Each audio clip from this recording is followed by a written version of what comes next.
Chapter 1. Flowing River. How should I make a living? Just like any student would, Juho was worried about his path. Middle school was a stormy time in life. Grades were not a priority for him. At the same time, he had no desire to do anything with life. He was an average student without dreams or hopes, yet he still wanted to make a living somehow. How do I make a living? Will I be able to take care of myself in the future if I become an adult, the father of a child, and then an old man? Juho thought there was no hope for him. If the future and the past began with the present, the answer was already clear. Losing sleep over his fear of the future only proved that answer. The top-ranked student in his class had gotten the highest score in his class exam yet again. A rebel with his tight uniform, he secretly worked a part-time job. Everybody was doing something, and they all looked cool. Juho prayed every night before bed for the sun not to rise. After waking up, he would think about when the damn planet was going to end. Knowing that life would be a repetition of ambiguous days, he couldn't help but sigh. Then, it appeared that he would escape from such monotonous daily life. Juho, this is huge. It was a precious weekend morning, and Juho had just answered the phone that had been ringing noisily. A man was on the other end of the call. What are you talking about? Your books are selling like crazy. Your life is set. Now, what? Your award-winning novel is a hit. I knew it. Birds were chirping outside, and Juho's dirty scalp was itching like no other. Yet, the man on the phone was talking about the novel being a huge success. What in the world is going on? Thought Juho. Hold on. The printing factory is calling. We'll talk again soon. Beep. Even after the call, Juho slowly laid back on his bed with the phone in his hand. Must be a stupid dream. When we woke up, Juho found out that it had all been real. He was an average Korean student, an average student who hated school, but still wanted to have money. He was a foolish student who would rather enjoy the present and procrastinate on things that he needed to do, at least until a few months back. He realized that what he thought had been a dream was actually real, and, after some time, he went to school. The manuscript submission for the contest in July had been made into a book, and it was lying right in front of his eyes. Better yet, the book was selling like there was no tomorrow. As Juho walked into a large bookstore, he noticed his book before many others. It wasn't because of his special affection towards his book, but because the copies were being displayed in the most noticeable spot, the bestseller corner. Since he was young, Juho had a habit of reaching for his pen whenever something upset him. This habit eventually created a story that turned into a full-length novel. Juho submitted his story to the contest without much thought. It wasn't because he aspired to be a novelist.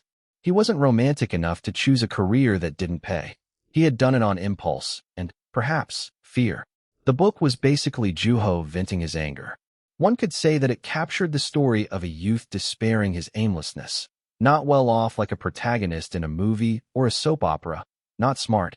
Not necessarily ugly, but not handsome enough to hold a candle to celebrities. I was exhilarated when I heard from the publishing company. For a while, Juho celebrated way too soon, but he quickly snapped out of it. The publisher was skeptical of whether the story would sell. Only a twisted or small number of sadistic perverts would get a kick out of another person venting his anger. So, Juho decided to find a different path with the $50,000 he had gotten for the manuscript. He decided to find something that made it easier for him to make money. But how can this be? Thought Juho. The book was to be made into a TV show, a movie, and to be translated into 7 different languages. It was selling at an incredible rate, which meant that Juho was making an incredible amount of money. You really never know what's going to happen in life, thought Juho. Who would have thought a story written by an average Joe teenager would be so popular? Juho saw people lined up at the counter to buy his book. It was an incredibly endearing sight. Life was good. Buzz. The phone was ringing in Juho's pocket. Hello. Hey, Juho. I'm calling because of an interview. It was the editor. He was also the person who had been shouting over the phone in excitement about the success. Again, ever since he became known, Juho was being pestered by reporters almost as much as a celebrity. He felt like a star at first, but nonetheless, it was overwhelming to deal with tens of reporters in a single day. The youngest debutante in literature is a popular title in many aspects. What do you want to do? We can turn them down if you're worn out. I understand that there's been a lot of interviews as of late. There was concern in his voice, and Juho took a moment and asked, What should I do? I'm not sure. It's good to seize the opportunity at hand, but it's also good to back out when you can. That's not very helpful. All I'm saying is that you can never predict what follows after a choice. It's up to you. That was true. Who would have known that his impulse would bring him such fortune? No one would ever know other than an omnipotent God who might or might not exist somewhere. After some consideration, Juho made up his mind after seeing people walking past him unable to recognize who he was. If I make myself known and become a celebrity author, I'd be able to make more money. It's not like I'm selling another person's book. I just have to suck it up even if it's hard, thought Juho. He saw the pile of books in front of him and the people who are buying them and was overwhelmed by a strong emotion. I'll do it. Is that all right? Are you going to be okay? Yes. Juho reassured the editor as he questioned him repeatedly and walked out of the bookstore with confidence, even though he fell several times looking back. Time passed, and Juho was now 47, 46 by the Western calendar. After 30 years, Juho still wasn't able to stand straight. Swinging the soju bottle in his hand, he leaned onto the handrail. On the other side of the rail was a flowing river. Good times, Juho said, bringing the bottle to his mouth. He hiccuped involuntarily and looked miserable wrapped in layers of clothes covered in holes. These people, they don't read. They read everything else but my book. As the pitch-black night sky, Juho's heart was dark. He shouldn't have agreed to that silly interview. He was 17 then, 16 by the Western calendar. It was a precious age. At that age, one became teary-eyed just from looking at a flying leaf, damn it. Juho had done many interviews, more than he could count. There were so many people who wanted to talk to him that he would have to set aside half of his day to do it. It was exhausting, and he hated it. Still, he was used to doing things he didn't want to, so he kept going. There were some benefits. People started recognizing him in the street. Broadcast stations would ask him to appear in their shows, and he became famous at his school. Juho loved the popularity, and the sense of respect was not half bad either. It felt like his talent was being appreciated. The problem was the next book. Juho's next work was a test. After the book had reached its peak of popularity, people were divided into two opposing opinions. Rumors kept popping up every day. Some said that he was a genius while others said that he was a fake. As much as the crowd loved Juho's work, they had trouble trusting the young author. Juho didn't pay much attention at the time. It did hurt his feelings, but he was able to remain confident.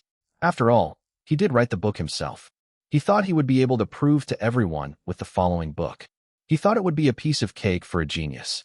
He wasn't entirely happy with how the writing turned out, but that had also happened with the first book. The editor was against Juho's second book, but he didn't listen. Eventually, he rejected the editor's advice and released his work with another publisher. Juho didn't realize what he had betrayed until he saw that his book was not being received the same way. Look, God, you know that I made a poor choice, don't you? The all-capable God was nowhere to be found and gave Juho no answer. Feeling depressed, Juho stared into the flowing river. I wish I could be born as a river in my next life. Flowing aimlessly, not bound by destination or starting point. I want to be the river. Juho thought of the faces of novelists who took their own lives. He wouldn't tell who they were out of respect. Among those authors were an artist who couldn't overcome his desire for destruction and an exceptional novelist. Their books had no business in grieving the death of their masters, and they continued to sell, unlike Juho's. After wasting his life away, Juho tried his hand in investing in stocks and starting a business. It was a failure. Then there was some distraction, and yet another failure. He tried writing again, but that also ended in failure. Now, Juho was a homeless man who had nothing to do except for replaying the glory of his past. He was neither a genius nor an author. Juho reached out his hand toward the river. With the power of liquid courage, he pretended to a novelist who lived like he would jump into the river any minute, a novelist who lived in eternity, a great storyteller.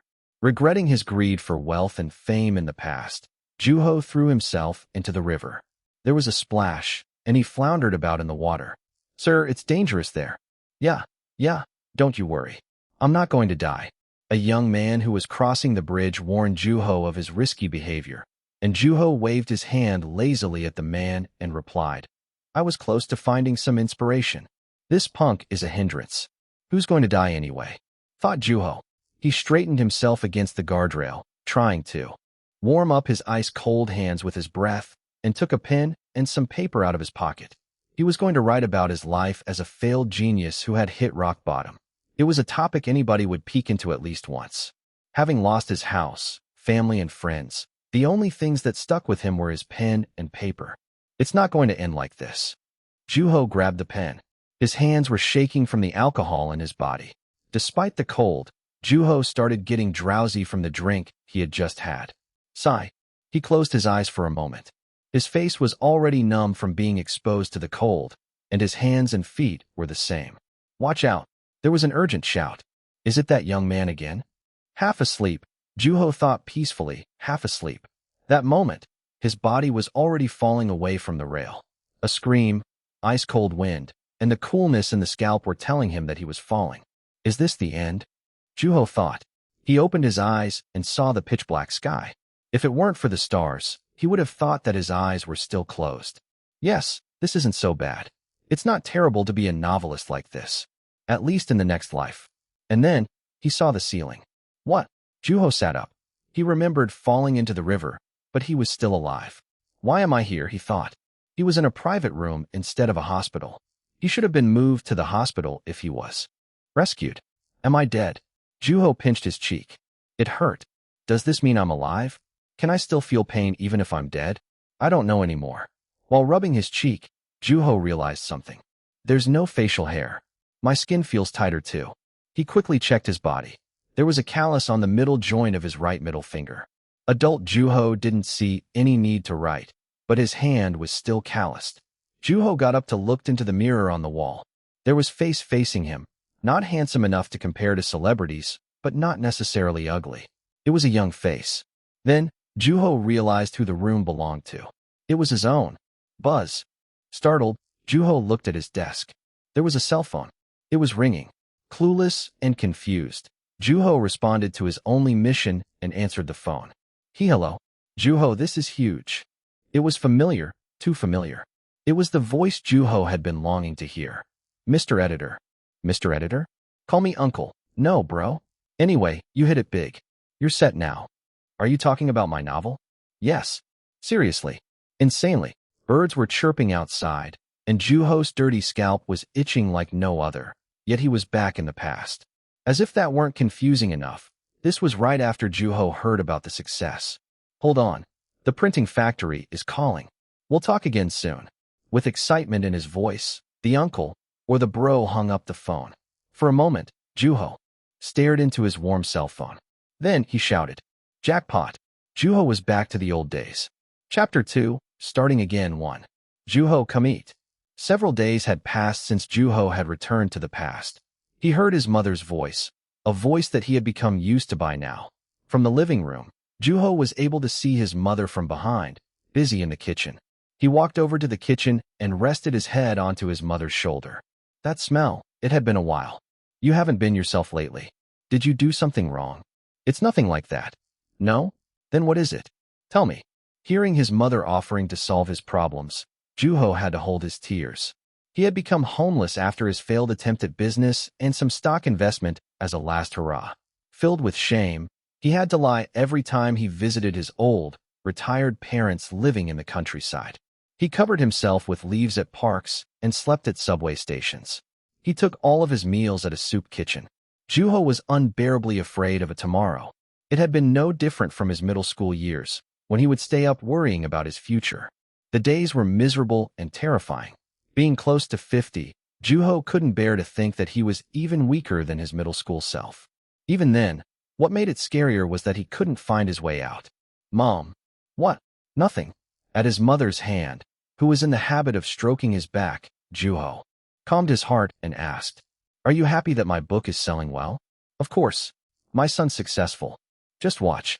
It'll get made into a show and a movie. It'll be translated into 7 different languages too. Did you have a dream?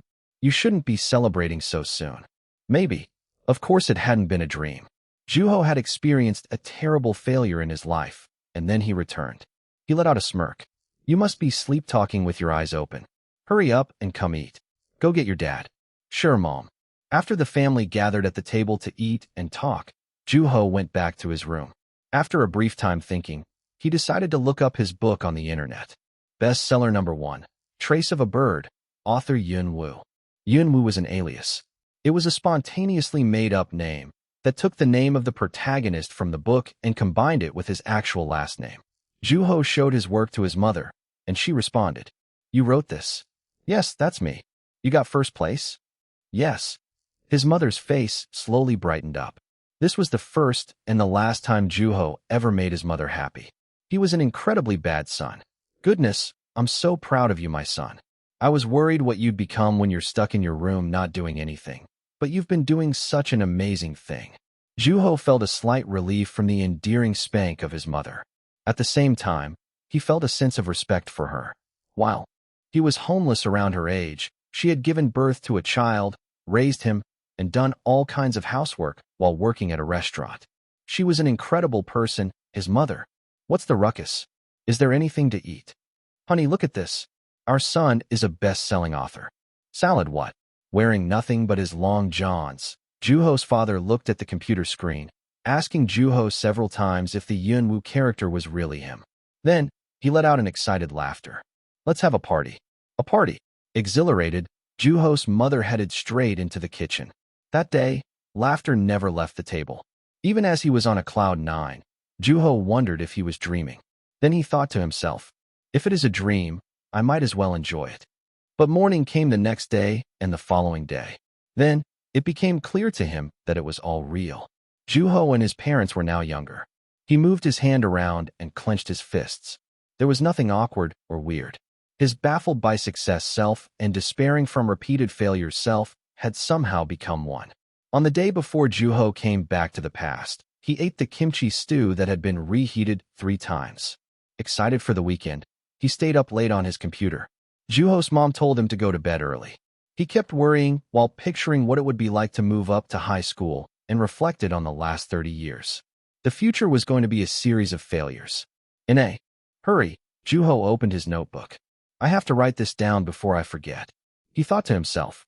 He wrote down all the failures to come, including all the things he regretted, lost, anything he could remember.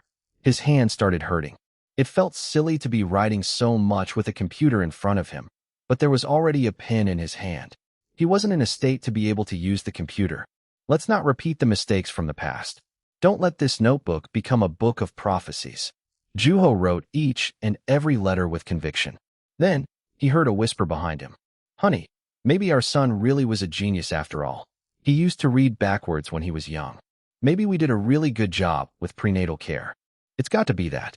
I heard you can have a good-looking baby if you keep the bathroom clean, so I worked my butt off. Don't forget about me going out every night to bring you meat. Look at him.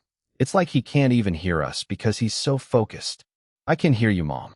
Juho smiled in secret. Coming to think of it, his parents were really adorable. When he glanced at them, they cleared their throats and laughed. "Have some fruit." His parents put down the plate next to the desk and closed the door on the way out to help Juho focus, and he turned his attention back to the notebook. By the time he put down the pen stuck to his sweaty hand, the day was already halfway gone. It only took half of a day to write down 30 years' worth of failures. It probably would have been much faster to use a keyboard. It had been such an empty life. Juho stared into the notebook that had been filled with his history. "What do I do now?"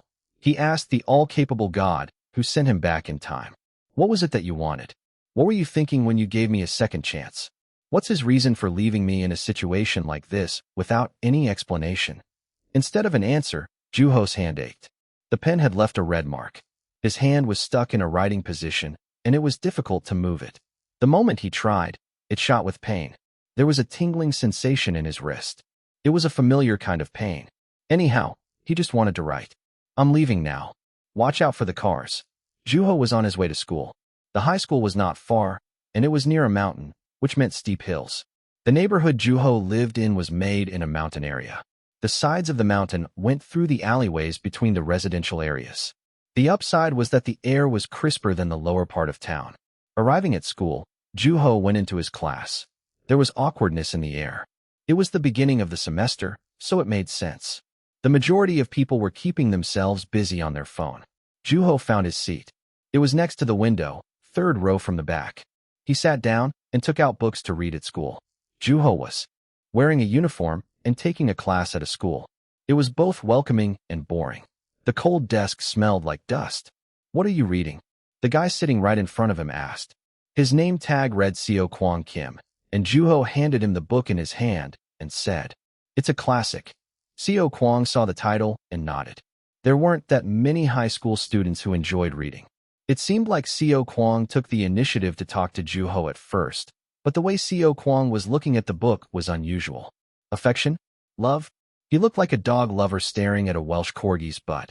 He seemed like he would run up and pat on its chubby butt, and he was actually stroking the cover of the book. Ah, this was a good book. A mysterious girl crosses path with a genius musician. Their relationship makes you realize how fragile love is between a man and a woman. It's heart-aching. I can't help but give the author a tip of the hat for his beautiful prose. As I was reading, I was wishing for my other half to be out there somewhere. A harmony of romance and longing. Seo Kwang made a long exposition in one breath, blinking awkwardly. This author is known for his children's literature too. If you haven't read them, I recommend you check it out. He spoke with clear enunciation. Realizing how quiet Juho was, Seo Kwang responded, "Right, I'll let you be now. It's been a while since I ran into another book lover. It's fine. I was getting bored anyway.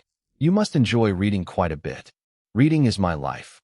It was as if Seo Kwang had been waiting all along to say that. It was very apparent how much he loved reading. A high school student who enjoyed reading. That was a rarity. He treated Juho's book with care to prevent damaging it. Seo Kwang gave Juho the book back and pulled out the book that he had brought himself. Recognizing the cover, Juho read it out loud instinctively. Trace of a bird. There was a bird in a white background. Another person was holding the very book written by Juho himself. It had been a while since Juho had seen it. Life kept on spiraling downward like the trace of a bird. It would not stop. Juho even felt like the book snatched away his wings. It couldn't have been true, of course. He stared at the book and asked Seo Kwang, who was anxiously waiting, a question. Was it any good? It was a heavily paraphrased question. Seo Kwang let out an exaggerated sigh. He put his hands on his face and shook his head. Good alone can't dare to describe this book. Then, I'm blessed for sure. I can't believe I get to read such a masterpiece in its original language instead of a translated copy. It's about time Korea had its own, world-renowned author. Let's not get too excited. It was an over-the-top compliment. Seo Kwang didn't mind one bit that he was the only person talking in the classroom. It was truly a passionate speech. How could you be so lukewarm? You haven't read it, haven't you? You won't be the same after you read it. How can I not be excited? This is a masterpiece. This book is truly a masterpiece. Okay, I get it. Juho nodded, but Seo Kwang kept on. He must have been the kind who jumps in recklessly when it came to his passion. They might appear to be calm most of the time, but as soon as they heard anything relating to their passions, they turned into a bard giving an epic speech. They were usually referred to as mania, otaku, or collectors. Seeing how he was already friendly with Juho, he probably hadn't been the quiet type from the get-go. As soon as I finished reading this book, I bought 2 more copies for myself. One for preservation, one for enjoyment, and one for practical use. That's a waste of money. Waste? What do you mean waste? It was as if Seo Kwang had already become friends with Juho. Listening to Seo Kwang's speech on the difference between wasting and investment, Juho became curious. What's the practical use for? This one I'm carrying. The book gets damaged when you carry it around. With those proud words, he embraced his book. Seo Kwang was probably the only person who was that passionate about reading over video games or girls. You know what's even more amazing? I don't know. The author is our age, a high school student. Juho didn't say anything. Seo Kwang made whatever he wanted out of Juho's reaction and went on. Unimpeded. Shocked. This book won an award at a competition hosted by a publishing company. It's not common that a high school student would get the award, and not only that, the content is top-notch. No wonder people are going crazy over it. I don't know anything else, though. His age is the only thing known to the public. He is a student, so they're trying to protect him. How curious. Of course, I want to know what this guy looks like. What kind of person does it take to write such an amazing book? I'm so curious. Juho muttered silently as Seo Kwang grumbled on. He's right in front of your eyes. Don't complain too much, my friend. Chapter 3, Starting Again 2. Juho looked back to the day his hand hurt from writing for an extended period of time, particularly to all of his failures. Something had to be done to prevent them from repeating themselves, even if it meant him being selfish. Immediately, Juho called his editor. I have something to tell you. Are you busy? Is it bad news? It depends. It's nothing serious. I just wanted to ask you a favor. What's the favor? Juho calmly explained his situation. I honestly don't really understand what's happening. I personally don't think that my book is all that great. I can't see it that way. I'm still a student, and the amount of attention I'm getting is quite overwhelming. The editor moaned faintly. I'm not sure about your views about your own work, but I do agree that all of this can be overwhelming. Most people who received a great deal of attention while young live unfortunate lives. Half of autobiographies out there are about failure. His words pricked Juho's conscience, but he carried on. So, if possible, I wanted to shy away from interviews. I don't want my face to be known. I want a quiet school life. He had gone straight to the point without beating around the bush. There was a long pause.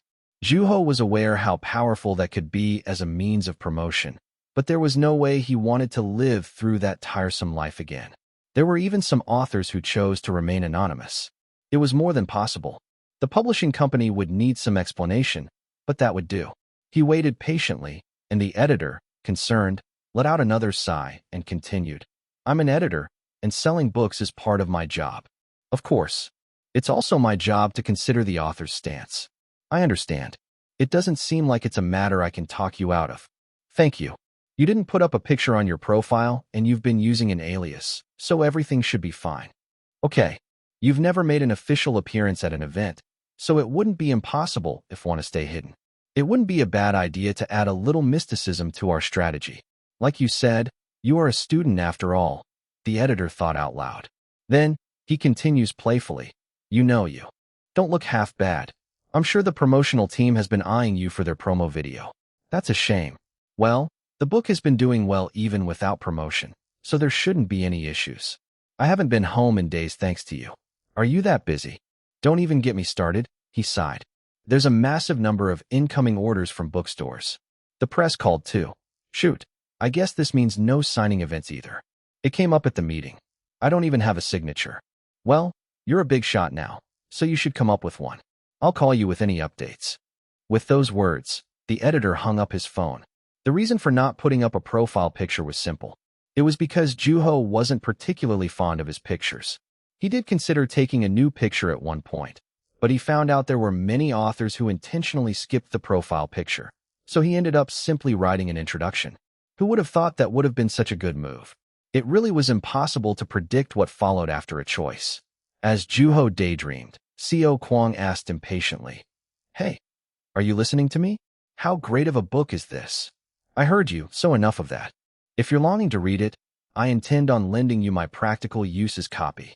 I respectfully decline. As Juho and Seo Kwang argued, other students began to break out of their shells.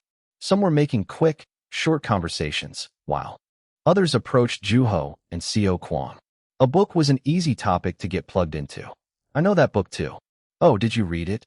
Seo Kwang responded welcomely. It's the first book I've read from cover to cover. Soon, others surrounding the two chimed in. They had been quietly listening to the conversation between Juho and Seo Kwang. My parents were nagging me so much, asking what I've been doing with my life when this guy's been writing a book. I was leveling up my character and helping out my friend with his. Doesn't that count as volunteer work? Hey, help me out too. Who do you play? It didn't take long for the subject to change. Juho was relieved that the attention wasn't on him. Why hadn't he appreciated that before? Unhappy about the new subject, Seo Kwang added, They should read if they have time for video games. You sound like my mom. You're kind of geeky. You must be smart. No. I found out reading and grades are two separate things. Seo Kwang began striking conversations with other students. He had to be a natural. There was not a bit of shyness in him. Seeing Juho sitting quietly, he tapped Juho and said, See? These kids have no interest in reading, and they're all here with trace of a bird. This book has an incredible influence. Seo Kwang had to be trying to get Juho to read the book. There probably weren't that many students who weren't repulsed by books. The number of people reading had been on a steady decline at that age. It was not easy to run into a fellow literature aficionado. Juho followed Seo Kwang's finger pointing to the background of the book cover. A bird in a white background. The book didn't have the flashiest cover, yet it found its way into the hands of those boys and girls. It was unusual, and students were reading the book of their own volition. It was not like it was porn either. The student who was talking about video games earlier said, "I admit that it was a good read.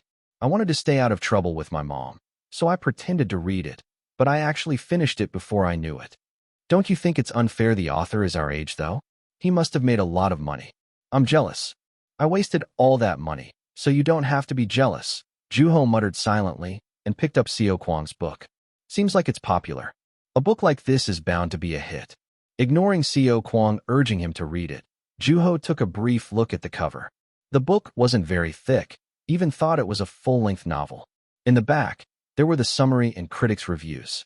I decided to pick this book the first time I saw it. I'm captivated by the author's unique sensibilities. Reading his book is a once-in-an-eternity adventure. Got me once with his seasoned writing, and then again with his age. They were all embarrassing. Those same critiques came back to haunt Juho 2 years later. I'm getting curious. Who could this high school student be? Hope it's a she. A person who writes like this has to be pretty. Pretty sure she has a good heart too. A girl? Juho struggled to hold back his laughter hearing what the other students were talking about. It was refreshing. That moment, Seo Kwang raised his hand to stop the conversation. That would be nice, but it's still early to jump to conclusions. There were some touches of masculinity in places. That makes sense. It was written from the perspective of a first-person male protagonist. Juho agreed half-heartedly and expressed approval to their reasoning. The surrounding became livelier than before. He was satisfied with the new environment. He reminisced about his school life. It had been flashy. Everybody had wanted to talk to him, his classmates, students from another class, even the teachers. He had even been called by the half-bath prince as a random moniker of encouragement. Within a few days, there had been a banner at the front gate. Juho had enjoyed his chaotic, daily life. Of course, it had all been gone in a flash, and it hadn't been long before people changed.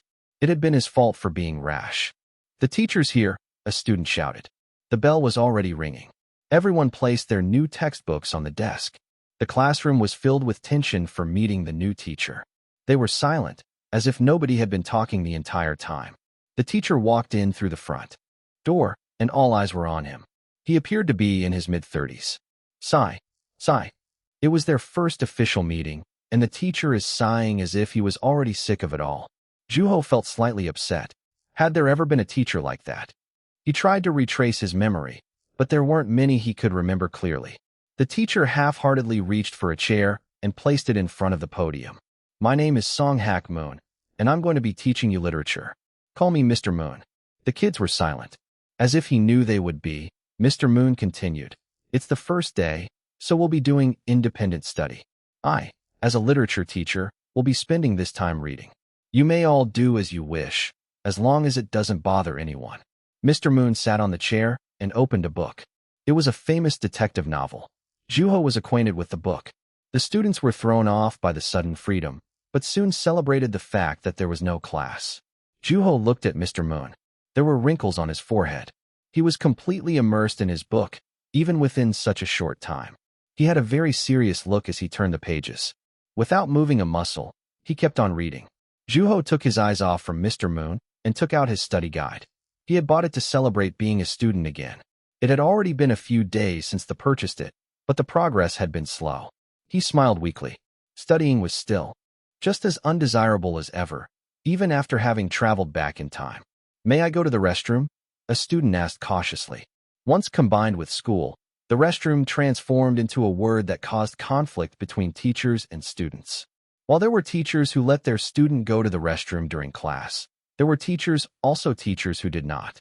Teachers who were particularly strict would become angry or incredibly offended. Not wanting to be a target for such a teacher, the student who brought up the word restroom kept a watchful eye to the teacher's reaction. "Sure," Mr. Moon responded carelessly, as if there were no point in being nervous about asking. Other students who'd been observing began to ask the same question one after another. Mr. Moon responded with the same dull answer to each and every one of them. He had seemed like he'd be rough around the edges by how he'd sighed soon after seeing his new students, but that might not be true. When the bell rang, Mr. Moon gathered his belongings and left the classroom without saying a word. That teacher's kind of different. He takes no interest in his students. Good for him, and good for us. By nature, that teacher seemed unmotivated to do his job. Mr. Moon was it. Juho became curious of how he would teach in the future. The bell rang after a short recess. This time, the teacher was an older lady in her 50s. Her subject was English. She wrote her name on the chalkboard. Like an English teacher, it was in English. Juho read the Roman alphabet letters written on the board. It read Myung Ja Kong. "You're fortunate that you have me as your teacher," she said abruptly, without any introduction. There was silence in the classroom, but it was apparent that they were at loss of words. "Who was that?" "Among your seniors, there are 5 people who have gone on to study English education at Seoul University. I've taught all of them." Juho desperately held back his desire to sigh like Mr. Moon. The word university made him realize that he really was a student. "Everyone, you have to do well in English." "Why?" "Because otherwise, you won't be able to get into a university. Isn't that your goal? If you want to reach your goal, you have to speak English. Unless your parents are rich, English is a must. We live in a meritocracy. I will grant the right to contradict my words only to those who can speak better than I can." There was no way that anybody would raise their hand in a classroom filled with silence. Juho felt bitterness toward the reality in which he had to listen to all of that. He turned his eyes to the window. There was no one in the yard, and the front gate made of iron was shut tight. "I could use a drink right about now," thought Juho. "You may have a hard time understanding what I'm saying. You may want to say that university isn't everything there is to life, and that there are many other paths. Everyone. That's the foolishness of a child. Mark the words of this veteran who's lived far more than you. You'll be able to live a life with no regrets. I will not accept complaints. I will only accept your gratitude for getting you into a university with my English training." "A life with no regrets," she said. Wasn't this an English class? Those are some lofty words, Juho thought. He looked around. There were a lot of hardened faces. Some were terrified. This was a time when things like university or society appeared monstrous, and Juho felt sorry for them. "My class will be based on SAT materials. When I point to you, I expect you to stand up and give a clear answer. If you're unable to answer or act immaturely, I will deduct points." Immature. That meant a fruit was not ripe yet. What sense does it make to deduct points for being immature when she's already called her students young? This teacher is going to be trouble. Juho couldn't resist his desire to sigh that time. Chapter 4. Everybody makes mistakes. Number 1. Please read the text until I say stop. The girl at the frontmost seat rose from her seat. With hesitation, she stumbled through the words in English. Her voice was unstable. It was clear that she was nervous. It wasn't long before that shaky voice came to an abrupt stop. There was a word she didn't know how to read, and soon, the classroom became completely silent. I'm not sure how to pronounce this," the girl said timidly. "Right? Which middle school did you go to?" Mrs. Kong didn't actually say anything to talk down the girl's middle school English teacher.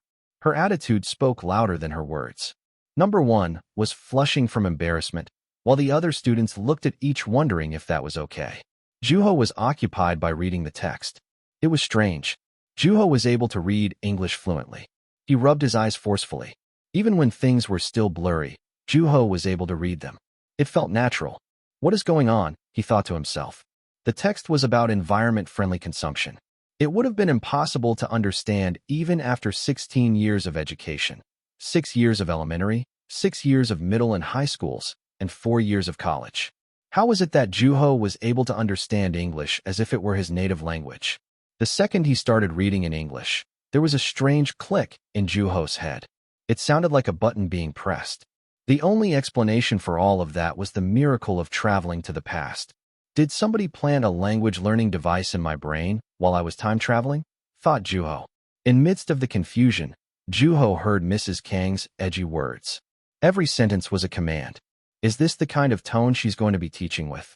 Her attitude was saying that the teacher was above her students.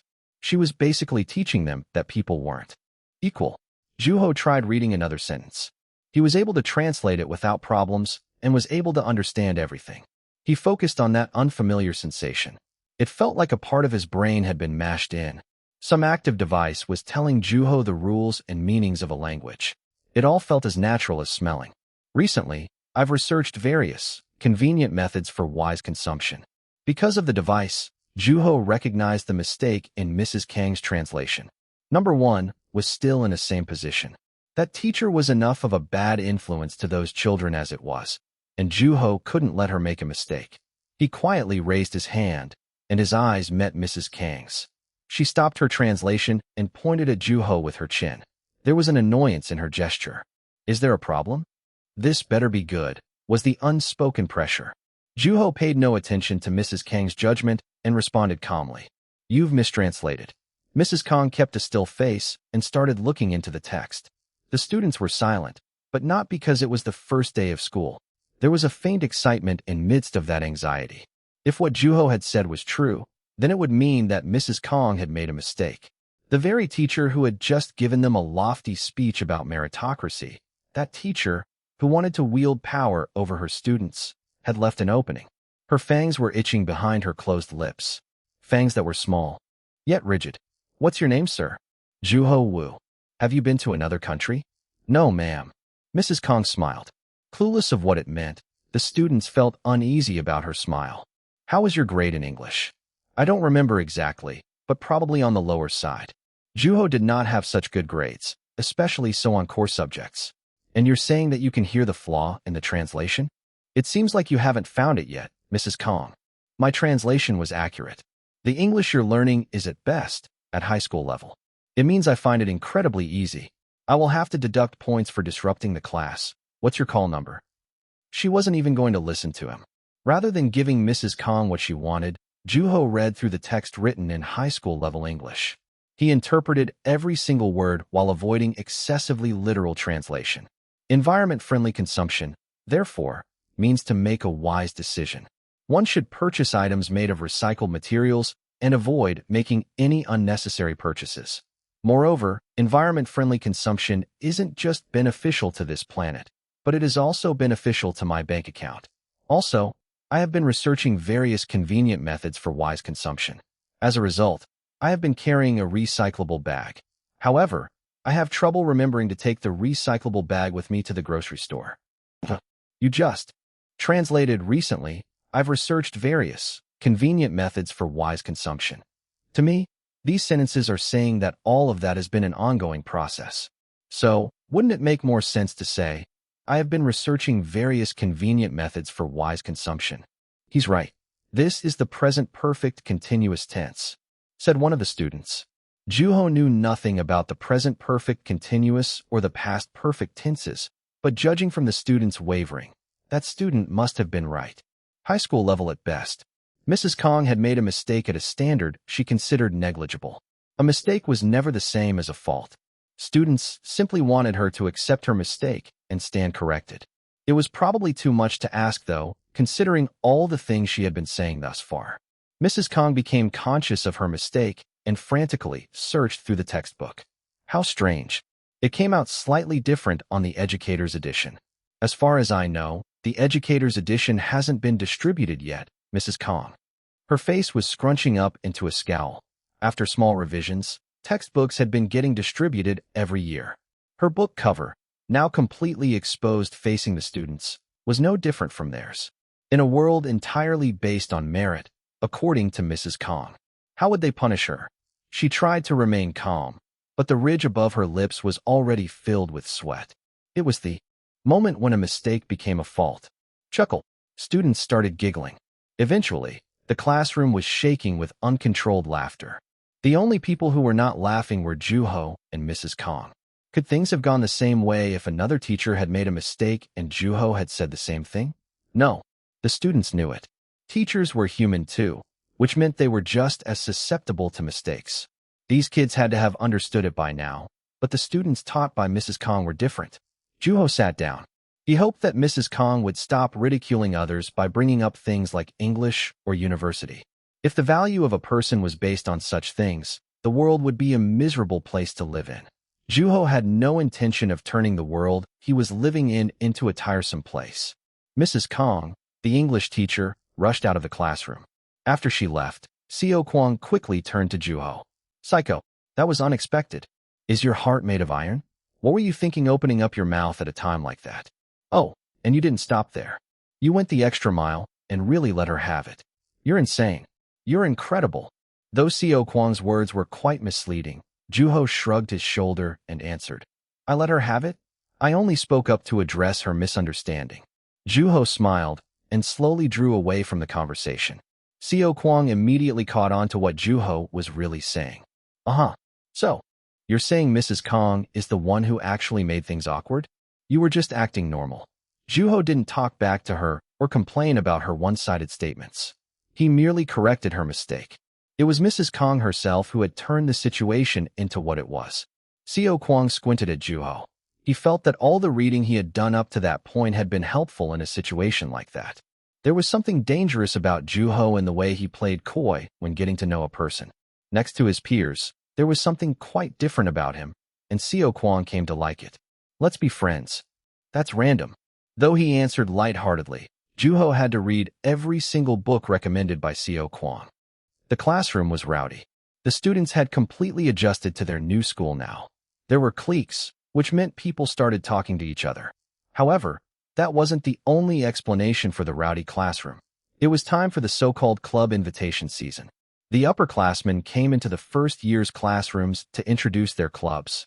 Next to the chalkboard were the flyers for all the different clubs, and the kids would wonder about which club to choose during recess.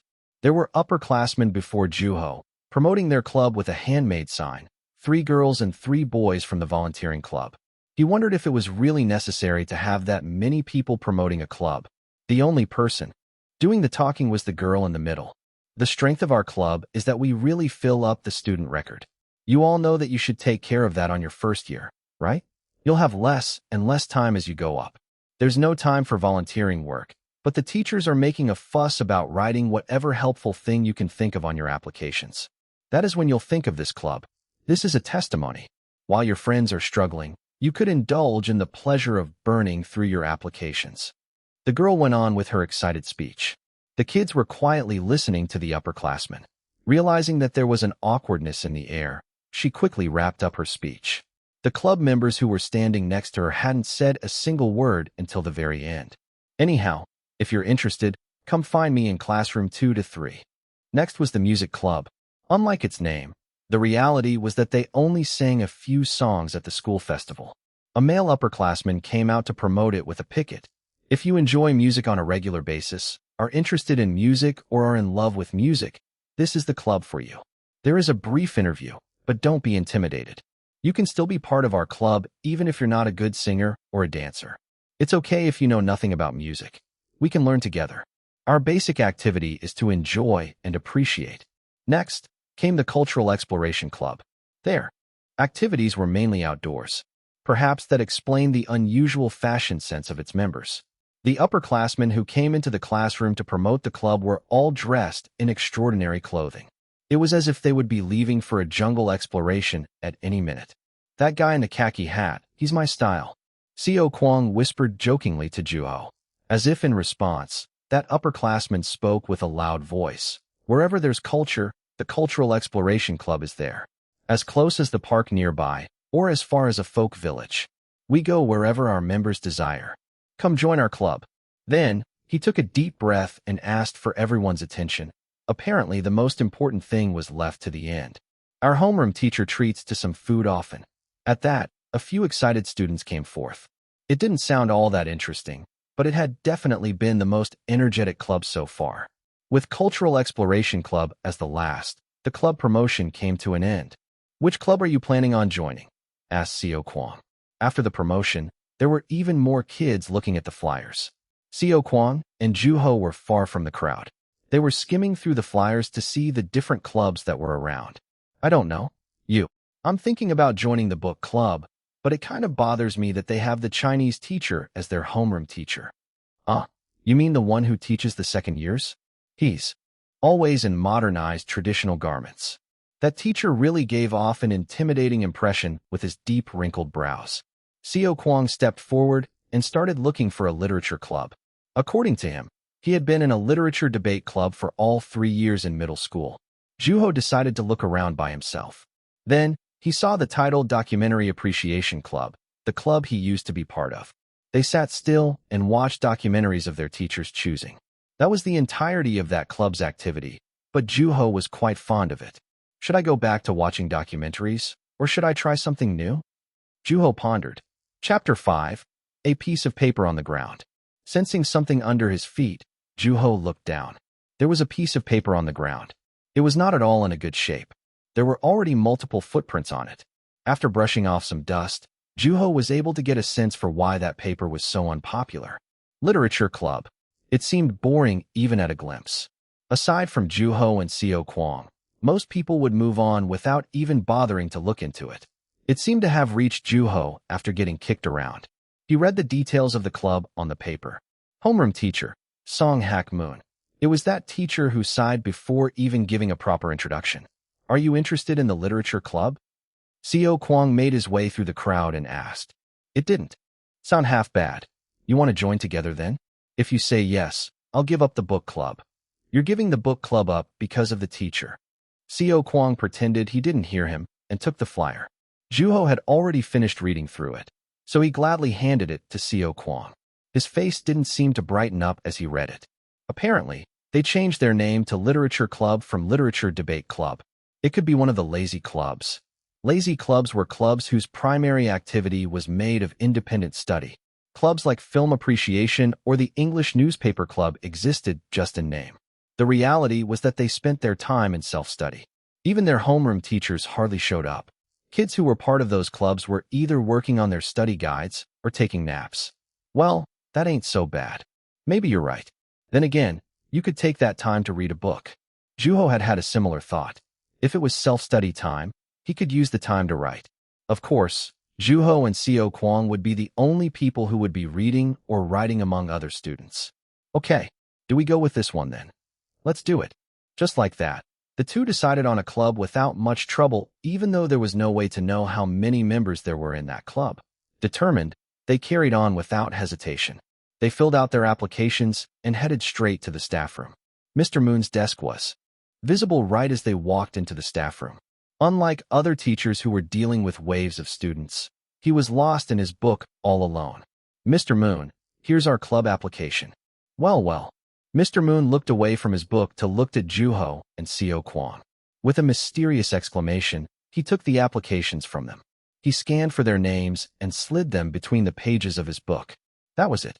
No greetings or anything. Seo Kwang asked out of curiosity, "What kind of activities are we doing?" Mr. Moon answered with a smirk, "It's too late now. You can't withdraw after having already submitted the application." It was not clear, but it didn't seem to be one of the lazy clubs at least. It was the literature club, so they probably did some writing too. That kind of scares me. What does? Aren't you guys used to being forced to do things? Haha, that is true, but I'm still curious.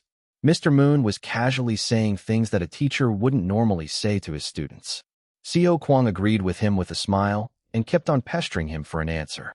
Meanwhile, Mr. Moon kept avoiding giving direct answers to their questions. Here and there, he turned his eyes back to the book in his hand. It didn't seem like he was trying to hide the book, but rather, wanting to get back to it. A book over his student asking him questions. Why is this person teaching? That moment, they heard somebody come into the staff room.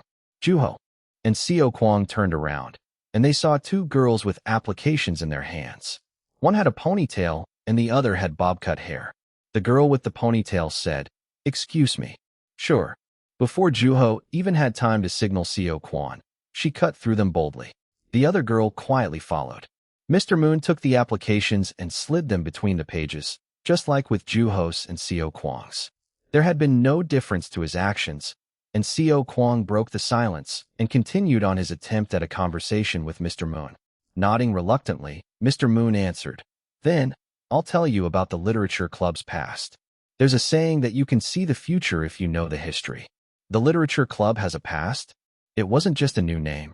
If the name was the only concern, wouldn't the other name be more sophisticated? Literature Debate Club, why bother changing it?" That was true. The two girls were still around, as if they were curious.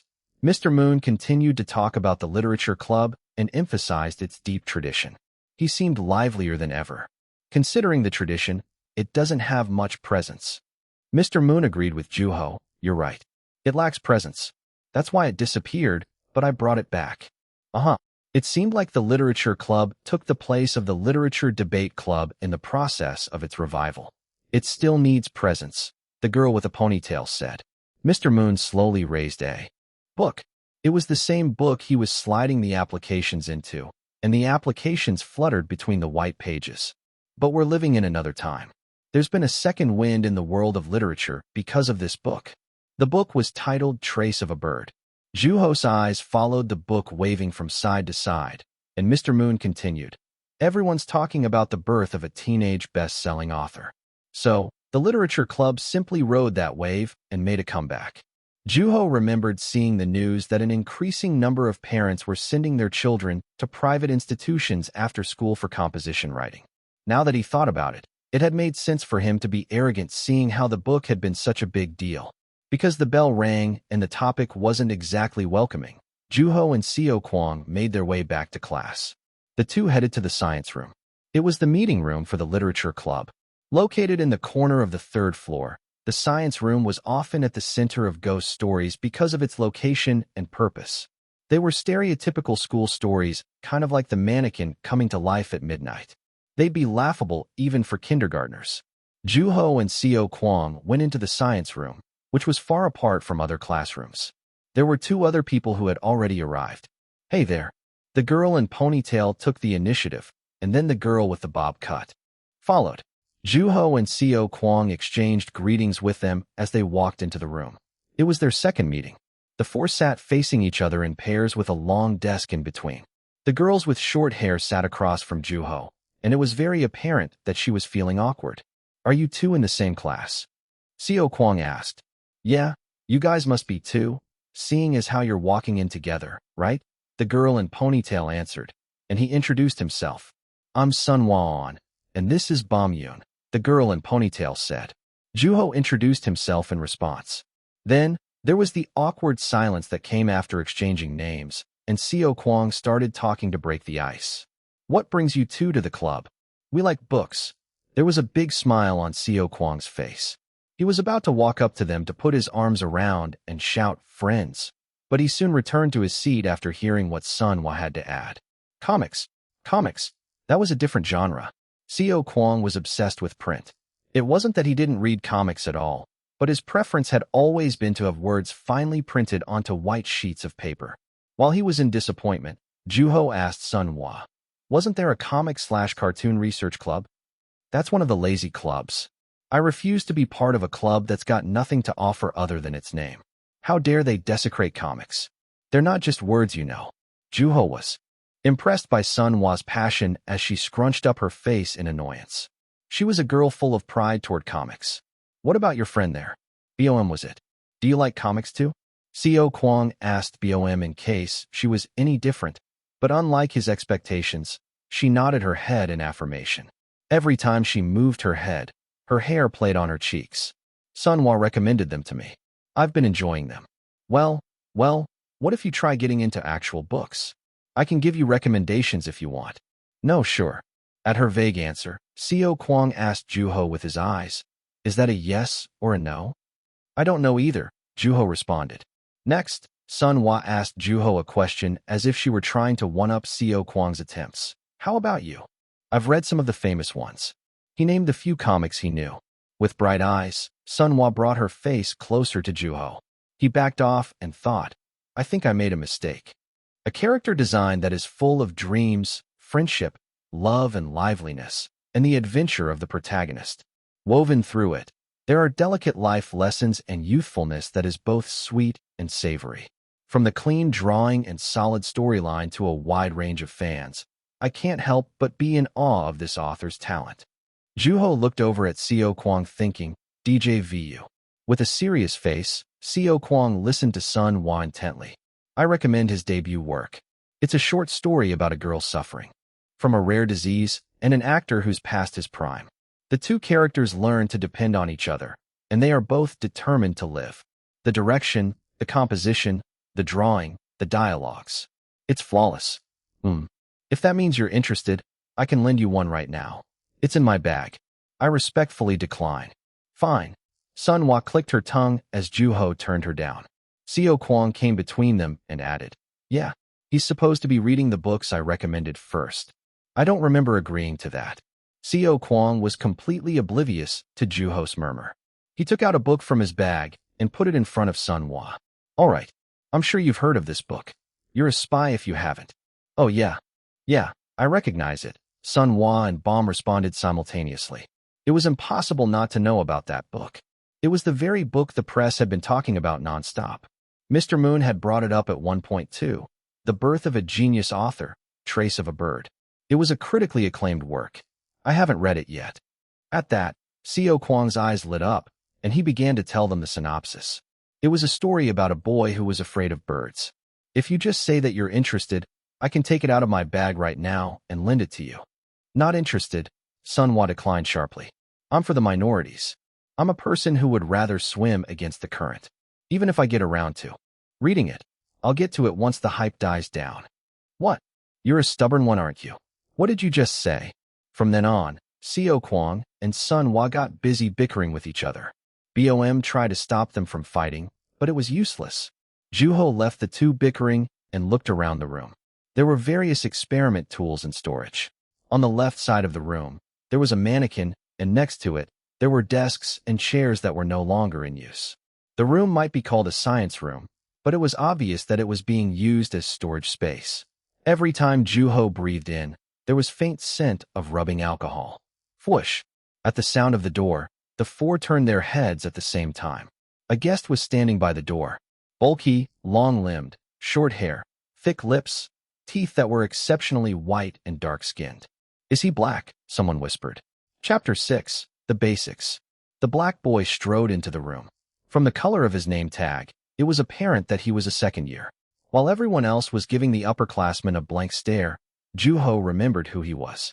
Coming to think of it, there had been a black student in his high school. They had never talked, but Juho remembered his looks and his brusque impression. Hello, Juho said in midst of the silence. As he found his seat, the upperclassman looked at him. The rings around his eyes were paler. Hey, you must be part of the literature club too. I wouldn't be here otherwise. I'm Juho Woo. Nice to meet you. It was a strange sight. He spoke fluent Korean, contrary to his looks. At Juho's greeting, the rest snapped out of it and greeted the new guest. Baron Kim. Second year. You don't have to be so tense. Baron looked stern. It was very unusual to be around a black upperclassman in Korea. The others were feeling like they were walking on eggshells, all except for Juho. Would you mind if I call you Baron? If you want. Encouraged by Juho's boldness, Seo Kwang began to ask Baron questions. Indirectly, of course. You and I have the same last name. My father is Korean. I was born here. Baron didn't seem to be bothered, but he didn't seem friendly either. The silence returned. As if he were used to it, Baron took out a book from his bag. It was the literature club after all. The members seemed to possess some level of interest in books. Juho looked intently at the book in Baron's hand. Seeing how fidgety Seo Kwang was getting, it was getting obvious what book it was. Baron's hand was clearly visible wrapped around the white book cover. Whoosh! It was Mr. Moon, and that was the signal that the silence had come to an end. Mr. Moon. Yeah, it's me. Although the students welcomed him, Mr. Moon remained calm. Everyone's here. Is there only 5 of us in the club? Makes roll call that much easier. Had there been no promotion, or was that one of the lazy clubs? How many high school students liked books? There were only 5 people in that school who would join a literature club, including Juho. Mr. Moon put down the pile of books in his hand and sat across from Baron. Then, he put everything he brought onto the table. At a glance, it was apparent what they were. I'm Song Hak Moon, the homeroom teacher for the literature club. Let's have some fun. Fun. He seemed oddly excited. His attitude was different from the one he showed in class. It hadn't been that long since Juho met him, but at the moment, he was livelier than ever. You seem much happier than you are in class, said Seo Kwang. Juho wasn't the only person who thought Mr. Moon was different from the usual. Everyone looked at him, wondering what he was so excited about. Mr. Moon spoke with a big smile. It was an innocent smile that you wouldn't normally see in a teacher. Of course. Teaching you guys is less fun than counting grains of sand in a desert. You don't know the misery I go through every Sunday night, do you? Dreading coming here. Of course they wouldn't. He was the first teacher who had said such a thing so confidently. How did one react in that situation? Mr. Moon's face was too vivid to move on with silly jokes. Xiao Kuang had a big smile on his face. It was sort of unexpected, but once he realized that the teacher was no different from him, he was able to identify with Mr. Moon. Haha. Xiao Kuang laughed out loud now. If I want to make a living, I have to be here. Life is too short to be living with such pain, but that doesn't make teaching any more fun. That's why I looked around the school to find something fun. And that was the literature club? Asked Juho. This was one strange teacher. A compilation, to be exact. I found it at the school library. The books he had brought were compilations. How curious. Juho didn't know that he could find things like that at the school library. This is the tradition of the literature club. All of the succeeding compilations are being kept at the school library. 34 volumes in total. What we're going to be working on is the 35th compilation. We're making a compilation? Sunhwa asked. The compilation books had varying titles and thickness. The content was probably different as well. It looked technical and difficult. It's not all that hard. You're only compiling the process. So, are we writing something for the compilation? Xiao Kuang asked, expecting it to be the club's primary activity, but Mr. Moon cringed. You're not writing to put it into something. That's not fun. Then what is it? You can't get the order mixed up. Compilations aren't about the objective. They're about the process. You're leaving a trace behind. I'm not sure I understand, Xiao Kuang answered after raising his hand. After some more thought, Mr. Moon started again, then forget it. Pardon, it made no sense. You don't have to understand. Anyhow, we, as a literature club, will be doing activities that fit the club's name. That should be enough. He definitely had no talent for teaching. This had been what Mr. Moon had been wanting to say all along. The compilation will complete itself as we write along. In other words, the compilation is memory. Then, what's an activity that fits the name of our club? Writing, of course. By the way, make sure you bring your pens and notebooks from now on. Yes, sir. Everyone replied ambiguously. The questions stopped once they realized that there wasn't going to be a decent answer no matter how substantial the questions were. Mr. Moon seemed to be comforted by the fact that there were no more questions being asked. It was getting tiresome to think about whether or not a teacher could behave in such a way. Besides, a teacher like Mr. Moon wasn't that bad, surprisingly. As Mr. Moon was about to wrap up his orientation, he randomly pointed at Baron. I almost forgot. There's a person who hates writing among our members. I don't like to force people to do things, so I let him in. I won't leave him to be lazy, so don't complain too much. Speaking of which, is there anybody else in this group who hates writing? Does anybody have the guts to say that after joining a literature club? Is there anyone who's twisted on the inside? Now would be the time to speak up. I'll be glad to let you have the floor. Despite the message, his tone was pleasant. Thanks to Mr. Moon, the situation was delayed. Sunhwa thought to herself, you refuse to write in a literature club? What was the teacher thinking letting somebody like that into the club? Why is that upperclassman here anyway? Then, what's Baron going to be doing? Juho asked Mr. Moon. An answer came from behind him. I'm going to be drawing. Juho thought to himself. Drawing? I guess that's kind of romantic. I was expecting something like, I'm going to be on my study guide. He looked at Baron and asked again. How come? Because I want to. By now, everyone knew better than asking questions like that. Baron didn't feel like explaining himself, even if it meant giving a ridiculous answer. Juho gladly left him be. Then, you must be the only art club member in here. Take it as you will. Baron looked at Juho with annoyance. Not just Baron, but everyone else. So, no one else is refusing to write. Mr. Moon confirmed again, and obviously, the result remained the same. Clap. He shifted the mood with his clap and went straight into teaching. Now, I'll be teaching you the basics of writing. Have you heard of the phrase de mundatic de sangriang? To put it another way, it means that in order to write well, one must listen a lot, read a lot, and think a lot. Mr. Moon explained before anybody had the time to answer. To listen a lot, read a lot, and think a lot. That was the secret to writing well according to Ouyang Xiao of China. It came up often during interviews with authors, but it was often said by the authors to make themselves look better. It was rather idiotic. It's very easy to write well. How? You just write a lot. Egg. It was the sound of disappointment. Paying no attention, Mr. Moon carried on. Do you know what the very first story is when somebody picks up a pen? It's his personal story. A composition, at the end of the day, is a story from a person who writes to be read by another person. The closest person to you is yourself, so naturally, you end up writing about your personal story. Mr. Moon opened his palm. There was nothing on it. We have to write a lot. It's the only way to get better. There's a limit to sticking to your own story. What do you do when the inventory is low? You borrow from another person. Satisfied with Juho's answer, Mr. Moon smiled. That's right. You borrow things like an eraser or a pencil from your friend next to you all the time. So we have to borrow raw materials. How do we do that? You listen, you read, and you think. Start a conversation if that doesn't cut it. Give them something to eat. Bug them if necessary. Pull it out of them. What does one write about? Sometimes it's found internally, other times externally.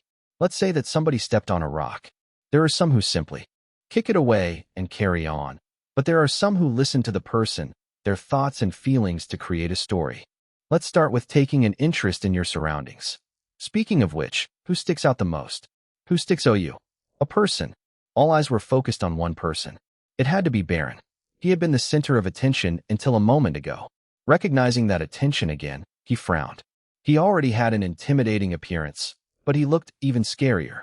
Mr. Moon appeared to be happy that his lesson was flowing according to his thoughts and continued. The minority is bound to stick out. As a homeroom teacher, I'll give you a mission. There's no time requirement. This is also a training to be a good writer. Mission. Ignoring Sun Wa's dumbfounded murmur, Mr. Moon continued. Get yourselves a composition from that strange upperclassman. It doesn't matter what. The only condition is that Baron has to write and submit it in person. Juho was impressed. A person was bound to be on his toes if he tried to get something from another person. Thinking of ways to get Baron's writing, one would naturally use their eyes and ears. In the process, the chance of growing closer to Baron increased. This entire time, Juho had been thinking that Mr. Moon had no talent in teaching. Yet, that was brilliant. Huh? Baron seemed dumbfounded. You may do what you wish now. You can look at your study guide if you want. After dropping the bomb, Mr. Moon leisurely made his way out of the science room. Come find me in the staff room if anything comes up, he added. The students who were left behind looked at each other in agreement. Let's not say anything for now. Let's do our own thing. Chapter 7, Self-Introduction. Sun Wa and BOM took out their comics, and Baron pulled out a book. Like members of the literature club, they were all reading something. Juho, sitting still, picked up one of the compilations. It was volume 34, the most recent one. The publishing date on the book was 8 years ago. The compilation was titled Memories. The letters, printed on a yellow background, reminded Juho of autumn, the season for books. The table of contents listed the names of the past members. Seeing how diverse the topics were, the club must have also been pretty flexible back then. Short stories, poems, essays, book report, letters to the incoming members. Juho opened to the middle of the book. In slightly awkward sentences, the writer was talking about what the literature club meant to him. The air is cold at school. We walk on the rigid marble floor. I look out through the metal beams. I have no complaints about things like that. It's just that my feet would get unbearably cold at times. So, feeling like I was buying a pair of cheap socks from the street, I joined the literature club. When I tried on the pair of yellow socks, they were thicker and warmer than they had seemed. Yellow socks. Maybe that was why the background was yellow. There's something written here. What does it say? Seo Kwang took the compilation book from Juho's hand. While he was reading, Juho picked up a different compilation book. His eyes were caught on volume 1. Juho carefully opened the book, and there were noticeably more names on the members list. That must have been the club's prime. The book was titled The Beginning. Like the title, it was the beginning of a tradition. Upon reading it, Juho learned that that book was closer to being an anthology. It was rather tasteful. Look at this. The two teachers were dating back then. Seriously? Let me see. That was a conversation between Seo Kwang and Sun Wa. Soon, with the exception of Baron, there was a compilation in the hands of each club member. Baron didn't take his eyes off of his book and paid no attention to all the compilation books. Aren't you going to read one, Baron? I'm good. Juho had made the question, but what came back was Baron's dry answer. Who has volume 1? Here. Did you finish it? Can I read it? Yeah. Sunwide asked as if she were reading a comic book. As BOM put down volume 23, after reading it, Juho picked it up. Surprisingly, the science room ghost story was in there. Though after reading it, it seemed to have failed to frighten the students. In addition, there was a serious study on the mannequin. At the very end was a story of people putting themselves through courage test. They went through a courage test. At night? Is that okay? They must have sneaked in, and it seems like they never got caught. Let's hope that the principal hasn't read this yet. Seo Kwang interrupted as Juho was answering Sunhwa's question. That sounds fun. Should we do it too? You won't find anything at school at night other than the kids who are sticking around for late-night study sessions. Where's the romance? I swear. Juho didn't take Seo Kwang's complaint seriously. Next, he picked up volume 17. Most of the compositions were written as reviews, and it gave Juho the impression that the trendy writing style at the time mimicked book reports. There were reports on various books, both famous and unfamiliar. There was a page with multiple reflections written by several people after reading a book as a group. As Juho read on, he felt the urge to search for the same book. The brief synopsis aroused his interest. Maybe I should stop by the bookstore after school, thought Juho. This is actually pretty good, Seo Kwang murmured. I'm sure the incoming students will be reading our writing too. I really want to do well, Sunhwa said. BOM gave a big nod. There was vigor in the three students' eyes. Reading this is making me want to wear yellow socks.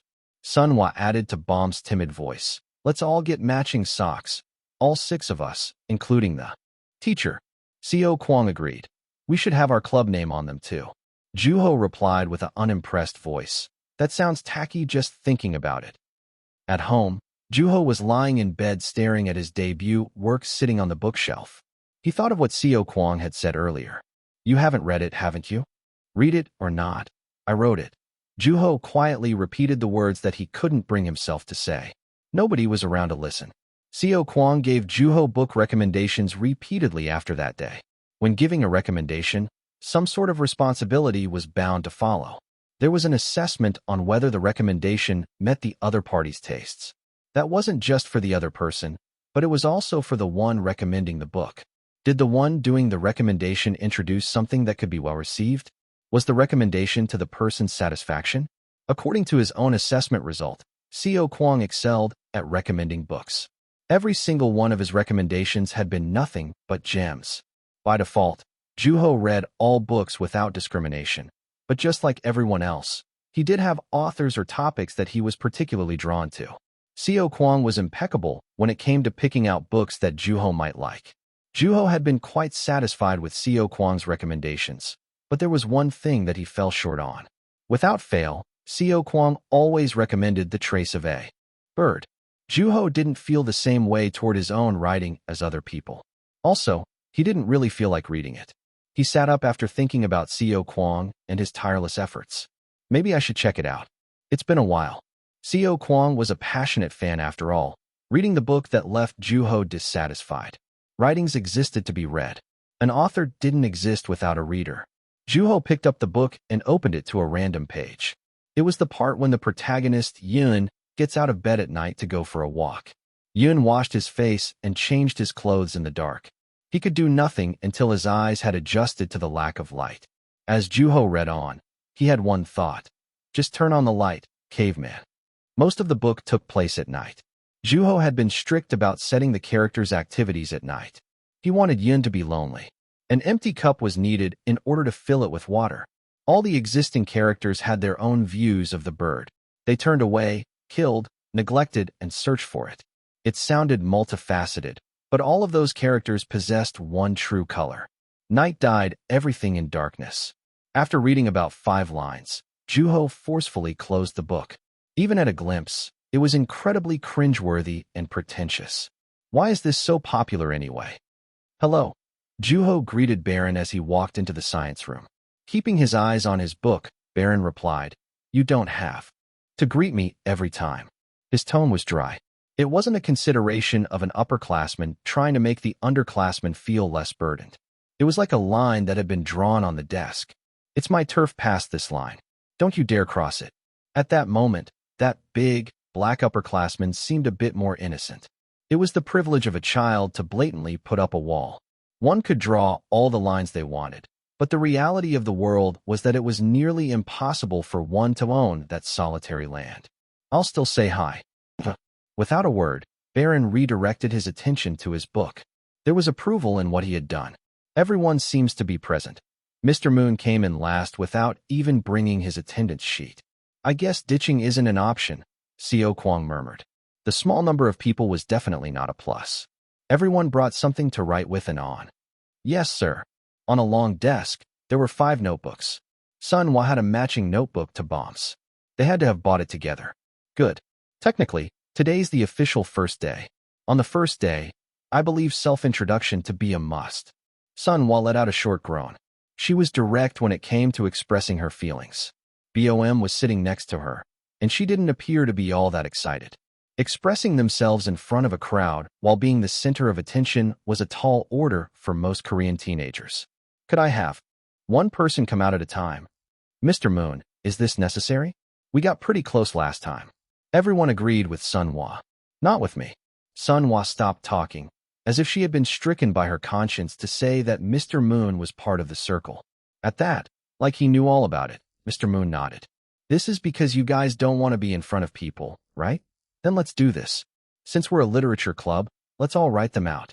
Oh, yes please. It didn't matter to Juho, but he did feel more comfortable writing, so he quietly agreed. Since nobody had to stand at the front to introduce themselves, everyone took to their pens with pleasure. How much do we write? However much you like. So it's okay if I write 1 line? Co Kwong asked playfully. Mr. Moon responded nonchalantly. If you can express yourself in 1 sentence, then be my guest. That sounds harder. Co Kwong didn't say anything else and immersed himself in his thoughts. How should I start? Probably best to start with my name. He thought of the most generic self-introduction. I am so and so.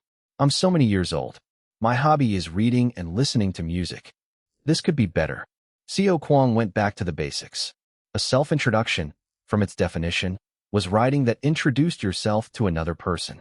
Yourself to another person, maybe one could think in reverse and write about things that the other person might want to know. About yourself. What would Mr. Moon want to know about me? My grades? Maybe my writing skills, since this is the literature club.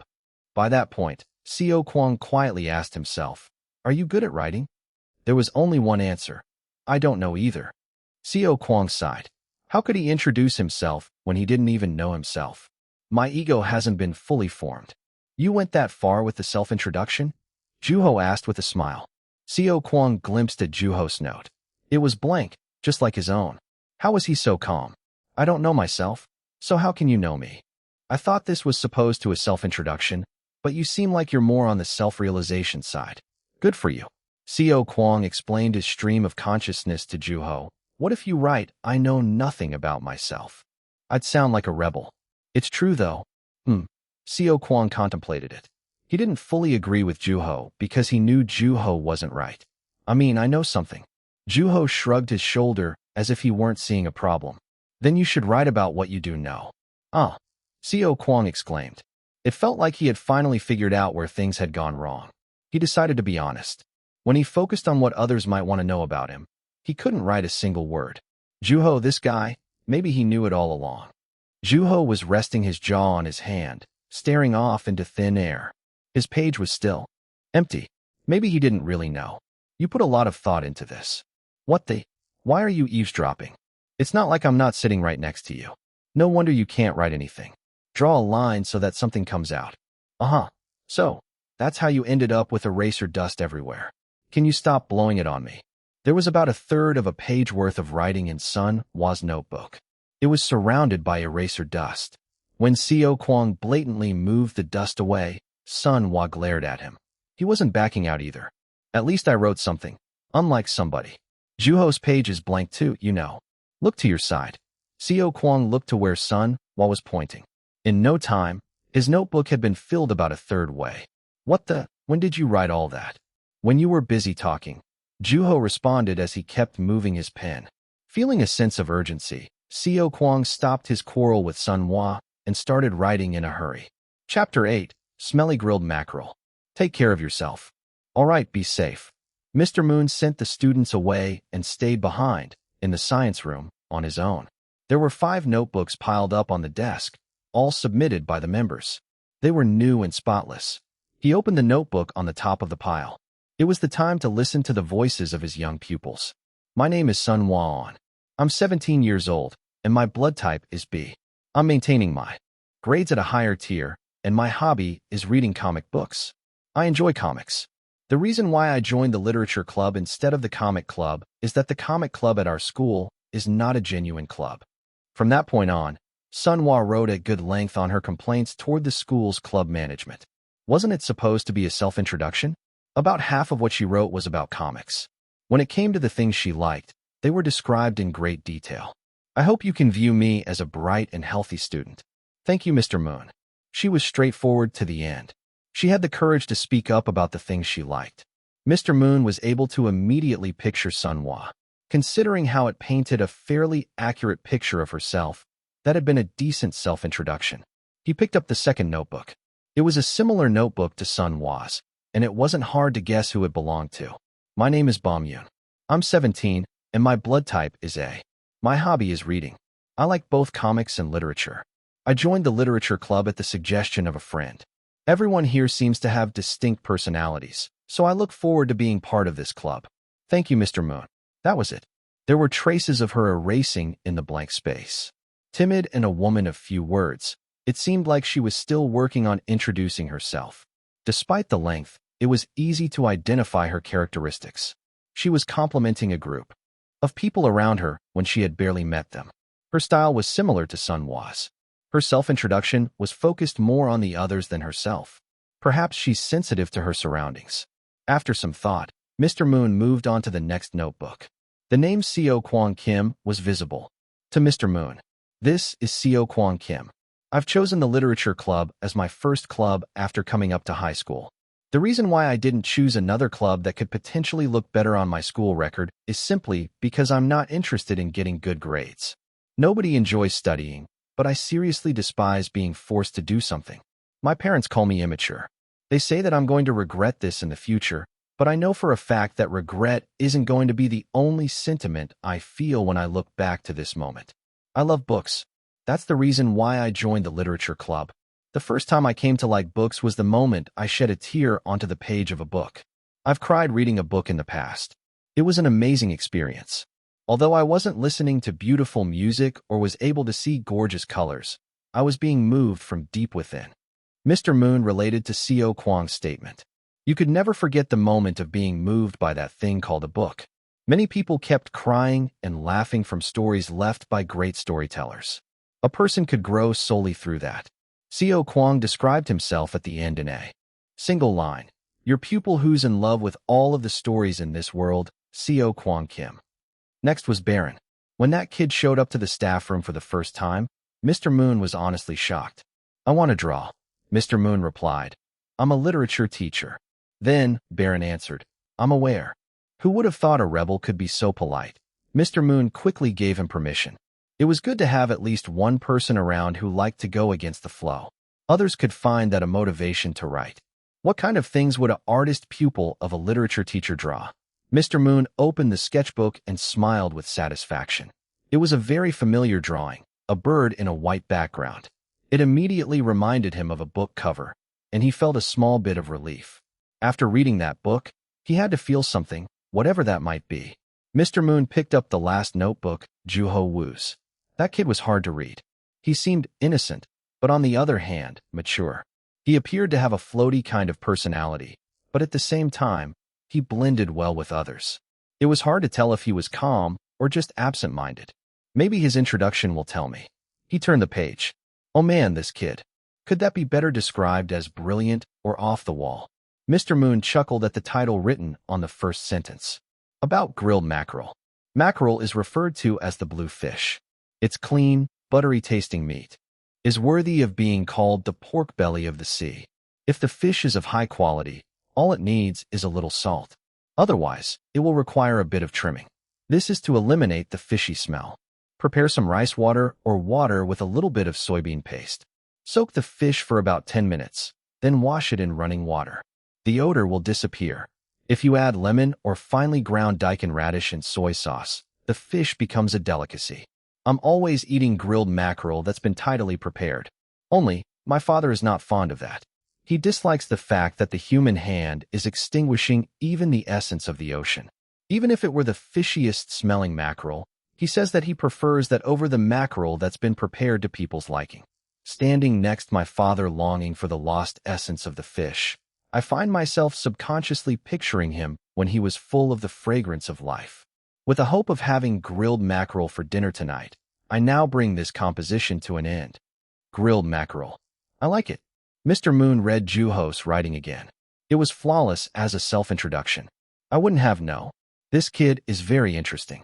Are kids good at writing by default nowadays? Murmured Mr. Moon as he thought of a young author in his head. As Juho read in his room, he heard the front door opening. His mother was home. Welcome back. You must be hungry. I'll grill some. Mackerel. Sure. Juho felt awkward about speaking to his parents in casual language. For some time, he had been speaking to them properly. His parents were thinking that their son had grown up after moving up to high school. What about father? He must be busy at work. He said he'll be late. His mother took off her work clothes and immediately started cooking in the kitchen. As soon as she walked into the kitchen, there was vigor in the house. Rustling, the sound of chopping, smell of fish. All those came together and transformed into a mouth-watering smell. With hands of experience, she had quickly filled the dinner table. She hadn't been doing that for mere a day or two. It was precise and skillful.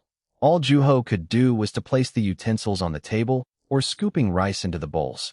Thank you for the food. Juho took some of the white mackerel meat from the plate and put it in his mouth. The meat was just buttery enough, giving it a smooth texture. It was perfectly combined with rice.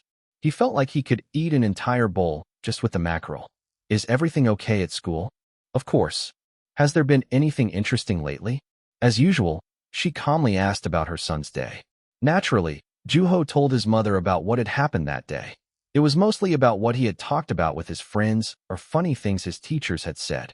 When it came to the club activity in the science room, Juho only picked things that his mother might laugh at. In response, Juho's mother started sharing about her day and the things that happened between the neighbors. It's impossible to have a conversation with that lady. It's like she's from another dimension. Is that right? Yeah. She even talks like a baby. Then, she impersonated the lady's speech. Her lisp was rather funny. After they had finished talking, she added these words as always. There are things that should stay within the family. Just because I said what I said, you can't be going around telling your friends. You know what I mean. I understand. Her concern for her son was habitual. After cleaning up, she cut up some persimmons. They were sweet and pleasant. After Juho took a bite from a soft piece of persimmon, his mother asked, "How are you feeling these days?" To that unexpected question, Juho asked back, "What do you mean? You're famous now. Your books are selling well. Are you excited?" Juho's mother said it playfully, but Juho wasn't that naive. He sensed concern behind her words. It had to be something about her son becoming arrogant from the unexpected success. There had been moments like that in the past. His mother would carefully ask Juho a question after dinner, and back then, her immature son found her concern to be a hassle. His parents had to have been caught off guard by their son's success. They probably weren't sure of how to raise him properly in such a situation. Coming to think of it, Juho's parents had always done their best to encourage him. He was solely responsible for neglecting their words and choosing not to listen. A child was not some creature that grew according to how its parents raised it. The reason Juho's life came to such an end was because of his choices. It is exciting. Still, you know that you shouldn't be too excited, right? Things could fall apart at any moment. I know. That's why I've been putting all my money into the savings account. Great, that's my son. You're the spice of my life. Juho reassured his mother, and for the first time in a while, he spent time with her in front of a TV. Honey, the mackerel is too fishy. Do we have any lemon? It's a fish. It's supposed to smell like that. We don't have any, so you'll just have to eat it. Coming in late from work, Juho's father had to get an earful from his wife after complaining about the mackerel. Hey, play a different song. Something exciting. Got it. The music filled the classroom. It had been a trend to listen to music during recess using the computer in the classroom. The song selection usually varied depending on who was sitting in front of the podium, but it was generally pop. The class president held the mouse today, and unlike other days, he played a music video of a foreign pop singer. Seeing the sexy dance moves, the boys cheered and whistled. Even the girls joined in. Take me. The sound of laughter mingled with the music. While bobbing his head to the intro of the song, Juho realized that he felt like the lyrics were being translated simultaneously and focused on listening. Why do you look so serious listening to a song? I had something to think about. While he enjoyed the song, Seo Kwang saw Juho with a serious face and laughed. Juho paid no attention and kept listening. After testing himself for several days, Juho realized that his head was able to translate any language after some time. It wasn't just English. Click. The phenomenon began with a sound that rang out in Juho's head. It was bizarre. He remembered seeing some 5- or 7-year-old prodigies on TV. Those kids learned several languages on their own and shocked the adults around them. Were those kids learning languages by using the same ability as Juho? Hey, there's something going on outside, Seo Kwang said with his eyes fixed on the hallway. Huh. By the time Juho had stopped thinking and reconnected with reality, there was a sharp scream. The music stopped, and the kids came out of their class one by one. Seo Kwang and Juho also left their seats to see what was happening. Kids who were walking on the hallway stopped and approached the scene. There was nothing at the center of the crowd, standing in a circle. What's going on? I can't really see. The kids closed in to get a better look. All of a sudden, the circle broke apart and split open like Moses splitting the Red Sea. There were screams occasionally. It was neither a god nor a person that walked through the opening of the crowd. It was a centipede, with more legs than anyone could count. Oh my, it's huge. That is so gross. Somebody kill it. The centipede was busy moving around between the kids' feet. From the centipede's perspective, that group of kids probably had more legs. The centipede had to have probably realized it by now. I shouldn't have come here. Due to the school being close to a mountain, Juho heard a teacher saying that centipedes were a common find. The first years were on a high alert because a centipede had appeared before them. The school being in Seoul, most kids probably weren't used to seeing centipedes right in front of their eyes. It might be poisonous. Squirming what looked like either a head or tail, the centipede came closer. It was a threat. That thing was dangerous. Let's kill it. Chapter 9, Charades. Somebody use your slipper to kill it. This is the chance to be hero. I'm scared. Somebody kill it. Sensing hostility from the humans, the centipede moved about all the more busily. Only, it was headed in a bad direction. The students ran away screaming while its countless legs moved restlessly. The standoff continued at a distance. The hallway was growing increasingly chaotic. Move. At that moment, one of the students took off his slipper and started walking toward the centipede. Others who appeared to be his friends gave him an exaggerated cheer. There was playfulness in the boy holding the slipper in his hand. Without hesitating, he approached the centipede and raised his hand up. Underneath him was the centipede. Juho reached out to stop him. Wait. The voice didn't belong to Juho's. At that slightly awkward, yet resounding voice, the boy stopped what he was doing. The others stopped talking. It was the foreign teacher. He was known as James. His Korean was still awkward. Many students trembled with anxiety that he might try to strike a conversation with them. To those students, English was a much greater fear than a mere centipede. Seeing the crowd of students on the first year's floor on his way to prepare for class, James approached them. Flustered, the boy holding the slipper was struggling for words. Others who had been cheering and those who had been screaming were all staring at that tall foreigner of a teacher. They hoped somebody would give him an explanation. Unaware of the student's heart, James spoke without hesitation. Of course, in English. Oh my, there's a centipede here. I have an idea of what the situation is. This is a rather threatening presence for the adorable first years. But we must not forget the fact that we're all part of nature. A slipper is not a tool for murder. It's an object that protects your feet. Now, let your slipper serve its purpose. Surprisingly, the student understood and placed his slipper back onto his foot. Of course, it wasn't because he was fluent in English. As he backed out, he spoke to one of the students who had been cheering for him. That was lit. I just understood everything he was saying. Body language was rather universal. James' body language communicated his thoughts with an admirable result. With such an amazing communication method, his lack of fluency in Korean didn't seem to be an issue. Somebody bring me a dustpan and a broom. I'll take the centipede out. As James acted out using a broom, The students looked at each other. Who wants to go get it?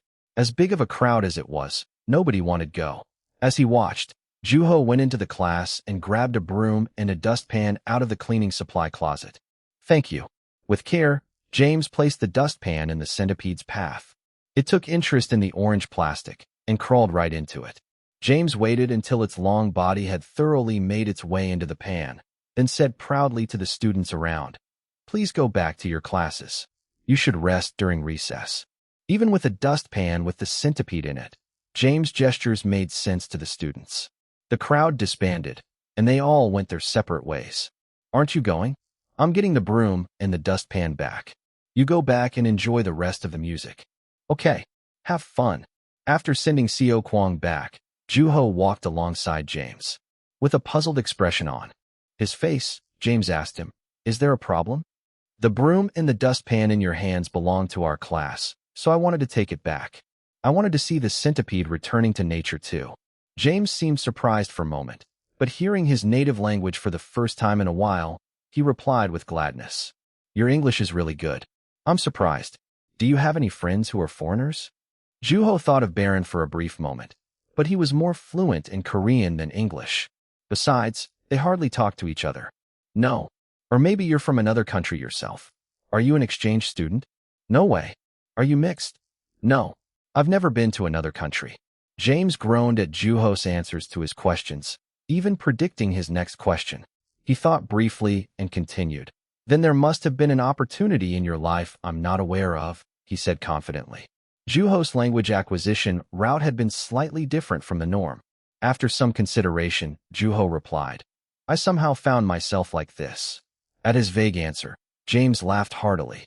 He seemed to be thinking that Juho had a secret that he was too shy to talk about.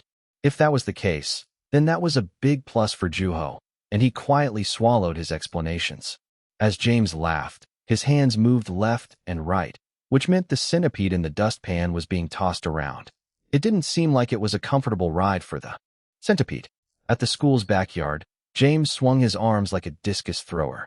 The centipede flew through the air and landed on a leaf. After observing its surroundings, it went on its way. "I hope it doesn't get lost this time." After looking at the centipede for a while, James suddenly started talking. "You can learn a language rather quickly given the opportunity. The reason why our students struggle so much with English is because they're not given the opportunity. Without it, there's no drive, and the process only becomes painful. Writing out dictation out of concern for a grade or the future was just exhausting. Learning was not the result. A classroom is not where you start. You have to go out and find that opportunity. Only then, you can learn a language. That's the start. It honestly doesn't feel real to me that I'm teaching English to these students. It kind of feels like you're watering a dying plant with wine instead of water." That was a rather uncommon analogy. His body language seemed to be easier to understand, so Juho asked lightheartedly, "So, is your Korean awkward because you weren't given the opportunity?" "Haha, that is correct. I'm still looking for an opportunity to learn. I'm also single." Then, James added playfully, "Do you know any women? Introduce me to them." Is he asking a student about introducing him to women? This school somehow has a number of teachers who don't act like they're teachers. I may be fluent enough in English to not require further education in the subject, but I'm still a student. Huh. So you didn't learn English because you were into foreign women? At that age, the interest toward the opposite gender tends to be more intense. I went out a lot too when I was in school. Somehow, James appeared to be filled with confidence as he reminisced about his past. Juho's father would make a similar face at times. Everyone's memory tended to beautify itself, both natives or foreigners alike. "Thanks for lending me these. I'll see you in class." James handed the broom and the dustpan back to Juho and went into a classroom at the opposite side of the building. He was a pleasant person, a master of body language, and lover of nature. Juho thought about the kind of story that would come out with James as the protagonist. It'd probably have a feel of a rowdy street concert with cheerful melodies and cymbals that were particularly loud. "Aren't you determined?" Sun Wha had been the first to act on the mission given to the club members, the mission of getting a writing sample out of Baron. Accompanied by BOM, she came to Juho's class and said, "I'm going to try talking to Baron today. Don't stop me." "I'm not going to. Do you have a plan, though?" "Of course. I may not look like it, but I can't afford to be comfortable with my grades. I'm a thinker. Don't you mean you just gave up on your grades? Sun Hua glared at Xiao Kuang as he sneered at her. BOM spoke up in midst of the staring contest. Sun Hua has really good grades. Even in middle school, she was in top 10 in the entire school. She works really hard. You hear that? Huh. I'm surprised you even have time to study when you read so many comics. Everything's a balance. I'm a woman of wisdom, so it's a piece of cake for me to hit 2 rabbits with 1 stone. At the very least, I can see that you lack humility. Juho spoke up to put the conversation back on track. So how are you going to approach Baron? As if she was waiting for that, Sun Hua replied with a smile, head on. I thought you said you were a thinker? Bomb laughed nervously at Xiao Kuang's remark. She seemed to be struggling to think of words to vouch for her friend. Considering her demeanor so far, it suited her. Regardless of grades, there was no hesitation in the way Sun Hua treated people. One could argue that the depth of a relationship wasn't proportionate to time, but with the exception of Baron, everyone in the literature club had grown very close to each other almost instantly. That was partly due to Sun Hua's proactivity. Xiao Kuang appeared to be social, but he's had a cautious and watchful side. BOM didn't speak much or act on things proactively. In other words, Sun Hua was basically the captain. What good is a strategy when you're trying to win someone over? If your heart connects with that person, you can relate with them about anything. Okay, so let's say that what you're saying is true. How are you going to connect your heart with Baron? In response to Xiao Kuang, Sun Hua took out a book. There was a drawing of a hill on the cover. Covered in dirt, the 5 characters from the book were climbing that very hill. They generally gave off a pleasant impression. This comic is all that it takes to connect with a person heart to heart. You would know, Xiao Kuang. A book has the power to move people's hearts. So a book. Guess I don't have a choice. I'll be rooting for you. Before they knew, their hearts were connecting. It would have been ideal if things played out like they had done between those two, but how would Baron respond? Like a captain, Sun Hua ran up to the second year's floor. The other 3 followed. Bothered by Sun Hua asking him to come out, Baron walked out into the hallway. BOM looked at Sun Hua, looking even more nervous than her friend. Xiao Kuang and Juho observed with fascination. Baron, what? He blurted out a short reply. As if she had been expecting it, Sun Hua continued. Would you write me something? Straight to the point.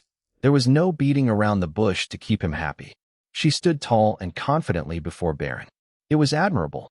Having that kind of side to her, perhaps Sun Hua was the toughest one in the club. With that spirit, she was worthy of being a general. As if she were putting down her sword, Sun Hua pulled out her comic book. This was the comic that moved me the most my entire life. When you read this, you'll find yourself getting filled with companionship. I guarantee it. If you write about how deeply you've been moved, you'd be able to write at least 10 pages. Baron, please buy my companion. BOM turned pale. As if she didn't see that, Sun Hua was confident. How would this plan work? Would it bring down Baron's wall? Appearing dumbfounded, Baron smirked. No. Oh, come on. The 2 began quarreling. It was an argument between Sun Hua trying to get Baron to take her book and Baron rejecting her. He seemed to be caught off guard by how proactive Sun Hua had been. It was visible that Baron didn't know what to do. He was not used to such an initiative. Perhaps that was going to work after all. Baron, the bell's about to ring. I have to go soon. Please, take it. I said I don't need it. Just go already. If you read this book, you'll be shedding tears before you know it, and your writing will practically write itself. You're going to want to find a companion and go on an adventure. Then, come find me in class. I don't know where your class is, and I'm not planning on going there. Not to mention, I'm not writing anything. Fine. Please just take the book then. Just the book. The 2 kept on quarreling, but even until the end, Baron didn't take the Sun Hua's book. Chapter 10, Inside of a Pouch, 1. Some people would have taken the book if things had risen to such a degree, but Baron was quite stubborn.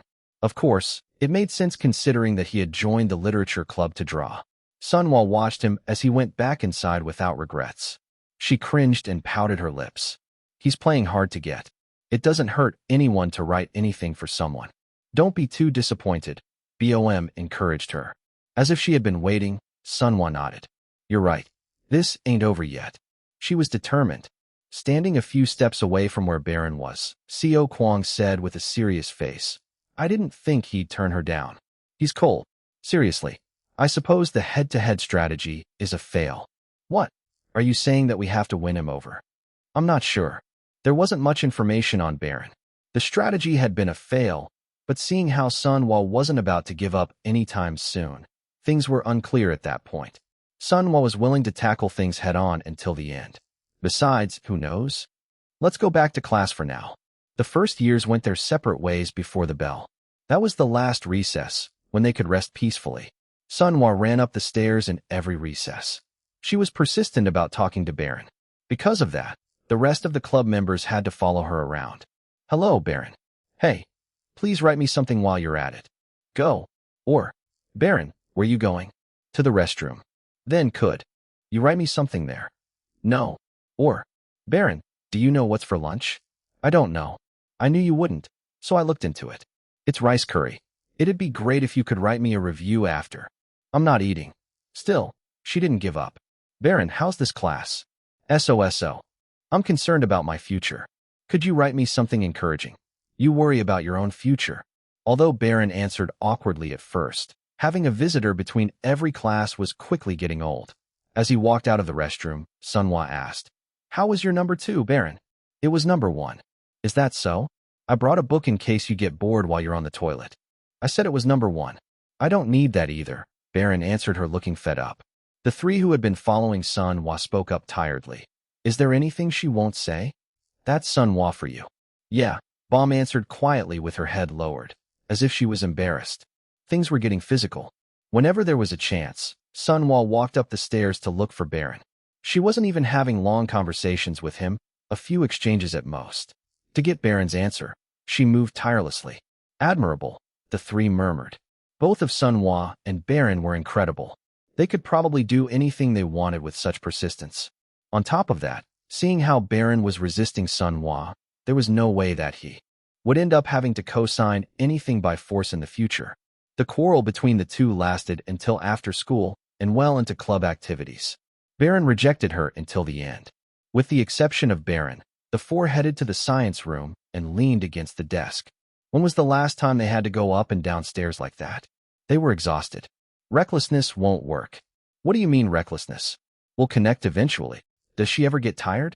She was still saying the same things, and Juho responded with a weak voice. I can't do this much longer. Me neither.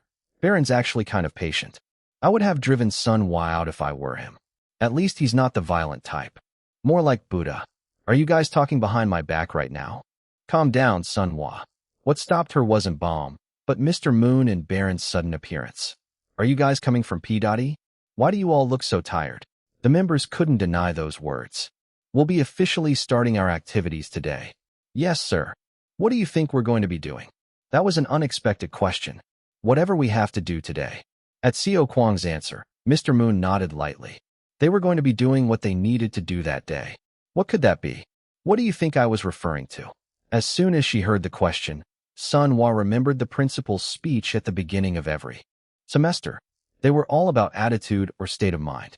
She raised her hand and replied, a pure, unadulterated heart. Without hesitation, Mr. Moon made an X with his hands. All of our hearts have already been attacked by microscopic dust. Next, he said it refreshingly. It would have felt like fresh air to people who had been breathing polluted air. How can he say things like that to his students? Sunwa pouted her lips, not knowing if she was wrong or if she was offended by Mr. Moon's answer. Next was Seo Kwang. His answer wasn't all that different from Sunwa's. How about basic endurance? The P.E teacher always says that we need to work on our endurance. I don't expect endurance from kids who get less activity time than prisoners. Next, wow, really? Do we get less sunlight than prisoners do? That was a bit harsh, Seo Kwang murmured. He was a growing teenager who would soon be taking on the burdens of the future of the country. The prisoners were burdened by their crimes, but it was hard to tell who was actually being punished at that point. I'm not sure. What could it be? It's not body or the mind. What else is there? Bom and Sunwa exchanged words as they contemplated on the answer. It didn't seem like it was coming to them. Juho was watching Seo Kwang complaining about the harsh reality of the moment. In that moment, his eyes met with Mr. Moon's. What do you think the answer is? Asked Mr. Moon. That was the first official day of club activities, so Juho stared into the ceiling for a little while and asked, "We're going to be writing, right?" "Yes. You need a good vocabulary if you are to write. So, that must mean we have to know our lexemes." Mr. Moon made a big circle with his hands. Ding, ding, ding. It was the most lifeless sound effect. Perhaps for that reason, even after finding out the answer, they weren't all that excited. Sun Hua and Xiao Kuang had a moment of realization and exclaimed, "Aha! The answer's simpler than I thought. The thing that's really important when you write is vocabulary." Mr. Moon opened his hands. At the end of them was Xiao Kuang. "What do you think about when you can't think of a word?" What do I think about? I think that I can't think of anything. Not exactly wrong, but not exactly what I'm looking for either." Next, Mr. Moon pointed to BOM. Slightly flustered, she continued, So, I think that it would be nice if the word I'm looking is written down somewhere, because it feels like it's not in my head." Her voice was growing timid, but Mr. Moon nodded. "That's right. There's the answer I've been looking for. We look around when we can't think of a word. That is a subconscious act which assumes that the word we're looking for can be found in our surroundings." Therefore, he emphasized the last word, accentuating his point. "We take the words that are rolling around out there and make them ours." Those were interesting words. Everyone seemed to be half curious and half concerned. For now, Baron was also listening to Mr. Moon. "You each own a pouch." "A pouch? We don't have a pouch." After Xiao Kuang's answered, Mr. Moon dropped his head as if the fun was spoiled. "Use your imagination and come up with an answer. You're all part of the literature club, where it's all about creativity." Mr. Moon was making a ridiculous demand. "This so-called vocabulary pouch. In there, you'll find words that you use often, whereas there won't be any words that you don't use. As a starting point, an author should know a vast number of synonyms. Imagine filling up that skinny pouch of yours with words.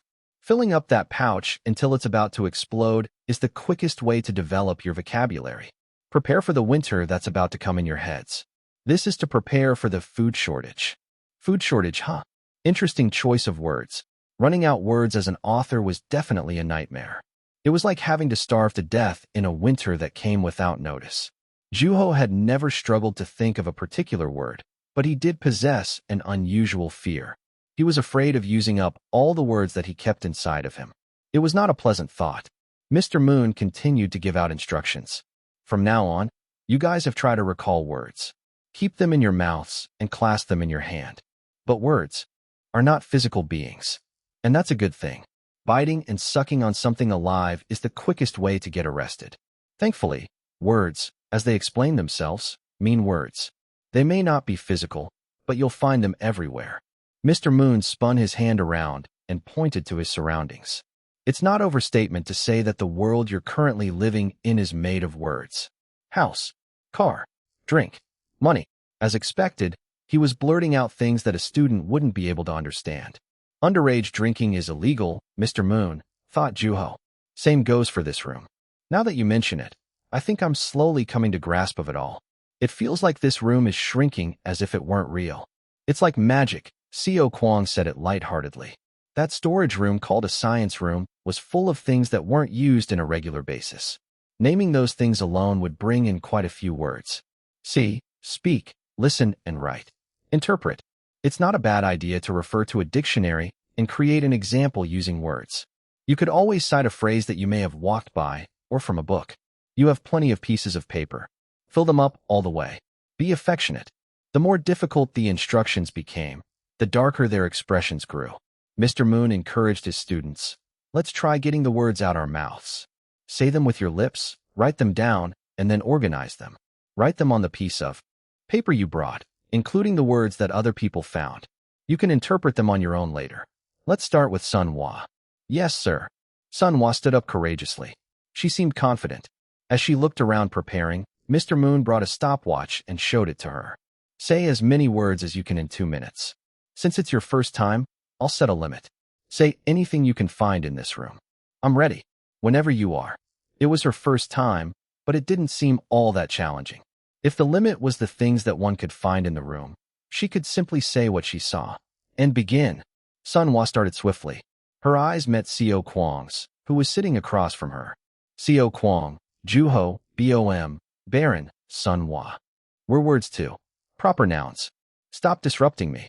eyes, nose, mouth, ears, forehead, hair, shoulders, chest, torso, arms, legs.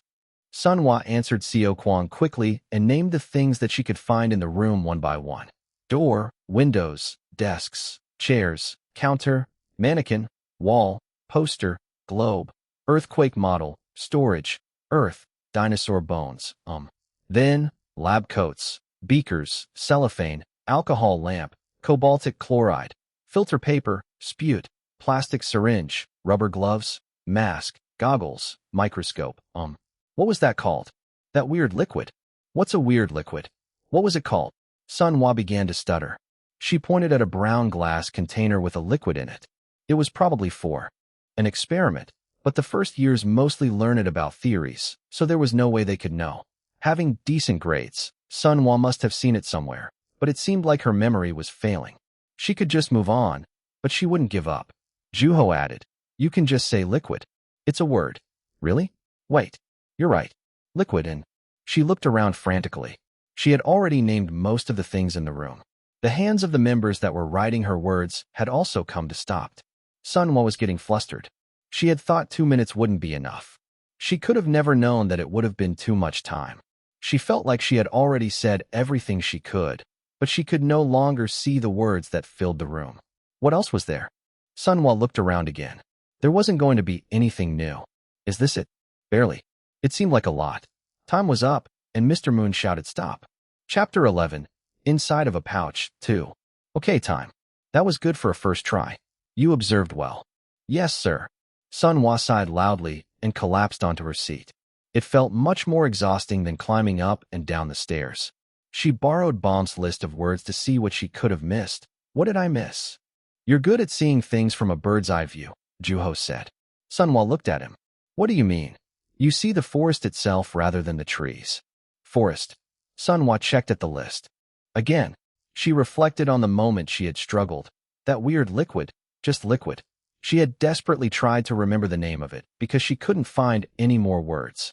Her mind focused on the details because there was no more information that could be identified from simply looking at the external.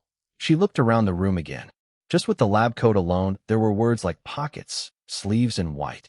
Then, she started to see the things that weren't visible moments ago. Was I ever bad with details? By the time Sunhwa realized it, the rest of the club members did as well.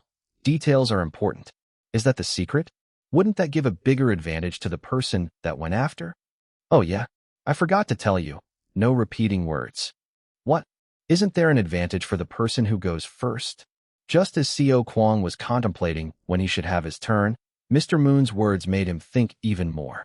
While he was busy thinking, Sunhwa told Boem, "Get this over with, Bomb." "Should I?" "Mr. Moon, I'll go next." "Sure." As if giving up, Seo Kwang quietly raised his fist in front of Juho's eyes. It was an unspoken offer to settle it with a game of rock, paper, scissors. Juho nodded. Winner goes last. Whatever. Rock, paper, scissor. Seo Kwang played rock, and Juho played paper. Juho won. He was going last. Seo Kwang smiled and made Juho a boastful promise to Juho. "I'll make sure that there's nothing left for you." Yeah. Do your worst, thought Juho. The timer started, and Bomb seemed slightly nervous. She opened her mouth in a hurry. Paper, rope, tree, pencil case, cloth, pen, mechanical pencil, lid, handle, rubber, pen tip, spring, ink, and hair tie, scribble, letters, and. She focused on things that she could find on the desk first. Paper and rope from her notebook, and tree was from the desk. Bomb hastily looked around. She was definitely more detailed than Sunhwa, but she was tensing up. It made sense considering that there was a time limit. Moreover, the words Sunhwa had said kept interrupting her thoughts. The same, repeating words danced around in Bomb's mouth. That, uniform, name tag, slipper, stocking, pants, shirts, vast, activewear, buttons, sleeves, pockets, collar, lining, thread, knot, wrinkle, and... She stumbled through to find more words. There were quite a few words coming out of her mouth. There were long gaps in between, but the result wasn't bad at all. Mr. Moon shouted stop, and Boem returned to her seat while calming her breath. There were still remnants of excitement on her face. That was good, Bomb. Oh, it's nothing. I'm kind of embarrassed that I stuttered so much. I didn't even get to look around the room like Sunhwa did. I must be narrow-visioned. She waved her hand in denial at Sunhwa's compliments. Bomb's approach was definitely more effective than Sunhwa's, Seo Kwang thought. Seeing how she was pulling out multiple words out of uniform, perhaps we really are overly depend on what we see. My turn. Without saying a word, Mr. Moon started the timer. Seo Kwang spoke calmly and was not in a hurry. He realized that 2 minutes was not a short time after watching Sunhwa and BOM. There's plenty of time. No rush. Let's see. So, men and women, and things, object, glass, plastic, letters, sentences, self-introduction, books, bookshelves, title, author, publisher, translator, publish, publish date, edition, issue, cover, paper band, numbers, and Seo Kwang thought for a brief moment and continued. Those were words that hadn't been mentioned yet.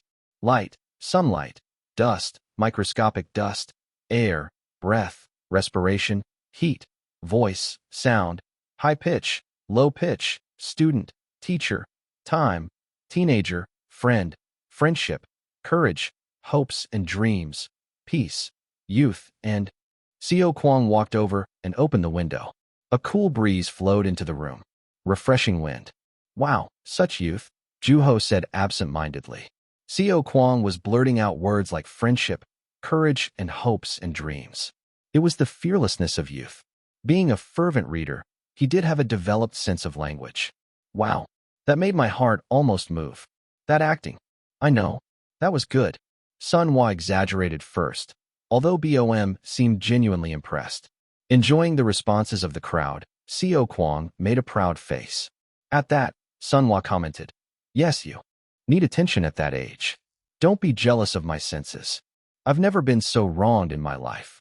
By the time their quarreling died down, BOM spoke quietly. "That was amazing, Seo Kwang. You're too kind." Here was another friend who lacked humility. His arrogance was through the roof. BOM was deeply impressed. Words exist even in unseen places, and Seo Kwang pulled out a fact that Juho had been forgetting. It felt like his vision had widened, so BOM complimented Seo Kwang. "I didn't even think about that.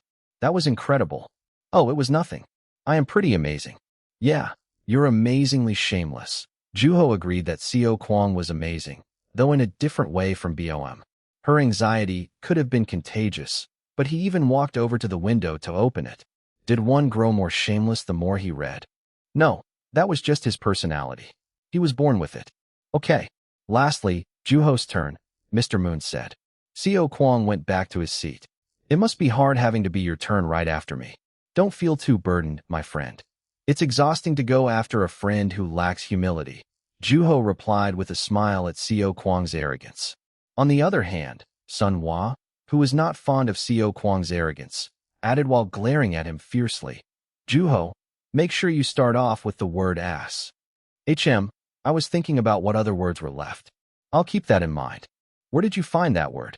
"Right here, on your stupid face. I see that your words are getting edgier." There, settle down." Leaving BOM behind, trying timidly to break up their quarrel, Juho got up from his seat slowly. "Keep them in your mouths and clasp them in your hand." The limit was the room, wherever the eye could see. That was probably a trap planted by Mr. Moon. Words were everywhere.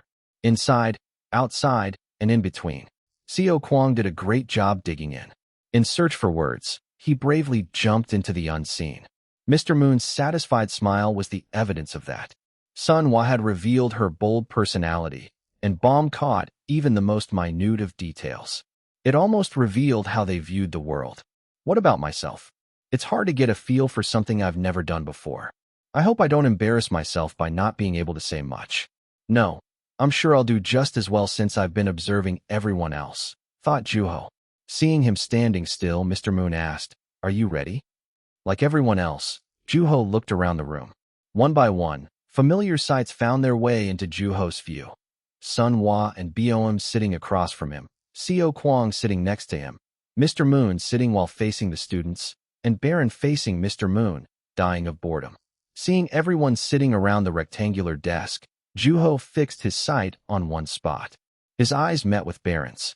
Without trying to avoid Juho's gaze, Baron stood up from his seat, remaining composed even after making eye contact with an upperclassman. Juho answered with his droopy tone, "I'm ready." "Ready, begin." Baron wondered if Juho was going to ask him if he was black. He did make eye contact with the others as they were busy finding words. From the first year's avoidance of eye contact with him, Baron realized that he wasn't the one who was being avoided, but the words that were surrounding him. Is he going to say them? Those sensitive words? Thought Baron. Juho began. People, human, humanity, mankind, character, dignity, human being, personality, appearance, life, lifespan, human nature, existence, living being, heart, me, self, ego, ID, identity, superego, experience, recognition, past, present, future, talent, prosperity, fall, good news, sad news, exciting news, struggle, joy, tears, smile, resentment, annoyance, attachment, love, favor, endearing, affection, happiness, pain, terror, difficulty, anger, fury, hope, fear, sympathy, heartstruck, chaos, unfamiliarity, inner person, disgrace, hate, passion, respect, despise, demand, desire, longing, pleasure, displeasure, reminiscence, senses, emotions, sentiment,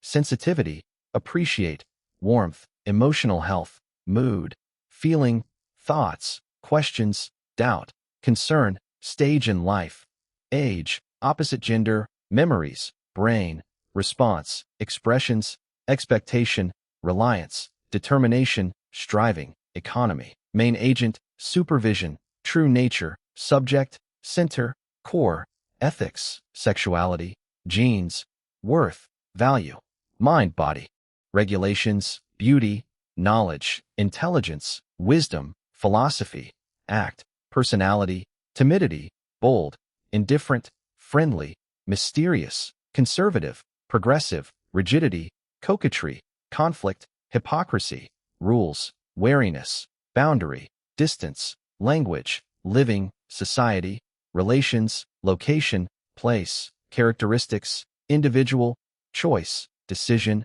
interest, thinking, conscience, emotional state, intention, tendencies, wants, wishes, volition, soul. Time's up.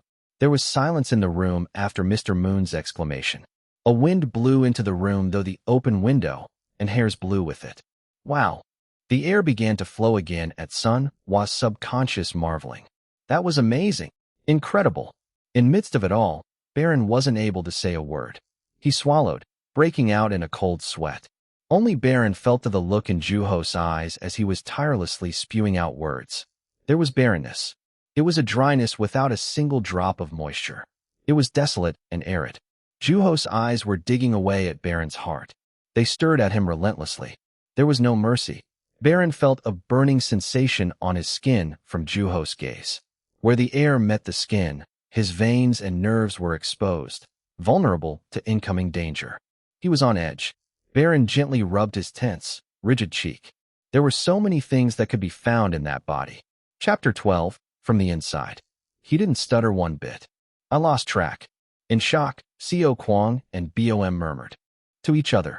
Sun Wa, in awe until a moment ago, frowned in the meantime and replied, "Are you telling me a human can be swarming with that many words? There's something gross about that. You're weird too. Don't you think of those things when you look at other people?" "Not really. I was just focusing on the words." Sun Wa was getting annoyed by Juho's cheerful denial. His skill was incomparable to somebody who ended her turn with eyes, nose, and mouth. There was such a drastic difference even though they were given the same subject. Juho didn't stop even for a brief moment. There was not one bit of hesitation. From the alien words like ID and superego, Sun Wa was able to feel the vast difference in their vocabularies. "You have good grades, right?" "No, not at all." Recognizing Sun Wa's expression growing darker every time he answered, Juho went back to his seat, avoiding eye contact with her. "Who are you? What do you mean?" Dumbfounded, Co Kwang looked at Juho. "How were you able to say that many words?" "It's nothing. They're things you hear every day." "You haven't even been alive for that long," Co Kwang said boisterously. Then suddenly, he quietly whispered to Juho, It was nerve-wracking. What? You were looking at Baron the whole time. I thought you were going to say the word. The word. Xiao Kuang grew impatient and said in an even quieter voice, like, black. Oh, there just wasn't enough. Time. Yeah. I worked my way out from the inside. It took me a while to come up to the surface. Baron has a lot on his mind. Xiao Kuang was surprised. Black was such an obvious choice. Without intending on belittle Baron, of course. It was not a bad word in and of itself. However, words tend to be sensitive and delicate. It didn't take much for them to turn into something completely different. That was why they needed to be treated with caution. The second anybody brought up the word, everything froze. The air became uncomfortable. Xiao Kuang had never met a black person in his life. Though Baron was technically born from a Korean father and a black mother, he was always identified as black because of his skin color. The school never taught him how to respond to situations like that. They never taught what was polite and what was not. Baron wasn't confident about handling words that he'd never seen or learned before. At Baron's jarring appearance and identity, Xiao Kuang did everything within his power to avoid contact with him. Xiao Kuang tried to think of words that described Baron. This time, from the inside out. Skin. It was the first word looking from outside in, but from an outward perspective, it was the last word to come up. Inner being and appearance, Xiao Kuang compared the two. When he was getting to know someone, the inner being of that person was the most important thing and what gave the person significance. He took his favorite book and placed it onto the shelf. He felt empty. He felt stupid for living in anxiety that entire time. He looked at his notebook. The page was filled with Juho's words. Next to it, Xiao Kuang wrote other words. Black. Dark. They felt so insignificant next to Juho's vocabulary. Though Xiao Kuang had more to say, he had to stop himself as Mr. Moon began speaking. Good job. I assumed that this was everyone's first attempt, but I could see that you're all learning. As you saw from Juho, there are always plenty of words you can think of even when you're not supposed to repeat words. Even in this tiny room. Juho did an excellent job. It had been noticeable from his self-introduction. There was something about him. His vocabulary was impressive, but it wasn't the only thing Mr. Moon had been shocked by. The room is full of useless things. Considering that it was being used as the school storage room, there were countless random things. Of course, as Xiao Kuang had said earlier, there were plenty of unseen words. With Juho's vocabulary, it wouldn't have been too difficult to capture even more words. Among the many candidates, Juho had fixed his eyes on Baron. Also, he ignored the most obvious difference. Mr. Moon glanced over to Juho as he was sat quietly. If he was shrinking the gap between Baron and the rest of the club members with a conscious effort, he would be beyond ordinary. On the other hand, Baron was surrounded by strange emotions. All Juho did was list words. But his feelings were swaying left and right as if he had been comforted. Because he had already decided to take no interest in the business of the first years, Baron had always thought that he wouldn't be taking the initiative to talk to them. He looked at Juho's calm face. Who is this guy? Baron was tingling with a new curiosity. Ah. Xiao Kuang made a curious sound. Sun Hua glanced over at him, but Xiao Kuang's eyes were on Juho. What? Did something get on my face? Juho was no different from the usual, but Xiao Kuang was convinced of something. This guy schemed something similar in the past. This was calculated. It was intentional. You nut job. What's this about all of a sudden? Juho felt like he was being falsely accused by his friend, but Xiao Kuang didn't mind. He kept at it. Nut job. I've never been to the school library. Me neither. I've been here before. With the exception of Xiao Kuang, it was everyone's first visit to the school library. They weren't there because they wanted to be. They were at the library because of the mission given by Mr. Moon. Each of you will check out one book from the library. There's no criteria, except you must pick a book among the ones you've read. The interior of the library was visible through the glass entrance. The first thing that could be seen were the books that were on the shelves. Xiao Kuang hummed excitedly. The library was about the size of a classroom. It was not a big library by any means. Still, the library was brimming with books. As the members walked into the library, they encountered a group of students from the book club, reading on their desks. Seeing how they weren't startled by their presence, the book club must have already known about the visit. You're all from the literature club, right? Grab what you're looking for and leave quietly. You got it. The Chinese teacher warned them sternly as the literature club came into the library. He was not only known as the homeroom teacher for the book club, but also for his strictness. With Juho being the only calm individual, the nervous first years quietly walked away from the Chinese teacher as fast as they could. As they blindly followed the tall bookshelves, the members reached the new release section. Next to it was a small plastic container. It appeared that students could write out requests for their desired books. Inside of a clear plastic container were only 5 sheets of paper. They matched the number of book club members who happened to be reading in the library. They have the trace of a bird. They're quick. It must have been in high demand. The book was shelved at the frontmost row. Sun Hua asked Xiao Kuang as he pulled it out. Did you pick one already? As a candidate. Why do you ask? I have another book if you need one. I told you, I haven't read it yet. You still haven't read it? I'm telling you, you won't regret it. Meh, whatever. I'll never conform to the trend. As the voice of the two grew louder, Juho said to them, the Chinese teacher is looking in our direction. Their voices shrunk quickly. Juho left Xiao Kuang and Sun Hua behind and moved on to the next aisle. It was labeled literature. Getting a closer look, Juho discovered that the aisle was divided into Japanese, Korean, and English. His steps came to a halt in front of the Korean section. Author, Hyun-Du Lim. Title, The Mirror.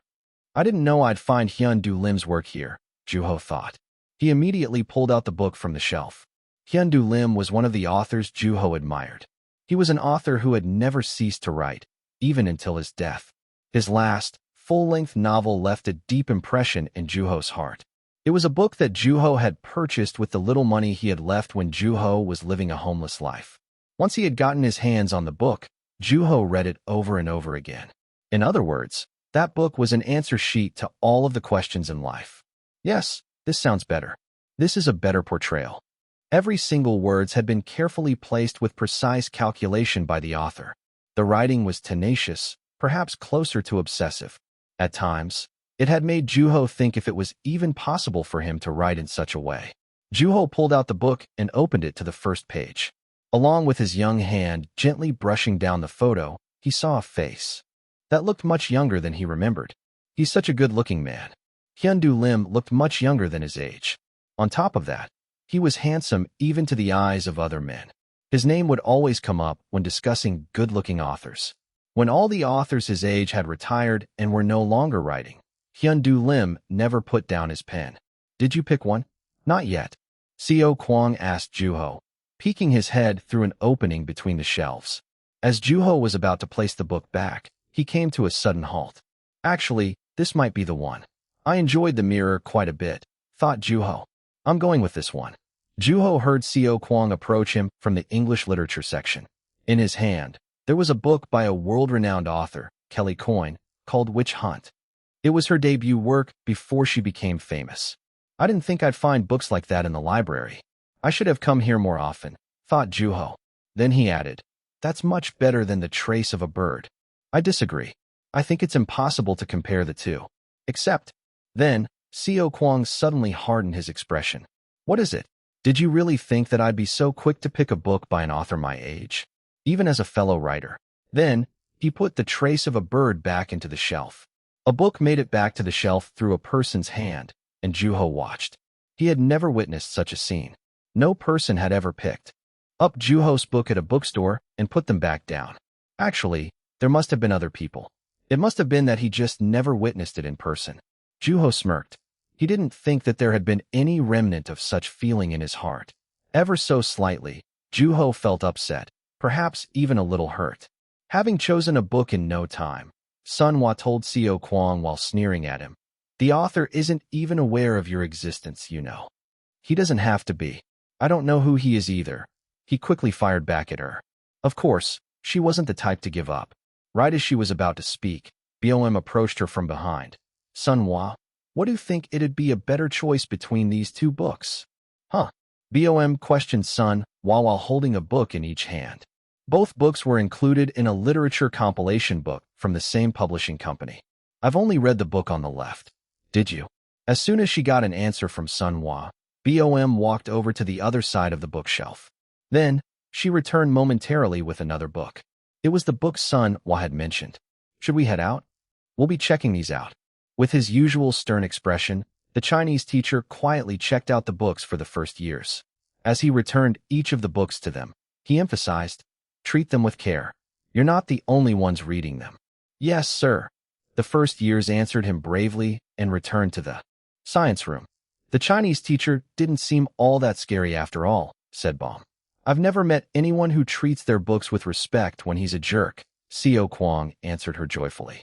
At that moment, it was almost impossible to tell whether he was the same fearful person who had avoided joining the book club because of the teacher in charge. Sun Hua and Juho both agreed. Juho looked at the book he had in his hand. It was very well taken care of. The stern Chinese teacher didn't feel as intimidating as he used to feel. Chapter 13. A Clue Regarding an Identity. When the first years returned from the library, there was a small change in the science room. Next to Mr. Moon was a mound of crumpled-up graph-like paper that came up to his calves. "We're the literature club, for God's sake. We should at least be writing on Korean manuscript paper." Mr. Moon distributed the sheets of paper to each member. Juho saw the red squared on the paper in front of him and thought, "It's been a while. You all know the writing format for this paper, right?" "Just barely." "That's true. It's really tricky to understand, especially when writing a citation page." The kids were staring at their sheets of paper as if they had never seen them before. Mr. Moon encouraged them and began to explain things. "What do you think the reason is for leaving the first square blank when starting a paragraph?" He stopped for a brief moment and went on to answer his own question. "So, it looks neat." The kids appeared unsatisfied with Mr. Moon's answer. A piece of writing exists to be read. Moving down a line when starting a new paragraph or dialogue is for this very purpose. It enables the readers to read more comfortably. If everything was stuck together back to back, it'd be impossible to read. So, you switch over to the next line and skip a square. Then, what do you think you should do when the dialogic sentence starts to get longer? Sun Hua thought briefly and answered carefully. "Go to the next line." "Why?" "So it looks better." That's correct. She was truly like an exemplary student. Even while Mr. Moon was explaining punctuation, Arabic numerals, and spacing in the English alphabet, he emphasized repeatedly that writing existed to be read. Manuscript paper, according to him, was like a well-decorated cake. As the students slowly began to come to grasp how to write using the manuscript paper, Mr. Moon explained the mission he had previously given. He revealed why he had sent everyone all the way to the library in the middle of club activities. "Do you guys know what a transcription is?" "We've heard of it, but it's definitely not something you hear every day," Baum answered. The others must have felt no different. "How about copying?" "We've heard of that. Mainly when I got in trouble with my teacher," Co Kwong said playfully, as if he was reminiscing to a time when he had been caught. "They mean the same thing. From now on, you guys are going to be transcribing the book that you checked out from the library." "We're copying them." The word copy had an unpleasant connotation. As Co Kwong had said earlier, the word was often associated with warning statements. A student could get into a world of trouble with the teacher for copying his friend's homework. Mr. Moon took a deep breath and started speaking. "The copying we're about to do is for practice. It's a commendable deed. You guys might not be aware, but you'll find this often when a famous author is being interviewed. I've transcribed the work of an author I respect the most." It wasn't clear who he was imitating, but Juho understood what Mr. Moon was saying. For the would-be novelists, transcription was something they tried at least once. It was a natural occurrence. For anybody who aspired to be a novelist, even without being told, if he or she was human, there would be at least one or two authors he or she admired. When memorizing the names of every single book written by an author and reading their work repeatedly no longer satisfied one's heart, one began to copy the author's writing. "I want to be able to write like this person. I'm jealous of everything this author has. I'm mesmerized by his writing." It was a heart-like that motivated them to move their hands, so that they could turn their idol's talents into their very own. One thing to be mindful of when you're copying is to not do it in a hurry. You have to follow the intention of the author as is.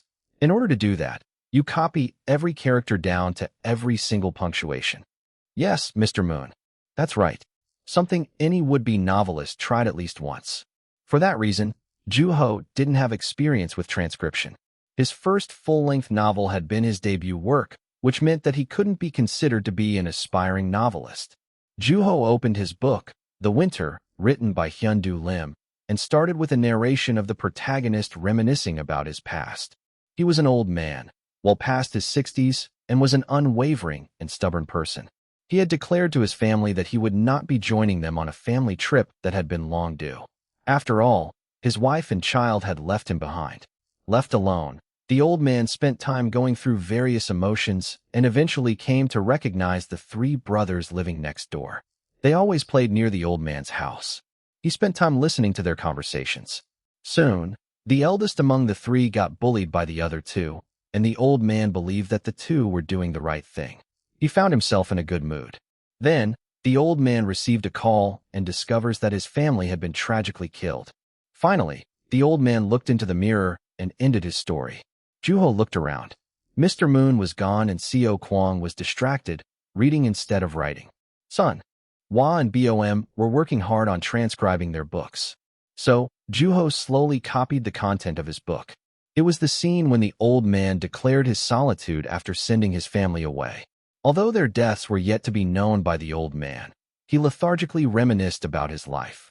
That perilous tone itself was foreshadow. It was quiet and lonely, and it was consistent from the beginning and to the end of the novel. As he copied the novel, Juho felt down for no apparent reason. He was experiencing the extreme emotions that existed in midst of silence. It was different from merely reading. It was blatant and uncomfortable. He put down his pen for a brief moment. After taking a short break, he asked Baron, who was in the middle of drawing, a question. "What are you drawing, Baron?" "A book illustration." He gave Juho a short answer, and Juho looked closer and saw the printed images. There was a character with a playful expression holding a rice paddle in one hand. He appeared to be Nalbu.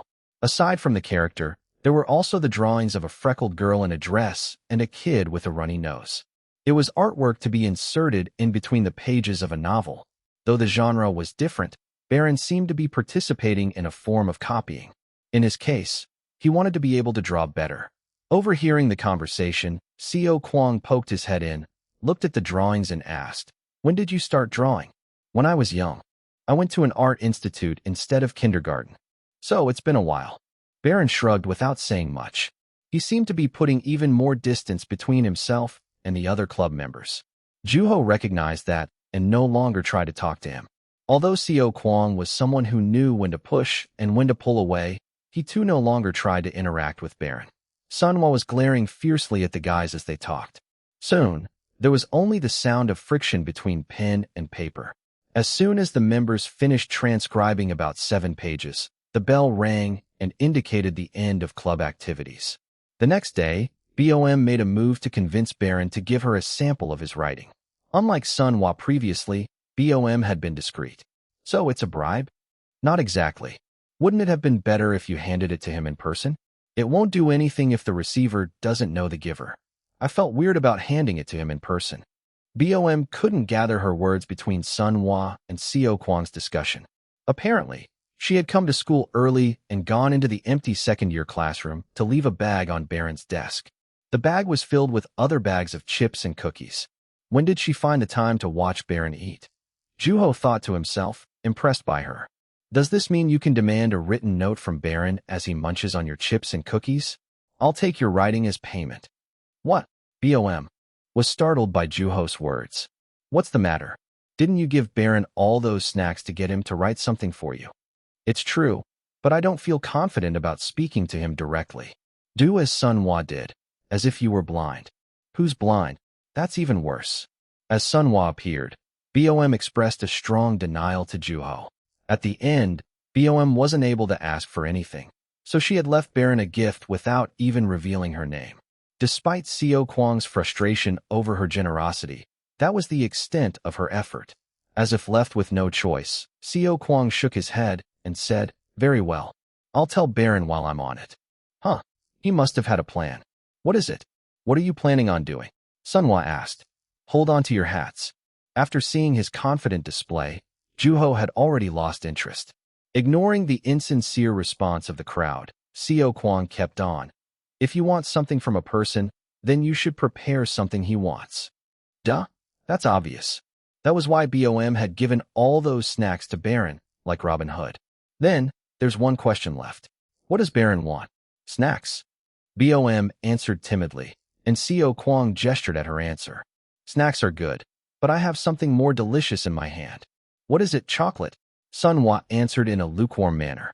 Realizing that Co Kwang wasn't going to stop anytime soon, Juho took out a book from his bag. It was the Winter, the book he had checked out of the library for transcription, and he thought to himself that he'd read it again from cover to cover as he transcribed it. I found a clue for the author who wrote The Trace of a Bird. Juho's hand stopped in its place. Are you serious? Where did you find it? Tell us. He can't possibly be talking about me, thought Juho as he slowly put down his book. In contrast to his calm appearance, his mind was working frantically. Yunwoo. Identity. Clue. There hadn't been any updates from the editor either. Whoa. Control yourselves. Did Baron read the book too? I saw it with my own eyes. Juho had seen it too. The book Baron had read on his first day of club activities had been The Trace of a Bird. He still remembered the expression on Co Kwang's face when he saw the book in Baron's hand. He looked like he was about to wrap his arm around Baron. How do you know that he's a fan of the author, though? It's weird to make an assumption like that just because he was reading the book. That's true, Juho agreed silently. There was no proof that Baron was obsessed with the author simply because he had read the book. As if he was mocking Juho and Sunhwa, Co Kwang clicked his tongue and said, since he's read the book, it'd be impossible for Baron not to be curious about the author.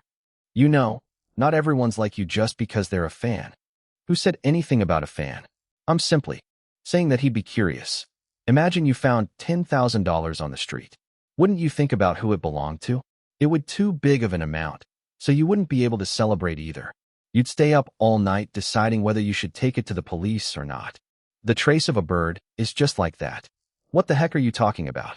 How can book and money be the same? You know, I can't help but notice that you've been commenting on my analogies. Seeing how the two were starting to digress, BOM chimed in. She was curious about the clue Co Kwang had found on the mysterious author. Co Kwang, did you find out who the author of The Trace of a Bird is? Yes, that's the main focus. Co Kwang cleared his throat and lowered his voice. The room felt hushed, and he pulled out a piece of paper from his chest. So, I ran into something really interesting on a blog. Show us. Standing behind Sun, while holding Co Kwang's piece of paper in her hand, Juho read the note faster than anyone else there. The first thing that caught his eyes was the title, revealing the identity of Yunwoo, the author of The Trace of a Bird.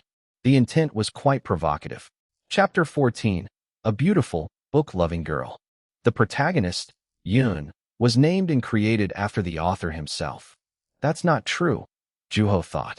Between the mysterious, anonymous author and the protagonist who moves about at night, there's a resemblance in the impression that the two give off. Good, I think I can relax. Juho was able to stay at ease up to that point.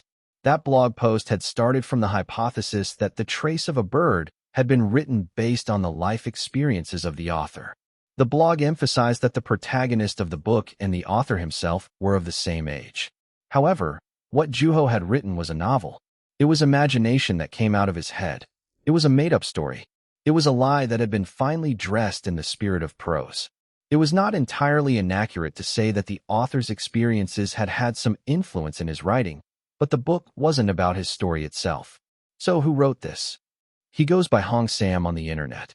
Unfortunately, Hong Sam couldn't be more wrong. Yet, the kid seemed to think otherwise. This sounds plausible, doesn't it? I get the impression that it might well be, Co Kwang and Sunhwa said to each other. What is it saying? I can't really see. At Bomb's curiosity, Sunhwa gave her a brief summary of the blog post. Hong Sam's claim was as such. The author has a detailed, yet brilliant style of writing.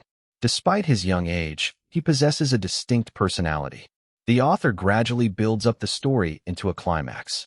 His deceivingly mature writing has shocked and touched the hearts of many.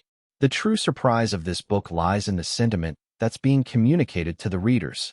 For an author to be able to capture such profound emotions in his writing, one can only assume that he must have lived through experiences that inspired him. Therefore, just like Yun, the protagonist of The Trace of a Bird, there's a chance that the author may not be attending high school. Even if this conjecture is not entirely true, I carefully entertain the possibility that the author detached from the outside world at some point in his past. Having read up to that point, Sunhwa took a moment to catch her breath before moving on to the next page. At the end of the post, there was a final conclusion for the modern-day people who simply couldn't afford the time to read such a post. In other words, considering all the hypotheses thus far, the image of the author, Yun Woo, can be portrayed as a beautiful girl enjoying a book on a warm, sunny day. What? Everyone doubted what they had just read. What? A warm, sunny day? A beautiful, book-loving girl. Sunhwa didn't appear to be impressed either. On the other hand, Seo Kwang had a happy smile on his face. "Sai, what is this?" she said. "What? It's nice. A beautiful, innocent, book-loving girl," Seo Kwang countered. "This is delusional. Come on. A beautiful girl enjoying a book on a warm, sunny day? We got excited for nothing. Yeah, this is straight-up delusional." Even Baum was taking a firm stance in the matter. Juho nodded his head to blend in with the others. Yep, delusional. He was dumbfounded by what he had just read. A beautiful, book-loving girl? Am I, Yin Woo, actually associated with these words? My common, high school student self would be seriously disappointed. "I think Yin Woo is male," Sunhwa said confidently. Juho rooted for her silently. "That's right, Yin Woo is a he." "Why do you think that?" "That's what I'm hoping for. A good-looking guy who's also my age." Juho quickly retracted the cheers directed at Sunhwa. "I wish him to be a muscular, high school boy." In an instant, Juho had discovered the ideal tastes of two individuals. To be associated with a book-loving girl or a muscular high school boy was quite a burden for him. Muscular? You don't say. Then, what about book-loving girl? Right, Baum? Yeah, right. What's wrong with book-loving girl? Juho, say something. Juho shook his head firmly. Seeing the loathing expression on Juho's face, Seo Kwang realized that no one was around to take his side. For the time being, he took a step back. Of course, this is Hong Sam's personal opinion, so I admit that there could be some bias in his words. Still, his observations up to that point sound plausible, don't they? It's already over if it ends with a beautiful, book-loving girl. Come on, guys. The responses in the comments section aren't all that bad. By then, Seo Kwang had already lost his friend's trust, so he quickly moved on to the main point. This isn't the point. It's bait. If Baron falls for this, then that's all that matters. You really think he would fall for something like that? Just watch. I'll be the first to get him to write. Seo Kwang sprung out of his seat. It wasn't long until Seo Kwang returned with a sad face. A book-loving girl must have been of little help. Back already? Juho asked. Seo Kwang answered sadly. Do you know what renders bait useless? What? When it loses its freshness.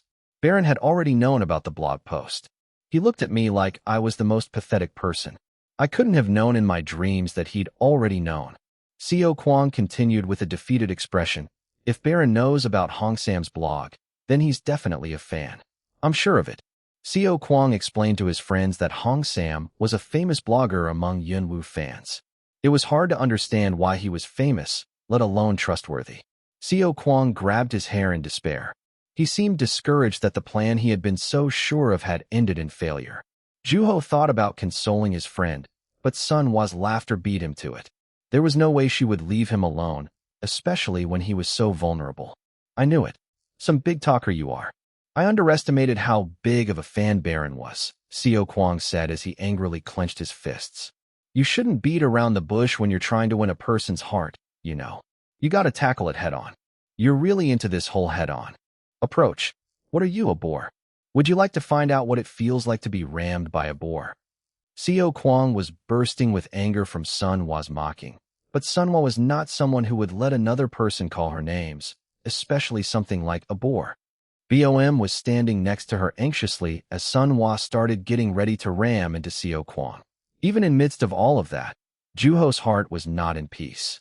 Baron being a fan of Yunwoo meant that he was a fan of Juho. Baron, a fan. Having a fan was not something foreign to him. If anything, he was closer to being familiar with it. Before he returned to the past, he had even come out in public. Compared to the present, there had been more people around him, including fans. Still, the emotion Juho was experiencing was something he was not used to. A friend turned fan. A fan turned friend.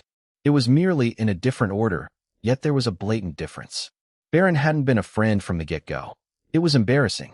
For some reason, Juho's palm started itching. Then, Juho must be the only person left. Me? Yeah, you.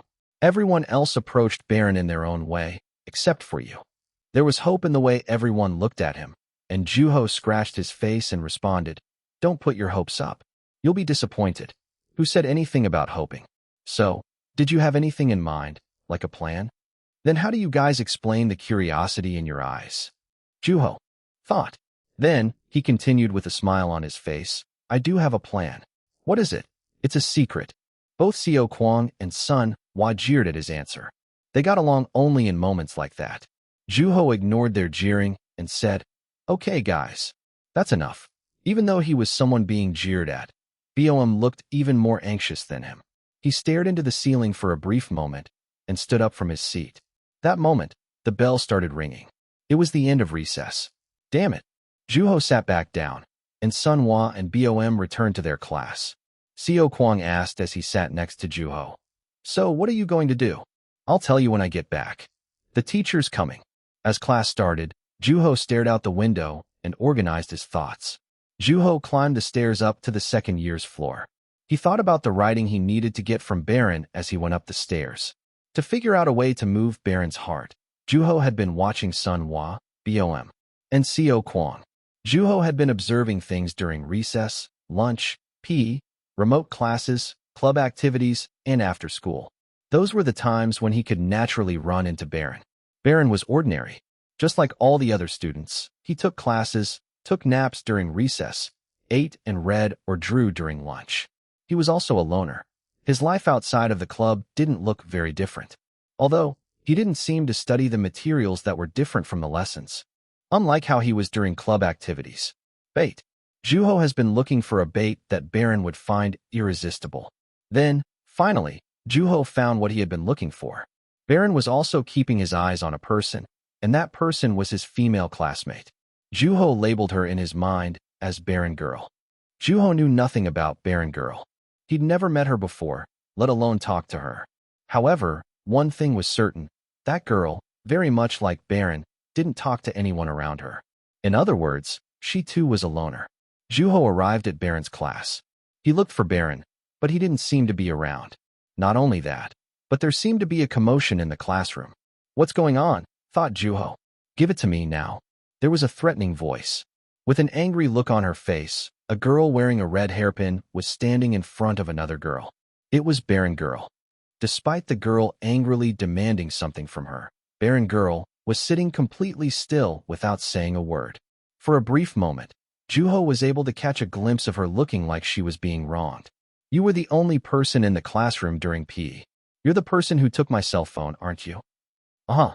Juho understood what the commotion was about from that sentence alone. The girl wearing the red hairpin suspected Baron Girl of being the thief who stole her cell phone. Everyone in the class was watching the two, but nobody dared to get between them to help resolve the conflict. "Don't you just sit there quietly. Give me back my phone now." The girl wearing the red hairpin was getting worked up. The cell phone must have been quite expensive. When a student lost an item, it didn't end with just a heartache. Not only would she have to withstand scolding and punishment from her parents, but she would also have to live on without her cell phone until her parents bought her a new one. There was no way she could afford a new cell phone on her own. Juho had no trouble living life even without a cell phone of his own, but to another, it could be something more important than her life. The girl wearing the red hairpin was fiercely glaring at Baron Girl. Seeing how angry she was, her phone must have meant a great deal to her. "I just got it yesterday. I'm sure you'd want one being that it's the newest model, but it belongs to me. I won't cause any more ruckus, so please just give it back to me." Her tone was rude, yet desperate. Having lost her latest model phone, the girl was growing more flustered by the minute. She was already certain that Baron Girl was the culprit. After listening quietly up to that moment, Baron Girl finally opened her lips. "How many times do I have to tell you that I didn't steal it? If not you, then who? You were the only one here in the classroom during PE." Sure enough, Baron Girl wasn't just simply staying silent. Rather, she had already given her final answer. In spite of that, the girl wearing the red hairpin was not letting up. It was a standoff. At that moment, Juho realized something that bothered him. This was a school. There was always a thief in a school. That thief struck regularly and stole textbooks, portable gaming consoles, and, at times, even slippers. Usually, the range of victims spanned a class. If one's friend sitting next to him got his textbook stolen, there was a good chance that both of their textbook had been stolen. In a case like that, the entire class became infuriated. On the other hand, others became anxious about becoming the next target. That was the common progression of such a scenario. Juho looked around. Everyone was just watching with fascinated looks, which meant that the girl wearing the red hairpin had been the only victim so far. Still persisting, are you? The girl was furious. Her patience must have worn out. Juho realized that the situation no longer granted him the luxury of watching from afar. She was trembling with fierce anger, looking like she'd slap barren girl at any moment. Juho's lips parted. The teacher's looking for you. What? Barren girl looked at Juho with a shocked expression on her face. She wasn't the only one looking at him at that point. Many others had their eyes fixed on him, and Juho repeated, "The teacher's looking for you." Chapter 15, The Sole Artist in the Literature Club, 1. To reiterate, this was a school. In a school, there are teachers and students, and then there are thieves. Unfortunately, there was no law enforcement at schools. No such thing existed in such an unique environment like a school. When a handful of students fell victim to a mysterious thief, the class president informed the teacher. Then, the teacher assessed the damage and comforted the victims in the class. Simultaneously, the teacher threatened the potential thief among his students, and then closed the case. Much like corporal punishment, seeking out or catching a thief was prohibited. It was a school after all. In other words, without barren girl in the picture, the case came to a halt. Removing her from the classroom was not a difficult task. "Who are you?" the girl wearing a red hairpin asked sharply, but Juho didn't answer. He kept his eyes on barren girl and rushed her. "Hurry. Mr. Moon is looking for you." "Yeah, okay."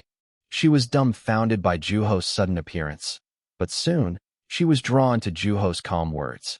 As the two were just on their way out of the classroom, Juho felt somebody snatch him. It was the girl with the red hairpin, and she was staring at him with piercing eyes. "Hold up. What is it?" Mr. Moon said it was an emergency. "You're a first year, aren't you? You came here with your friends not too long ago." "That's right. I needed to speak to the same person." Her eyes were full of anger, and Juho sighed. It was going to be more complicated than he thought. "It's you guys, huh? Damn it. What is?" Juho asked as if he were confused. Seeing his reaction, the girl accused Juho even angrier than before. "You guys took my cell phone." "Nope." Like she had done with barren girl.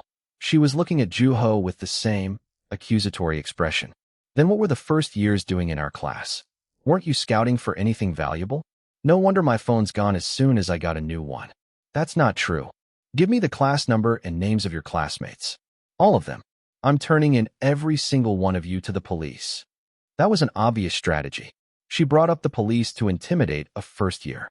In this case, Juho, who responded calmly, "Aren't you supposed to turn your cell phones in as soon as you get to school? You've been talking about your cell phone this entire time. Did you get your bag stolen with your phone in it?" The girl was getting aggravated. It was a rule for students to place their cell phones into a designated bag in their respective classes before the morning announcements ended. The teachers took those bags and stored them in the staff room until the end of the school day.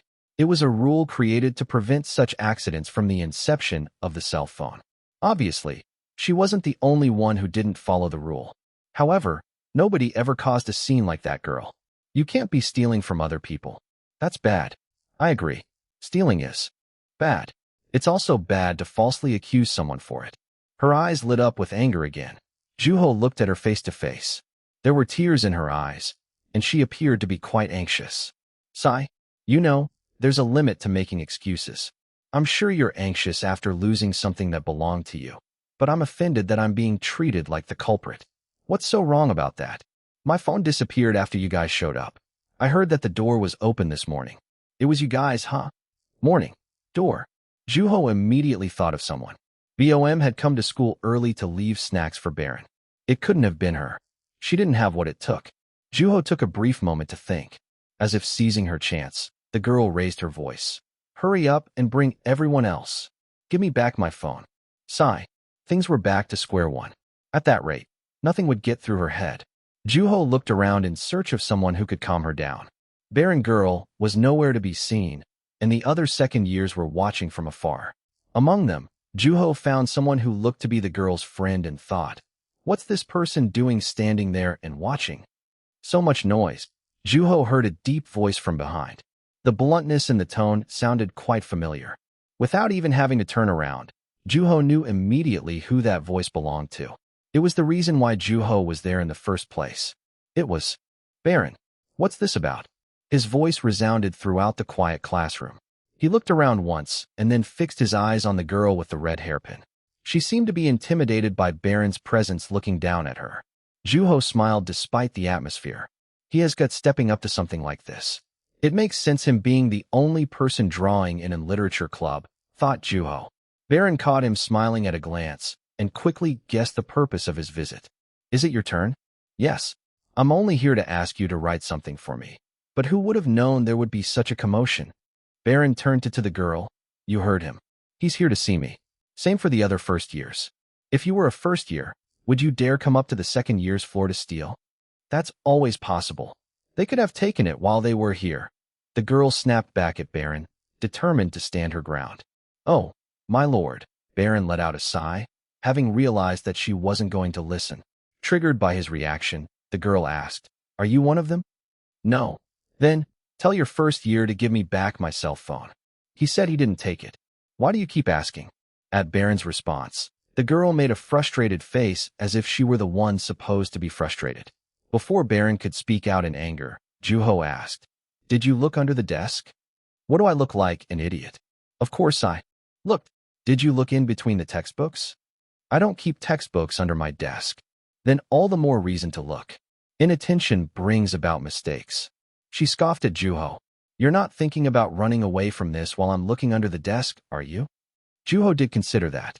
If running away could solve the issue, Juho would have done it 100 times over. Seeing the state she was in, though, she'd have followed Juho to the ends of the earth. "No way. It's just a possibility. There's always a possibility."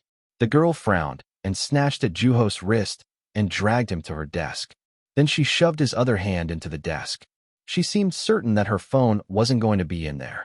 She waved her hands for everyone else to see. Her hand made a clicking noise under the desk, and Juho watched her. Tap. Her hand had knocked something out of the desk. It rolled for a little while until it stopped at someone's feet. It was a cell phone. The newest model cell phone that she had been desperately looking for. She stared at the phone that fell on the ground and didn't move a muscle. Then, her face turned bright red. Her face was even redder than at the moment when she was shouting angrily at people. She moaned, "Why is this?" Juho picked up the cell phone and handed it to her. She took it without saying a word, and he realized that her hands were ice cold. There was confusion among all the other kids who were watching. "Is that the phone?" "Hey, you should have looked more carefully," somebody said in the midst of the awkwardness. It was a girl, the girl who had been watching among the crowd, the same person who looked to be friends with the girl with the red hairpin. Another person chimed in and said, "You should apologize and get this over with." Two people stood to the sides of the red hairpin girl. She let her head drop and didn't say another word. One of her friends spoke up on her behalf. Both of them waved their hands at the crowd with a smile on their faces. Sorry. She's a bit hot-headed. She gets blinded to her surroundings when she's angry. She must be really embarrassed right now. I apologize on her behalf." "Seriously, we're sorry. I knew this was going to happen, you dumbo." The atmosphere lightened up at their light-hearted remarks. There was laughter in the classroom and sounds of chattering. In the midst of the business, the red hairpin girl kept quiet. Even with her friends poking fun at her, her head stayed low. "Why is this class so loud?" Mr. Moon said as he peeked his head through the front door. It wasn't time for class yet. Juho looked at him wondering why he was there, and Mr. Moon returned the same look. "What's a first year doing here?" "Go downstairs." "Yes, sir." Juho saw a barren girl standing next to Mr. Moon. At that, he realized that it was she who had brought him. At that moment, Baron eyed Juho to leave. With him. On his way out, Juho approached the girl who was still red from embarrassment. Hearing Juho approach her, she raised her chin and looked at him. "I saw your two friends putting their hand under the desk," he whispered. Her eyes opened up. Her motionless eyes were telling him that she understood what he said. Having confirmed that, Juho quietly went on his way. "What did you say to her?" "Nothing." Juho pondered things as he answered Baron. When he was looking at the girl's friend, Baron appeared. All eyes were on him. At that moment, Juho saw two people acting suspiciously among the crowd. One of them took out a cell phone out of her pocket and slipped it into a desk. When he saw that, Juho felt his palm itching. The girl must have been showing off her new cell phone. Bothered by that sight, her two friends plotted to screw her over. However, things were blown out of proportion by their hysterical friend. It was more than they could handle. They couldn't have stepped up to fix the situation in midst of such a ruckus. Since the two couldn't step up, they had to hide their tracks. They agreed to hide the phone under the desk without anyone knowing. They weren't just hiding the phone. It was also an effort to hide their guilt. The time came for them to speak up on their friend's behalf, and the two made their move. Juho looked at the red hairpin girl as he was leaving the classroom. In the middle of her friends trying to encourage her, she remained still with her phone in her hand. Those were people who were trying desperately to shift their blame onto others. The three friends were quite similar in that aspect. Coming out of the school building, Juho walked into the shade of a tree in the corner of the yard. The branches were spread out, and that meant more shade. Next to the tree were the pull-up bars. Juho looked away from the bright reflection of the bars and told Baron, "Thanks for the help." "I didn't help," Baron answered tersely, and said that he was only telling the truth. Telling the truth is the hard part. Other second years weren't just watching for no reason. "I'm different from everyone else. Even in color," Baron said as he shook his hand in front of Juho. His large, dark-skinned hand swayed left and right. Of course, it suits the soul artist in a literature club. The soul artist in a literature club was an appropriate nickname for Baron. Without hesitating, Juho asked about the things that he wanted to know about Baron. "How did you end up joining the literature club?" "By mistake." Juho tilted his head in confusion and asked, "Did you get it mixed up with the art club?" Chapter 16, The Soul Artist in a Literature Club, 2. Not quite. I already knew that it was the literature club. I even turned in the application myself. Then, what makes it a mistake? Why do you keep asking? Just applying what Mr. Moon taught us, Juho replied. Lightheartedly. Of course, he had no intention to dig any further if Baron expressed discomfort. "Are you feeling uncomfortable?" Juho saw the dry expression on Baron's face. He didn't seem to be uncomfortable or feeling like he was on the spot. Baron let out a short sigh and continued, "More like hassled. Especially by you." "What did I do?" Seeing how Juho was looking intently at him even before getting to the main point, Baron took a brief moment and continued, "If you're different, you stick out." It was a rather random answer. "And you're alone when you're running away." "I had to try several times harder than others because of my color," he added. To not be left out, Juho heard something that Baron hadn't said with his own lips. Baron continued with his story. Wearing a matching uniform wasn't enough. Neither was eating the same food. If you want to blend in, one must see, listen, dislike, and like the same things as everyone else. It wasn't much of a challenge to laugh at something that wasn't funny or criticize someone or something that I don't dislike. It was tolerable. At the end of the day, I made friends and my school life became enjoyable. As he finished speaking, Baron scowled. He was revisiting a bad memory. There was a guy. I wasn't close to him, but I knew what he looked like. He was an average Joe, and we ended up in the same class in our third year of middle school. I'm not sure if he was having a hard time adjusting to his new environment, but he was running away from it all before I knew it. On the other hand, I was fine. Honestly, I didn't care about him. There were no issues, and then I graduated. Baron stopped for a brief moment before continuing, his voice cracking slightly, but the other guy didn't. I heard he died. The wind blew. The air was cold. When I heard that, I thought, what is this? Why did this have to happen? Should I have done something? What? How? I kept on thinking after coming up to high school. Before I knew it, a year had already passed. Still, I haven't reached an answer. Meanwhile, Baron told Juho that he thought of a hobby that he'd been forgetting about. I had a sudden realization and bought a sketchbook, but I didn't really feel like joining an art club, let alone drawing by myself. So, I just went for it. However, as you know, things don't usually work out if you jump in with your eyes covered. What didn't work out? Baron scratched his head at Juho's question. With an absent-minded smile, he confessed his mistake. I thought the literature club was one of the lazy clubs. A lazy club, Juho and Seo Kwong thought the same thing at one point. Which means, I wasn't planning on being the sole artist in the club. All I wanted to do was draw, while surrounded by other people who were busy with their study guides. A so-called lazy club meant any club that utilized their activity time for independent study sessions. Juho. Imagine Baron drawing by himself in such a club. Compared to the image he portrayed, he seemed rather timid. I tried to pull myself out, but Mr. Moon wouldn't let me, saying that there weren't enough members. Since I had nothing to lose, I confessed to him. I'm not going to write. I'm going to draw. Do you know what he said? What did he say? He said, that's fine too. Baron shook his head as if dumbfounded by what Mr. Moon had said. He really made me stick out like a sore thumb from the first day. I didn't think the timid first years would come after me so proactively. Now it made sense as to why Baron was in the situation he was in. Baron probably wanted to make up for his past of wanting to be like everyone else. At the same time, he probably wanted to be forgiven. Yet, he had been left alone after all the time that had gone by and everything that took place in between. At the end, he started pushing himself. He consciously tried to swim against the current. He consciously tried to be left alone. Only, the literature club didn't leave him to do that to himself. You've hit the nail right on the head when you mentioned what a student wanted. He wasn't the sole artist in the literature club. He was made so by Mr. Moon and the other members. At some point, Juho had asked everyone why they were trying so hard to get a writing sample from Baron. The answer had been simple. He's the only one in the club we haven't gotten closer to. Juho looked at Baron as he sat still. Behind him stood the biggest tree in the school. It might look lonely, but underneath the dirt, there was a complex network of roots mingling with that of other trees. Although trees don't even move. What are you saying? Over there. Right as Juho was about to explain, a voice came from behind them. Juho turned around to see Baron Girl. That was a surprise. As Juho stared at her, she gave him a light nod. Thanks for the help. Then, she pulled out her hand. There was a loaf of bread in it.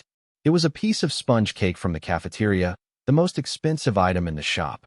Oh no, you don't have to. Thank you, she repeated. Despite Juho turning down her gift, she remained insistent. When he finally took the bread, she turned around and walked back into the school building. It was a reward that had been completely unexpected. Would you like half? I'm fine. Oh yeah, that reminds me. Didn't you receive a black plastic bag? I did. That was from Bomb.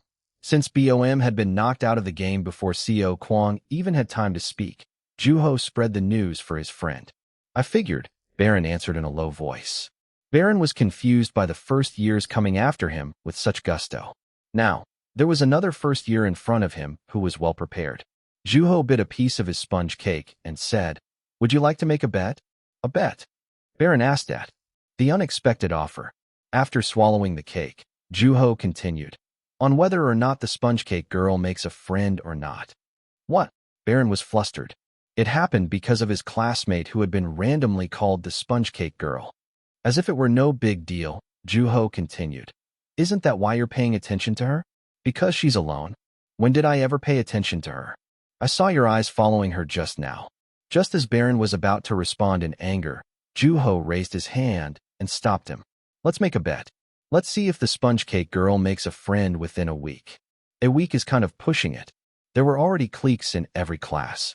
Kids with similar interests came together and shared various hobbies. It wasn't an easy task to be part of a group that had already been solidified, let alone within a week. There was no chance. So, let's make the bet. I'm betting that she makes a friend. If I lose, I'll make sure the first years leave you alone. And if you win, a sample of your writing, obviously. Baron hesitated. He was having trouble figuring out that first year calmly munching away at his sponge cake. He thought of the time when Juho's gaze was fixated on him as words flowed out of his lips like water. This is not a trick, is it? I promise that I'll keep myself from interacting with the sponge cake girl in any way. I can write a note as evidence if you want. Baron thought for a moment. A first year who kept on offering him a comic book. A first year who left him a bag full of snacks in secret. A first year who aroused his curiosity. And then a first year who emanated confidence. Fine, Baron answered. Asterisk. The first time Baron realized that he was different from everyone around him was in kindergarten. Baron met kids his age for the first time then. He was excited about kindergarten. Holding his mother's hand, he went into the kindergarten building. There was curiosity in the eyes of the kids looking at Baron. That was when Baron learned what people looked like when they saw something different from what he saw. Some kids moved away while other kids took the initiative to approach him. It wasn't a bad feeling. Baron himself had been curious about other kids his age. He was looking forward to the process of getting to know them. They started talking, and soon, they became friends. One day, a teacher from another class approached Baron's mother. There's been a complaint from a parent regarding a black child. It wasn't hard to guess what the parents were complaining about. These were parents who were anxious about their children being exposed to potentially negative influences. Even as a young boy, Baron was able to understand that. Eventually, Baron left that kindergarten. The next place he went to was an art institute. There were countless colors and people. A college student wearing red shoes, a housewife with a blue grocery bag, a corporate worker wearing a navy blue tie, an elementary school student with a yellow hairband. They were all different from each other in occupation, age, and appearance. Baron grew closer to those people. He enjoyed that he got to draw and paint with different people. It wasn't until recently that he revisited what that felt like. Literature club. There were countless words and first years with diverse personalities. Baron thought of Juho. He was an interesting one. The moment he looked into Juho's world, Baron was not the same as he used to be. Countless words came out of Juho's lips as he simply stared into Baron. Baron was intimidated by that strange sensation. He thought, and he changed. Being alone made one stick out. The only person who stuck out was Baron himself. It was his dark skin that made him stick out like a sore thumb. That was the only thing that separated him from others. But Juho didn't have to force himself around it. He took the book in his hand and brushed it across with his other hand. There was a drawing of a bird. The Trace of a Bird. It was a book at the height of its popularity. At any bookstore, that was the best-selling book. It was always being displayed at the most visible spot. Frankly, Baron had bought the book with the intention of mocking the author. Although the world claimed him to be a genius, Baron thought that it would be no more than some high school composition about shallow emotions. The public worshipped him, and Baron had been disgusted by it. It was shocking. It was a shock indeed. Yun Wu's book dug relentlessly into its reader's mind. How is this possible? What's worse is that he's even a year younger than I am. Why am I being affected by this stupid book so much? Thought Baron. He finished the book in no time. The moment he closed the book, Baron felt something hot in his chest. He had never shed a tear from reading a book. To Baron, that tear felt all the more foreign. Even when he heard the news about the passing of his friend in middle school, Baron didn't respond with tears. Still, he cried. Then, he felt refreshed. After calming his heart, he opened the book once again. Baron stopped in his tracks on the eye-catching cover. There were two sparrows sitting on a thick, gray telephone pole. Although it was a common sight, Baron found it to be awkward for some reason. If I end up writing, I want to write a story of a little sparrow that goes in search for a tree to sit on. For the birds that are tired of sitting on a telephone pole, I'll make a tree for them to rest on. I'll plant a sturdy tree filled with many branches. Of course, it was always if. Baron continued on his way. Then, he thought, it would have been fun to have that average Joe in the club. Chapter 17, The Sole Artist in a Literature Club, 3. I guess we all failed, Co Kwong said with a sigh. It had been exactly a week since Juho had made the bet with Baron. That meant that the tug-of-war between Baron and the first years would come to an end by the end of that day. There's still some time left. It's already over at this point, Co Kwong announced, resting his chin on his hand on Juho's desk. Juho looked around. There were students on cleaning duty cleaning the classroom. It was time for club activities. There was no hope. Despite involving the entire club in that situation, Juho sat peacefully, and Co Kwong stared at him. What were you thinking when you made that bet? It was half on impulse. Juho knew that Baron was interested in Sponge Cake Girl. From afar, she was alone. She was also introverted, yet ordinary. When Juho talked to her for the first time, he had simply been thinking out loud. Co Kwong looked at him in disbelief. So, you're telling me that this mischief of yours was on impulse? In the future, don't ever get yourself into gambling. What do you mean mischief? That's exactly what this is. You put your fate in the hands of a second year whose name you don't even know. On top of that, you got everyone else in the club involved. I suppose it is my bad that I didn't discuss this with others. Co Kwong smacked his lips at Juho's apology. Then, he shook his head. Well, there wasn't going to be another chance if you failed anyway. He doesn't come across as the type who would give in to somebody pestering him, especially after already saying no. I agree. That's why I went all in. You're shameless. Juho laughed lightheartedly at Seo Kwang's criticism, and Seo Kwang stared at him for a while and asked quite seriously, what would you do if it didn't work out? If Juho's plan failed, then bridging the gap between Baron and the rest of the club members would be much more difficult. Mr. Moon had blatantly given them a chance to connect. If they didn't seize that blatant chance, then what followed would be blatant failure. Things would be even more awkward between him and the rest of us. That's what I'm saying. You couldn't have jumped in blindfolded. Juho felt bad for Seo Kwang, but he hadn't planned for the possible failure. That was what it looked like to be impulsive. At Juho's silence, Seo Kwang's expression grew darker. What to do? Juho had experienced countless failures up to the point of being homeless.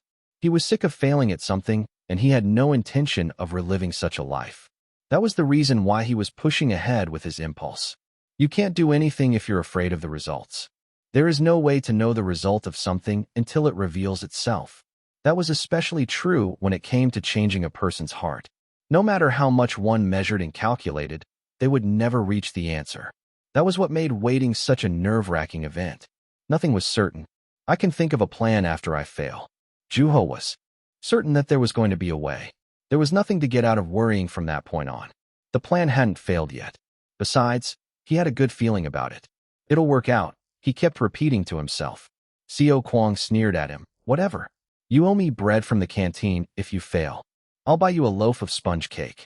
The two stood up from their seats to headed over to the science room. As they were on their way out through the back door, they found Baron standing in front of it. Come out for a second. At his deep, resounding voice, the students on cleaning duty stopped what they were doing. It wasn't common for Baron to be seen on the first year's floor. He had never come down voluntarily to see a first year, until now. Seo Kwang pushed Juho from behind. It seemed like he wanted Juho to find out what was going on. What brings you here? Why else would I be here aside from that one thing? Baron was referring to the bet. I'm guessing the result is out. How'd it go? Who won? Seo Kwang asked, but Baron didn't answer. It seemed like he needed to discuss it privately, so Juho sent Seo Kwang ahead to the science room. Take your time. Okay. Seo Kwang waved, and then Baron went out to the hallway with Juho following him. They remained silent until sitting under the same tree from the day before. Baron asked calmly, how did you know? It was somewhat of a random question, but Juho understood the gist of what he was trying to ask. I had a good feeling about it, thought Juho. Then, he exclaimed with a smile. The sponge cake girl must have made a friend. I asked how did you know? Baron thought about what had happened 3 days before. The sponge cake girl had been talking with a group of people. The next day, and the following day, she was surrounded by people. She seemed happy, laughing and chattering with her friends. It took less than a week. Just as Juho had said, she had moved on from solitude. Then, there was Baron himself, remaining unfazed by it all. You knew it was going to happen too, Baron. Baron didn't say a word, and Juho continued. I saw her holding a book when I saw her on the second-floor hallway, The Trace of a Bird. It's a recent bestseller. Baron hesitated at the familiar title. Sponge Cake Girl has a very introverted personality. Talking to someone first is not an easy task for her. In that case, somebody needs to approach her and talk to her. She had things to talk about all along. It was in her hand. Juho thought of the sponge cake he had eaten on the same spot where he was sitting. She had come to show gratitude to a first year who she hardly knew, even with a small gift. Usually, one would think of a reason to move on. I appreciate the help, but I don't know his class. I don't know his name. He's in a different grade, so I probably won't ever run into him again. It was a connection that could have been easily neglected. On top of that, she was an introvert. It couldn't have been easy to talk to someone who she didn't know. Despite it all, she had brought Juho the sponge cake. It wasn't likely that a person like that would be left alone. Besides, she had been involved in the drama that had attracted the attention of an entire class and proven innocent. It wouldn't have been weird to be approached by at least one person. What she needs is something to talk about. Then, there was silence, and Baron let out a smirk. That was disappointing. There was emptiness in his tone. It was an emptiness that came from acknowledgement. Baron, too, had been keeping his eyes on Sponge Cake Girl. He must have known better than any other person that being a loner didn't suit her. He seemed like he was thinking of someone when Juho said, "If you're alive, you can make it out." That's what being alone was like. A person couldn't live on his own. As long as he was alive, somebody was bound to come by. At that moment, they saw the sponge cake girl coming out of the school building with 3 other girls. Juho called her as he waved. The cake was delicious. Right. She was smiling brightly and actually responding to him talking to her. She had come looking for him after he helped her, and now she wasn't alone. "I should have tried to talk to her," said Baron. "I wish I had said something to that average Joe. He might have been able to last just a little longer." A person couldn't survive on his own. Baron bit his lips. "It's not your fault, Baron," Juho whispered. By the time Juho and Baron were the only people left in the yard, the bell rang throughout the entire school. They headed to the science room. Baron still gave off a brusque impression, but he looked a bit more comfortable. Without saying anything to each other, the two walked up the stairs and went into the science room. "Baron." "What?" Baron answered tiredly. Ignoring his exhaustion, Sun Hwa continued. "I forfeit." "What? What is she saying?" Baron seemed dumbfounded. Next to him, Juho also tilted his head in confusion. It wasn't like Sun Hwa to bring up forfeiting. Juho thought about explaining the situation to her, but Sun Hwa seemed like she still had things to say. She picked up a comic book. It was the same comic book she had been desperately trying to get Baron to read. She pointed to Baron with the comic book and said, "It's too late to ask if you can borrow it. Even if you're desperate to write a report on it, it's not going to work." "I'm not interested." At Baron's blunt answer, she stepped aside. There was a pile of comic books that were hidden behind her. "What is all this?" With a satisfied smile on her face, she presented her collection. As she explained each of her comic books with excitement, Baron asked her again, "So what? Let's read them together." "I thought you said you forfeit." She shook her head at his response. "These are only suggestions. I want to share this passion of mine." Baron hesitated. He couldn't think straight. Recognizing his hesitation, Juho replied, "I want to read them too." Her eyes lit up, and she smiled brightly. "I knew you'd understand. Comic books are even better when you read it with other people." "Then, count me in," Seo Kwang chimed in. "Not a chance," she replied ruthlessly. "That's not nice." "Then what about that one? You don't need it anymore." While Seo Kwang and Sun Hwa quarreled over a comic book, Juho took a book from the top of the pike and handed it to Baron. At Juho's gesture, Baron couldn't help but smile. Then he pulled out the black plastic bag, full of snacks. "Here, have a snack." "Oh wow, you really know how to impress us." "This bag looks familiar though. Somebody left it on my desk." While Bomb sat nervously, Baron opened up several packs of snacks and spread them out onto the desk. It was a party. Everyone held a comic book in their hands while munching on the snacks. Reading comic books and snickering together was truly a fun experience. "I didn't know this was the comic book club." Mr. Moon. Mr. Moon came in and looked around the room. The literature club had turned into a comic book store. Then, he snatched one of the snacks from the desk and put it in his mouth. "Hand me a comic book, will you?" Eventually, the entire club was immersed in comic books. Asterisk. "Yo, you missed a spot." As Juho leaned forward in his seat, a voice sounded above his head. It was obvious who the voice belonged to. "You mean here?" Pretending not to understand, Juho took a broom and swept across Seo Kwang's feet. There were chunks of hair and dust stuck on the end of the broom. It clearly wasn't well maintained. Seo Kwang jumped up and stepped back. Juho was in the middle of cleaning the classroom. The cleaning rotation was based on the call number. There were 3 others on duty aside from him. 2 of them swept the classroom with him, and the other was mopping the hallway. After sweeping for some time, Juho straightened his back. There was no painful groan. It was a blessing to have a young body. After checking for dust on his shoes, Seo Kwang leaned against a desk. Naturally, he opened the book in his hand and started reading. He had a habit of reading whenever there was a chance to. Juho himself was an avid reader, but it was nothing like Seo Kwang. "He's an interesting fellow," he thought. Chapter 18.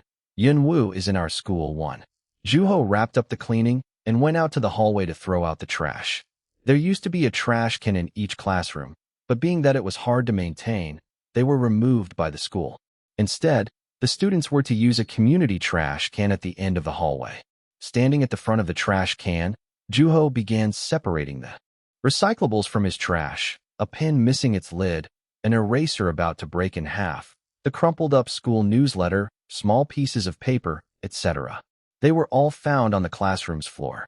What's this? After he had finished separating the recyclables, there was another piece of paper lying on the hallway floor that caught his eyes. It must have fallen out of Juho's trash. Judging from the torn pages and crumpled-up surface, it looked like it was treated roughly. When he saw the neat writing on the paper, he picked it up. This? Juho was shocked. He was familiar with what was written on the crumpled-up paper. Is this the transcription? It was part of a transcription of the book Juho had written. The neat penmanship abruptly came to an end. Who wrote this? Thought Juho. Transcriptions were something Juho had been working on himself. It was part of the daily routine of the literature club. The purpose of it was to become a better writer. Could this belong to someone who aspires to be a writer? Then there must have been better books. Why did this person choose The Trace of a Bird of all books? Juho was having trouble understanding the motive of the transcriber. Besides, did it mean something that Juho had found it next to a trash can? Seeing the homeroom teacher from a distance, Juho shoved in the crumpled-up paper into his pocket and finished cleaning. How boring. It was the math class.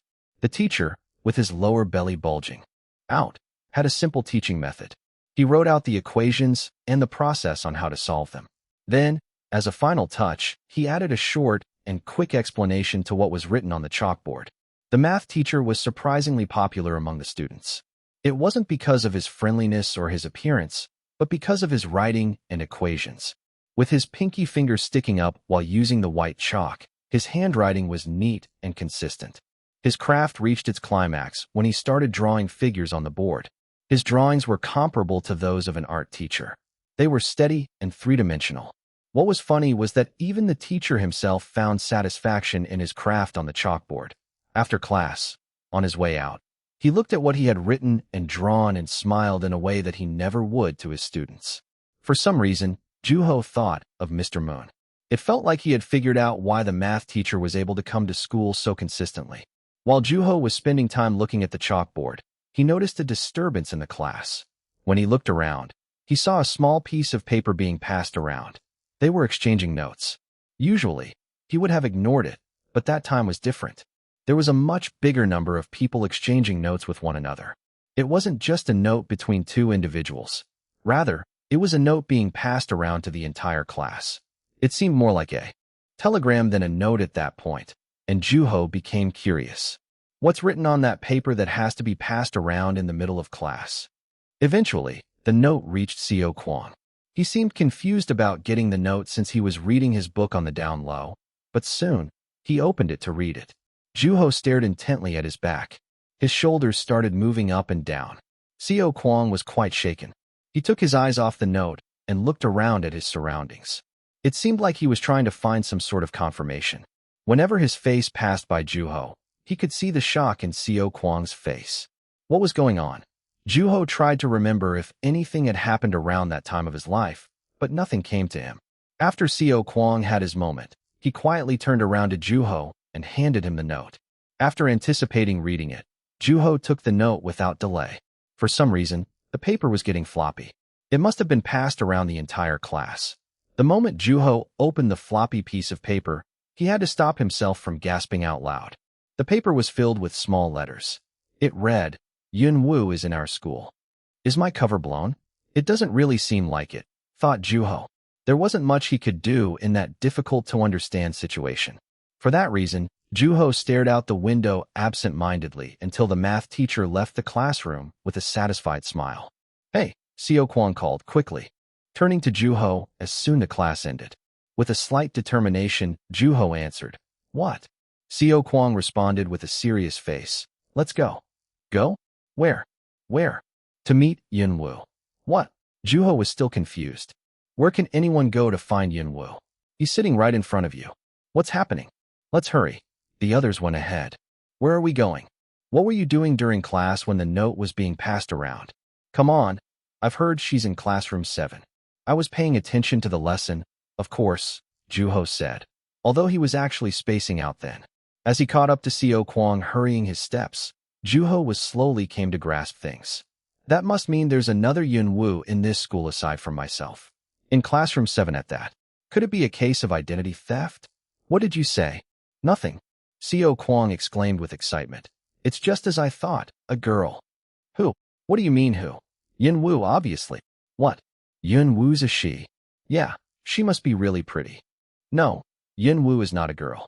No matter how much Juho screamed it on the inside, Co Kwang couldn't hear him. As much as Co Kwang was excited about Yin Wu being a beautiful girl, it was merely an information regarding a case of identity theft to Juho's ears. In the front of classroom 7, there was a crowd of people who had come to see Yin Wu after hearing the rumor. Co Kwang and Juho made their way through the crowd into the classroom. Inside was another crowd surrounding a girl in a large circle. It was obvious that she was the thief who had stolen the name Yin Wu. When the two got closer to her, she was busy answering questions from other students. How did you think of writing something like that? You know, there are a lot of people who are scared of pigeons lately. I was on the street one day and I heard a lady screaming. I thought she was in trouble, so I went to her, and sure enough, it was because of a pigeon. I've seen people do that. Me too, me too. I saw this mom who was covering her daughter's mouth when some pigeons were flying away because they're dirty. It makes sense though. They do kind of look harmful even at a glance. Pigeons. Juho was dumbfounded. As soon as the fake Yin Wu finished, other students surrounding her began to chime in. After seeing that, I had an idea. I thought it'd be interesting to make the protagonist a person who suffers from a phobia of birds. I see. What's the secret to writing well? She was coming up with stories that could likely exist. Another question came out of the circle of people surrounding the girl. With a smirk, she answered sincerely. The mole on her cheek moved up as she smiled. How should I say this? I just let my hand do the work. You close your eyes and think of an image, things you want to write about. Then, your hand will move on its own. Wow. How long did it take you to write the entire book? The first draft didn't take long to finish. Maybe a week. Juho clenched his fist from embarrassment. Why am I feeling embarrassed? What kind of nonsense is she saying about her hand moving on its own? How do you write with your eyes closed? 1 week. Where did that come from? The Trace of a Bird is nearly a full-length novel. 1 week is nowhere near enough. What's this about? As Juho shook in agony, another person raised his hand to ask another question. The way your book described fear or terror was incredibly realistic. A lot of people are saying that it's based on experience. I'm sorry, that's a bit of a sensitive question. I'm not sure if I can answer it. Who does she think she is? Does she have no shame? Well, I suppose she couldn't have guessed that the real Yin Wu came to this school.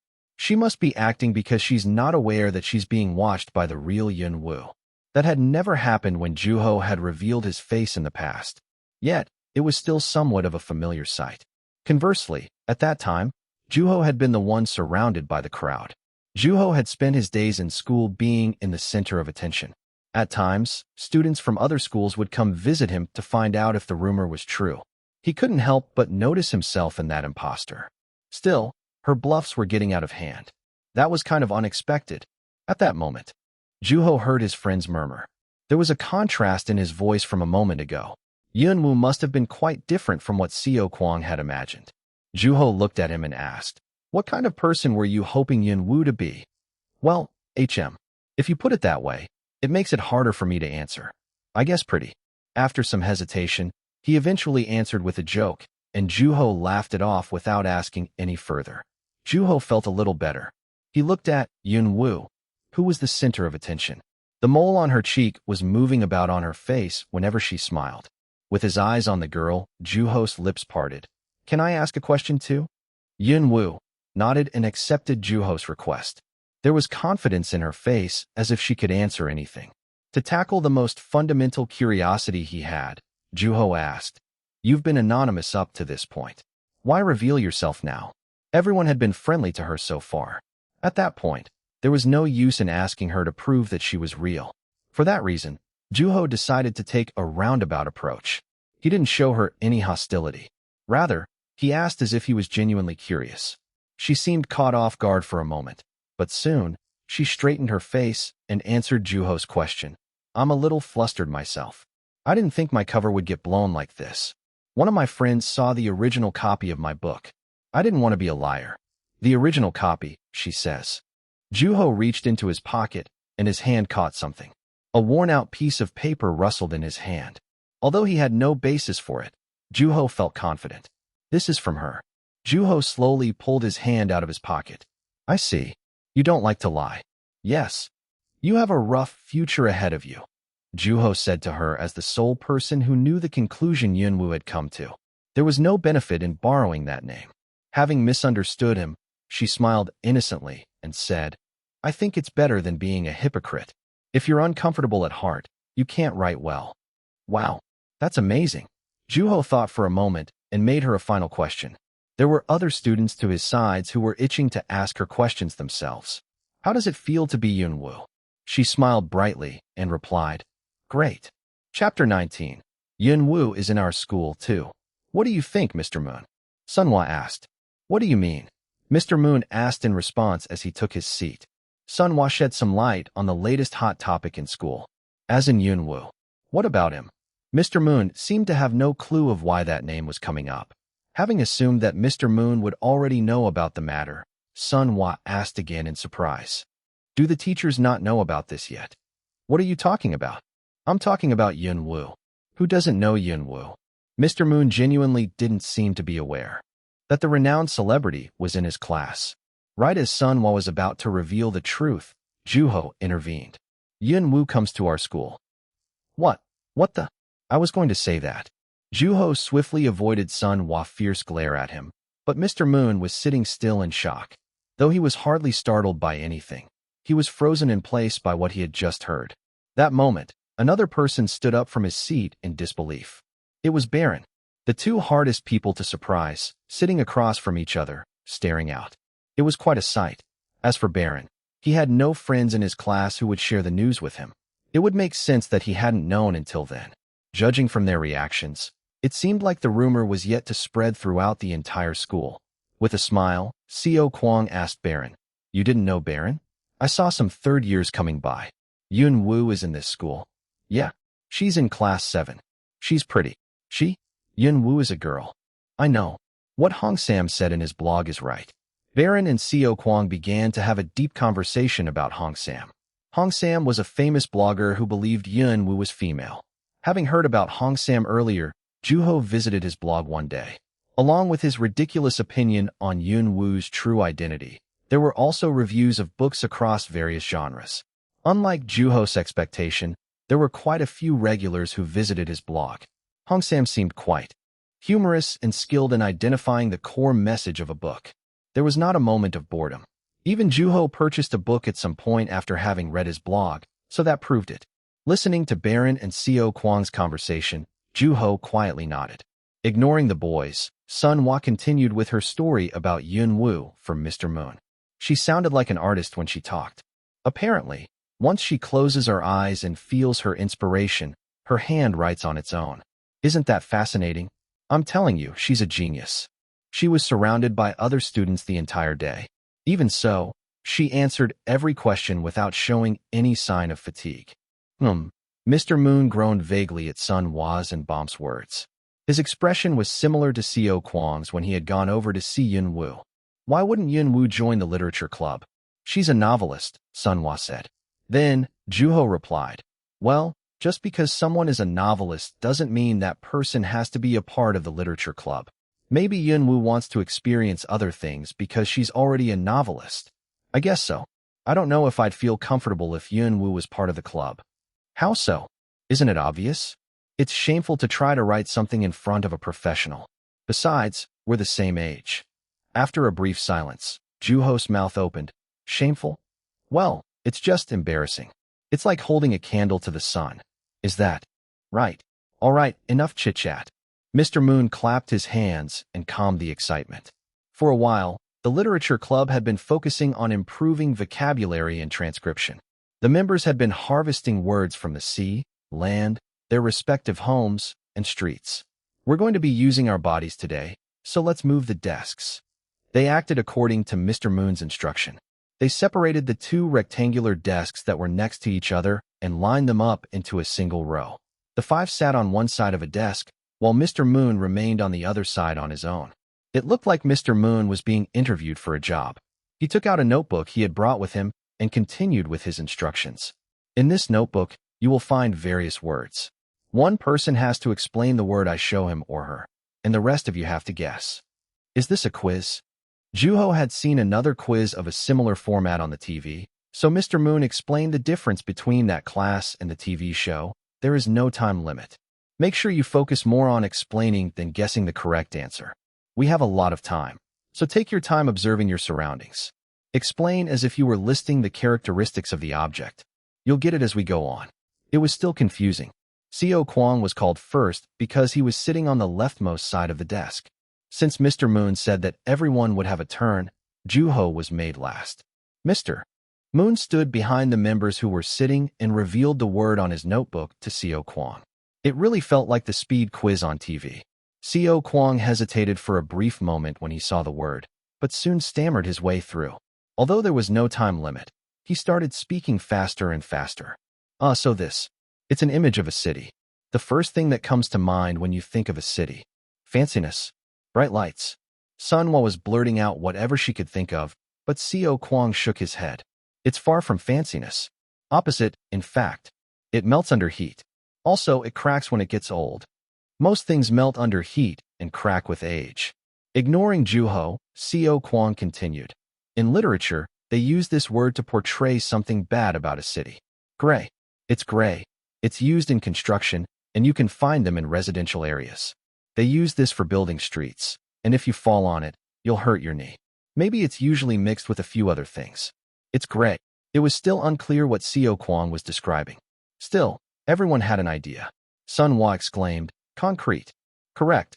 Everyone turned around and found the word cement concrete written on Mr. Moon's notebook. In parenthesis, it was also written, concrete counts as an answer. Maybe? Why'd you say maybe? Hey, it's not like I'm studying architecture. How much would I know about concrete? Even then, you shouldn't say something. If it's not a fact, you try it. At that, Sunwa walked out confidently to the front. She looked intently past the other club members in their seats, and then at the notebook. For a brief moment, she was lost in her thoughts. In the meantime, Juho saw an artist sitting toward the middle of the desk, recording the activity of the literature club members. His hand moved about his sketchbook. As Juho watched, Sunwa began her explanation. Okay, so, this is something that comes out during important scenes. There's a song about it too. It looks prettier from afar. You don't look that pretty even from afar, so it can't be you. I'm going to hurt you. Sunwa raised her fist at Seo Kwang as he mocked her. At Bomb's awkward laughter because of them, Sunwa continued. It's season sensitive. Each has its own place, but some don't. And there's a lot of them. It's not visible during the day, but only at night. Oh, him. It has something to do with his name. Then, Sunwa pointed fiercely at Juho. All eyes were fixed on him as she pointed out suddenly. Juho. Woo Juho, TL note. Wooju sounds like the Korean word for space. Mozart really liked this. Oh, stars. Correct. Seo Kwang got it right this time. I guess space does have something to do with it, Juho admitted to himself while thinking about his name. Then he proceeded to ask a question. Mozart liked stars? He composed music about it. Wouldn't you think he did? Juho stopped himself from acting on his urge to ask, what makes that assumption so different from Seo Kwang's? Next was BOM. She seemed nervous to be standing in front of the others. You got this.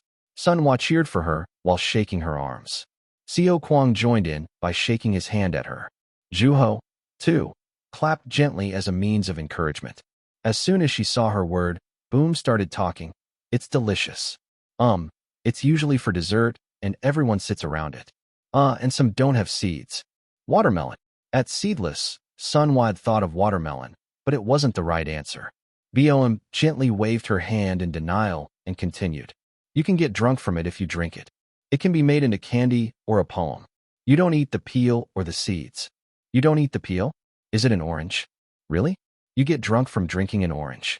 As Seo Kwang and Sunwa quarreled, Juho quietly raised his hand. His answer may have been somewhat subjective, but he immediately understood from one of the clues. You can get drunk from it if you drink it. Grapes. That's correct. I was thinking the same thing. Seo Kwang exclaimed. Then, he critiqued one of Bomb's clues. I eat every part of the grape, even the peel and the seeds. What for? Sunwa questioned him in response. With an apologetic expression, BOM told him, I don't eat the peel or the seeds, so I just said it without thinking. Well, I guess that makes sense. There's not even a time limit. But this is so nerve-wracking. So far, every person had shown a tendency of talking or trying to talk faster.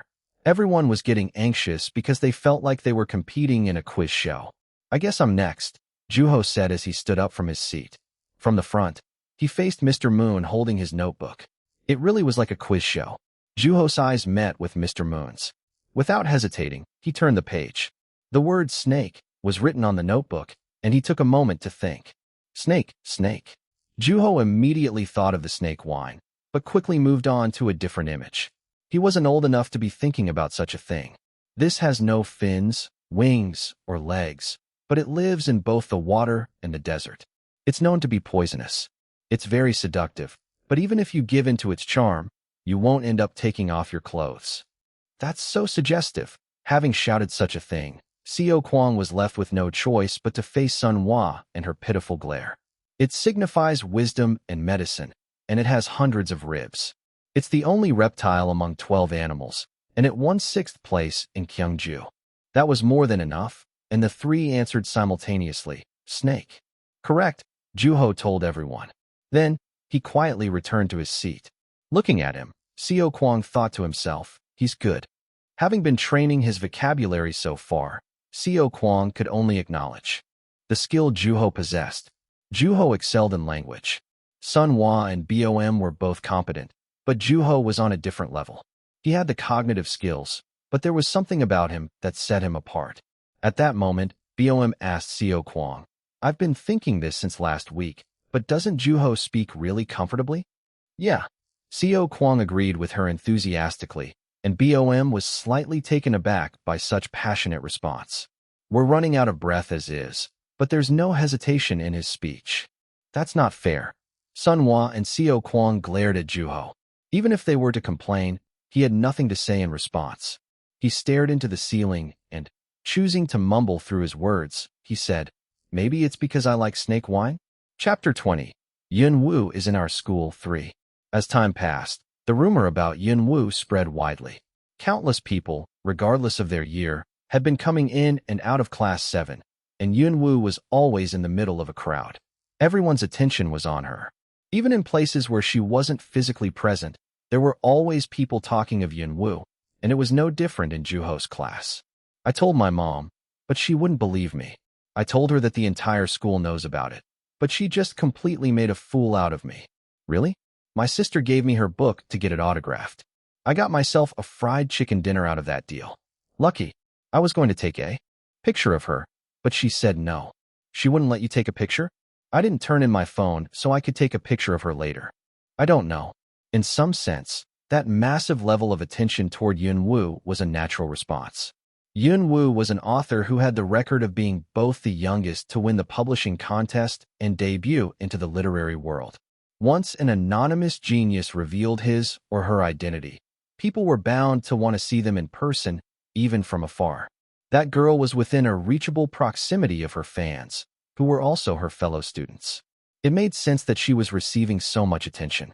The hallway was busier than ever. Juho looked out and saw that Yun Wu was standing in the middle of it. There were enough students to keep them from passing through. Several students started complaining, but nobody was listening to them. That was not good. Yun, please give me an autograph. A male student ran out into the hallway in the middle of chatting with his friends next to Juho. Everyone was trying to get an autograph from her. Some even pulled out their fresh, barely read copy of The Trace of a Bird. It was obvious that they hadn't read the book. Those students were trying to get an autograph from the supposed author without having read the book themselves, which was also a common sight and type of student. Me too. Me too. Juho approached the crowd of people clogging up the hallway. How would this imposter handle my demand for an autograph? Would she actually sign it? As if she were mocking him, Yun Wu took out a pen from her pocket and asked another student, Where do you want me to sign? Here, next to the title. Name. Juho snickered. He must have been underestimating that fake Yun Wu. Haha. Oh my. He gave up on her shameless attitude. The hallway quickly turned into a signing event for the fans, and Juho started to get worried. What if she really believes herself to be the real Yun Wu? Are you waiting for an autograph too? Seo Kwang came up to him and asked. Juho shook his head. I don't even own a copy. What about you? You own 3. Nah. There are just too many people. To Juho, Seo Kwang wasn't somebody who would miss an opportunity like that for such a simple reason. He stared at his friend for a while and asked, "Are you doubting that she's real?" Seo Kwang seemed uncomfortable with Juho's bluntness. Like Juho had said, he had doubts. That Yun Woo, now the center of attention, was beautiful and just like how he imagined her to be, but something wasn't right. Maybe. Something tells me that it's not her. What makes you say that? That's why I'm keeping quiet. There was frustration in his tone, and seeing Juho smiling, Seo Kwang asked, "What do you think?" "Oh, hey guys." The moment Seo Kwang asked him, the two heard a familiar voice calling for them. When they turned their heads, they saw Bomb standing behind them. She had a book in her hand. "You're getting it signed?" Juho asked with a surprised look, and Bom blinked rapidly from embarrassment. "It's just that. I really enjoyed the book." There's nothing wrong with that." Juho moved aside as he responded lightheartedly. However, instead of walking past them, Bomb stopped and looked at Juho and Seo Kwang. Then she asked, "Are you guys not getting one?" "Yeah, I don't own a copy." "I don't think I can dare get through that crowd." There was a wall of people in the direction where Seo Kwang had pointed. It was a wall that separated Juho from Yun Woo.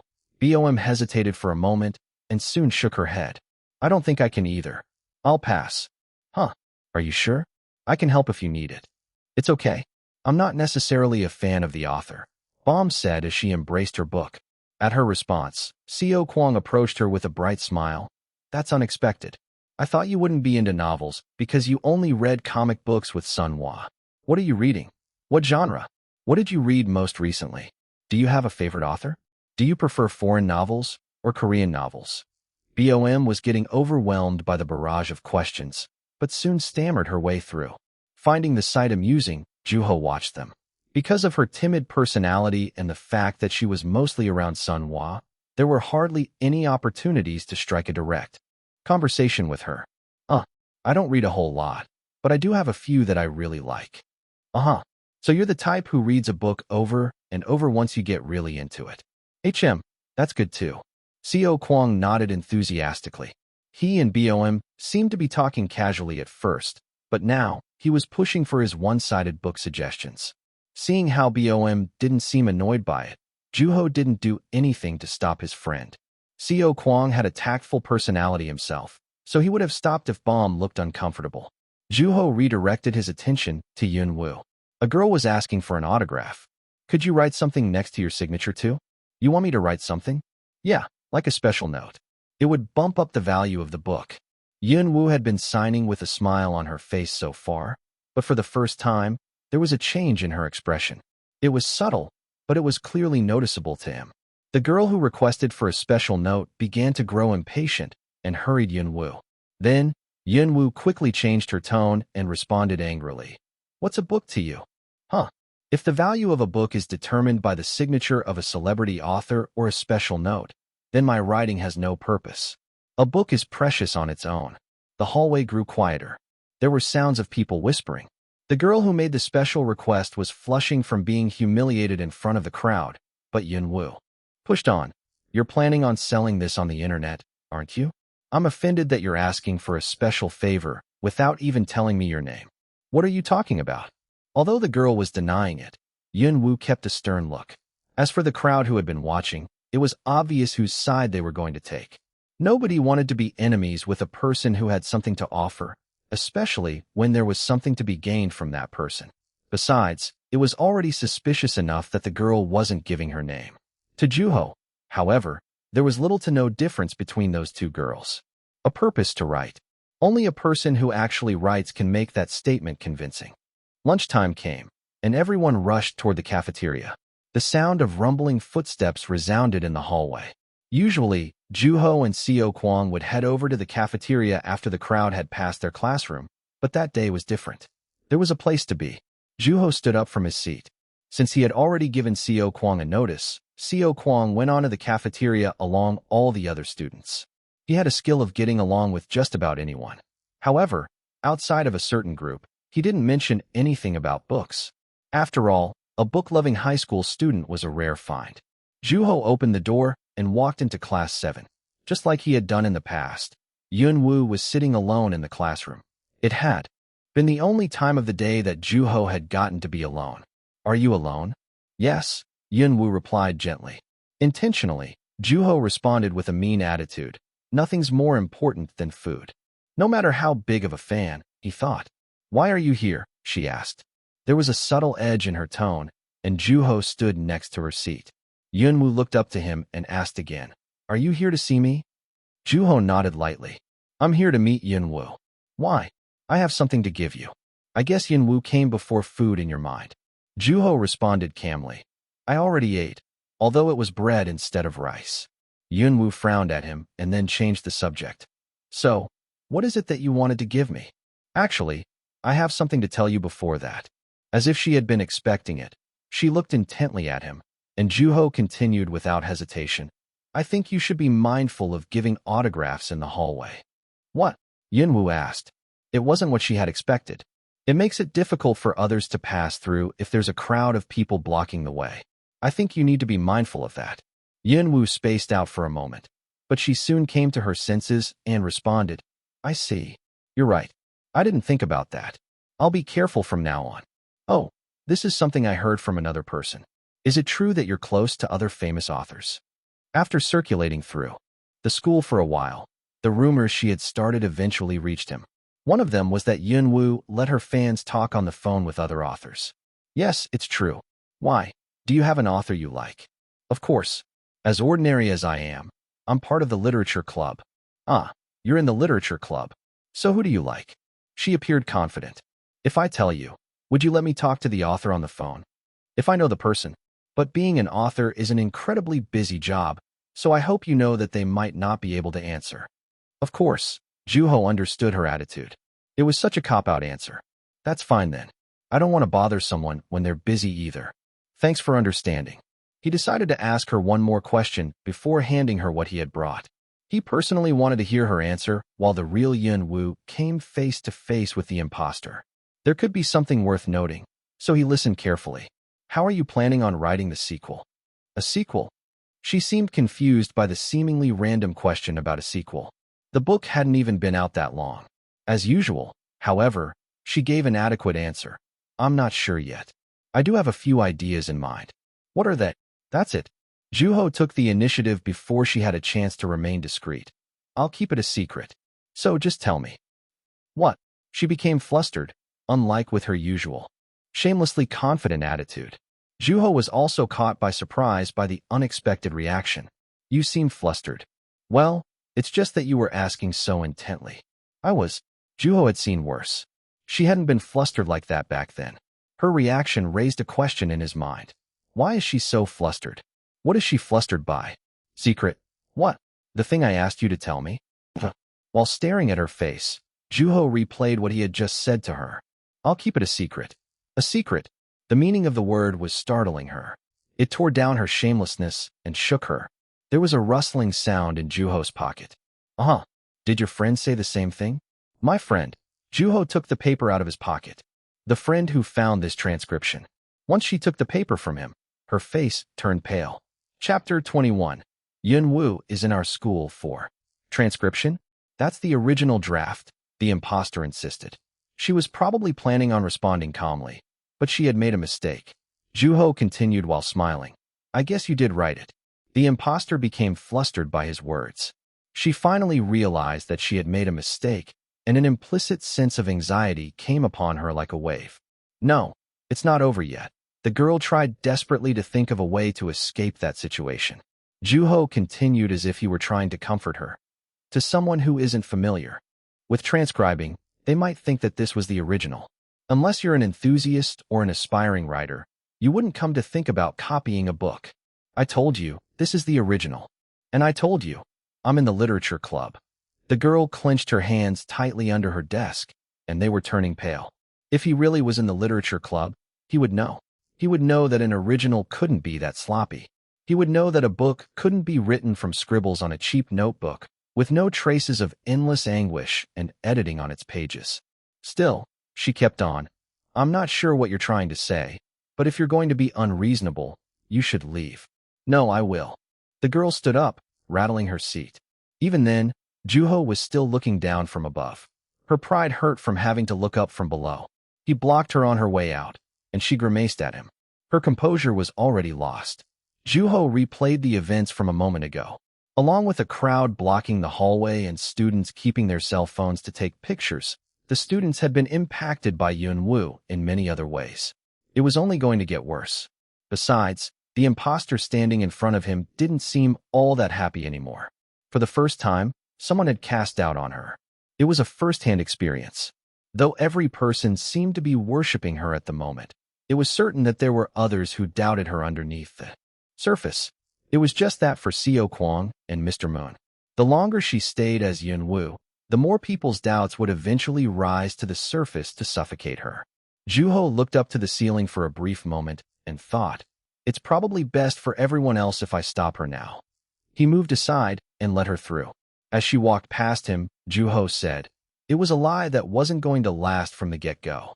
The girl stopped in her tracks. Juho had calmly declared her end. "A lie? It's nothing like that. It's not enough to trick your schoolmates. It won't cut it if you are to handle a name like Yunwoo." "Why not?" Yunwoo turned around angrily. Her expression was filled with jealousy and a sense of inferiority. "What's so great about Yunwoo that I can't handle? He's just an author. People might call him a genius or the youngest author to do this and that, but he's no more than a writer at the end of the day." She bit down on her lips. It was over. She might as well have confessed the truth. Yet, Juho nodded with a smile. "You're right. I don't understand why everyone's going crazy." "Really? Yeah. Aren't you a fan of Yunwoo?" "Nope. This guy just agreed with me," the girl thought in midst of surprise. "This isn't the end. It's already impossible to trick him. He's the only person who knows that I'm not the real Yunwoo. As long as I keep his mouth shut, I can be rid of this anxiety." "Then, can you keep all of this a secret?" "I don't think so." Juho turned her down immediately, but the girl continued to beg him. "How come? I thought you weren't a fan." "I never said I dislike him." As she was about to continue, Juho raised his hand to stop her. At that point, there was no point in arguing whether he liked or disliked Yunwoo. He decided to set her free from her illusion. "Like I said, this was a lie that wasn't meant to last. You're thinking that you just have to keep my mouth shut, right? But think about it. Do you really think I'm the only person you need to worry about?" Her eyes moved restlessly. She was still having trouble understanding, and Juho calmly explained to her the things she would experience. The rumor spread to the teachers too. "Your homeroom teacher will be looking for you soon because being Yunwoo is a big plus when moving up to college. You're going to need a document that proves your identity." "I'll just tell the teacher that I won't be going to college." Her voice began to shake. "Unfortunately, it wasn't that simple. Your photo could be an issue too." "Photo? What photo? I've been telling people not to take pictures of me. That won't stop these kids. Do you know how many kids are taking pictures of you from afar without you knowing? They're probably showing it around to their families and friends saying things like, 'Yunwoo is in our school.' I even got her autograph. This is her photo. On top of that, you think they'll stop at families and friends? If they upload their pictures to the internet, this becomes an even bigger issue. Reporters will come looking for you, and the publishing company will probably want confirmation. You'll come out on the news too. At that point, you'd have already been caught, and then some."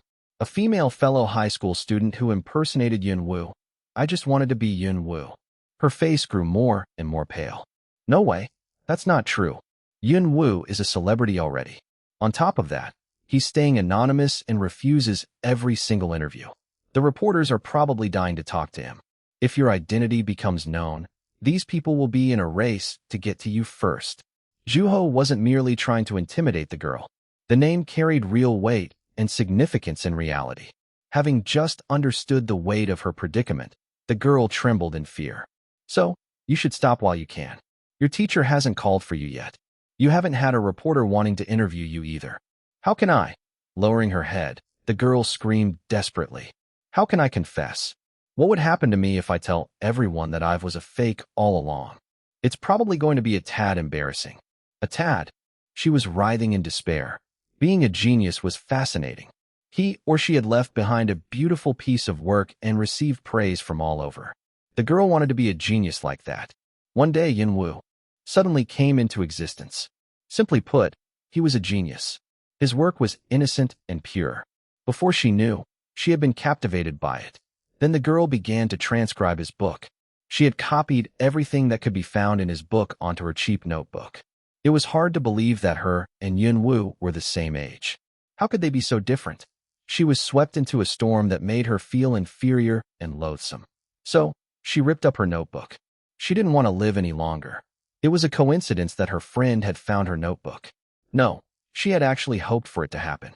She wanted the name to be hers. She wanted everyone to think that she was the real Yunwoo. She had left her notebook on her desk on purpose and then left it unoccupied. With the notebook in her hand, the friend asked, "Are you really Yunwoo?" The girl had hesitated, but her friend continued, "I'll keep it a secret. Just tell me." So, the girl answered, "Yes, I'm Yunwoo." It had been thrilling to say those words. This is it. It's all over. Just like that.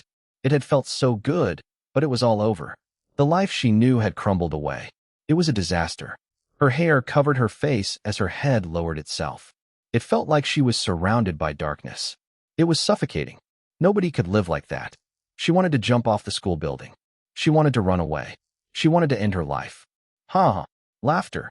There was sound of laughter. When she looked up, Juho was laughing with his hands on his belly. Is he laughing? Seriously? How can he laugh in a situation like this? Are you laughing because this has nothing to do with you? How could you? I'm even contemplating my life. Over this. It's fine. You'll be fine. What? What is this guy thinking? Does he not know what I've been doing? How can he say that it's going to be fine? You were just so shameless when you were giving out your autograph, so I thought you would have the guts to survive through the troubles of being a celebrity. Autographs. She felt a wave of heat traveling up to her face. Her illusion had shattered, and now she was back to reality.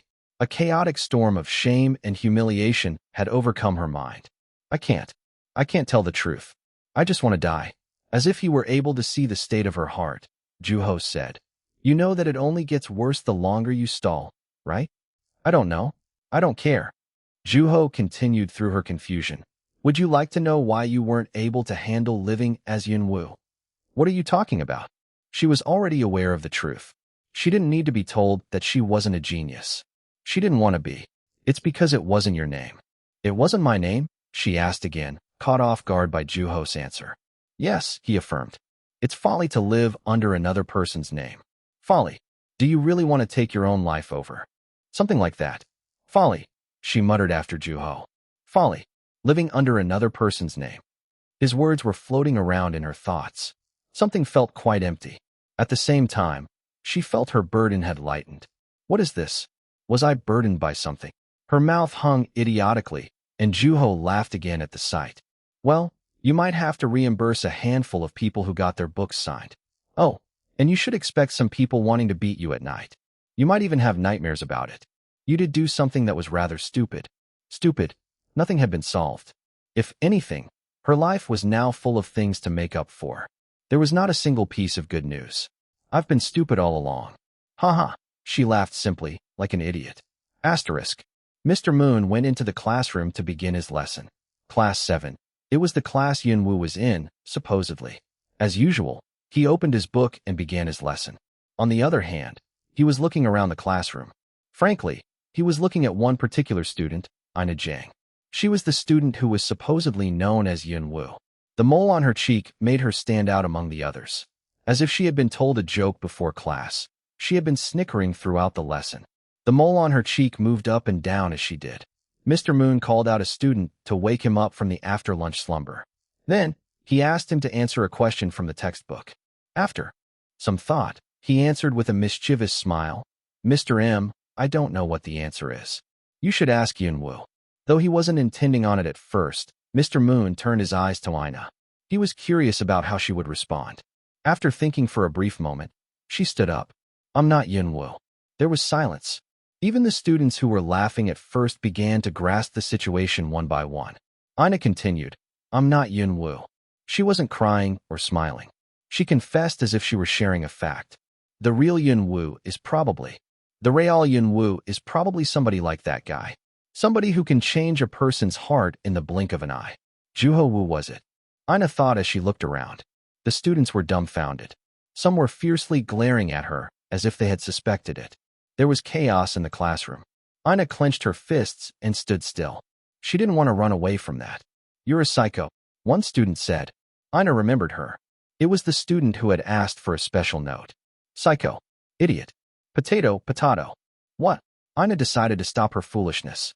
She lowered head and apologized to the class. I was stupid. I'm sorry. I wanted attention. If I signed your book, bring it to me, and I'll get you a new copy. Again, I apologize. I'm sorry. The class was filled with confusion. Mr. Moon grasped the situation and sighed. He had been somewhat looking forward to meeting Yunwoo in person. Mr. Moon resumed his lesson. Asterisk. Finally, some peace and quiet, Co Kwang said as he looked out at the empty hallway. Juho agreed. Things had settled down at school since the appearance and the exit of the imposter, at least on the surface. Since it had been revealed that Ina Jiang was not the real Yunwoo, everyone who claimed to be her fan had turned away from her. Among the group were her friends who first called her Yunwoo. Is that girl doing okay? Who?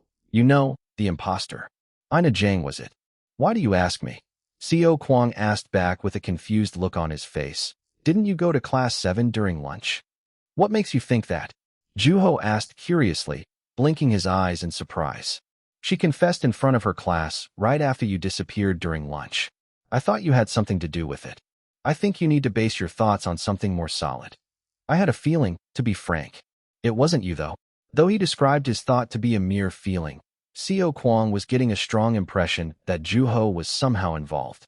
It might have been that he had a strange image of Juho after his bet with Baron. Nevertheless, Juho gave an affirming nod to Co Kwang's question. I did go to class 7. Are you serious? What did you do to make her confess? You know, this and that. Juho didn't say much. Being the quick-witted person he was, Co Kwang rephrased the question, this time, focusing on the present. So, how's she handling the aftermath? It seems like she's reimbursing others for the books she signed for now. Thinking about the kids who were criticizing Ina, Co Kwang asked again, I saw her eating alone earlier. Aren't you going to eat with her? Juho snickered at him. Apparently, she's always been eating alone, even as Yunwoo. She didn't want my company. Of course, I guess she did have the guts to steal Yunwoo's name all along. With his chin, Juho pointed outside, through the window. Wearing her P uniform, Ina was standing on the schoolyard, and Co Kwang turned his eyes to her. Who's that? I don't know. A girl who's into special things. Ina was having a conversation with another girl. It was clear that they weren't talking about pleasant things. It looked super serious. The two girls were now scowling at each other. On the other hand, not one person looked away. You never know how a relationship will turn out. What are you saying? They're fighting. They're grabbing each other by the hair. They're going to be famous. Everyone focused their attention at the brawl in the schoolyard. Regardless of their year, a crowd of people gathered around the two in a circle. A few days later, she was no longer eating alone. Chapter 22. Injured. Discretion. Non-permanent marker. Word chain go. Next member. Huh? Me. Although he was caught off guard by Mr. Moon's sudden shouting, Co Kwang calmly thought of a word. Juho had been just as confused. For someone who started something in such an abrupt manner, Mr. Moon looked peaceful. With a piece of chalk in his hand, he waited for Co Kwang's answer. I injured. Then Co Kwang looked at Juho. While observing Mr. Moon's expression, Juho continued after Co Kwang. Discretion. Then, he looked at Baron, who complained about having to participate, and then said, non-permanent markers. Asterisk TL note. Usung Pin would be a permanent marker, but I'm going with non-permanent for the continuity's sake. Asterisk. Okay, we'll stop there. The end of the game was just as sudden as the beginning. Everyone looked at Mr. Moon, waiting for an explanation. Mr. Moon wrote down the 3 words on the chalkboard, and then looked at the club members. Starting now, you're going to write something using these 3 words. What? Sunhwa complained loudly. Although the others kept quiet, their expressions weren't exactly bright either. Even Baron had a surprised look on his face. But as usual, Juho remained composed. Writing based on a suggested topic was a commonly used format in essay contests. Of course, word chain was a lousy method for coming up with multiple topics. Thanks to Mr. Moon's creative approach, the result was complete nonsense. Injured, discretion, and non-permanent marker. Mr. Moon didn't wait for the members to come to their senses. He continued on. With his instructions, the time limit is 30 minutes. You'll be writing in prose. 30 minutes? Everyone complained about not getting enough time. Without budging, Mr. Moon explained his reasoning behind that seemingly impossible time limit. This is training to minimize hesitation in your writing. You mean we're not working on our writing style? That's a given. One inevitably becomes a better writer the more he or she writes. The more you write, the better you get. Simple and honest. In other words, whatever the training is, what matters is that you write. I've said this before. The members nodded. They remembered it from their first day. The problem is, writing isn't that simple. You start getting ambitious. You're going to want to write well, but you're not going to know what to write about. Well, maybe it's a little weird to say you're going to want to write well. I don't really like the sound of that. You won't be able to write a single line. A story came to completion after countless revisions. In order for revisions to take place, there had to be a draft, the very first completed draft. Nobody wrote a perfect draft from the get-go. The members had to complete their first draft with the assumption that there would be revisions down the line. It was not an easy task. So, 30 minutes. There's no time to be idle. Just start writing. Don't worry about fixing things at the moment. You guys are good at procrastinating. Right. It is our specialty, Juho answered. Even as the students understood Mr. Moon, they complained all the same. Is there enough time to even think? Don't even worry about that. I won't start the timer until you all start writing. That means everyone's timer will start accordingly. Start writing once you've put enough thought into it. As he spoke, Mr. Moon brought out 4 timers from a corner of the room. Now, there was nothing to complain about. Now begin. At Mr. Moon's mark, the members began to brainstorm. For the time being, Juho wrote down the 3 keywords on the top of his paper. Injured, discretion, non-permanent marker. Everyone had been complaining that 30 minutes wouldn't be enough time, but Juho thought otherwise. If there wasn't enough time, then he simply had to write something short. What do I do? Injured, injured. Maybe there needs to be some sort of an accident. You just had to pick that word, huh?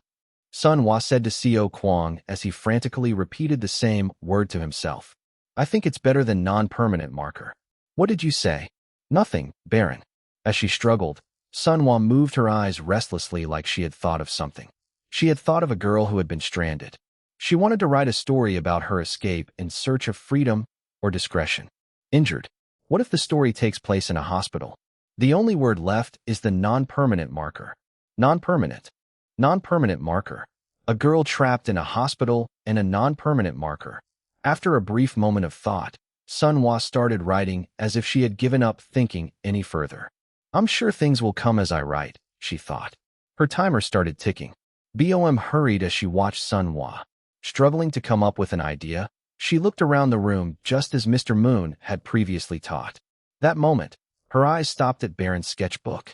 Drawing, non-permanent marker. Bom focused her perspective onto Baron's drawing and then dug deeper into her thoughts. The mind was fascinating in the sense that it craved something that the body was incapable of doing. For example, one could feel the urge to go for a run after hurting his leg, or have the urge to draw after hurting his hand. Although she was concerned about whether she would be able to write everything in time, Bom held her pen and started writing. What the? Did you all start writing already? You can think all you want. Still, I feel like I'm in a hurry. You're not exactly in a position to be talking either, you know? It was no wonder, considering that Juho hadn't written anything other than the 3 keywords. Juho and Seo Kwang were the only 2 who still hadn't come up with an idea. Despite that, Juho seemed like he had all the time in the world. As he rushed Juho, Seo Kwang exclaimed, he had thought of something. He had thought of a story that could thoroughly embrace the 3 keywords. I'll be going now, my friend. You could have waited a little longer. After heartlessly abandoning his friend, Seo Kwang started writing down his ideas in a hurry. What would discretion mean to a student? It'd be absence, not going to school. The thought alone made his heart beat, but Seo Kwang didn't stop there. There were still 2 other keywords. So this guy writes a letter home on his way out. He uses a non-permanent marker, of course. Then, should I make this about a teenage runaway? If I were to make him injured, a car accident probably makes the most sense. Although he wasn't sure if he was capable of handling such a story, Seo Kwang kept on writing, remembering Mr. Moon's wise words. I can always change things later. I trust you, my future self, he thought. Everyone's working hard, Juho murmured. At the sight all the members lost in writing, Juho slowly picked up his pen. Injured, discretion, Non-permanent marker. It was his first time writing with a group of people. Juho was getting excited. He concentrated and then pinpointed the thoughts that were signaling him in his mind. In a brief moment, he began to fill up his page. One day, my parents told me a story of my grandfather, who had passed away before I was born. He was brave and, at the same time, wise. I wanted to meet him, but it was impossible to bring back the dead. So, I gave up. I learned to talk and write. As I read, I learned that there were many types of people that exist in a book. The good, the bad, the smart, the foolish, the successful, the unfortunate, the healthy, the sick, young, old, and then those who are alive, and those who are dead. I started writing. It was about my grandfather. He transcended time and space, and then overcame death to meet me. Nothing was in my way. Having regards for others was not necessary. I had realized that. Writing is a discretion. It is an immense freedom that ignores various theories and rules. In that case, wouldn't it be possible to share that freedom with another person? I stopped what I was writing and went outside. Outside, thought Juho. What's out there? He reached into the depths of his heart and dipped his hand into his stream of inspiration. Juho knew he'd find what he was looking for in there. He had to write appropriately. It wasn't going to be long from the start, so the story couldn't have too much depth. It would be foolish to tackle it in a hurry.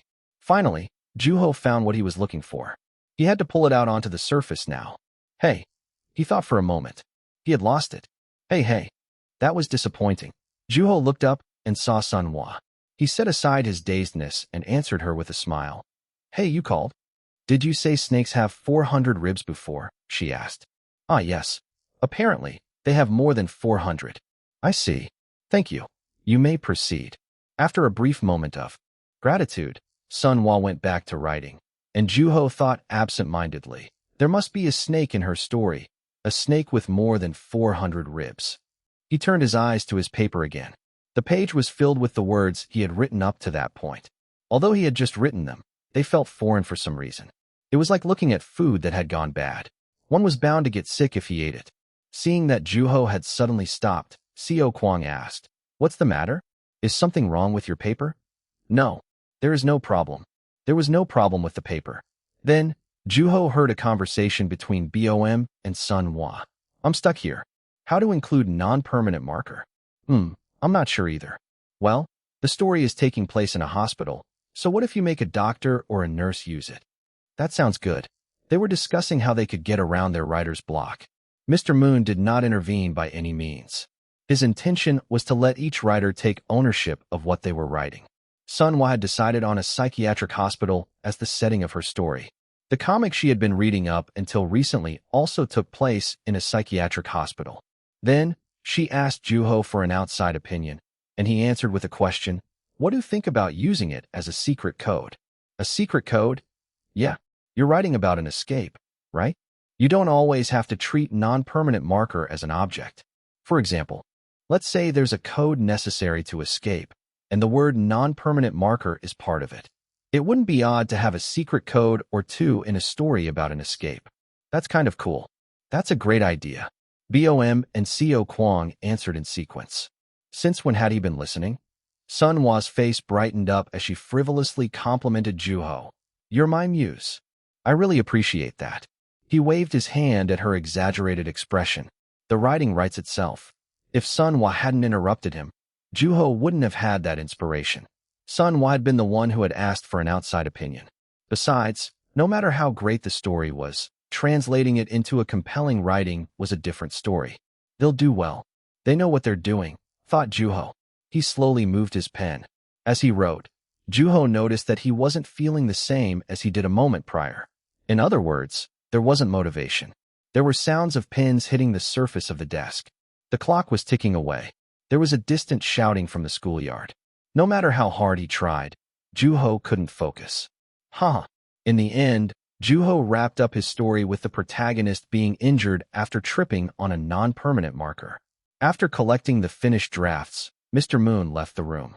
The entire club knew that he had gone to the staff room. Being a teacher was much more than taking care of his or her students. Juho was the only person who had finished his story within the given time limit, while the other three had barely finished their story after begging for extensions. After it was over, It had taken more than 2 hours for Mr. Moon to collect all of the completed drafts. Seeing how he wasn't forcefully collecting the papers, he must have been aware that most of the members wouldn't be able to finish in time. The 30-minute time limit had been a form of device to allow the club members to write continuously and without hesitation. Seo Kwon complained. 30 minutes was really pushing it. I thought it was plenty of time. Shut up. Let's see how well you did. Knowing his product all too well, Juho said no more and shrugged his shoulders. Chapter 23. Elaborate and thorough. Juho stared out of the window of the bus as the scenery rushed past him. Countless publishing companies stood at its destination. Along with publishing companies, there were also tens of print shops and large-scale book distribution companies, all making up one large publishing district. On top of that, there were used bookstores and book cafes throughout. He got off the bus before it arrived at its last stop. He wasn't planning on going to the publishing company that day. Rather, he was on his way to a lunch meeting with his editor. It was definitely around here somewhere. After walking for some time, the sight of a familiar street met Juho's eyes. Just around the corner of that familiar street, there was a small Korean restaurant. In front of it, Namkyung Park had come out to meet Juho, who was happy to see him. How you doing? You made it in one piece. Namkyung greeted Juho while pushing his glasses up onto his nose. In his mid-30s, he was a capable editor who was responsible for working with several big-name authors. As the two went inside, they were met with other customers having their meals. They walked past them and went into a room with a sliding door. When the door closed, the sound of the outside world faded away. That was one of the reasons why Namkyung preferred that restaurant. I guess we won't have to worry about people eavesdropping on our conversation here. Of course, for a restaurant, their walls are thick. Once Juho and Namkyung secured a spot, the waitress, who had come into the room with them, brought them a menu. After ordering a light meal, Namkyung asked Juho, "So, how are things? Has your cover blown yet?" It was a slightly playful question, and Juho answered with a smile, "I don't even have to try. Nobody suspects me. Haha. I was looking forward to hearing some stories. In that case, I do have a thing or two." "Like what?" Namkyung urged him. He was quite friendly, but at the same time, he wasn't overbearing. It was a proof that Namkyung was a skilled editor. Maintaining a relationship with an author was an important part of his job description. When it came to interpersonal interaction, Namkyung was exceptional at keeping an appropriate distance. Feeling at home, Juho shared the stories of the things that happened at school. "Kids are scary nowadays," Namkyung said in response to Juho's story about the fight between the two girls. His eyes were filled with interest. "How about you? Do you have anything? You want to hear a story about working overtime?" It was a roundabout way of saying that he didn't have a story. He added that working overtime as an editor was as normal as daily meals. "I just came from proofreading a draft up until a moment ago." "You spend a lot of time doing it, don't you?" "I can't stand misprints." Namkyung was strangely obsessed with misprints. There were always flaws in all books. There were times when the wrong word ended up getting used. There were times when a typo ended up in the final print. Although books went through tens of inspections, there was always something that had been overlooked. Namkyung was tormented whenever he found such oversights. For that reason, he spent more time and energy into proofreading. The recent trend among publishing companies was to outsource the proofreading process. The editor's responsibility started at project planning and coordination. In other words, there was enormous workload. There was a limit to how much a single editor was capable of achieving. Yet, Namkyung would always say, "I want to make books that are both elaborate and thorough." Even then, there will always be misprints. People made mistakes, and books were made by people. It was inevitable to find misprints in a book. Everyone writhed in pain at first, but soon came to terms with the reality. However, Namkyung was adamant. "That's why you keep proofreading until there are no more misprints." Juho felt secure as an author to be working with an editor like him. "You work so hard. I'm still single, thanks to my work," Namkyung complained lightheartedly. Even for somebody whose dream was to make books both elaborate and thorough, working overtime was deeply undesirable. "Your meal's ready." The sliding door opened, and the waitress put down her tray. Along with various side dishes, Juho's tofu soup and Namkyung's pollock stew had been placed on the table. An intoxicating smell wafted into Juho's nose, and the two picked up their spoons. "This is great, right?" Juho exclaimed after taking his first bite, and Nam Kyung answered with a proud expression on his face. He seemed happy about bringing in another satisfied customer to his favorite restaurant. As they ate quietly, Juho suddenly thought of something that Nam Kyung had said in the past. Wait, now that I think about it, didn't you say you worked with Hyun-do Lim in the past? Yes, I have. Nam Kyung reminisced as he shoved a big spoonful into his mouth. He remembered how nervous he was when he met the author for the first time. Why? Do you ask? Are you a fan? If he put it that way, then perhaps. He was incomparable as an author to Juho in terms of both experience and skill. I'm in the middle of transcribing one of his works. I just thought I should ask. Transcribing? Nam Kyung asked as if it were unexpected. Soon, he nodded as an expression of acceptance, but there was still suspicion in his face. Authors often transcribe as well. I see. You transcribing Hyun-do Lim's book. What's with your expression, though? Nam Kyung thought for a brief moment and said, I just had a thought that you and Hyun-do Lim might fall under a same category. What do you mean? Nam Kyung started telling his story about the author. Mr. Lim is. How should I describe him? He is very delicate, yet broad-minded and friendly, but rough around the edges at the same time. That description? You should be an author. I know. All in all, he's a respectable figure. Juho knew that much. Reading his book had always aroused a sense of respect in him. What had Nam Kyung's meant by putting him and Mr. Lim into the same category?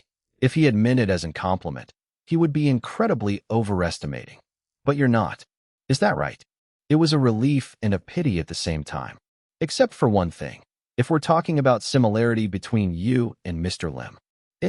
There was a prolonged silence.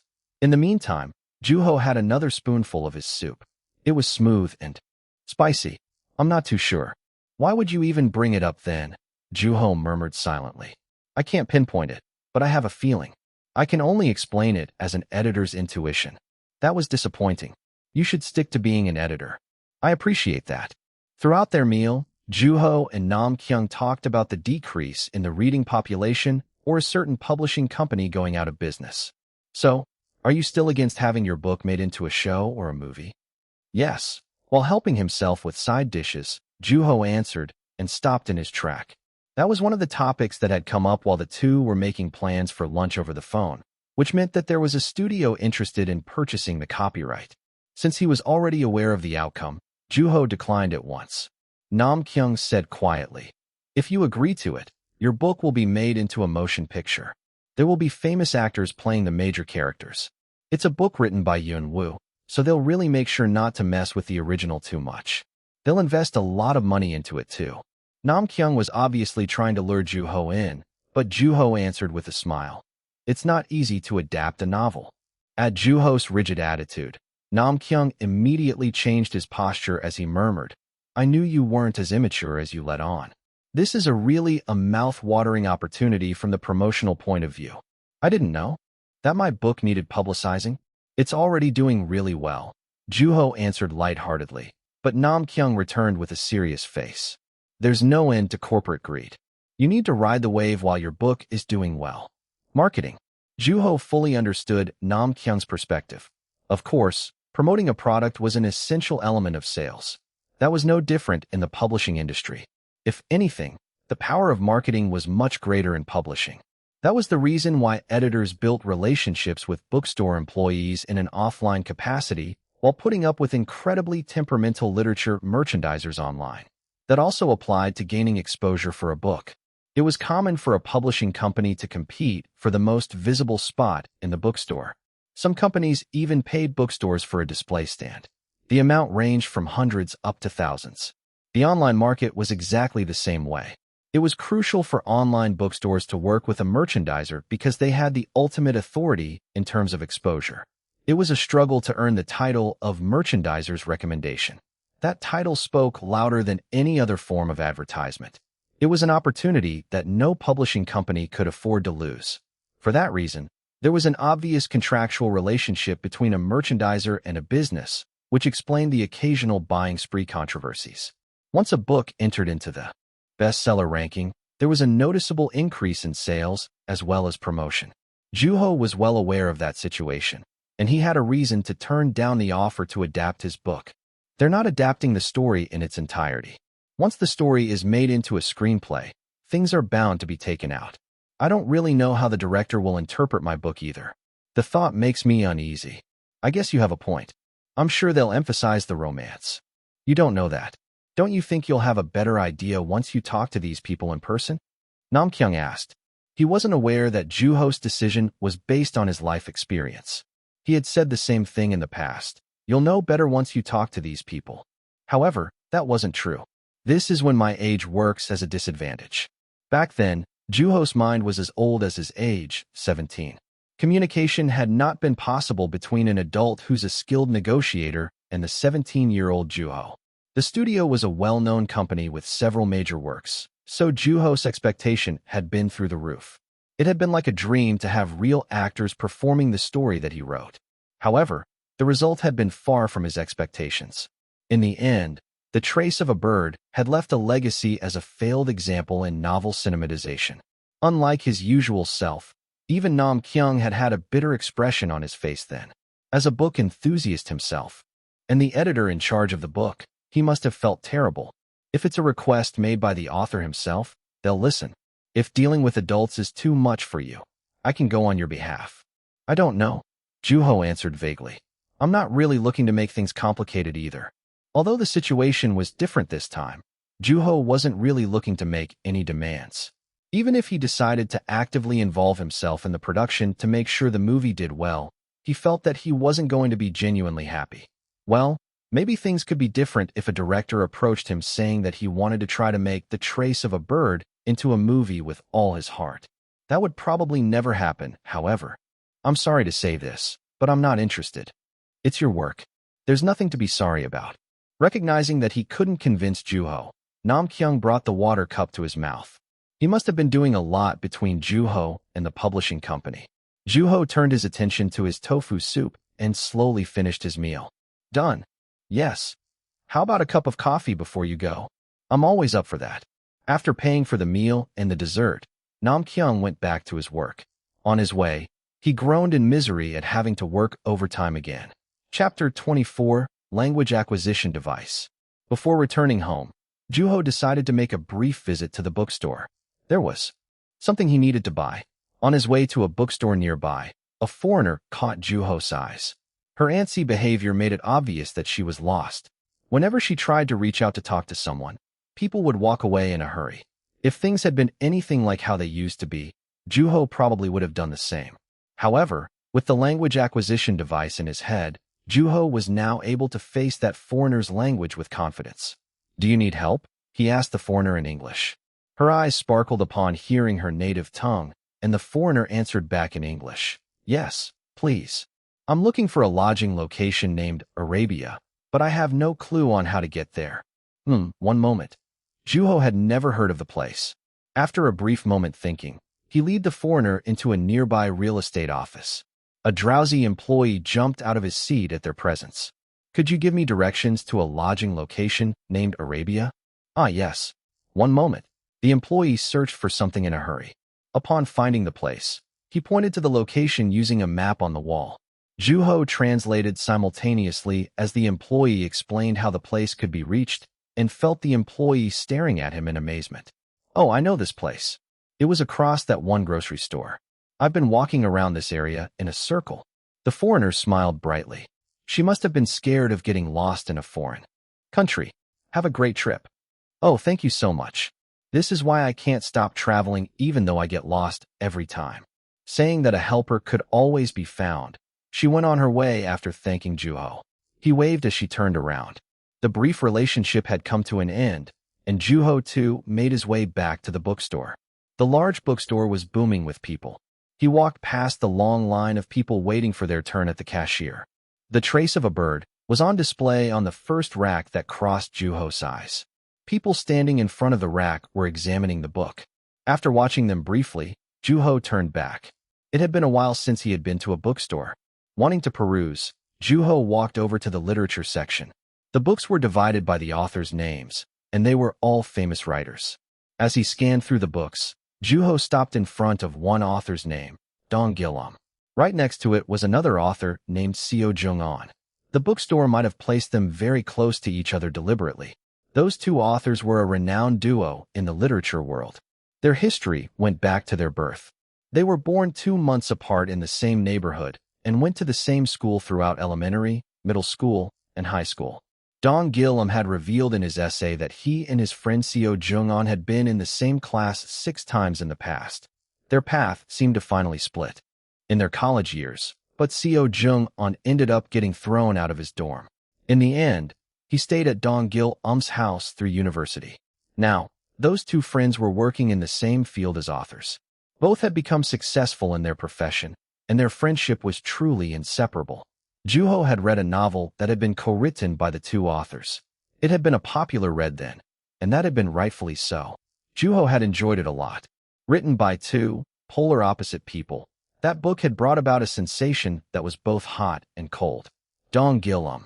Juho had read his work quite a bit when he had been older.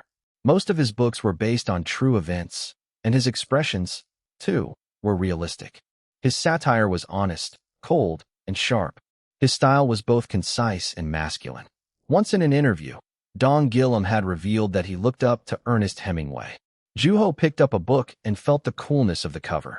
The book was named Genius. Though he had planned on looking at it briefly at first, he ended up buying the book out of impulse. He walked into the specialized section. On the floor, there was a person sitting down, reading. Juho walked past his legs and kept on walking. The shelves were divided into categories. After scanning through them one by one, he eventually found the words he had been looking for, original language. There was no one around. Because it was in the inner part of a section, the original language shelf was shaded by the surrounding shelves. The books were in various languages, and the section gave off a secretive vibe. Perhaps it had something to do with the shelf being in the shade.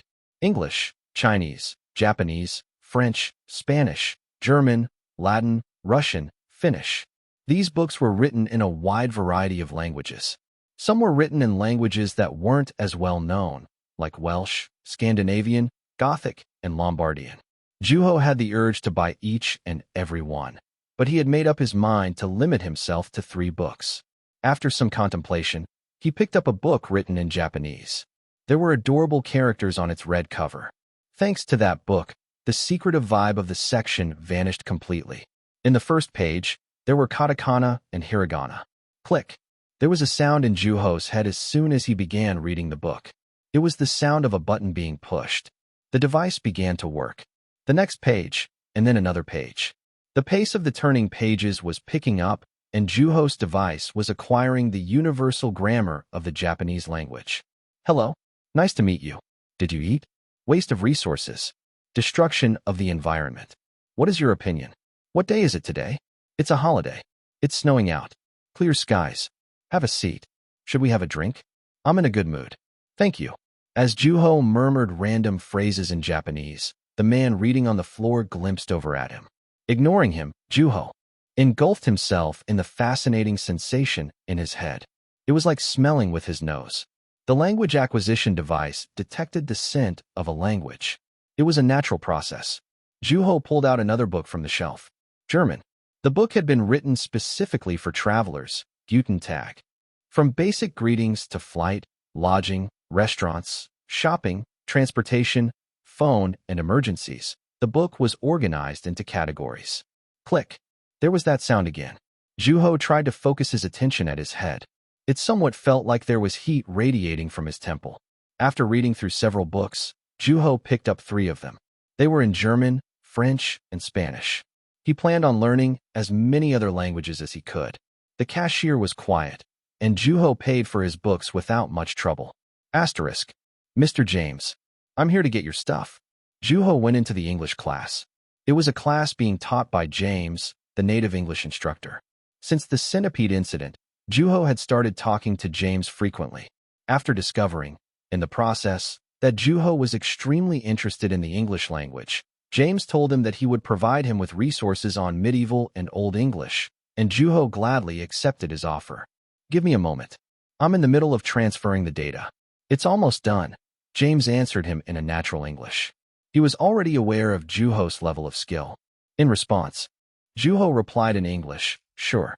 Do you think I'll be able to pick it up before club activities? Of course. Here, done. He handed back the flash drive he had borrowed from Juho. In the flash drive, Juho would probably find the history of the English language that James had studied as a student. He picked it up with a grateful heart. If you get stuck, come find me. I did put in some notes, but it's still not an easy read. Great, thank you. You don't have to thank me. Now, I feel like an actual teacher. Dealing with drowsy students is so boring that it makes me yawn, James said as he pretended to yawn. It was an exaggerated gesture, but Juho saw a resemblance with someone in his struggle of developing an affection for school life. Are you close with Mr. Moon by any chance? He helped me out a few times when I was studying Korean. We ate together too. The pork belly was delicious. It was slightly amusing to picture the two grilling together. James lowered his voice and asked Juho discreetly, "Did you know that Mr. Moon hates boiled carrots? I saw him separating them from his food and setting them aside." Boiled carrots. He hadn't seemed like a picky eater. That was unexpected. I made fun of his appetite, and he got angry, asking where I had learned to say things like that. Thanks to him, I learned a new verb in Korean. What an amazing teacher. As James was about to continue, the door opened. Juho turned around and saw Mr. Moon standing with a stack of printer paper. I guess he's not all that gentlemanly-like after all, he thought. Hi. Mr. Moon, why come here? Following Juho's greeting, James asked Mr. Moon with his slightly awkward Korean pronunciation. After looking at the two, one after the other, he waved the stack of papers in his hand. The printer in the staff room isn't working, so that's why I'm here. What are you doing here, Juho? Isn't it time for club activities? I'm here to learn English. I don't recall you being so diligent. You never came to me, and I never saw you in the staff room. There he went again with his blunt remarks. I'm interested in the English language. Mr. Moon seemed to be surprised by Juho's answer. At that moment, James spoke up. Juho is a hard-working student. He's highly skilled in the language. He has a deep understanding of the English language. He speaks with me mostly in English. Is that so? I had no idea. What do you guys talk about usually? There's really no preference from our daily lives to current events. At times, we talk about the centipede that we let go out into the backyard. He's very fun to be around, Mr. Moon said as he rubbed his chin. Then I must have heard it right when I heard my name come up. Mr. Moon's words. I don't understand. What? James was at loss of words. It was one of those moments when his Korean was put to the test. Juho decided to leave the room to not be a hindrance between the two. As he attempted to sneak out, Mr. Moon caught him like a hawk and said, You were on your way to the science room, weren't you? Let's go together. Yes, Mr. Moon. Until Mr. Moon finished with his business, Juho kept fiddling with his flash drive in his pocket. As Mr. Moon and Juho went on their way, James said brightly, Come again. Take care. After nodding lightly, the two went out to the hallway. It was quiet. The students had already gone into their respective classrooms. Juho had lost track of time talking to James. If Mr. Moon hadn't shown up, he would have been late. I should be careful from now on, thought Juho. While walking quietly, Mr. Moon spoke up. I read your paper.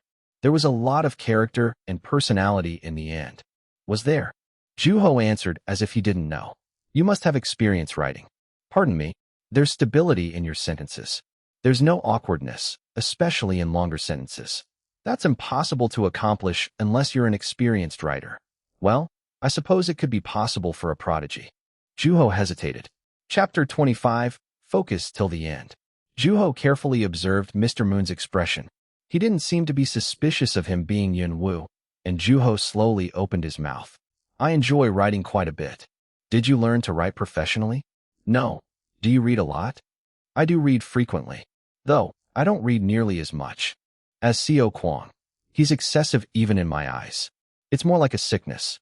Their footsteps echoed throughout the hallway. By the time they had arrived in front of the science room, Mr. Moon said, Well, today, try working on your conclusion a little bit more. Then, he flung the door open. With the exception of Juho and Mr. Moon, everyone was already sitting down, and they all stared at them. As Juho went to his seat, Seo Kwon said, I was wondering why you were running late. I see that you came with Mr. Moon. Yep. We ran into each other on the way.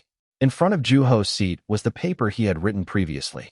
He skimmed through the pages for any written annotation of sorts, but the pages were left untouched. Mr. Moon said, I enjoyed reading through your papers. Nobody here seemed to be inept. You all exceeded my expectations. Inept? You can be inept at writing, just like with dancing and singing. Mr. Moon answered Seo Kwang rhythmically, and he quietly accepted Mr. Moon's answer. Seo Kwang, you read more books than anybody in this room. Yes, that's right, he answered proudly. It was a matter of pride for him to read regularly and in large quantities. In midst of Seo Kwang's proud moment, Mr. Moon shared his thoughts on his paper.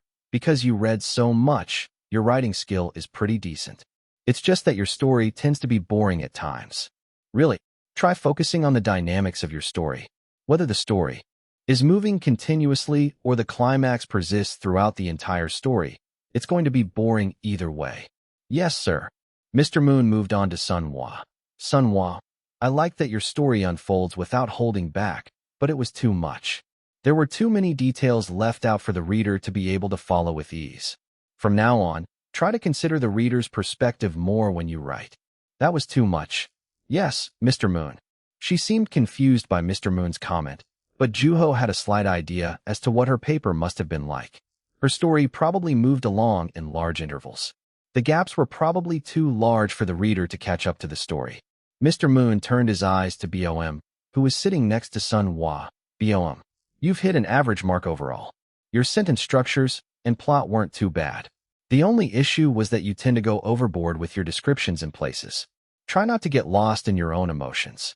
Yes, Mr. Moon, BOM answered timidly as she nodded. Sunhwa cheered for her friend for her generally positive review. Juho clapped along. BOM blushed and waved her hands. She was quite the shy girl. Now, Juho. Yes, Mr. Moon. You need to focus till the end. The ending must have been quite disappointing. As if it hadn't been enough for him to comment on it the first time, Mr. Moon emphasized the ending of Juho's paper again. Yes, I'll work on it, he thought. And Baron, nice. Drawings. Yes, sir. After concluding with compliments on Baron's drawings, Mr. Moon spread out the stack of paper he had had with him since the English class. There were 5 pages in total, and they were all different.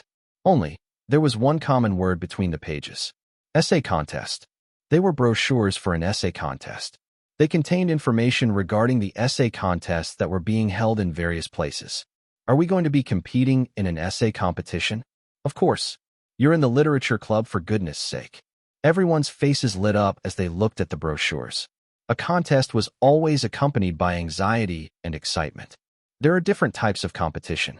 What it looks like really depends on who's hosting it, including the topic and the format. Some give out an award just for writing your name, whereas others offer a cash prize. Cash, Seo Kwang exclaimed with excitement. In some cases, bigger competitions offered a large amount of cash to the grand prize winner. It's up to you to choose the type of competition you want to participate in. But, whatever you sign yourselves up for, there's a contest we all have to participate collectively. A mandatory contest? Where's that? BOM asked, and Mr. Moon spread out his index and pointed to the floor. The school competition. There were sounds of realization. When is it? The exact date hasn't been decided yet, Mr. Moon answered. Juho, you guys are familiar with the format. Remember the assignment where you had to use 3 keywords to write something? Were the topics really injured, discretion, and non-permanent marker? There will be different topics, and you'll have to choose one that you want to write about. This is actually a lot easier than your previous assignment. It sounds like it. It did sound a lot easier than having to utilize 3 words that had nothing in common. What a surprise. Who would have thought he had even been thinking about competing in an essay contest? On the surface, Mr. Moon appeared to be doing just enough to get by, but he had a thorough side to him. Sunhwa interjected and asked, "Are there prizes?" Of course, Mr. Moon continued before anybody had the chance to get excited. But there's only 1 winner per class. Juho hesitated at Mr. Moon's words. 1 winner per class. He turned to Seo Kwang automatically, and he, too, was looking at Juho. Are we having a showdown? The words didn't sound like they came out from Seo Kwang's or Juho's mouth. Sunhwa, who was sitting right across from them, had said it. Thinking about it, BOM was in the same class as her. Showdown, huh? That sounds dignified. What? It is a showdown. You two should compete too. It's fun, Sunhwa answered Juho after hearing his murmur. At that moment, an unexpected competitor quietly joined in. Sounds good. Should we make a bet? It was Baron, who quietly emphasized the idea of betting. Come on, Baron. We're still students. Juho snuck himself out of the group, but the others joined in on Baron's suggestion with excitement. They just didn't know better. Yeah, let's make a bet. Loser buys something for the winner. Oh, come on. I'm not into things that cost me money. Seo Kwang's face bittered as he appealed to his financial situation. Is it because you're afraid somebody might ask you to buy them a house? Oh no, you got me. Guys, let's discuss this in peace. BOM stopped Seo Kwang and Sun Hua as the tension rose. After listening to everyone, Mr. Moon added, the winner gets a fried chicken from me. Juho laughed on the inside. Who would compete for that, he thought. Yet, as if mocking his thoughts, the science room exploded in loud, excited voices. Yes. Sweet. Wow, fried chicken. Even Bomb's face was lighting up. The response was tremendous. With Juho at a loss for words, Baron raised his hand. Am I getting that prize too? Sure, if you win an award. At the bewildering conversation, Juho asked him, Baron, are you planning on writing? I've done it once, and I can do it again. Besides, it's fried chicken. Oh yes, that's what I like to hear. Among the members united by fried chicken, Juho found himself feeling left out. Wow, they're going crazy over fried chicken. They were still kids after all. For a moment, Juho reminisced about his past. He thought about a sports day in elementary school when the entire school competed for a whole pizza. Okay, that's enough. If you want fried chicken, you know what to do, right? Are we doing word chain again today? Sunhwa asked, and of course, Mr. Moon nodded. Until it gets old. Maybe we should play a syllable game next. Why a game? Seo Kwang asked. I wanted to prove that even a word that came out as coincidence can be turned into a writing prompt, even if it came out during a game. I'll show you that every word in existence can be turned into a composition. I see. After accepting his answer, the members thought in unison that Mr. Moon was going to unnecessary lengths to prove his point. At that moment, Mr. Moon shouted the first word, pot. Huh? What the? Okay, pot. Tree pipit. Think wisely this time. TL's note. Again, different words for continuity. Sun Hua pointed to Seo Kwang as the next contestant. Although he knew that anything he said could be an ingredient for writing, Seo Kwang prioritized driving other birds out of his mind. The game wasn't about birds. Trumpet. He looked at Juho as if everything was in his hands then. Without hesitation, Juho said the first word that came to mind. Tarzan. It had been decided. The three keywords for the members to write about were tree pipit, trumpet, and Tarzan. While BOM laughed awkwardly, Seo Kwang murmured with disappointment. Tarzan? Why Tarzan? Of all things. Should I just write about Tarzan playing the trumpet while he hangs out with his buddy Tree Pipit? What are you, Yar Burrows? Yar Burrows was the author of Tarzan. With a big smile, Juho answered the dejected Seo Kwang. I'm not quite at the level to be on par with Yar Burrows. Tarzan playing the trumpet, hanging out with his buddy Tree Pipit. It wasn't half bad. That story is actually not half bad. Yeah? It's not. At Mr. Moon's mark, the members picked up their pens. Brainstorming was essential. Everyone pictured the story they were going to portray. While others were busy mapping out their story, Juho was the only person who had began writing. Tarzan, trumpet, and tree pipit. Juho started with the word that came out of his mouth. Let's say there was a man who introduced himself as Tarzan. He was so moved by the novel Tarzan, written by Edgar Rice Burroughs, that he decided to be Tarzan himself. Juho observed the character from a distance. That was so that he could strike a balance between emotional and rational perspectives. The man thought to himself, Tarzan's friends are animals. Let's think of some animals, Juho thought. The man went outside. The only animal he saw was a tree pipit. A tree pipit here, a tree pipit there. He wandered about the streets in search of gorillas, snakes, and elephants. There were only people. People after people. The man came to a realization. That was not the jungle. That place was different from a jungle, where all sorts of creatures came together and mingled. Where the man lived, there were only people. The exhausted man found a trumpet in a pile of trash. As soon as he blew on it, it made a sound. He couldn't communicate with the instrument, but it had been a beautiful sound. He blew the trumpet once again, and the trumpet answered immediately. When Juho had written up to that point, he felt a piercing gaze from someone. He peeked around and found out that Mr. Moon was looking in his direction. He remembered what Mr. Moon had emphasized in his comment about his writing, the ending. Others were still in the beginning stages of their stories. They were much calmer in comparison to the previous time, so Juho put down his pen for a moment.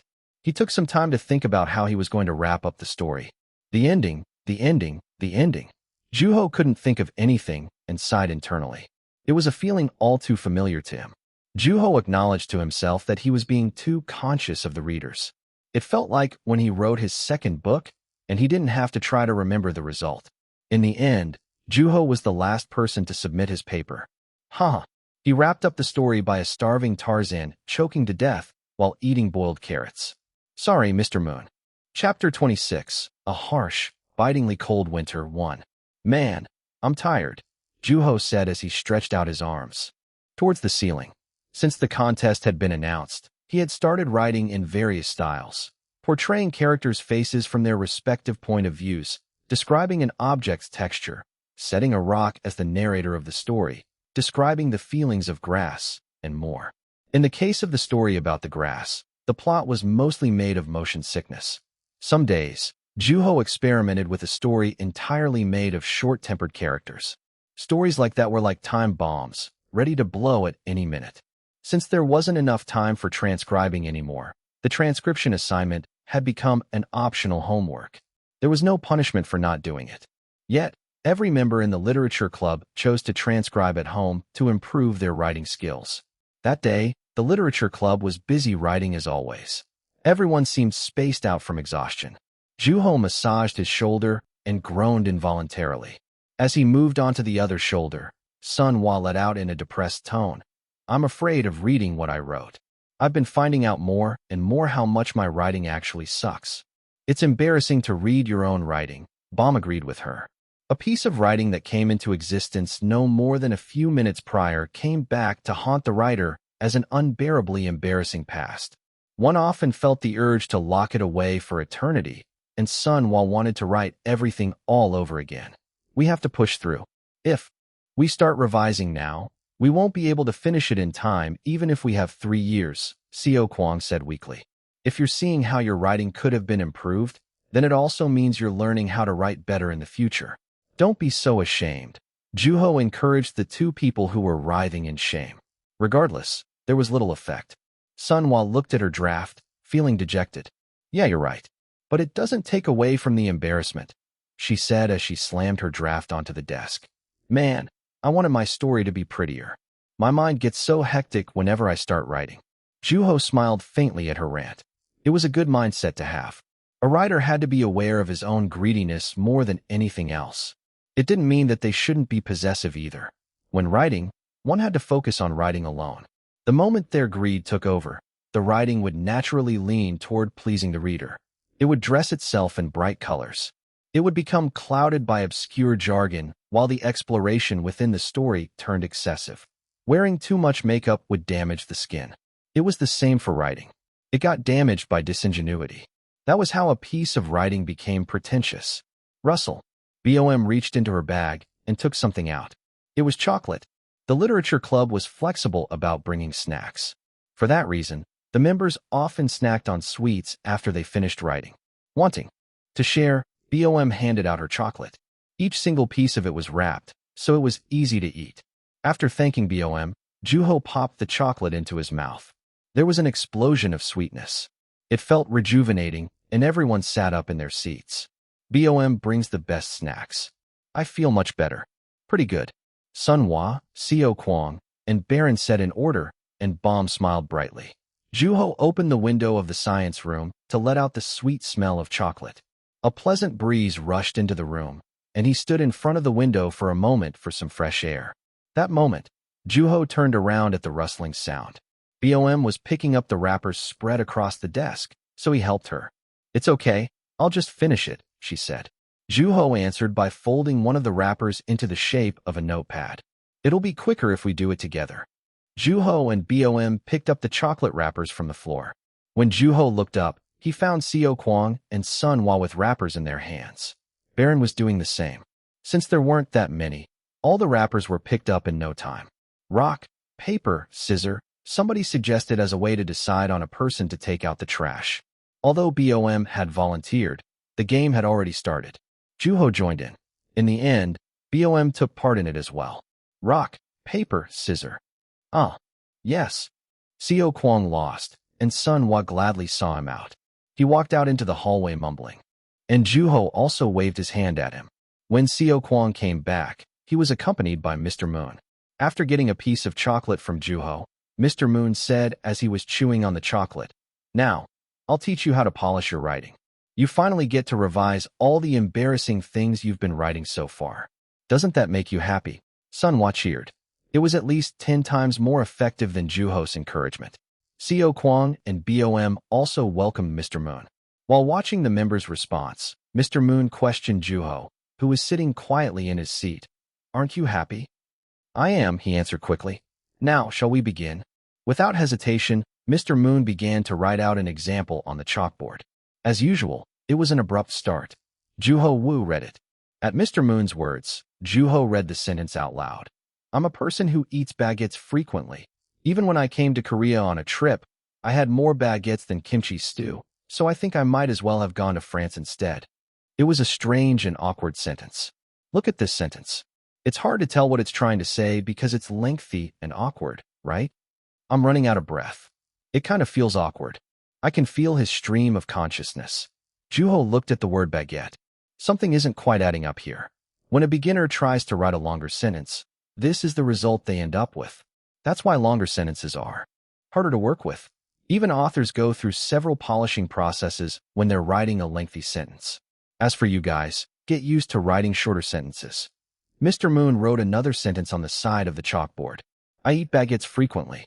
Even when I visited Korea, I had more baguettes than I had kimchi stew. If I had known better, I would have gone to France. I'm sure it would have been a much better trip." The sentence was still filled with baguettes, but it was definitely more organized. Even dividing up the sentence into segments made a big difference. There was room to breathe, and Juho thought about what might come next. He stacks a lot of bad memories on his visit to Korea. In the end, he leaves for his dream destination, France. Will he be able to build better memories? Only good memories? That's no fun. Let's make it worse. At that moment, Juho heard Mr. Moon's voice. "I'll give you another example. The subject is baguette." Juho had an idea of what Mr. Moon had had for lunch. Unlike Juho, who was resting his chin on his hand, everyone else listened intently. Sun Hwa was especially focused. Seeing him creating an organized, easy-to-read sentence out of a jumbled-up mess made her remember that Mr. Moon was really a teacher after all. When he taught a class, it was obvious that Mr. Moon had no desire to teach. He never went out of his way to teach. He only did the bare minimum. His class came to an end after he covered what was going to be on the test. Even when it came to deciding what was going to be in the test, Mr. Moon would always refer to an older teacher who was more experienced. His attitude was completely different. Anybody could have complained if they saw such a drastic difference in Mr. Moon's attitude when teaching. "Hey, this is discriminatory." Then, he would answer without a care in the world, "I hate school. I hate working. I'm proud that I even come out." Since it wasn't like Mr. Moon rejected students with questions or skipped teaching his class, no one would be able to punish him, and he would proudly walk about school. "Try revising your papers like I taught you. Whatever you don't finish will be your homework." Yes, Mr. Moon. The club members spent their entire weekend facing their embarrassing past, cutting and taking out words and phrases.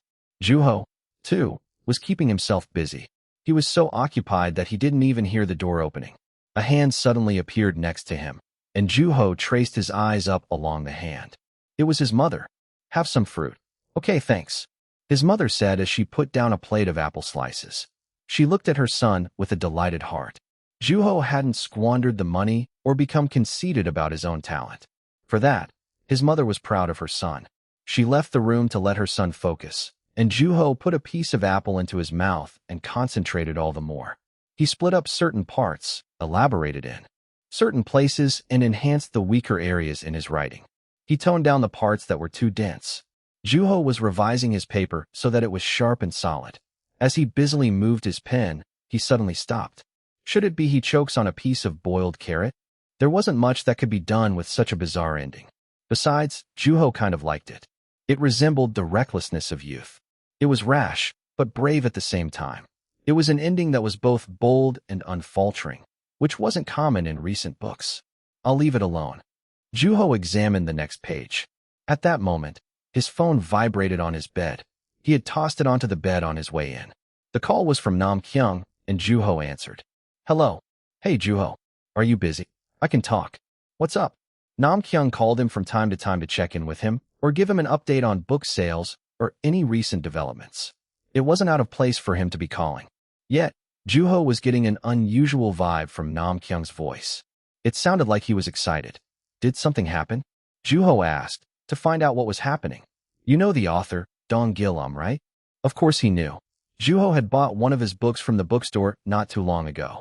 It had been a good read. Of course I know him. So he contacted me. He contacted you? He wants to meet you. Excuse me? He says he's dying to know what you look like. What do you say? Should I set up a meeting? There was a brief silence.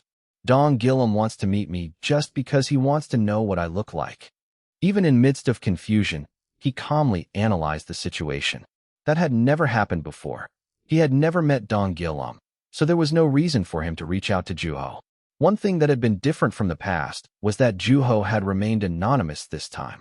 Dong Gil-um was saying that he wanted to know what Juho looked like. In the past, it would have been as easy as searching the internet if he had wanted to find that out. This time, however, it was different. There was no way to know what Yunwoo looked like. If Dong Gil-um was curious about Juho's face, then the only way was to meet him in person. How interesting. Whenever things played out differently from the past, Juho felt relieved at heart. It meant that he was not repeating the mistakes of the past. Taking a deep breath, he answered Nam Kyung. Juho had enjoyed reading Dong Gil-um's book as an adult. Even when he couldn't write a single decent sentence, his appreciation for the author had remained unchanged. It can't hurt to meet him, Juho thought. Sure, I'm free throughout the weekend. Sooner the better. Will the actual meeting happen sometime next week? He thought. Come now, Nam Kyung said over the phone as if he were reading Juho's thoughts. Chapter 27, A Harsh, Bitingly Cold Winter, 2. It was around here somewhere. Juho was lost. He had to leave in a hurry because of a last-minute plan. Though he managed to get to the vicinity of the publishing district, the sheer number of book cafes around made it difficult to find the meeting place, so he took out his phone to ask Nam Kyung for directions. He followed the directions on the phone and went into an alley. Hey, I'm here. Nam Kyung was waving his hand in front of a building. It was a cafe where the front was made entirely of glass. The blue sign met Juho's eyes. I didn't think you'd ask me to come out so soon. Mr. Is a man of action. Right. Juho was able to tell from how he had asked for a meeting. He and Nam Kyung went into the cafe. The books inside caught his eyes. That book cafe was putting more emphasis on the book aspect than others. It had to be because it was within the publishing district. Looking around, Juho found a man who looked to be in his 30s. He was sitting with a straight posture, writing. He was focused. The blank expression on his face gave off a slightly rigid impression. That must be him, Dong Gil-um. As expected, Nam Kyung walked toward the man. Mr.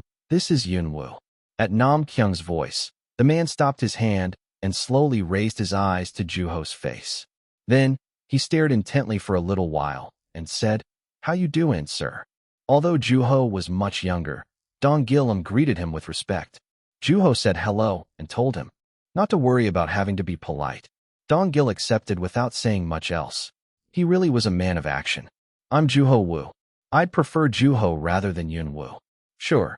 Nam Kyung suggested ordering something to drink, and all three decided on hot Americanos. They sell cakes by the slice. Would you like one? I'll eat gratefully. With a satisfied smile, Nam Kyung ordered 2 slices of cake. Dong Gil-um had respectfully declined Nam Kyung's offer because he was not into sweets. Soon, the cakes and Americanos came out. Juho ate his cake while Nam Kyung caught up with Dong Gil. Everything was delicious. Once they finished, Dong Gil turned his eyes to Juho. Juho took that as a cue and started a conversation. I've heard you were curious about my looks. Dong Gil admitted, Yes. I was surprised at how young you were. Now that I see you in person, you do look your age. I enjoyed your work quite a bit. Juho thanked him with a smile. It felt pretty good to be complimented by a famous author who had written several best-selling books. He would probably continue to write more in the future. I've read quite a bit of your books myself. Is that right? I figure they might have been a little serious for a student. That was true. Dong Gil's books were definitely more serious, perhaps to a fault. However, Juho preferred such books. I'm also a fan of Hemingway. Dong Gil's rigid face loosened up a bit. Hemingway is a great author. He's in my list of things that I clearly like. I have it in my notepad. Juho blinked for a second. Clearly what? What's in that list? It's a list of things that I clearly like. It was just as he said. Juho thought of his first encounter with Dong Gil when he walked into the cafe and asked, "So, were you working on that list before I got here?" That was a journal. He wrote quite a bit. It explained why he was an author. Isn't it a little early for journaling? It's my journal, so I decide when I write it. He had a point. Among authors, there were some who were in the habit of journaling. In the case of Dong Gil, his rigid expression and journaling made for an interesting concoction. It suited him well. A man in his 30s who journals. How unique. Besides, what's with that list? Juho had never heard of such a list. Why is he writing a list like that? What makes you write a list like that? I wanted to know what I clearly like. Do you like things to be clear-cut? Whether I like or dislike something is besides the point here. I'm just trying to get to know myself better. Juho was reminded of the old saying, know thyself. Are you into Socrates? I don't dislike him. It seemed like Dong Gil was much more unusual than Juho had imagined. During a brief pause in their conversation, Juho took the opportunity to take another bite of his cake, and Dong Gil brought his cup to his mouth. Do you remember your very first Hemingway experience? Dong Gil asked. Juho took some time to think until the cake in his mouth had slid past the back of his tongue. It didn't take much to remember his first experience with Hemingway's unique style, and he remembered being amazed by it. It was a short story called The Killers. That one's particularly hard-boiled. I know. That's why I remember it so distinctly. I had never come across a book with such little emotional description. The story was part of a compilation. 2 contract killers attempted to murder a person. It was an irrational situation. There were 3 people who found out about it. One was indifferent toward it because it had nothing to do with him. Another accepted it as normal. Finally, the last person resisted. The person who chose to resist was named Nick. Nick found the person who the killers were after and explained the situation to the targeted man. However, the man refused to move from his place. He said, "I'm exhausted." Nick was shocked by that turn of events and decided to leave town. When Juho read this simple story, he thought about the perspective of each character. He joined in with Nick in his resistance. He waited for the killers alongside the man who had let go of everything. Juho tried taking a step back like the first person and also tried to kill a person while embracing such a rational culture. Everything was possible. That was Hemingway. He was impressive. Dong Gil must have had a similar experience. What was your first Hemingway book? Juho asked him. The Snows of Kilimanjaro. Hemingway wrote the book after his trip to Africa. Dong Gil's eyes sparkled, and he continued. When I learned that, it felt like I had figured out the secret behind the liveliness of that book for the first time. In the novel, he reflected quite a bit on his own experiences. Dong Gil nodded. That's right. A crush, for example. A farewell to arms. One time, he went to Spain to witness the Spanish Civil War. For whom the bell tolls. All of his books were titled after his real-life experiences. Dong Gil seemed satisfied by Juho's answer. He must have been happy that they spoke the same language. Perhaps he was not such a complicated person after all. Dong Gil continued with a satisfied look on his face.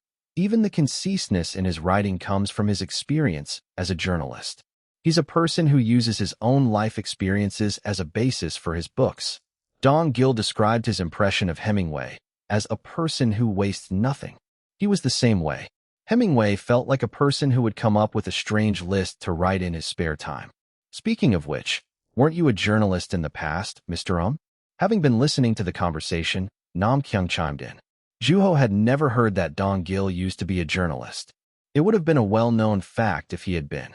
Juho thought that his rigidity somehow suited him for the job. A journalist or a reporter could give off a negative impression currently, but the job had always been about delivering the truth. It's an embarrassing past. How did you know? I met with Mr. On once for a manuscript request. That buddy of mine is always going around saying silly things. He has such a mushy style of writing. It's like he modeled it after his own personality. I don't feel good whenever I read his things. Is that right? I enjoyed it quite a bit. His criticism had an edge to it. As if he had been used to Dong Gil's personality, Nam Kyung responded in the blink of an eye. Dong Gil seemed much too genuine in his disgust to think that he was joking. What's Mr. On like? He wears sweatpants all year round. He has an underdeveloped sense of fashion. It didn't seem like Dong Gil had anything nice to say about his friend. Juho decided to stop asking any more questions. On the other hand, Namkyung was laughing as if he were amused by the joke. Juho changed the subject. I didn't know you used to be a journalist. I don't tell anyone on my own. He did say he was embarrassed about it. While Juho hesitated to speak, he thought, what makes one embarrassed of having been a journalist? Dong Gil continued as if it weren't a big deal. I started working as a journalist, but then I quit the next day. Then, Juho asked without hesitating, how come? It made sense for it not to be a widely known fact. Quitting the next day would mean that he had left before he even got his employee ID. Well, I have my reasons, but in the end, I saw myself quitting in the future. I felt like I was suffocating because it was very boring. I thought I might as well make better use of my time. I became a journalist because there is no money in writing books nowadays, but that was a mistake. I didn't prioritize myself in my decision. Then he continued confidently. No matter how time changed, I learned that I had the ability to survive. I was young too. I did a disgraceful thing by being afraid for no reason, bringing myself down. This doesn't mean that I support this biased society. Despite what he said, Juho wasn't getting an impression that he was arrogant. He described himself as if he were stating the obvious. For a best-selling author, his self-evaluation was not excessive in any way. He tried hard to understand himself objectively. That was it. He was not like Hemingway. You're not like Hemingway, Juho thought out loud. Dong Gil stopped talking for a moment. After a brief silence, he asked, what does that mean? He had a habit of exaggerating things to cover up his weak, timid personality. In that case, Dong Gil was definitely nothing like Hemingway. Hemingway was legendary for his binge drinking and pretentious attitude. Dong Gil smirked almost like a sigh. For a brief moment, his face seemed like that of a child who had lost his innocence. Yes, that's right, he murmured. I discovered that when I was about your age. I had never been so disappointed, even when I read Across the River and Into the Trees. Among Hemingway's books, Across the River and Into the Trees was one that was not well received by critics and fans. When I heard somebody describe him as a hairy sissy obsessed with masculinity, I was genuinely hurt. Maybe even more than Hemingway himself. Hemingway's mother had always wanted a daughter. For that reason, she had dressed her son in girly clothes. There was even a story of her introducing her son to the neighbors as Ernestine. As a means of rebelling against her, he would often go out hunting and fishing. He habitually demonstrated his masculinity. That was the beginning of his pretentious character. His concise writing style was revolutionary at the time. Though they seemed easy read on the surface, every book was thoroughly calculated. It was beautiful. That was the reason why Dong Gil had assumed that Hemingway had a personality like that of his writing style. After countless people testified that he was a big talker, I didn't know what to think. I couldn't help but feel betrayed. My sensitivity would not leave me alone. I had wanted to be like him, but I didn't want to be like him anymore. In the past, Dong Gil had spent a lot of time wondering about in life and figuring out his identity. At that moment, he took a notepad out of his chest pocket. That's why I started making this list, the list of things that I clearly like. It all made sense. His desire to judge himself objectively was coming from his past disappointment. Who would have known that there was such a story behind that strange list of his? Once a delusion shattered into pieces, another truth revealed itself. The truth was painful. It was difficult to accept. Yet, in the end, he ended up pursuing this same truth, and that was because he still looked up to Hemingway. What was the first thing you wrote on the list?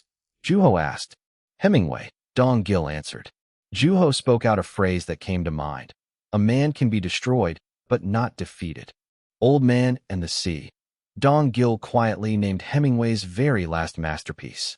It was a phrase said by the protagonist of the book. To protect his once-in-a-lifetime catch, an old man named Santiago was fighting off sharks with his life. Then he said, a man can be destroyed, but not defeated. He was a man who would rather be destroyed than defeated. The sun shone brightly onto the 3 syllables written on Dong Gil's notepad. Chapter 28. A harsh, bitingly cold winter, 3. Now, let's talk about you, Dong Gil said as Juho took a sip of his lukewarm coffee. It was sudden, but it wasn't a surprise. That meeting had been set up for Dong-gil and Juho from the start. Juho learned how unique of a person Dong-gil was. Now it was his turn. "Didn't you want to know what I looked like?" Juho asked lightheartedly. "I did, but that was until I met you. I wanted to know what makes you look like a genius. I'm not sure if I am one." "Speaking of which, you wrote the novel called The Genius, right?" "I did. It was about a genius who was born in a time that wasn't quite ready to welcome him. He eventually falls into ruin. He starved to death in the end." The Genius was written entirely in the first-person perspective. The protagonist was a pianist who came from a poor family. He was also a genius. He was recognized for his skills and received a special scholarship to a music school. Unfortunately, without personal connections or wealth, there was no chance for him to prove himself at that school. In the end, the protagonist left the school and made a living performing on the streets. Sadly, he failed to draw attention and met with a tragic demise. In his final performance, he resented his gift of music as his life slowly faded away. "You've read it." "I have." At Juho's short answer, Dong-gil showed him the back of his notepad. There, it was written, "The list of things I clearly dislike." What do you know? If there was a list of things he clearly liked, Juho had wondered if there was also an opposite version of it. Unlike the positive version that started at the front of the notepad, that list started at the back. "I wrote genius on top."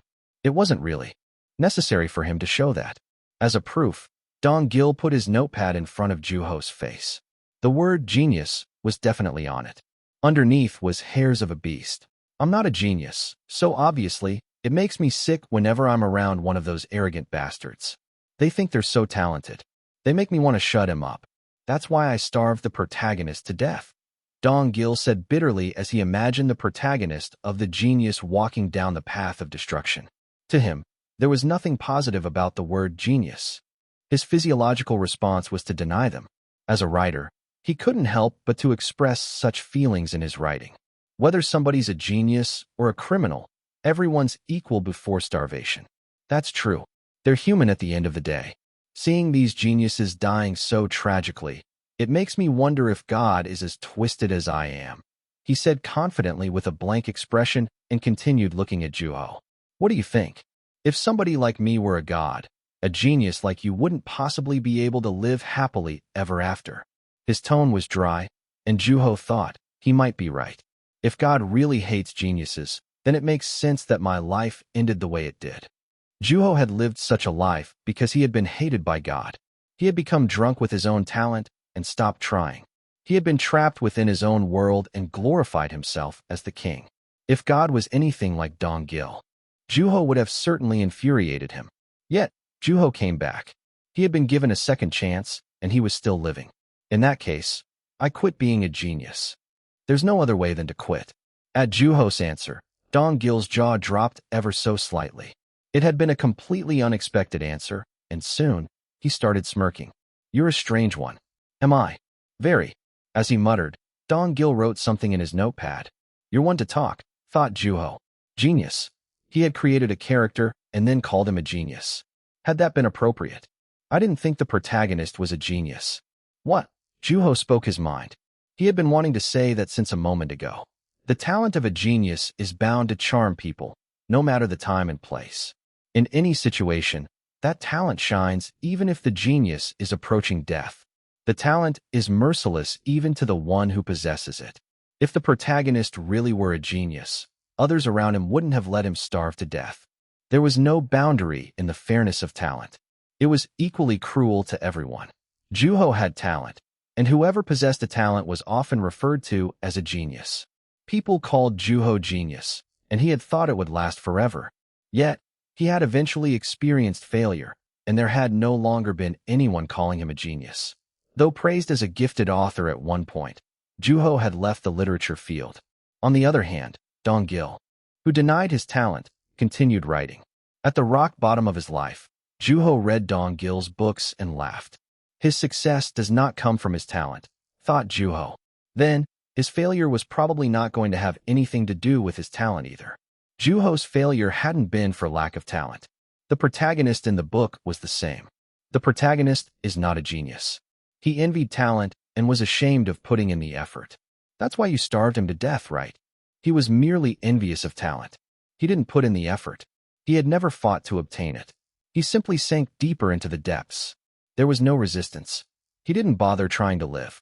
He didn't want to eat. No wonder he had starved to death. After listening quietly, Dong Gil's mouth opened, and he said, "You seem very convinced. There's always a handful of people who find out, no matter how well I hide it. There's no reward in having secrets because of those people." Dong Gil was aware of how magnificent a talent could be. It was like a gem that shone on its own without sunlight. On its own, it had the ability to charm people. He had come to learn that he didn't have such a thing. A youngster who picked up a pen much later than Dong Gil had written something that exceeded his expectations. He remembered his first experience with Juho's writing. His heart had pounded aggressively. "But I started first. I wrote so much more." Talent had been cruel to Dong Gil. To him, there was nothing more unfair. Figure of speech was not one of Dong Gil's strengths. He couldn't write anything fancy or magnificent, and he wrestled with his weaknesses. Then, he discovered Hemingway and received help from his writing. "Let's keep it simple, cutting out whatever's unnecessary. I'll write something simple and to the point, just like my savior, Hemingway." Everybody wants to be a genius, myself included at one point. As a young man, Dong Gil had wanted to be a genius. That had been why he had starved the pianist to death. Although it had been a shameful past, he hadn't wanted to neglect it. For that reason, he had hid it deep within his writing. He had pretended to be clueless to the questioning critics. Yet, of all occasions, this youngster, who had just quit being a genius, had found out about his secret. Dong Gil remembered the face of a friend who had discovered his secret immediately, just like Juho did. It was aggravating, but Dong Gil found himself smiling for some reason. "Give me your number, now," Dong Gil said forcefully as he took out his cell phone out of his chest pocket. Asterisk. "Hello." Dong Gil heard a cracked voice over the phone. That pathetic fellow must have been sleeping until that time. The sun was setting. It was obvious that he had been binge-watching dramas that he hadn't been able to watch while he had been writing. Dong Gil said, "Come out." "Come out where?" "I just woke up, man. I'm still half asleep. I'm going back to bed. I just met Yunwoo." Thump. Thud. It sounded like something fell on the floor. Dong Gil could picture the man's messy room. From A to Z, there was nothing to like about that guy. Then, the friend on the phone answered with an excited voice, "Should I go to that restaurant?" "Yep." Dong Gil got in his car and headed toward the restaurant he went to frequently with his friend. It was a mediocre place, both in taste and price, but they went regularly because of its convenient location. Seo Jung-on hated going out with a passion, especially somewhere far. Dong Gil lived in the same neighborhood, and it was also convenient for him to stay close to home. For that reason, they made themselves regulars at that restaurant. After parking his car nearby, Dong Gil went into the restaurant. There was a man wearing a black sweatshirt and pants. His untidy, bed-headed appearance made it obvious that he had just gotten out of bed. Dong Gil cringed at the sight. Upon seeing Dong Gil, the man raised his hand up and waved. "I'm here. Put your hand down. I can see you." After taking their seats, the two ordered a couple bowls of noodle soup. "Man, you finally met him. I applaud your quick-to-act attitude. So how was it?" "Woman? Man, do you have a picture?" He was making a big fuss. On purpose, Dong Gil parted his lips as slowly as possible. "Yunwoo is a boy. I don't have a picture of him." "Why not?" "Because whether I take one or not is up to me." The food had made its way onto their table. As he slurped on the noodles, Seo Jung asked, "So, did you rip the young genius a new one?" "Nope. He ripped me a new one." "What?" "The infamous Dong Gil, let a boy rip him a new one." "Who are you calling infamous?" At the unamusing title given by his friend, Dong Gil expressed annoyance. Seo Jung waved his hand at his friend, a gesture meant to express that there were more important things. "Hurry up. Tell me more. I'm dying to know." Seo Jung looked like he'd throw a temper tantrum, like a child if he didn't get what he asked for. To prevent it from happening, Dong Gil calmly told his friend of his encounter with Juho. Juho Woo. He was a type who would calmly munch on his cake amid bolts out of the blue. "He quit what?" A 17-year-old said that. "Yes, he did. I ended up writing it on my notepad without even thinking." Dong Gil opened the front part of his notepad. There were 3 syllables written there, Juho Woo. With his eyes on that not-so-funny list, Seo Jung said with a serious face, "So, he did have what it takes to write something like that, after all." Dong Gil nodded. Before Juho's book had even come out, the furor that had already spread across the publishing industry was, "There's an author making his debut at the age of 16. Frankly, Dong Gil had paid no attention. He clearly remembered picking up Juho's book with a cynical smile. However, the reality was not what he had thought. Until he read the book himself, Dong Gil hadn't realized that he had been underestimating that author because of his age. The Trace of a Bird was about a boy who was afraid of birds. He only left his house at night and wandered the streets. That was when all of the birds were asleep. It was pure. It had literary value. Yunwoo knew how to control his emotions. It was hard to believe that a 16-year-old had written a book like that. I hadn't cried like that from reading in years. There wasn't necessarily a sad part in the book. Nobody died or got into an accident. The boy just faced the rising sun at the end. It was such a simple scene. Yet, Dong Gil had been moved to tears. We must have looked ridiculous. Two older men, crying their eyes out, each with a book in their hands, Seo Jung said as he snickered. Why did it have to be at my place? What was I supposed to do? My mom wanted me to bring you some food. I wanted to eat while I was at it too. Back then, Seo Jung had gone over with a book in one hand and a bundle of food on the other. He had been wearing blue at the time. I guess there was nothing to worry about all along. What do you mean? Seo Jung asked with a piece of kimchi in his mouth. If he's that much of a character, I'm thinking we can expect him to write another book. Think about it. Everyone's going crazy around him. Wouldn't you be? Overwhelmed? I would have hid on an island somewhere. Weakling. Though Dong Gil answered bluntly, he had thought the same. At one point, he too had thought that he might never see another book from Yunwoo. That author had definitely had a bad start. He had become way too successful, way too young. A leaf was most vulnerable when it was freshly sprouted. Dong Gil had believed that until he met Juho in person. It's possible. We should be on our toes. Seo Jung's eyes moved calmly. It was extremely rare for him to be nervous. However, Dong Gil couldn't help but agree. We should. Chapter 29, with all his heart, 1. After a quick breakfast, Juho changed into his uniform and left for school. When he arrived to class, he either read a book or a text in the English textbook. Occasionally, he would stare out of the window or go up to the second year's floor to chat with Baron. That day was no different. Juho looked at the text in his English textbook. It was about dreams. The textbook was referring to none other than future careers. It wasn't about dreaming in one's sleep or dreaming of something in one's life. He thought of a conversation he had with Seo Kwang not too long before. What would it be like to be a novelist? Seo Kwang asked. He sounded excited for some reason.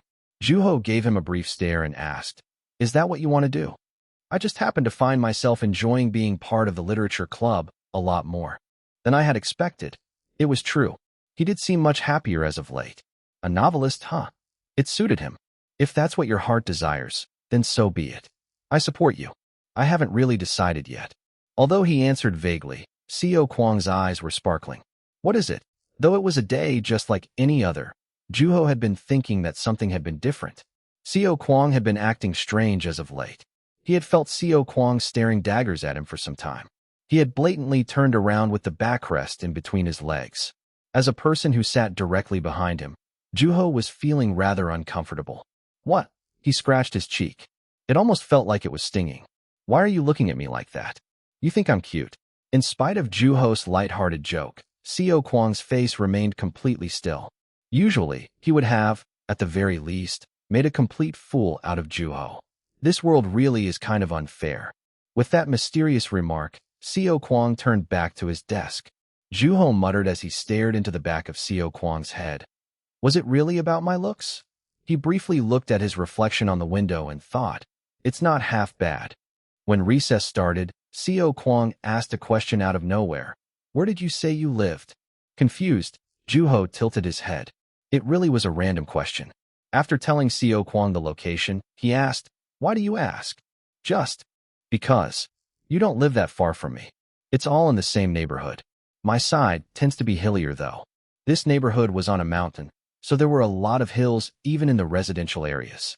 There was also a mountain right behind the school. He was met with the cries of turtle doves on his way to school in the morning and with hikers on his way back. It was like a countryside neighborhood within Seoul. Can I come over? There was no reason Seo Kwang couldn't. Sure. My parents are out for work. You want to come today? No. Later, Juho nodded lightheartedly, but there was something about Seo Kwang's attitude that bothered him. Maybe he got himself into some sort of trouble. The next morning, he had to open his eyes at the sound of the doorbell. Ding dong.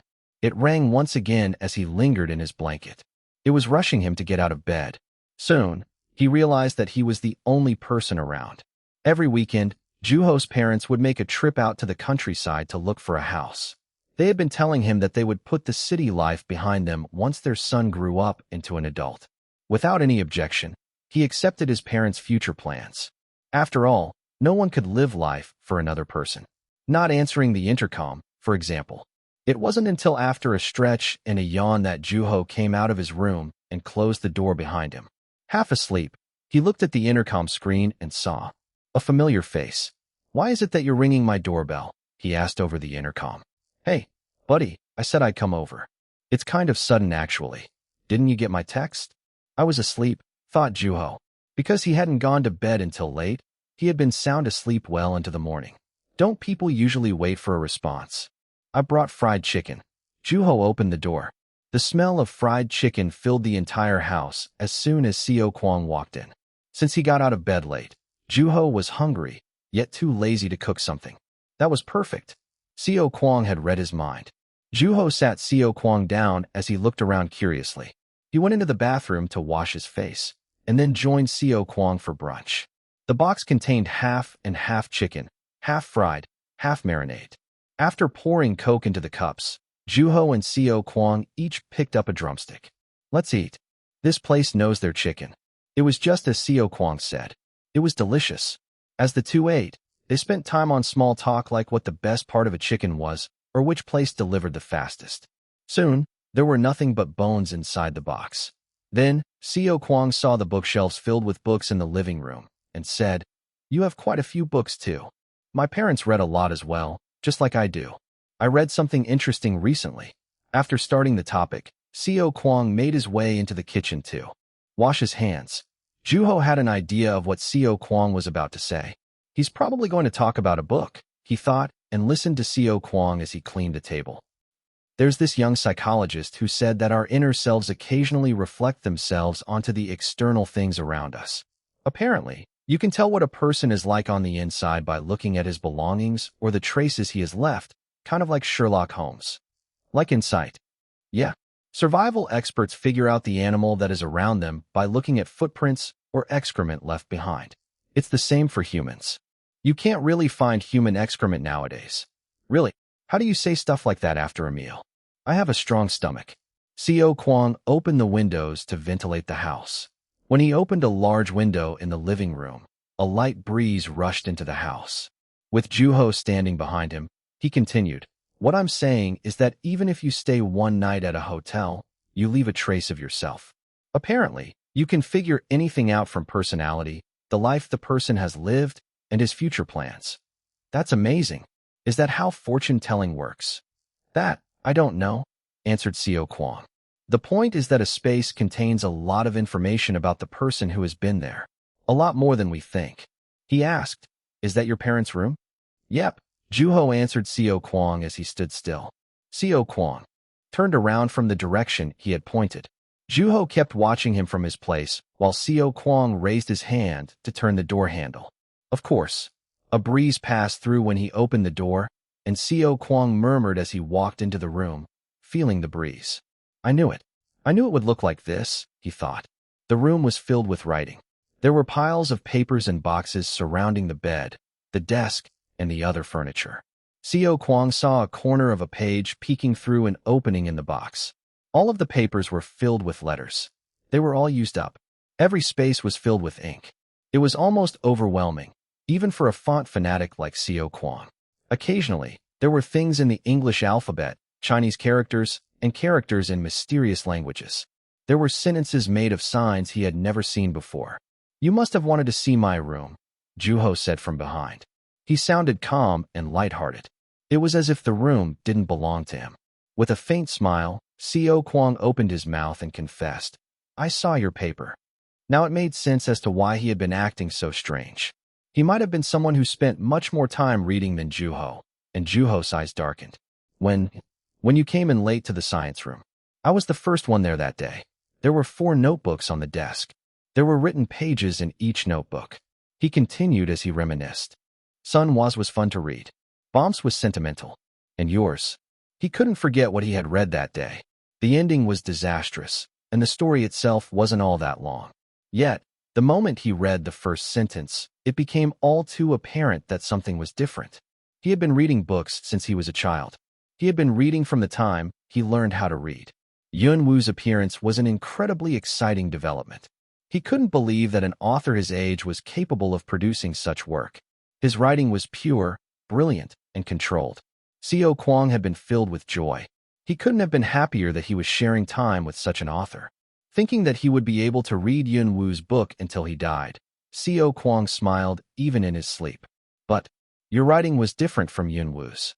It was proficient and fluid. It was heavy and cruel. There was depth in Juho's writing. There was no way to know how deep it could be, like a dark hole at the bottom of the ocean that could suck in any divers that came too close.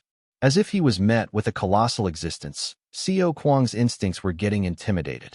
On the other hand, he was impressed. He was moved. If Juho wrote with all his heart, Xiao Kuang's experience would have been even more real. Your writing was different from Yunwu's. Your skill was impressive. It was hard to imagine that it came from someone my age, but you were different. I'm sure it was. Juho was no longer the same as Yunwu, the author of Trace of a Bird. When he came back to the past, he was able to remember what he had eaten the day before. He clearly remembered what it had felt like when he had been drowning in the river. It was the same for his writing style. It was a difficult task for an author to change his writing style. His writing was a direct translation of himself. It was as difficult as changing himself. Juho had gradually changed over the course of 30 years. As a result, his writing style had changed with him. Naturally, he would have forgotten his writing style from the time he wrote Trace of a Bird. Naturally, he had tried writing the day he returned to the past, and he had been able to write in both styles, the one from the time he wrote Trace of a Bird, and the one from the time he had written his past failures. It was for that specific reason that he had been able to join the literature club without hesitation. Even Mr. Moon couldn't suspect him to be Yunwu. He remembered the day Xiao Kuang was referring to. It was the day he came to science room with Mr. Moon after meeting with James. I knew it. I thought somebody had moved my notebook, he thought. Xiao Kuang apologized for looking into Juho's notebook without permission. However, Juho wasn't all that angry about it. It's fine. Xiao Kuang was provoked by his unwavering voice. Are you Yunwu's twin? That level of skill in your age, you must be related. Show me a family photo. I want to see if there's a person who looks exactly like you. Who are you if you're not his twin? What? Are you saying that the world is wide and full of geniuses? He let out an exhausted sigh. He looked around the room, filled with stacks of paper. It would take him well over a year to write that much. He thought about what he had just said. Genius. As expected, he realized that he had fallen short. Genius alone would not be able to embrace Juho's talent in its entirety. Yunwu had to be the same way. I enjoy being in the literature club. So naturally, I thought about becoming a novelist. But you know what? I changed my mind, he said lightheartedly. I'm not trying to blame you. I don't want to be a writer when there are people like you and Yunwu. I'm sure a mere bookworm like myself would fall away eventually. He had no courage to make his room look like Juho's. Forfeiting was easy. He felt nothing. After all, it really had just been a passing thought. Chapter 30. With all his heart, too. You know, more than anything, I want to read your writing to my heart's content. Without any hindrance. I felt that more than the desire to be a novelist, Xiao Kuang said with a smile. Juho had nothing to say to him. It was his choice. It was his decision. It must have been a difficult one at that. A novel couldn't be written simply because it had been requested. Unless the author himself was writing, the novel would not move onward even if it were being forced. Life was the same way. For that reason, he quietly listened to Xiao Kuang venting. Once Xiao Kuang stopped talking, there was silence. He hesitated for a moment, but soon started talking again in a slightly exaggerated voice. Can you do me a favor? Count it as payment for the fried chicken. What's the favor? Asked Juho. It was a gesture of acceptance. It's about the essay contest. The essay contest. Juho had forgotten about it. It was a contest in which there was only one winner at the end. Write with all your heart. Not that whack ending you wrote. I want to read the story that you write. Juho stared at him briefly and looked relieved. However, he wasn't happy to see such an expression, so he answered, I will, if you write with all your heart. Seo Kwang's eyes shook, and the moment turned with his light-hearted remark. You got it. It'll only cost you some fried chicken if you lose. Asterisk. Seo Kwang left Juho's house. The sun was setting, and a faint veil of darkness covered the sky. Everything around him looked depressing. Maybe it had something to do with the sun setting. Where are the streetlights when you need one? It wasn't dark enough for streetlights to come on, as it was still bright enough for the people who were walking. He thought about Juho's room as he walked back slowly. He had never been to a place like that. It was a sight that inspired awe. It wasn't the amount of paper that was in the room. It was the effort, the passion towards something. It was something Seo Kwang didn't have. Soon, he stopped in his tracks. It's okay, he whispered. He didn't try like Juho did. He couldn't dare to. That was the extent of him trying. It was a good thing that he had given up on wanting to be a novelist. Well, I'll probably lose. He didn't know what he had been thinking when he challenged Juho. It had been almost entertaining. There's a limit to a bluff, he thought. It's fine. Even if I lose, it's only going to be fried chicken. Besides, I had some today. It's okay. It's just fried chicken. Damn it. He clenched his fist out of the anger welling up within. Struggling to stand still, he stood in the middle of the street for a while. Asterisk. Tomorrow. The time flowed, even if one sat completely still. Juho was lying on his bed. If he went to sleep as he was, the next day would inevitably come, along with the essay contest. The contest was finally happening. It felt like it had been just the day before that Mr. Moon had made the bet with the club members. Since then, everyone in the club had been writing daily, excited for fried chicken. They collected words and revised, repeatedly. Yet, all that effort wasn't necessarily equivalent to special training for the contest. As per usual, the members randomly chose a topic and wrote accordingly. That meant that the only thing they had to do was write, whether they were competing in a contest or not. If there was one thing better about the contest, it was that the contestants got to choose the topic they wanted to write about. Juho got up and leaned against the chair. It was dark out, and his family was asleep. There were remnants of the writing he had been working on up to a moment ago. He thought of Seo Kwang. When he had gone over, Juho hadn't seen him out. One reason for it had been that Seo Kwang had declined, but the main reason was the strange sensation in his hand by the time their conversation started coming to an end. It wasn't a foreign sensation. He would occasionally experience it before he started writing. When most people expressed their emotions in drawings, they often drew a heart near the chest. That was because whenever people were happy or sad, that was where it hurt. In the same way, Juho assumed the sensation in his hand to be coming from his heart, a feeling that I could almost touch. Except, from time to time, the sensation would move toward the center of his hand. The sensation would spread across his palm and make it itchy and painful at the same time. To free himself from it, Juho instinctively reached for his pen. That wasn't according to his will. Just as he had no control over his heartbeat, he had no choice but to write. That day had been no different. After Seo Kwang left, Juho went back into his room and started writing. He grabbed whatever paper came into his grasp and began to write. It was impulsive, poorly written trash. He let out a faint sigh. Seo Kwang had asked him a favor, to write with all his heart, and that he wished to read what he wrote. Can I really do this? When he read Juho's paper, Seo Kwang thought Juho had intentionally ruined his ending, but that wasn't true. He had not intended on making up such an end.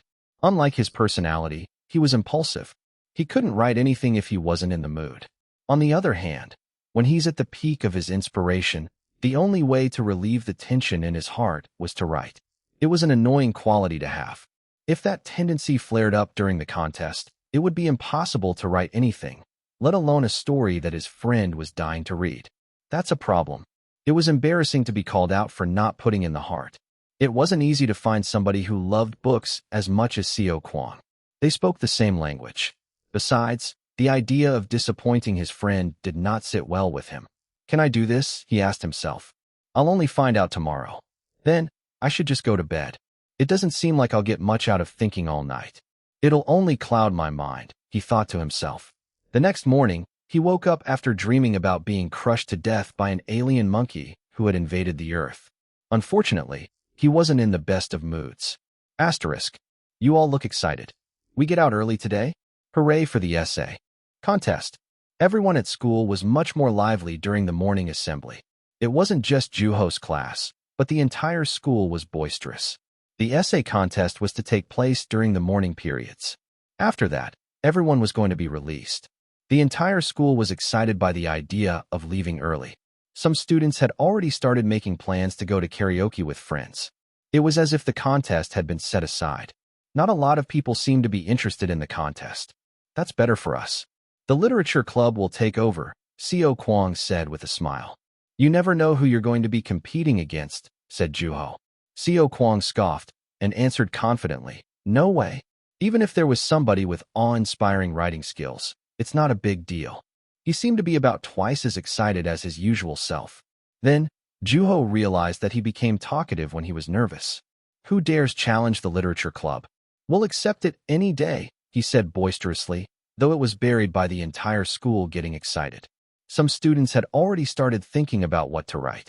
Just as a true master lived in hiding, there was no telling what kind of monstrous writers would be competing.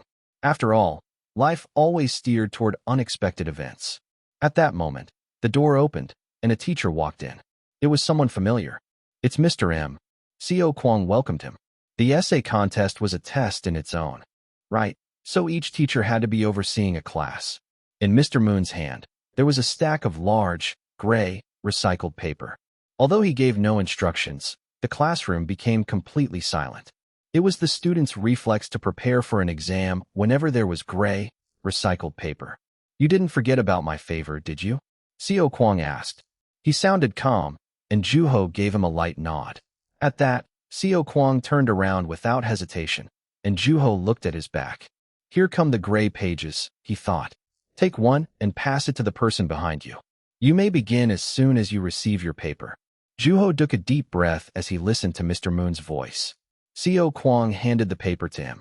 There were squares on the large paper that almost covered the entire desk. In those squares, there were lists of topics to choose from. Teacher, parents, love, friendship, school, friends, Arbor Day, Independence Movement Day, etc. The list made it easy to realize that that was for a school essay contest. Juho found a word that was at the end of the list. It was radom, out of the blue. Plaster figure. Where did this come from? Maybe it was Mr. Moon's idea. Juho wondered about the look on the other teachers' faces. PFF. A faint snicker came from the front. Co Kwong had to have thought the same. Juho drew a circle around the word plaster figure. His hand had moved awkwardly, and the crooked circle was bothering him. He realized that he was completely incapable of concentrating in that moment. Other students whispered. They were asking each other what they were going to write about. Mr. Moon didn't really say much. It wasn't a strictly supervised environment. If anything, it was more like a festival. A festival. Juho pictured the fireworks of a grand festival. People marching with flashy lights walked between rows of crowds. There was uplifting music, and people were filled with excitement, just like the students in that classroom. Speaking of which, when was the school festival again? The school festival was usually prepared around the time after the second year's final exam. Juho didn't have any special memories of the school festival. It hadn't exactly been fun. What would the literature club do at the festival? Set up a writing experience booth? There probably won't be anybody interested. The club was already in a classroom that was out of sight. With a boring content like that, nobody would be interested. Actually, are we even doing something? He asked himself. The festival wasn't until much later, but he suddenly became curious. After thinking about various things about the festival, Juho shook his head. Now's not the time. Snap out of it. Gotta write, he reminded himself. He concentrated on thinking about images of plaster figures. Agrippa, Venus, Julian, Michelangelo, Hermes, Apollo, Kant. They were in all sorts of shapes and sizes. There was also a plaster figure in the art class in school. There were splashes of paint on its white, smooth surface. There were scribbles here and there, both written and erased. Her beautiful curves were stained with dark spots. If she were alive, she would have had much to complain about how she was being managed. When Juho thought about the ivory skin of a plaster figure, his mind naturally took itself to the story of Pygmalion. Pygmalion. It was the name of a sculptor who fell in love with one of his own sculptures. He stroked and kissed the sculpture. After desperate prayers, the sculpture finally became a real woman, and the two fell in love.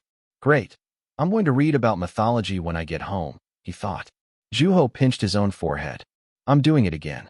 Chapter 31. With all his heart, 3. The bell rang. When Juho looked at the clock, he realized that the first period had just ended. The classroom became rowdy, and Mr. Moon left the room. Juho stared at his paper. He had not written a single word.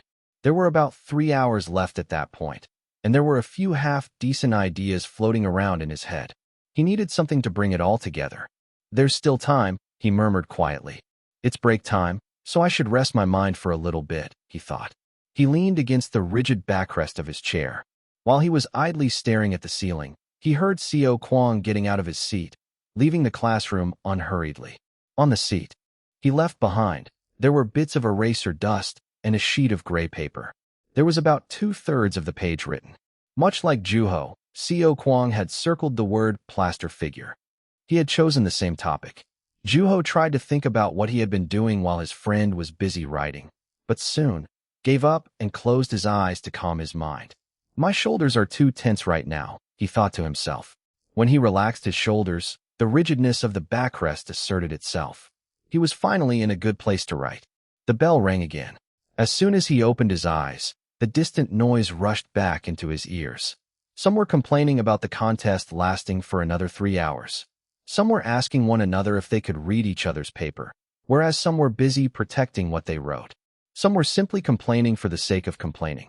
All of those different emotions and voices mingled into a big mound, and that mound was a form of protest. It was a protest against fading away as they were and a protest to be remembered. As a proof, Juho couldn't help his eyes turning towards it. Now's not the time. As he was about to gather himself again, he saw Seo Kwang walking into the classroom. Seeing how his sleeves were slightly wet, he must have gone to the restroom.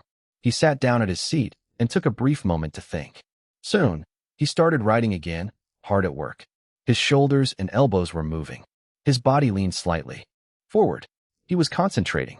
At a glance, he kind of looked like a runner in the moments right before the start of a race. As Juho stared into his back, he remembered something. I won the award. It was a fragment of a memory that had been worn out with only a small portion remaining. Inside was Juho himself, taking the award as if he deserved it. At that time, he had already been bound to win the contest. It had been obvious. He had already been a professional writer by then. There had been some contestants who hadn't even been close to being amateurs. To them, writing had been secondary, and they had been busy playing around with each other. Some contestants had even submitted blank pages. The classroom had been twice as noisy, and he had struggled twice as much to concentrate. Back then, he had not been close to Seo Kwang. In fact, they had not even talked to each other. Just like he had been with Ina Jiang, Juho was disappointed in his past self. I see. Maybe I've already disappointed myself, he thought to himself. He glimpsed down at his slippers. They were slightly dirty. He felt like he had been careful when he first bought them, but now, that didn't even matter. Out of the blue, he thought that the sound of kids talking resembled the sound of rain. In his mind, his shoes were already wet. There was a puddle in front of his eyes. Without hesitation, he jumped in. The water splashed in all directions. It was refreshing. He looked at his hand, dripping with water, and thought to himself, I might as well have some fun while I'm at it. Then, he looked at his blank page. Faint excitement tingled the tips of his fingers. Now, he was in a really good place to write. On a line that stretched endlessly, he wrote his first sentence. Asterisk. Okay, submit your papers now. His story came to an end at Mr. Moon's announcement. Fortunately, the ending was not as absurd as the protagonist dying from a head injury by monkeys raining from the sky. Well, I managed to finish in time. He was relieved that he had written something and put up his hands in the air and stretched. After waiting for the wave of kids that flooded the front of the classroom, he finally walked up to Mr. Moon to submit his work. Mr. Moon asked him, You were serious this time, right? I wrote with all my heart. Mr. Moon had been emphasizing the end to him, but by that point, he had given up on that persistent absurdity. For that reason, Juho often heard him grumbling about his teaching career. He did feel sorry for Mr. Moon, but there was nothing that could be done. As he went back to his seat, Seo Kwang turned around with the backrest in between his legs. His hands were glowing red. Juho looked down at his own hands. They were the same. I really worked my butt off, Seo Kwang said proudly. His concentration was actually quite impressive, even in Juho's eyes. His shoulders had been moving throughout the duration of the contest. It had almost looked like he had been putting in the same amount of concentration he invested into reading. It explained the satisfied look on his face. How about you? He asked. Juho answered him while rubbing his fingers that still glowed red. Me too. Asterisk. Clap, clap, clap. The kids clapped insincerely. It was time to give out the certificates and announce the class winner. Everyone was lukewarm, from the awardees to the clapping teachers and students. Juho was one of them. As a gesture of support, he threw his hands up in the air. Last, but not least, the winner of this essay contest is... The teacher took his time. The students kept their eyes fixed on his lips in anticipation. Whether they had tried or not, all contestants were probably hoping secretly that their name was called. That was the effect an award had. Whether one had fought for it or not, he longed for it. Similarly, Juho was listening for the winner with similar anticipation. Soon, the teacher announced, Seo Kwang Kim. It was Seo Kwang. Huh? He answered with confusion. It sounded like he was wondering why his name was being called.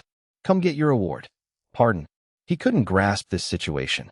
He turned back to see Juho clapping for him with a peaceful look on his face. He had been certain that Juho was going to be the winner. Even with the white certificate in his hands, he stood absent-mindedly. He had all sorts of thoughts in his mind. Did Juho not keep his promise? Did he go easy on me? No, he's not like that. Then, what's this certificate doing in my hand? Why? Wait, could it be? Did I really beat Juho with my own skills? Juho Wu. The teacher called for Juho. It was the very name Seo Kwang had been waiting for, and he prepared to clap for him. Follow me to the staff room. Yes, sir. Seo Kwang was confused.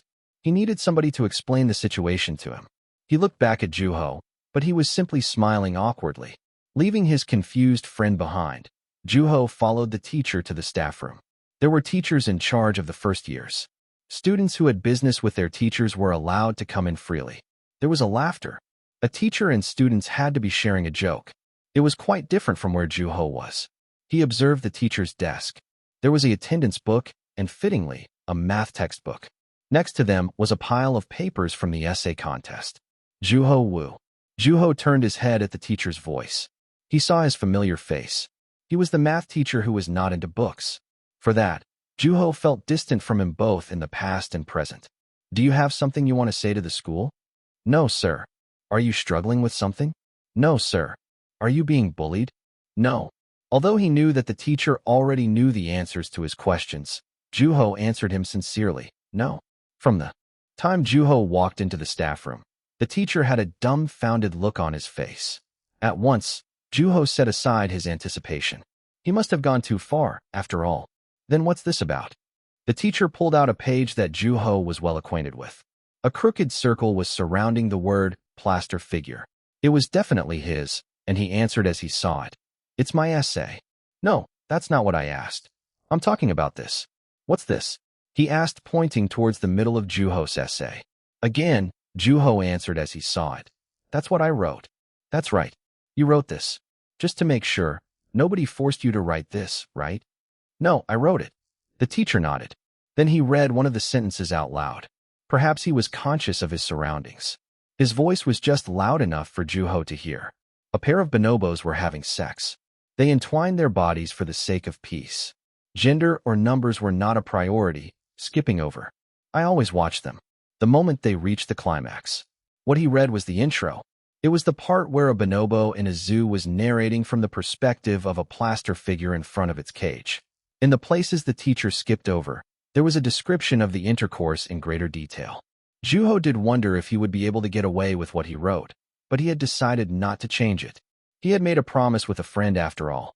Artistic, isn't it? Right? It's a shame that the school couldn't embrace your artistic value. He stood straight and asked a serious question. It seemed like he was finally about to get to the point. Do you watch a lot of porn? I do enjoy watching Animal Kingdom a lot. Bonobo. Primate Ponget. Mammal. The protagonist definitely explained Juho's fondness towards the show. The teacher decided to watch the show himself after work. You're in the literature club, right? Mr. Moon was very satisfied with what you wrote. That's a good news. Good thing I'm not going to have to listen to him grumble, he thought. I did enjoy reading your paper. I can tell that you're a good writer, but you won't get an award. You understand, right? We display winning essays in the hallway. Your paper is not suited for that, unfortunately. For kids your age, your paper does pack a punch both in terms of content and your skills. Juho nodded lightly. During a brief pause, the sound of laughter came from behind him. It was an innocent laughter. Think about your grades too. You're an amazing writer, but why is it that your linguistics grade is suffering? I think I did well, at least in my own way. That's not enough. Compared to his grades in the past, Juho was doing much better. Yet, it must have not been enough to satisfy his homeroom teacher. Satisfying someone was a difficult task. After briefly asking how Juho was doing, the teacher let him go. Pass this out to the kids while you're at it. Of course, he didn't send him out empty-handed. Juho left the staff room with a pile of gray leaves of paper, and he let out a faint sigh. Now, the only person left is Seo Kwon. I better give him an explanation, he thought. Chapter 32, with all his heart, 4. As Juho was about to head over to class, something caught his eyes in the corner of the hallway. It looked like a person who had been rolled up into a giant ball. Recognizing the appearance from behind, he struck up a conversation. What are you doing here? It was Seo Kwon. What are you doing? I just had a flashback about my shameful past. He shoved his fingers between his hair and ruffled it. Seo Kwon was writhing violently. What brings you here? I followed you. Did you hear? I did. Seo Kwon had been following Juho since he headed to the staff room with the homeroom teacher. He had wanted to know the reason for Juho not winning the contest. He went into the staff room and pretended to be waiting for a teacher as he eavesdropped on the conversation between the two. It was hard to make out what the teacher was saying, but Seo Kwon was able to get a grasp of what they were talking about. After all, Juho's compositions tended to be provocative. He was relieved on one hand, but he couldn't bear the shame of thinking even for a moment that he had surpassed Juho with skill. In the end, he ran out of the staff room. He couldn't help but writhe in shame as he blamed himself. I'm not sure what's going on in your life, but hang in there. It was an irresponsible encouragement. Seo Kwon remained crouched and said, I was confused because of you. What did you write to be disqualified? Give it here. After a brief moment of thought, Juho asked, How do I know you're not going to run off with it? What are you talking about? How provocative. After talking to the teacher, a small seed of hesitation sprouted in Juho's mind. The teacher had said it himself with a calm voice. You did well. I enjoyed reading it. If Juho had been about the same age as the teacher, Seo Kwon wouldn't have been so shocked. Juho was old. As old as he was, he had experience. He was different from Seo Kwon, who was still in his reckless youth. He had probably thought to himself, if I work really hard, I'll be able to write like him when I'm older. Juho thought about the time when Seo Kwon came over to his house. Seo Kwon hadn't been calm. He had no idea that it took Juho 30 years of blood, sweat, and tears to get to where he is. It might be a bit overbearing for underage readers. At his words, Seo Kwon quietly stood up. Then he put out his hand. I want to read it. Sincerely. You've got to follow the desires of your heart, right? That was what Juho had said when Seo Kwon first opened up about wanting to be a novelist. Without saying anything further, he took his paper from the top of the pile and handed to Seo Kwon. He watched his paper reach Seo Kwon's hand and went on his way. Seo Kwon stayed in the hallway and leaned against the wall. He paused briefly. His hands were getting sweaty. He took a deep breath and looked at the paper. Along with a circle around the word plaster figure, the page was filled with neatly written characters. In a single breath, he read Juho's heartfelt composition. The noise in the hallway faded away, and he heard the rustling sound of a bird in a distance. Huh. That was the first thing he said after reading the paper. This is it. This is the feeling. A sense of satisfaction filled him up from deep within. That was the reason why he read. This guy drives me nuts. The story was about a plaster figure who went on a journey to find his place in the zoo. It saw all kinds of things. Animals, people, love, peace, violence, murder. At the end, the plaster figure looked back at himself, his powerless self who could do nothing apart from getting moved around by others.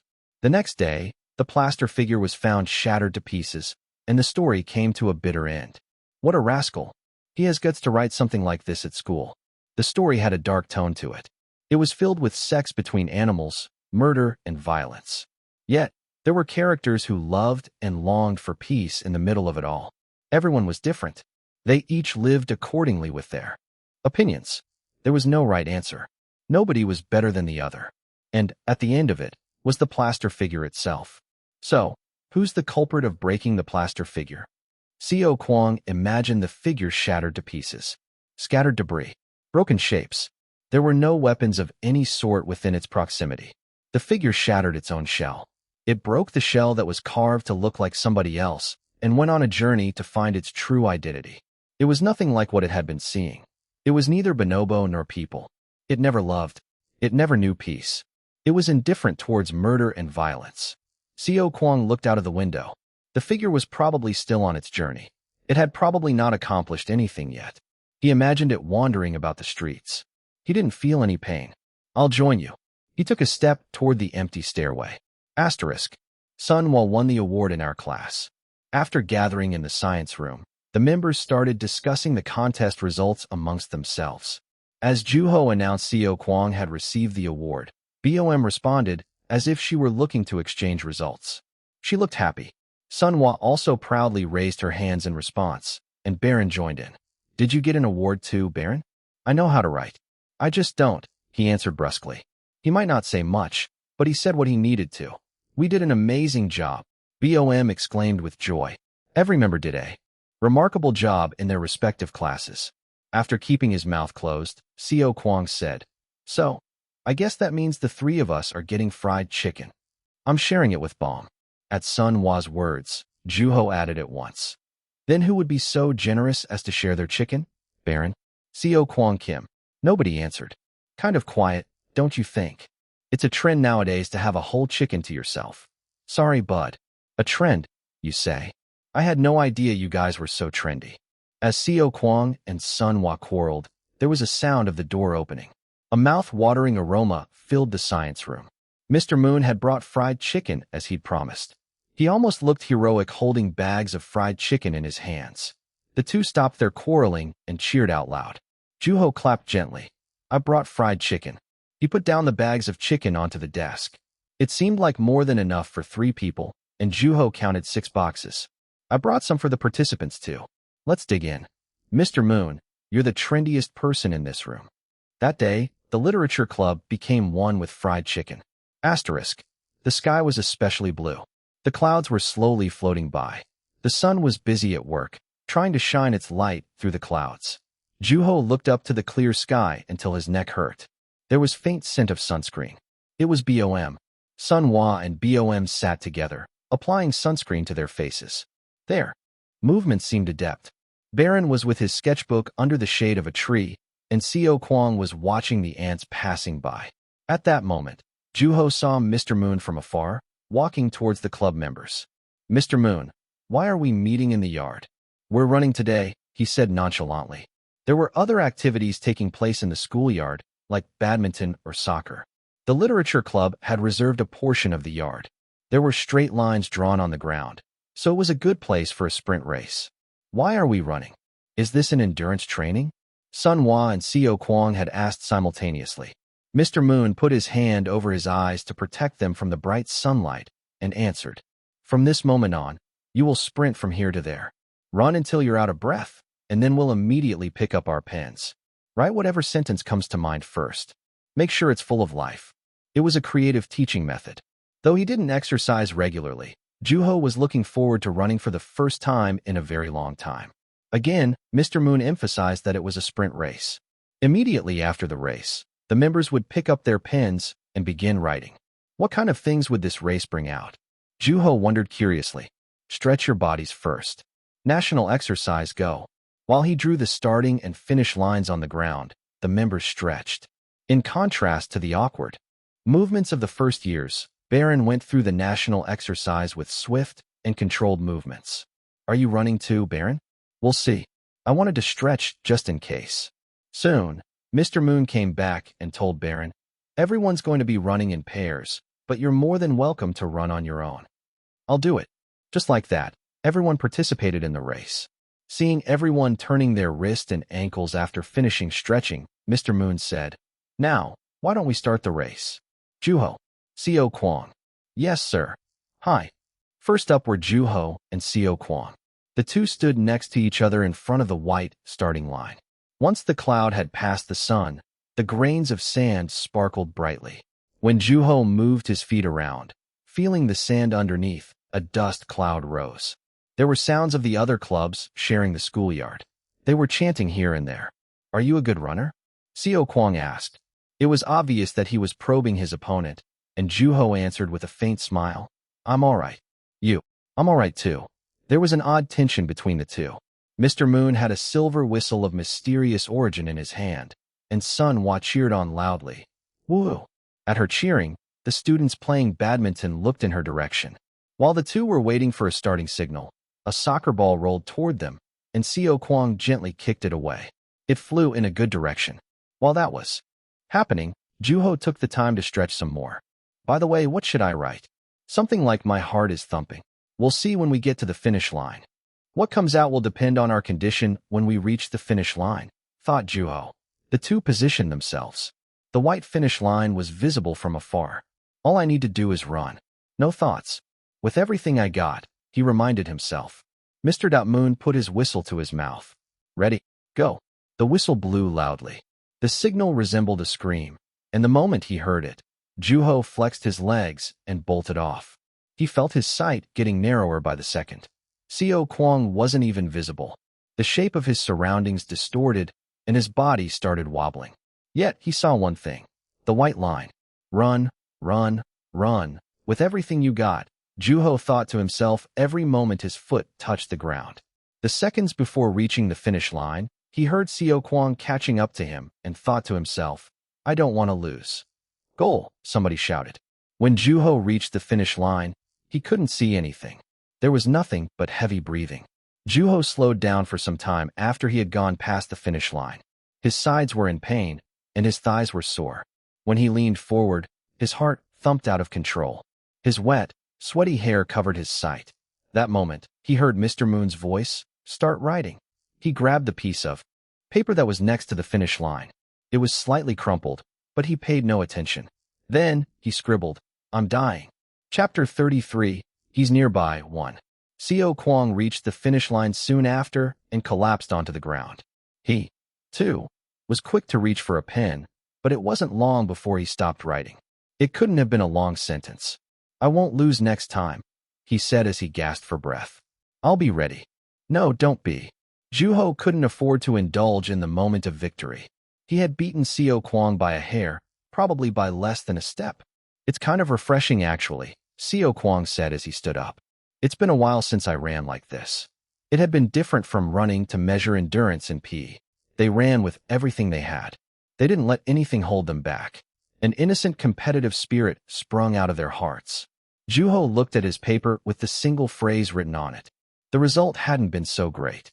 As the two were panting, Sun Hwa and Bom prepared for their race. Hiya, Sun Hwa shouted.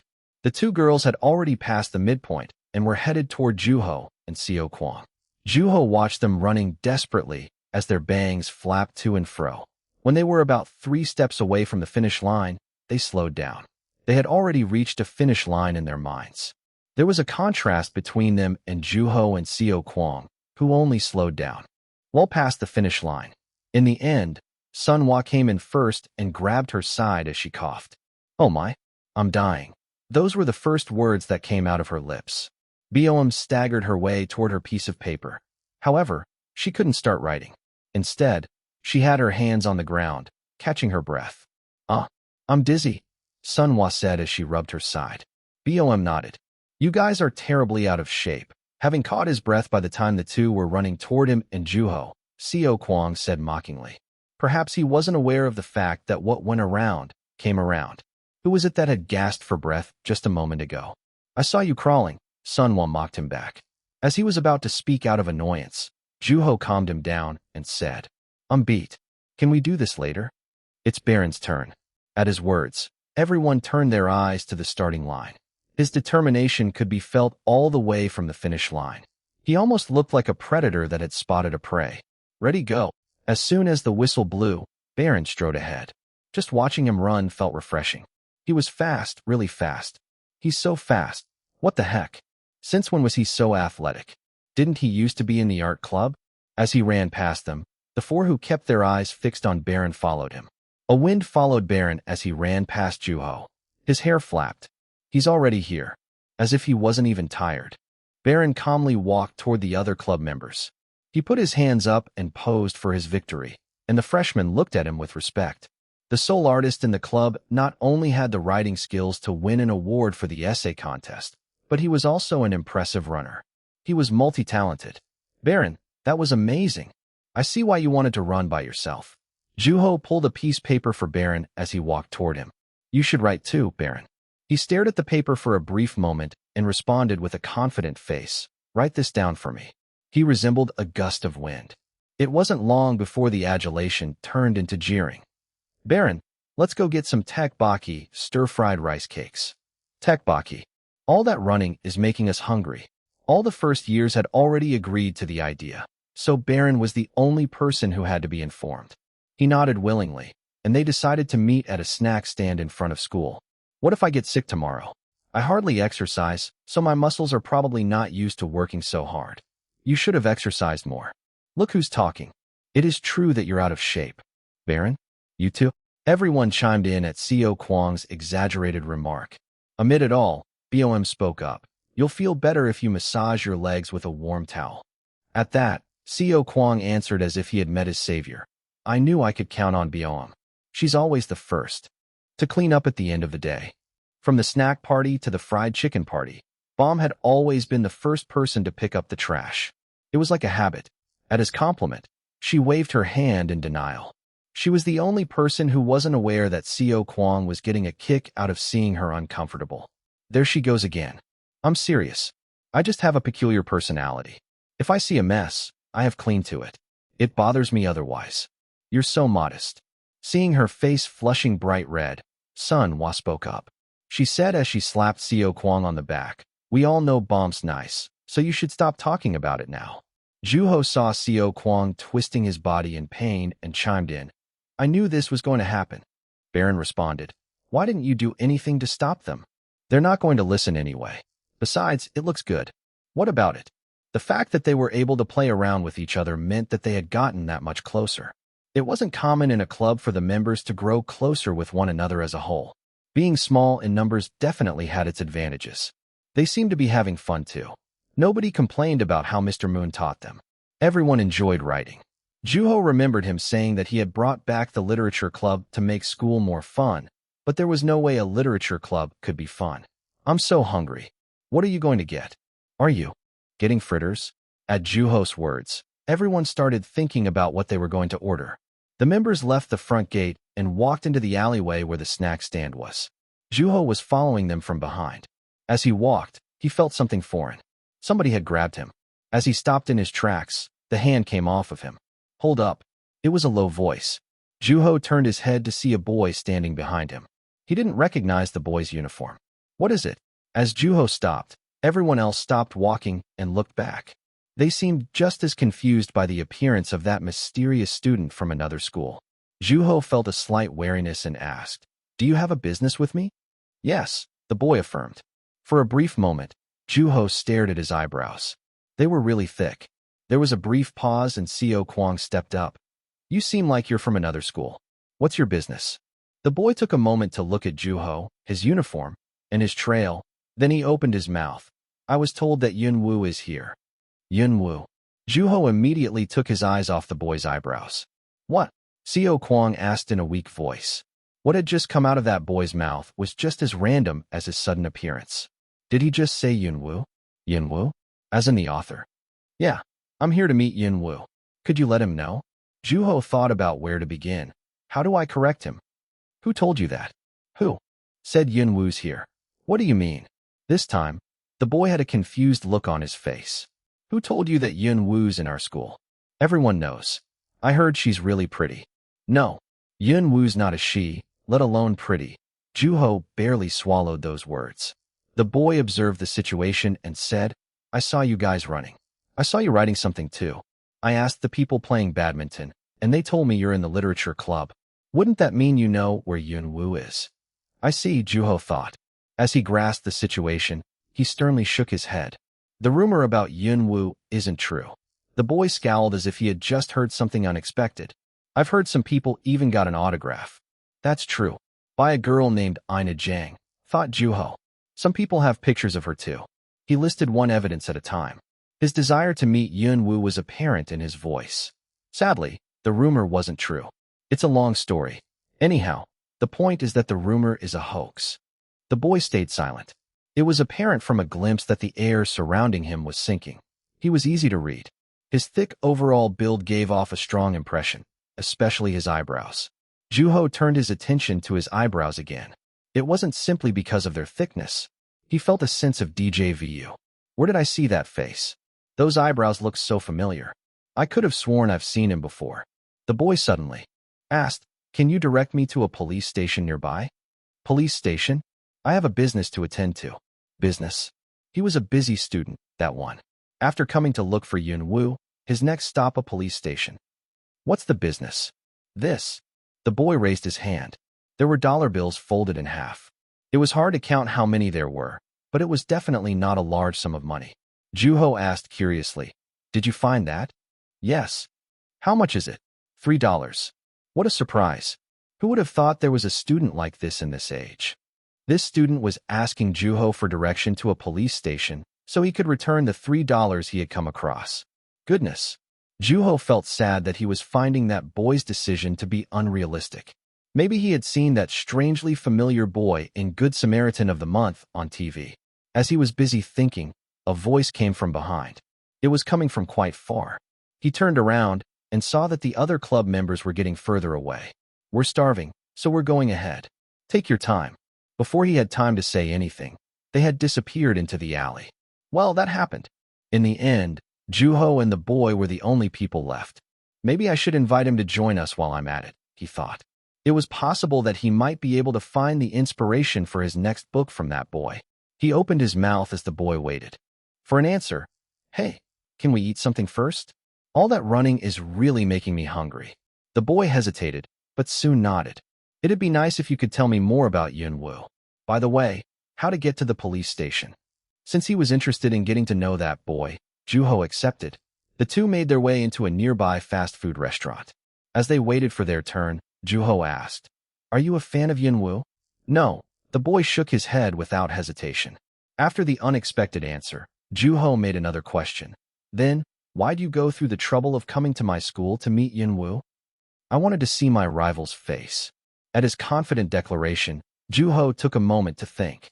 Did I have a rival like this? Chapter 34. He's nearby, too. When Juho and the boy went into a common fast food chain, they were welcomed by its distinct, deep-fried smell. There were part-timers in their yellow and red uniforms working busily at the counter. Juho got in line to order. The cashier seemed to be around his age, but it might have been her thick makeup. The line was not very long, so he was able to order quickly. His eyes met with the cashier's. Her eyelashes were smothered in black liquid, and he was given a non-verbal signal to order. She was quite unfriendly, but he ordered a combo meal, paying no attention to her attitude. "What are you getting?" "The same." Juho and the boy each paid for their own meal. As Juho finished paying, the boy handed her a $10 bill. With an insincere tone, she asked him to wait about 5 minutes and then handed him the change. However, he wasn't moving for some reason. "You didn't give me the correct amount of change." "Pardon, I'm supposed to be getting 40 cents, but you gave me 80. You must have gotten one of the coins mixed up." With a bitter look, the cashier took one of his coins back and exchanged them for the proper amount. There was definitely something different about that guy. Heck, he even tried to take $3 that he found back to the police station. He must not like getting any more or less than what he's due. After they each received their buzzer, the two went up to the second floor and found a table by the window. The restaurant was not very crowded. In the distance, there were two couples in their suits who appeared to be corporate workers. As the two waited silently for their buzzers to go off, the boy suddenly started talking. "What's your name?" Juho realized that they hadn't introduced themselves to each other. "Juho Woo. How about you?" "I'm Pil-sung Choi. I don't recognize the uniform." "Where's your school?" "I'm a freshman." "Are you older than me?" Pil-sung shook his head and said that he was in the same year. "I'm from a neighboring town." He made it sound like it was not a big deal. Seeing how he had caught Juho near the front gate, he didn't seem to know anybody yet. The school. He didn't seem like he knew the neighborhood either. The only thing that had brought him to Juho's school was a dated rumor about Yunwoo. He seemed like a doer. So, you just blindly made your way here? I took the subway. Their conversations crossed, and Juho stopped talking. That moment, their buzzers started vibrating. He stopped Pil-sung getting up from his seat and went down on his own to pick up their meals. You came a long way. Stay here. Since he was hungry, Juho took a big bite out of his burger. It tasted like how he expected. So, is Yunwoo really not in your school? Nope. We did have an imposter, but she confessed, Juho explained without getting into a lot of details. That rumor's kind of dated now. You must have heard it late. I have no friends around. As if he were talking about the weather, he sounded humdrum. Juho found his attitude odd. He doesn't look like he's rough around the edges. Could it be his personality? Either way, it's not a good subject, he thought.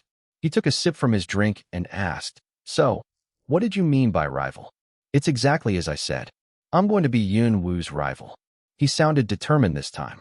Yunwoo's rival. He could not look any more unrefined chewing on his burger. Is that what a rival means to you? Did you think about Yunwoo's perspective? Juho said with a smile. That's why I came here, to see what that person looks like. So did you accomplish what you came for? His thick eyebrows scowled a little. I'm still not giving up being a rival, he said stubbornly. How come? Juho asked. What do you mean?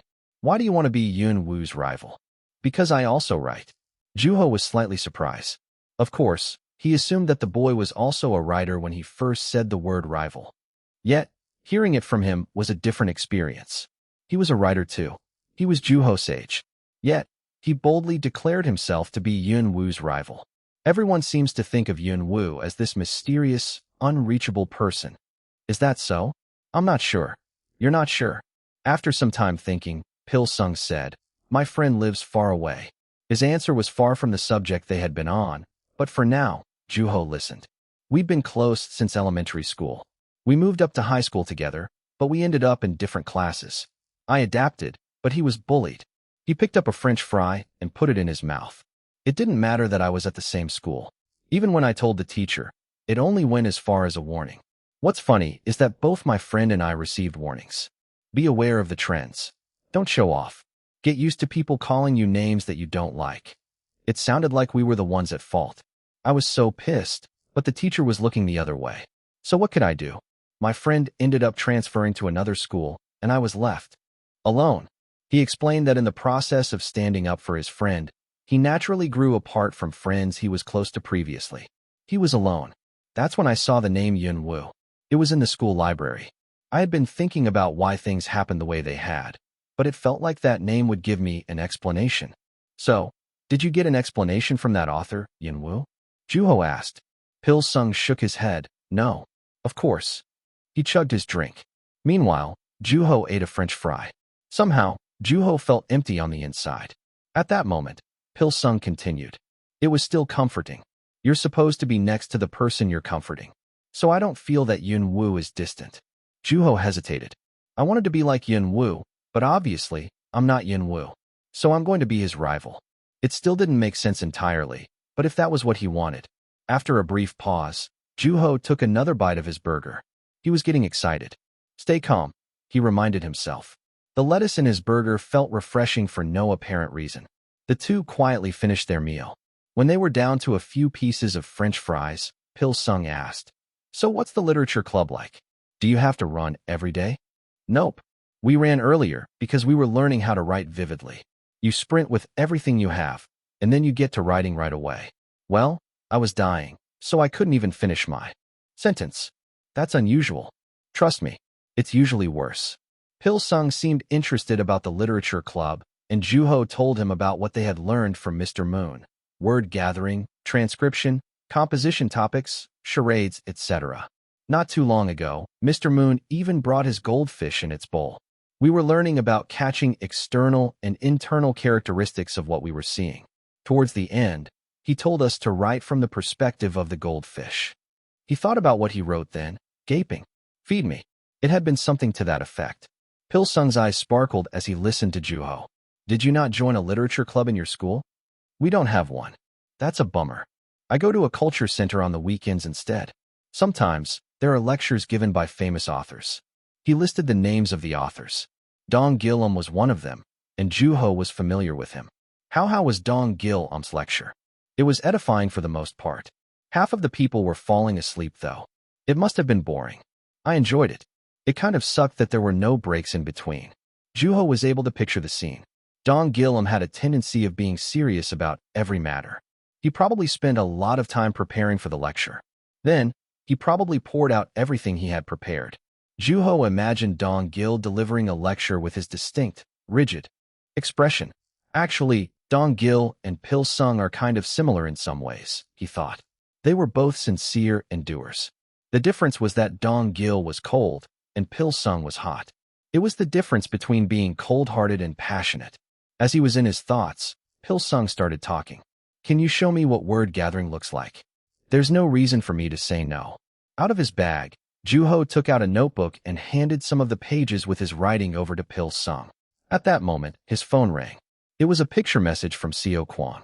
The picture was filled with the excited looks of the 4 club members with a large plate of tteokbokki in the middle. There was text underneath. I'm worried that you might be starving somewhere. Fritters were on the house, by the way.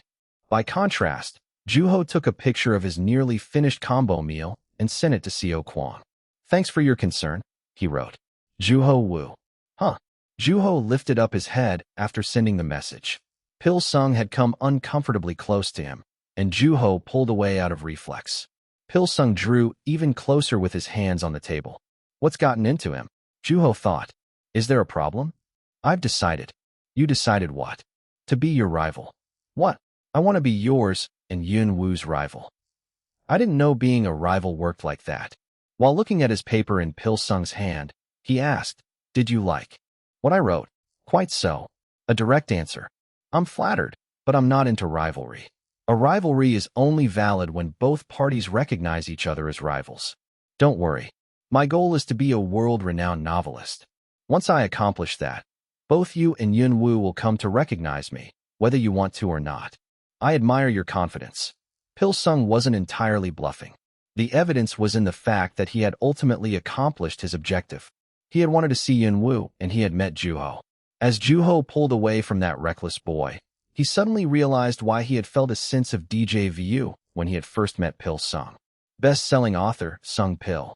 Pil Sung. Sung Pil. Who's Sung Pil? Of course. Pil Sung Choi was Sung Pil. Juho had only seen his face in his profile picture before. Now, he looked much younger, and his eyebrows were much thicker. I knew I'd seen him before, Juho thought.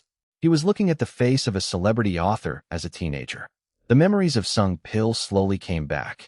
Once the wall had come down, a wave of information flooded into Juho's mind. That boy was going to be the next big-name author after Juho. He was Sung Pil himself, who debuted as a novelist at the age of 20. When Juho had wandered about the streets as a homeless man, Sung Pil had secured his place as one of the best authors the country had to offer. Juho smirked. That incredible author had come looking for him, wanting to be his rival. Maybe this is an honor. What is? Juho looked out of the window for a moment. The traffic lights had turned green. People were crossing the streets. Okay, from now on, I'm calling you Sung Pil. Why is that? Instead of an answer, I'll give you my number as a rival. Juho took out his phone. Sung Pil asked no more and nodded with a joyful look on his face. Chapter 35, The Woman and Her Guitar. Juho accompanied Pil Sung, who he now referred to as Sung Pil, to the police station.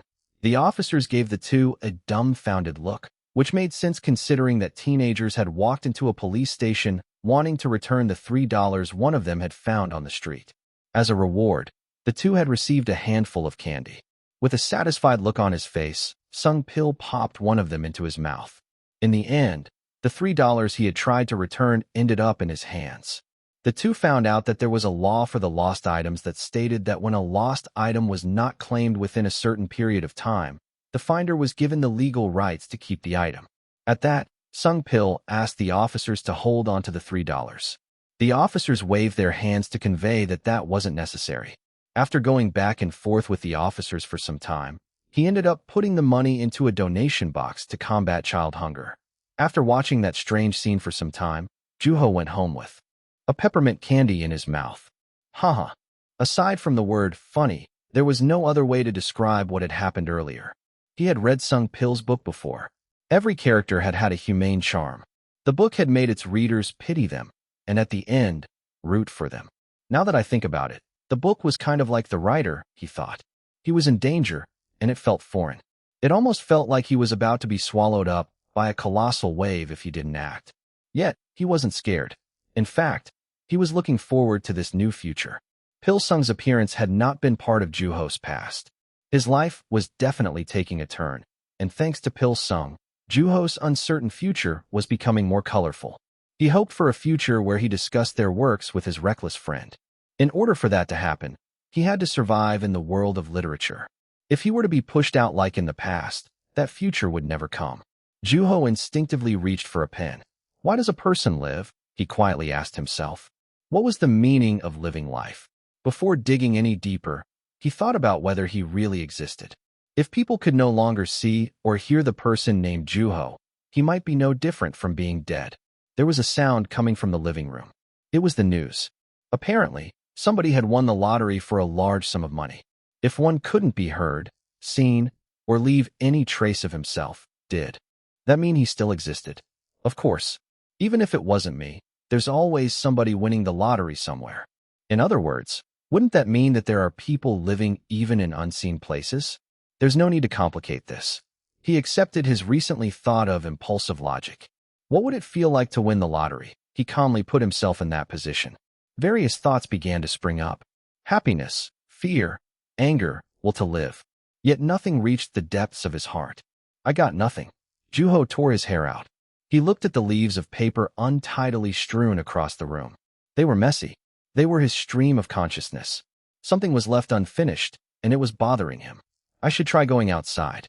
He changed quickly and then left the house for a change of scenery. He walked aimlessly over the hills and across the bridge. After waiting for the light, he walked past a building to reach a neighborhood park. Impulsively, he went inside. There were kids and parents. The park was big enough for a playground and a small stage, and there was even an elephant in the zoo. It's been a while, he said to himself. The elephant kept trying to go inside the enclosure, showing only its behind to the people watching in front of the cage. A child shouted, "Look over here." As if it understood, it lowered its head. The child started throwing a tantrum at his mother. The mother passively comforted the child. She was preoccupied with the even younger child she was holding her arms. The elephant was not going to lift up its head anytime soon, and the child's tantrum was certainly not going to change that. Juho went further into the park. In contrast to inside, where it was booming with children, the outside was quiet and calm. There were a few elderly people in places. The air also felt strangely calm, and Juho's pace naturally became slower. When he walked around the thinner-bodied trees, he saw the green lawn. Maybe I should hang out there, he thought as he walked toward it. Sadly, there was a long rope boarding it off. Keep off the grass. I thought grass grew the more it was stepped on, he thought to himself out of disappointment. After hovering around the lawn for some time, he eventually turned back. There was no other choice. No inspiration, and now I can't even go on the grass. This is not my day, he grumbled. As he was about to turn around, he heard a sound. What was that? It was coming from between an elderly person and the boundary of the grass. The path was still covered in brown leaves. It might have been the place where the street cleaners kept the leaves after raking. It almost looked like the time had stopped ticking in that area. The sound continued with a thin voice that could be lost in a whisper. He slowly made his way through the brown leaves and walked toward the sound. Yeehaw! The sound grew louder. As he got closer, he heard a tasteful rhythm in between that did not suit the thin, delicate voice.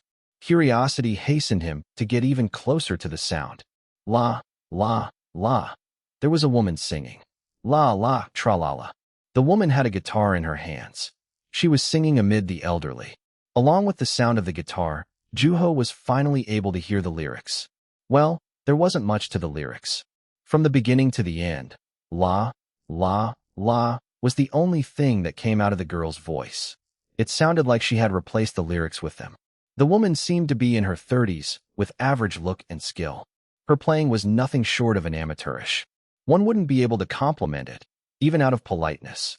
In other words, she was terrible. In spite of it, the elderly were clapping to her songs. They were loving it.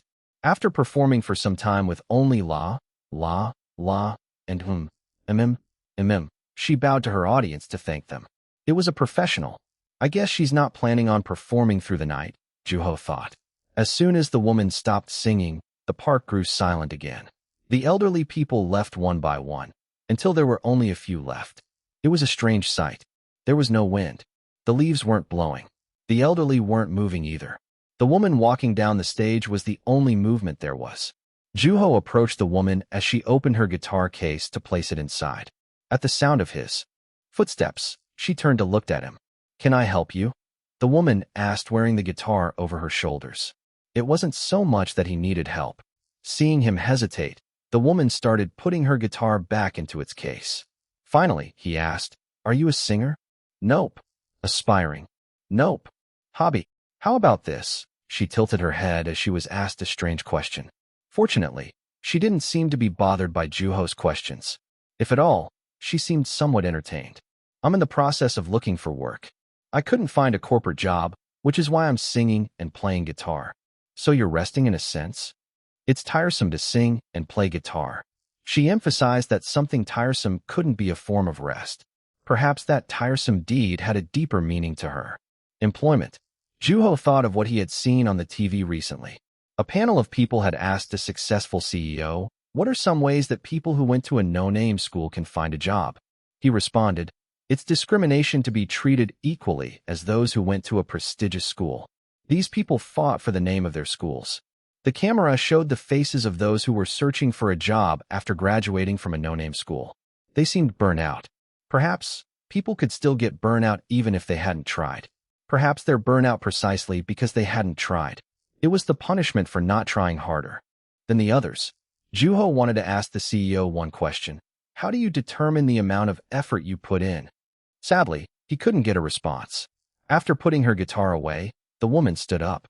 She was shorter than Juho had thought. She had looked quite tall from afar, but it might have been the stage. "So why do you sing?" "There's nothing I really want to do. So yeah." She didn't have anything she wanted to do, although she was looking for a job. After a brief moment thinking, she continued, "I think there's a message I want to pass on." "Like what?" She thought for a good while. "I'm not too sure. I might not want to do anything, but I still wanted to say something." The woman with a guitar said with a smile, "I'm sure I'll find it someday, whatever it is that I've been wanting to say." "What about the lyrics?" I got a little shy in front of the audience. She seemed fine. What is she talking about, he thought. You're too shy to sing your lyrics? Yeah, I feel like they would know. What do you think they would know? Juho had to swallow the question. To a woman who didn't even sing the lyrics because of her fear of being known, it would be rude to ask anything further. Instead, he decided to rephrase his words. I have something I don't want people to know too. Don't we all? I guess so. Just like that, the conversation came to an end. Although there was nothing left to be said, the two didn't leave their spot. What else was there? Before Juho had a chance to ask her if she sang at the park every day, the woman quickly asked, How was it? How was what? My song. Is she looking for a compliment? He thought as he looked at her.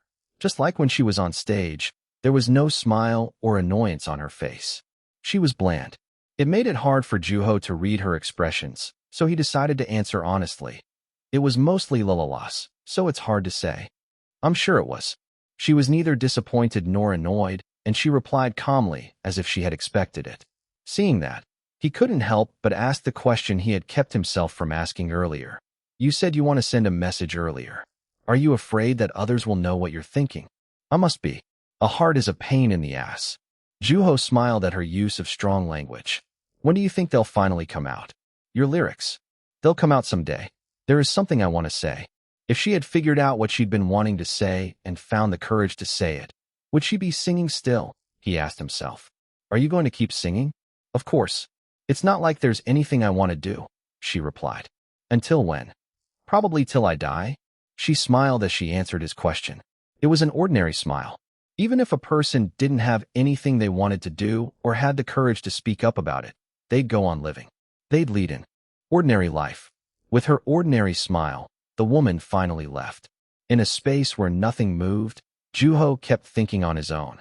What is it that she wants to say? What are the words to her lyrics that she desperately wants to hide? Whatever it is, it'll probably resemble her. They're probably just ordinary lyrics. Chapter 36. A Dream Gone By. I have something I want to say. The woman's words lingered in Juho's heart. A topic stemmed from a question. An author questioned every existence and its form. He had to acquaint himself with reaching a dead end. Writing wasn't the same as learning an equation or applying that equation as a means to find an answer. He simply wrote. If he wanted to, he could write about a phenomenon that was far from what scientific theories or physics could explain. For that reason, he had to decide what to write about first. Worrying came first, and questions rose. There was nothing he couldn't write about, but he had to make a decision. Juho replayed his encounter with the woman at the park. He remembered every said word. Things she wanted to say, wishes, desires, situations, conditions. Finally, he smiled with satisfaction. He leaned his head back and took a deep breath. It felt like he'd got a hold of a clue to a puzzle. Asterisk. Nam Kyung came out of the office for dinner. The manuscript requests had made for an exhausting day. Making a phone call to an author had always been a nerve-wracking task. Still, he was proud of his achievement of successfully setting up a meeting. Ugh, my shoulders. He stretched and groaned in pain. I've been doing this way too long. He thought back to the time of his first project. The memory was still vivid. However, it was not pleasant by any means. In fact, it had been the beginning of his obsession with misprints.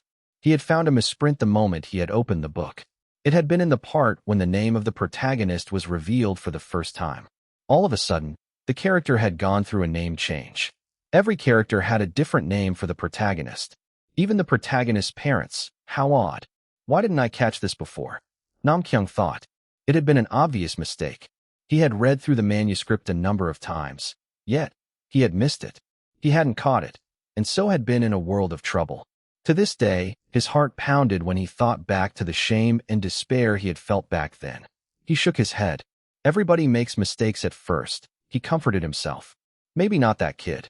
Suddenly, he thought of an exception. It was an author who had been drawing massive attention from the masses. He went by the alias of Yun Woo. His real name, Juho Woo. Nam Kyung remembered his calm expression. There was something different about him. He didn't act his age. There was no awkwardness when he was talking to an adult.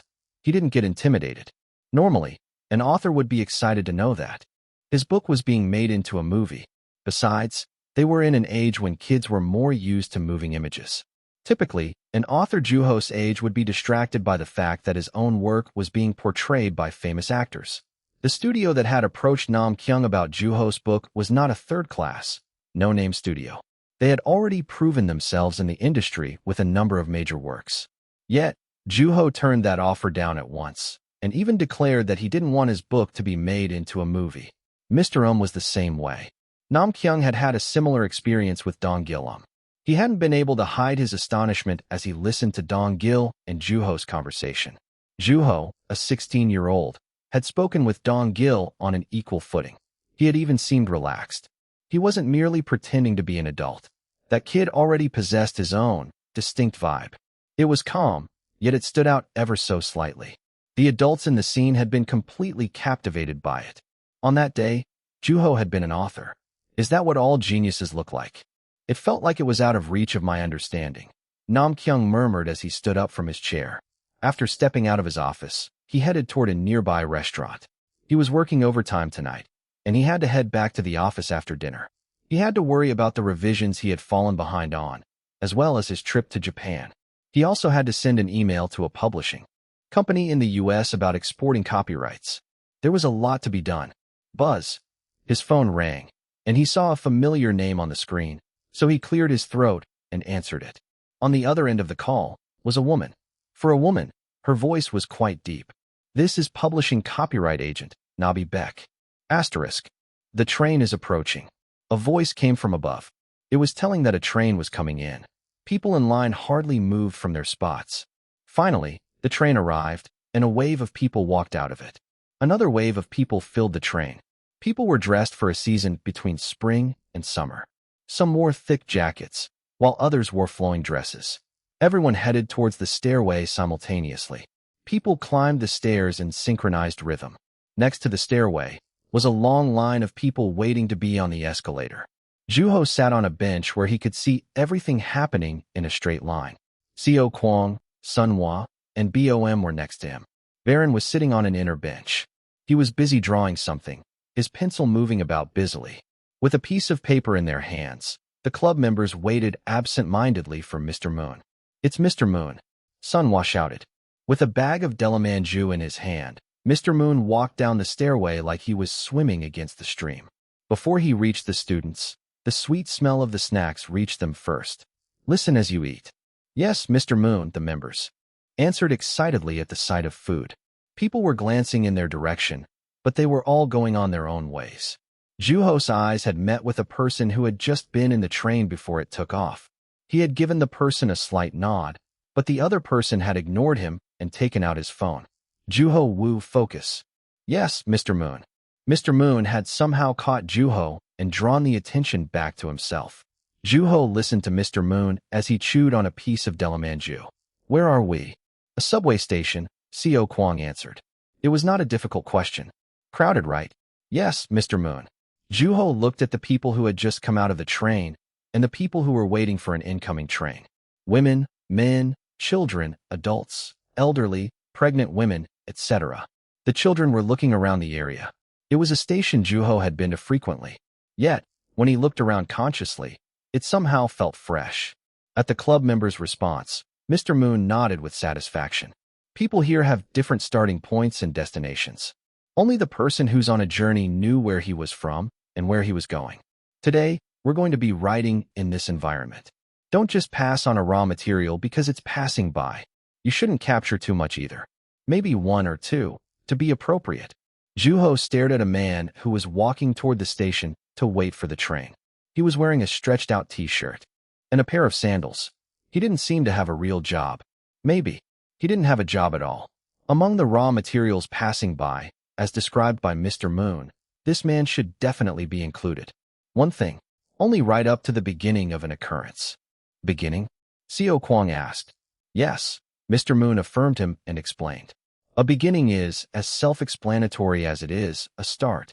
You have to make the reader anticipate something before you reveal the conflict. He emphasized the word anticipate as he spoke. A beginning, so to speak, was a stage before the plot unfolded. It was like throwing a small pebble into the calm water. A ripple created by the author revealed what happened. It might not be visible, but its existence was apparent. Don't think about reality too much today. Just make it happen. Boldness is the point. You're only writing up to the beginning, so you don't have to think about how the story ends. You just gotta make it happen. Boldness, huh? What comes to mind when you think of the word case? Murder. That sounds more aggressive than bold, but good answer. The beginning of a murder case is the murder. You get my point? Think about where these busy people are headed, or where you want them to head to, Mr. Moon added. Make the most out of this environment. Think of ways to surprise these exhausted adults with your creativity. Now, start writing. Juho looked at the people once again. A train had come in and poured out another wave of people. The expressions were all generally bland. There was weariness and fatigue behind the blank expressions. Okay, think. What kind of bomb do I have to drop to change those faces, he thought. At that moment, he heard Sun Wa's voice. Maybe I need to drop a bomb or something. It sounded like her. That doesn't sound bad. Yeah? Should I just go for it? Sun Wa responded to Juho with a smile. At that rate, she was actually going to set up a bomb. After hearing that, Boem said, I wish there were snow. Snow? In this weather? That would definitely be a case. Sun Wa was surprised, and Juho accepted the idea. If she played her cards right, it had the potential for an interesting outcome. I feel like summer is approaching too fast. Do you think it's going to be weird? Whatever you write, it's up to the author. At her timid question, Juho answered and shrugged. If she wanted to write something, all she had to do was write.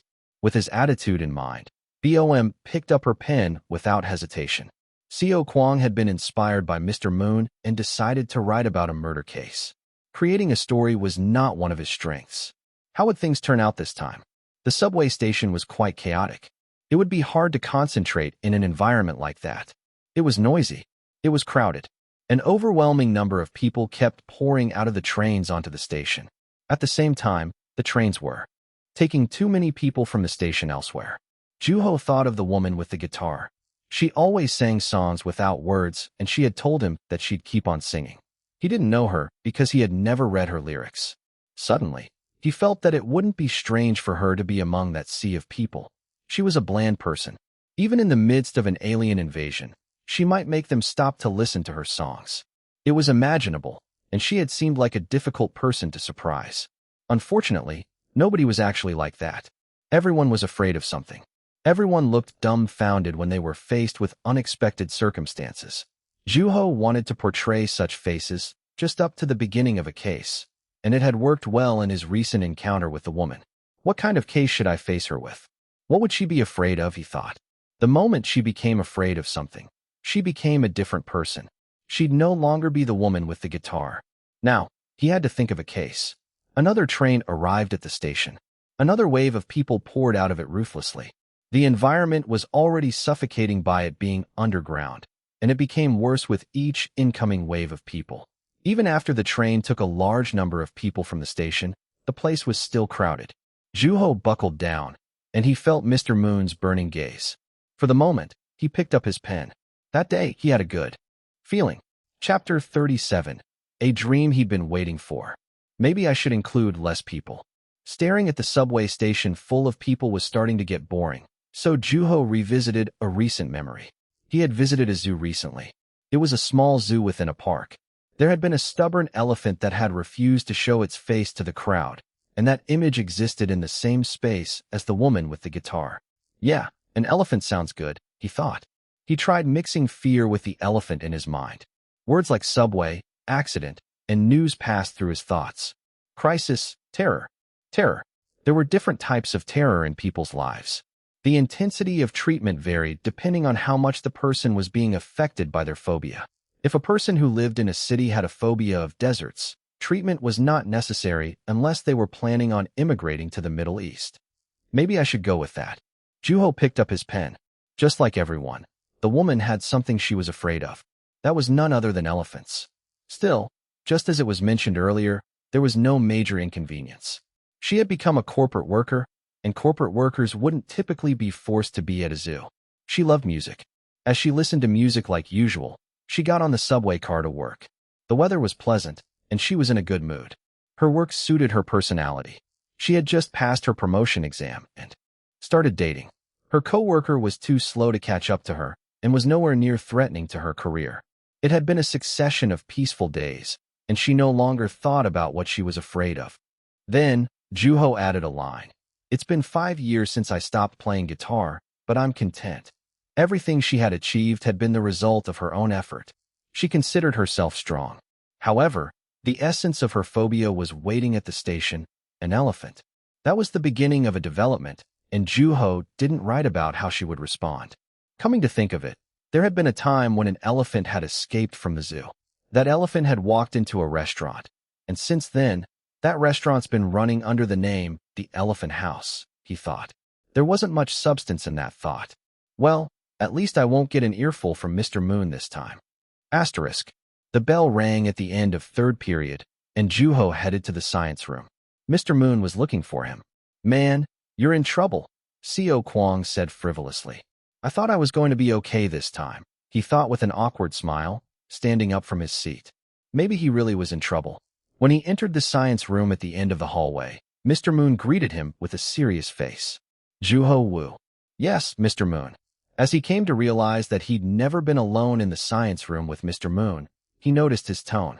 Since Mr. Moon was sitting where Juho usually sat, he had to sit on Bomb's seat, across from him. Because of the light coming in through the window, Mr. Moon was backlit, so he seemed like a shadow. He finally opened his mouth and asked, Did you get a girlfriend recently? Nope, Juho answered at once. He had no time for relationships. There was barely enough time to write. Mr. Moon continued as he pulled out Juho's paper and put it in front of him. Then how do you explain this? On the paper, there was a story of a girl who received a confession from a man. She met her unfortunate demise after running into an alien in the mountains. On the same paper, Juho had written down the 3 keywords the day before: confession, Mount Yiri, and computers. Those 3 words had been chosen randomly by Mr. Moon, and there were still remnants of that day on the desk, a ragged box filled with pieces of paper folded into smaller pieces. Again, thanks to his creative method of picking keywords, the words got trickier and trickier. Juho's mood and tendencies were getting gradually worse. Perhaps it was because the keywords had no correlation to one another. By the way, the female protagonist had received a confession through her computer from a man who she had never met. Mr. Moon accused in his shade, "You weren't this bad. I do believe aliens exist." For that reason, he probably wouldn't be surprised to hear about a person who had died after an encounter with an alien. Mr. Moon continued as he nodded. "So, is that what you wanted to communicate?" "Not exactly." "Then, what's this about?" It was the second time he asked for an explanation, and Juho answered honestly, "I can't control myself." My. There was no wavering in Mr. Moon's voice. It was as if he had been expecting an answer like that. Considering how long he'd been warning Juho to work on the ending of his stories, Mr. Moon's response made sense. He knew that Juho wasn't a rebel despite the lack of improvement. The shadow moved. It seemed like Mr. Moon was reading through the paper again. "You have a talent." Juho didn't say anything, and Mr. Moon continued. "Do you want to be a novelist?" Juho remembered the questions asked by countless reporters and journalists in the past. In midst of those questions, no one had asked him what Mr. Moon had just asked. He had already been a novelist then. "I'm not sure." As an author who had been hasty at one point in his life, Juho couldn't answer Mr. Moon's question. As he slightly lowered his head, Mr. Moon started talking again. "I wanted to be a genius writer." "Pardon?" Juho hadn't expected that. Mr. Moon paid no attention to his confusion and continued. "It's kind of cool. You don't do anything, but you're flowing with ideas. You write those into a book, and everyone loves it. Then, you get to have a confident smile on your face. Kind of arrogant, isn't it?" Juho spoke his mind. "Well, I wanted to be that arrogant bastard. I had talent too." He seemed like he was reminiscing about the past as he acknowledged his own talent. "Then, what made you become a teacher?" "I needed to make money," he answered bluntly, without a moment of hesitation. It was very Mr. Moon-like. Juho rephrased his question. "So, why couldn't you become a writer?" Mr. Moon answered with a bitter smile. "Because I didn't have it." What didn't he have? What's this it you didn't have? Leg strength. That had been an unexpected answer, and Juho was confused. Did he have weak legs? He wondered. A novelist is a special occupation. In what sense? All you do is pick up your pen, but you still need endurance. Physical labor is at the core of making a living as a novelist. It wasn't something he would say typically, yet he was very sure of it. Physical labor was a word that was quite distant from a word like genius. Is there a person you think of when you hear the word genius writer? Countless names raced through Juho's mind, but none of them fit the description of being a genius. He knew how much struggle and anguish went into writing a single sentence. "Nope." Mr. Moon nodded. "Yes, of course. There is no such a thing. What value does a God-given talent have before physical labor?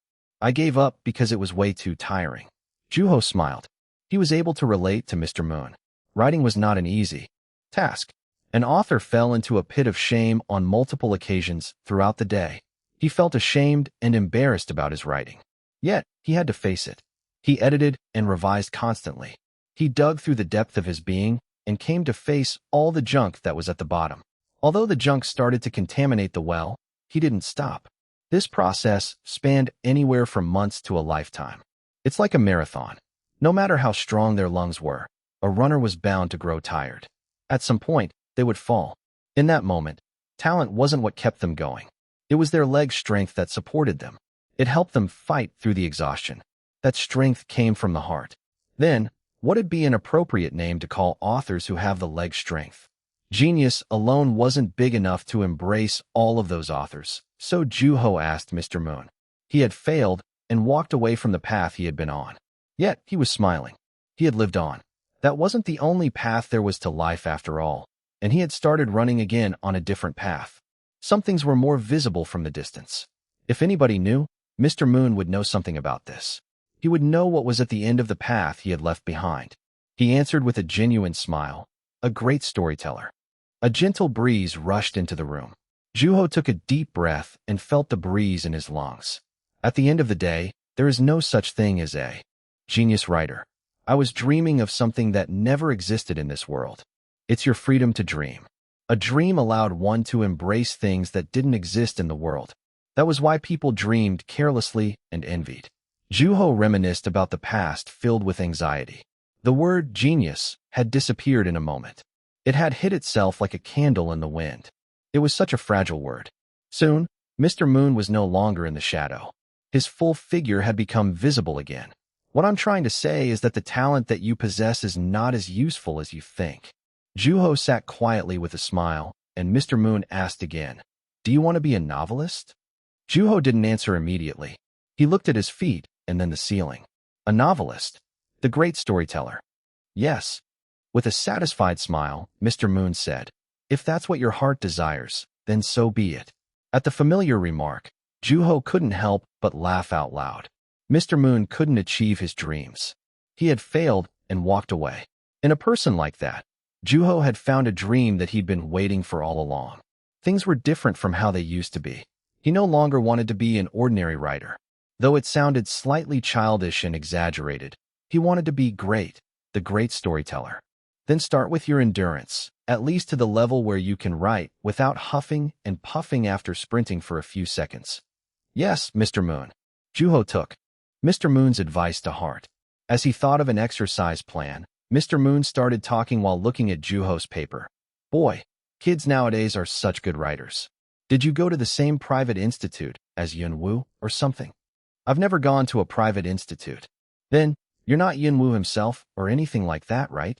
Juho quietly laughed off his unexpected remark. That's not funny, Mr. Moon. Asterisk. After meeting with Mr. Moon, he realized what he had been lacking in himself. It was endurance that could keep him on his feet when something or somebody tried to bring him down. It would allow him to move forward on his own. He needed endurance when he wrote. The next day, he woke up at dawn and rubbed his heavy eyes as he got out of bed. After washing his face in the bathroom, he felt a little more awake. When he went out to the living room, his mother was there. She must have woken up with the sound of running water. Why are you up so early? I wanted to go out for a run. At this hour? Yeah, I wanted to work on my endurance. Okay, be careful. His mother seemed somewhat surprised by his answer, but without saying much, she went back to bed. He put on his running shoes and went outside. He stretched as he looked up at the dark sky before the sunrise. In order to avoid muscle aches, he made sure not to make any quick or sudden movements. Once he reached the park, he started running. There were no cars or bicycles.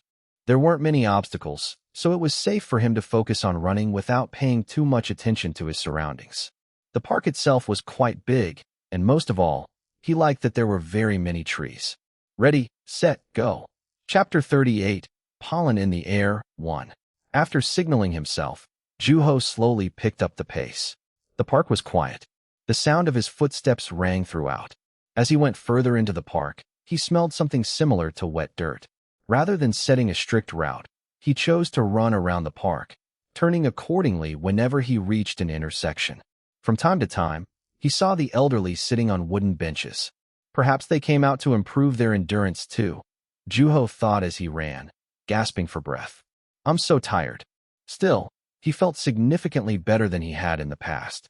His body had been pickled in alcohol then. Now, his body was filled with youth. It was a body much less likely to break. He thought about what had been on the news the previous night. The #1 cause of death for people in their teens, 20s, and 30s was suicide. With their healthy bodies, the young had no choice but to take their own lives. Gosh, I'm dying. His head was spinning as if he had inhaled too much oxygen, but he didn't stop. The distorted scenery slowly regained its shape. He was slowing down. Haha. He let out some laughter in between the heavy breathing and felt the corners of his mouth turning up. It was fun. Despite the slower pace, he kept running. Suddenly, he thought of school. Will I be able to survive through the day? He asked himself. Bah, whatever. He set the rest area in the distance as the finish line and kept on with every bit of strength he had left. Asterisk. What's with him? I don't know. Seo Kwang responded as he looked at Juho sprawled on his desk like a wet towel. Sunhwa tapped him with her toes as if she were checking to see if he was dead. He looks really tired. Shouldn't we let him rest? Bom said timidly, but Sunhwa didn't stop. Juho didn't feel like moving a muscle. Soon, he waved his hands in the air as he sat up. One side of his cheek was red from leaving his face against the desk. What? He asked as he rubbed his cheek. I wanted to make sure you were alive. I'm alive and well, ma'am, he calmly declared his survival. Now he understood what a dead battery probably felt like. After squeezing out every bit of energy, it closed its eyes with a sense of accomplishment. Though, he felt bad for the teachers. He'd been sleeping through his classes up to that point. What did you do last night? Come on, sharing is caring. You want to come out and exercise with me? What about that statement is sharing or caring? Exercising is nice and caring. All I need is enough strength in my hands to pick up a book.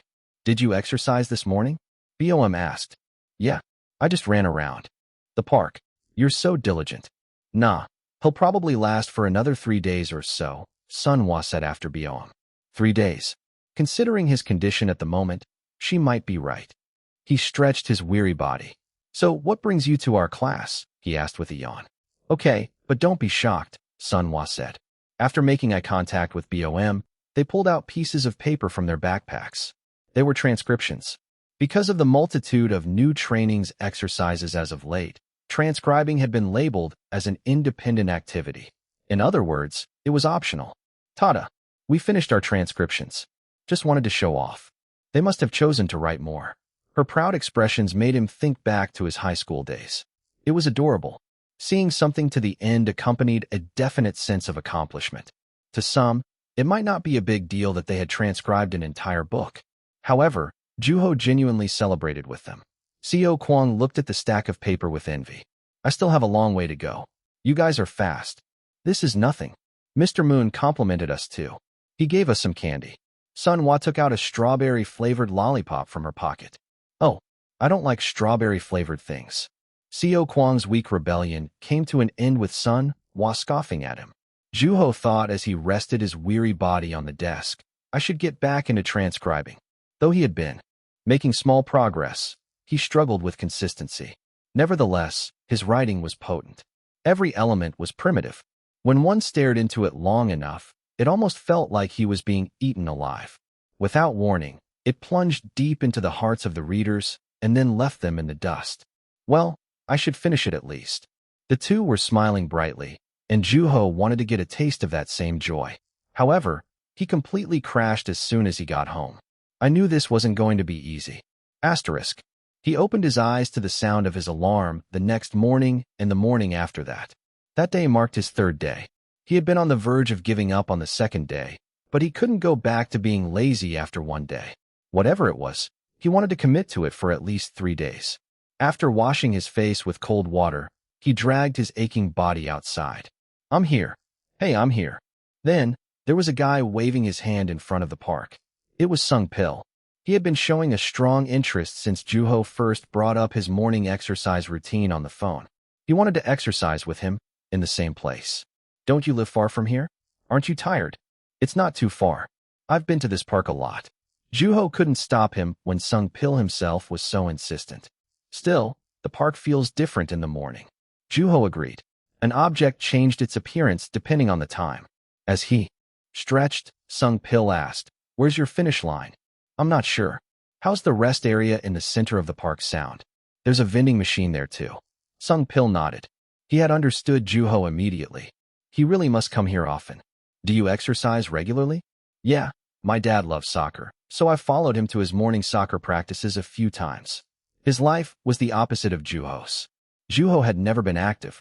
On the other hand, maybe Juho's lifestyle had enabled him to work consistently throughout his writing career. Be good to your dad. Huh? Oh yeah, of course.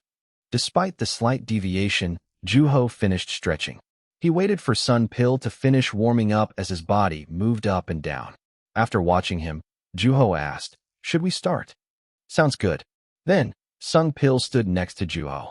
Ready, set, Sung Pil said. At his signal, Juho positioned himself. Sung Pil had a strong presence, and it felt refreshing to be running with another person. Juho heard him breathing in. It was the moment before the start. Go. The two simultaneously moved forward. Juho ran twice as fast as his usual pace. After running shoulder to shoulder with Sung Pil, he hesitated. At that rate, he'd completely burn out before reaching the finish line. He slowed his pace down. When that happened, the figure next to him also flinched. Sung Pil looked back. He was looking at Juho like he was taking all the fun out of the race. You coming? Juho answered calmly. I have my own pace. I'm going ahead if you don't catch up. It was a childish taunt, but Juho answered him with a nod and a chuckle. Be my guest. At that, Sung Pil thought for a brief moment and shouted. Huh. He let out a strange shout every time he took a step. The elderly who were sitting on the benches slowly turned their heads in Sung Pil's direction. They didn't seem startled by him. The branches were shaking. Well, ain't that something? How about you bring your voice down just a tiny bit?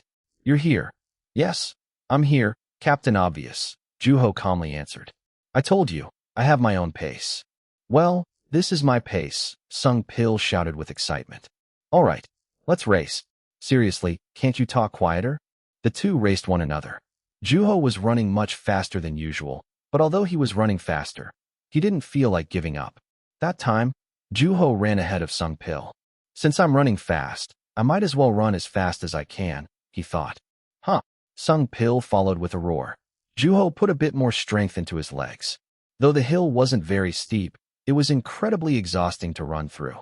He was much more tired and running much faster than when he would run alone. It was also slightly more fun.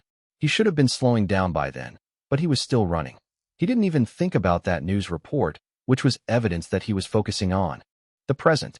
I can see the top, Sung Pil shouted. Before Juho realized, he had already caught up to him. I'm not blind, you know. Juho wanted to answer him, but his lungs had already reached their limits. Sung Pil was also breathing heavily. Their bodies were sending signals for the lack of oxygen. I'm dying. That moment, Juho's eyes met with Sung Pil's. At once, he picked up his pace, and Sung Pil did the same. They saw the white line at the entrance to the rest area in the distance. It was the finish line. By the time Juho thought that he was less than 5 steps away, his body had already passed the white line. As he crossed it, Sung Pil crossed next to him. After the race, the two threw themselves onto a wooden bench to catch their breath. They might as well kiss the rest of the day goodbye. I'm sorry, Mr. Moon. Juho silently asked for forgiveness. Sung Pil was already lying on his back on the bench. Every time he breathed, his chest moved up and down. Juho giggled at the sight. At least no one's going to think that you're dead. Isn't that obvious since I'm not dead? Well, I guess so. I'm so thirsty the vending machine is too far away. Seriously. Their eyes met again, and they raised their hands at the same time. Rock, paper, scissors. Dang it.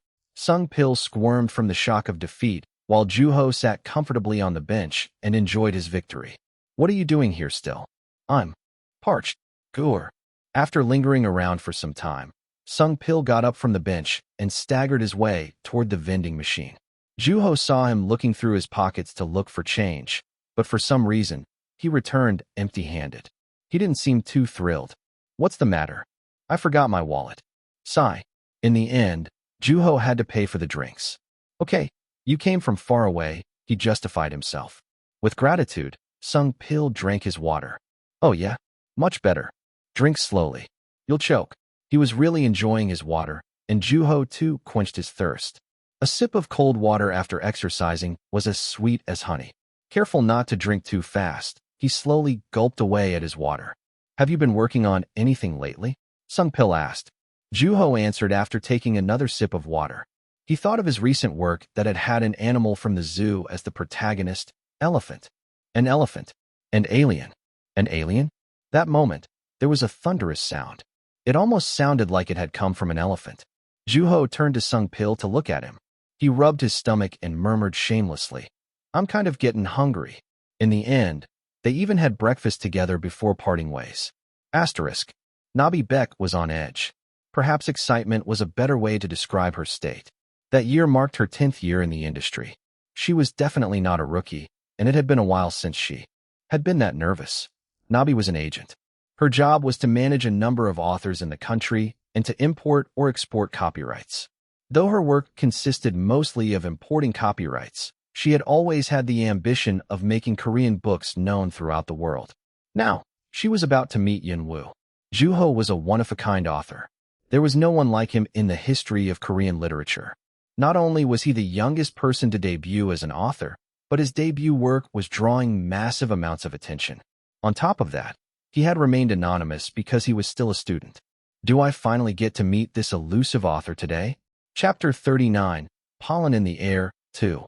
When Nabi read The Trace of a Bird for the first time, She had already been arranging the introduction of the book. The book struck a fine balance between two contrasting subjects, growth and darkness.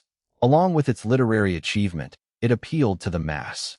Unfortunately, Korea was simply too small of a country for such a book. In order for the book to reach even more hearts, she felt that it needed to be distributed across the world. Once she made up her mind, she immediately called Nam Kyung, who worked as an editor at Zelkova Publishing Company. She had worked with him in the past on several occasions. He was a skilled editor. He was quick and easy to communicate with. While waiting for him, she picked up a cup from the table to quench her thirst. She set up a plan to meet with Nam Kyung at an Italian restaurant, where she arrived about 20 minutes earlier than the time they had agreed on. She checked the time. Any minute now. 17 years old, huh? She had never worked with an author that age. He's probably not used to such a professional environment, so I should be able to use that to my advantage, she thought. She wanted to be Yun Woo's agent. Asterisk. It was his first time at the restaurant. The neat interior gave off a clean impression. As he went into the reserved room with Nam Kyung, Juho asked, "Nabi Beck, right?" "Yeah, do you have any questions?" "Oh no, just wondering." Nabi Beck was a familiar name. It was also a name he hadn't heard in a while. She had been the agent behind exporting The Trace of a Bird to 7 different countries. Other than that, she was good at what she did, but he didn't remember much of her. They had communicated almost entirely through email. Even that didn't last very long, as Juho's career didn't survive past his debut title. It had been a bitter past. It was painful to think about the relationships that had been lost because of his limitations. "I hope this lasts this time," he thought as he kept himself from sighing. "What's she like?" Nam Kyung answered after a brief moment, thinking. "She's good at what she does. She's also working with famous international authors. She's the type who likes to see things to the end once she sets her mind on something." Greedy. When Juho heard Nam Kyung's description of her, he was able to think of her image immediately. If that greed worked to his advantage, then there was nothing to worry about. For an author to have someone eyeing for his work was something to be grateful for. He concentrated on thinking about what she looked like. When they had reached the door to the room, Nam Kyung said, "Well, see her for yourself." He answered as he raised his head, "I'm looking forward to this." He really doesn't act his age, Nam Kyung thought to himself. The door opened. There was a table, some patterned wallpaper, and a beautiful woman inside. She was Nabi Beck. Dressed in professional attire, she gave off an intelligent impression. The fog was lifting. As if a black and white screen changed to color, her figure became vivid. "It's been a while." "Hello." Nabi Beck, from Imperst Agency. Imperst was one of the 4 major copyright agencies in the nation. It was a large-scale company, and it usually worked with big-name authors. Nabi's eyes sparkled as she saw an author, and Juho definitely felt that she was observing him. Maybe she was simply fascinated by him. Now, her attention was on his face. He then remembered that she didn't judge an author by his looks. "Juho Woo. I'd like to be called by my real name." "Sure thing, Mr. Woo." He didn't stop her from addressing him with formality. In an occasion like that, he was aware that his age could work too. His disadvantage. After a brief exchange of greetings, they ordered their meal. They each ordered pasta. The food looked incredibly delicate and appetizing, and it really felt like they were in a classy restaurant. "You're quite handsome." Juho looked at his food subconsciously because of her sudden compliment. She continued as she emphasized, "It'd be a waste to keep yourself hidden." "I guess you're not entirely wrong," Juho answered with a touch of humor. Nabi seemed entertained. "I've been curious this entire time. I was deeply moved by your work." "Thank you," he answered briefly. He felt her observing his responses. "As I expected, you really are a genius." If it were in the past, those words would have lifted up his spirit, but he couldn't keep himself from laughing. She misinterpreted his reaction and took the initiative to share her experience with his book, and he listened carefully. "I appreciated how pure the story was. You did an incredible job describing fear in such a clear way." That wasn't all. The subject of death has always been a popular choice among authors. Everyone wants to know more about death after all. Many writers have been inspired by it, but sadly, it's no longer fresh. "Frankly, I've been tired of it for a while," she added. Death, terror, anger. As deep and dark as these emotions were, they tended to leave a strong impression. When a drop of black ink got onto a white sheet of paper, all eyes would focus on it. In there was power and charm. However, without care and purpose, that was quickly reduced to a mere stain. The slightest movement would spread the ink throughout the paper and ruin it. It disrupted the white and became an obstruction to the eyes. Nabi looked at that boy in front of her and felt Yunwu had drawn a perfect circle. It had been pure and controlled. She didn't spare any compliments. A child tended to be easily moved by an adult's compliments. However, Nabi's compliments were not merely empty words. She was meeting Yunwu because she genuinely felt that his work was outstanding. Every character looks at the central subject of the book, the bird, from their own perspective. It's colorful, but balanced at the same time. In my opinion, your book has the power to move the hearts of those across the sea, regardless of country or ethnicity. A bird flies throughout the word after all, she said confidently. I'm certain that this book will do well overseas, she thought as she awaited Juho's response. However, his response was lukewarm. Is that so? She was taken aback on the inside. He was much too calm for his age. Is he not interested? To be certain of her observation, she continued.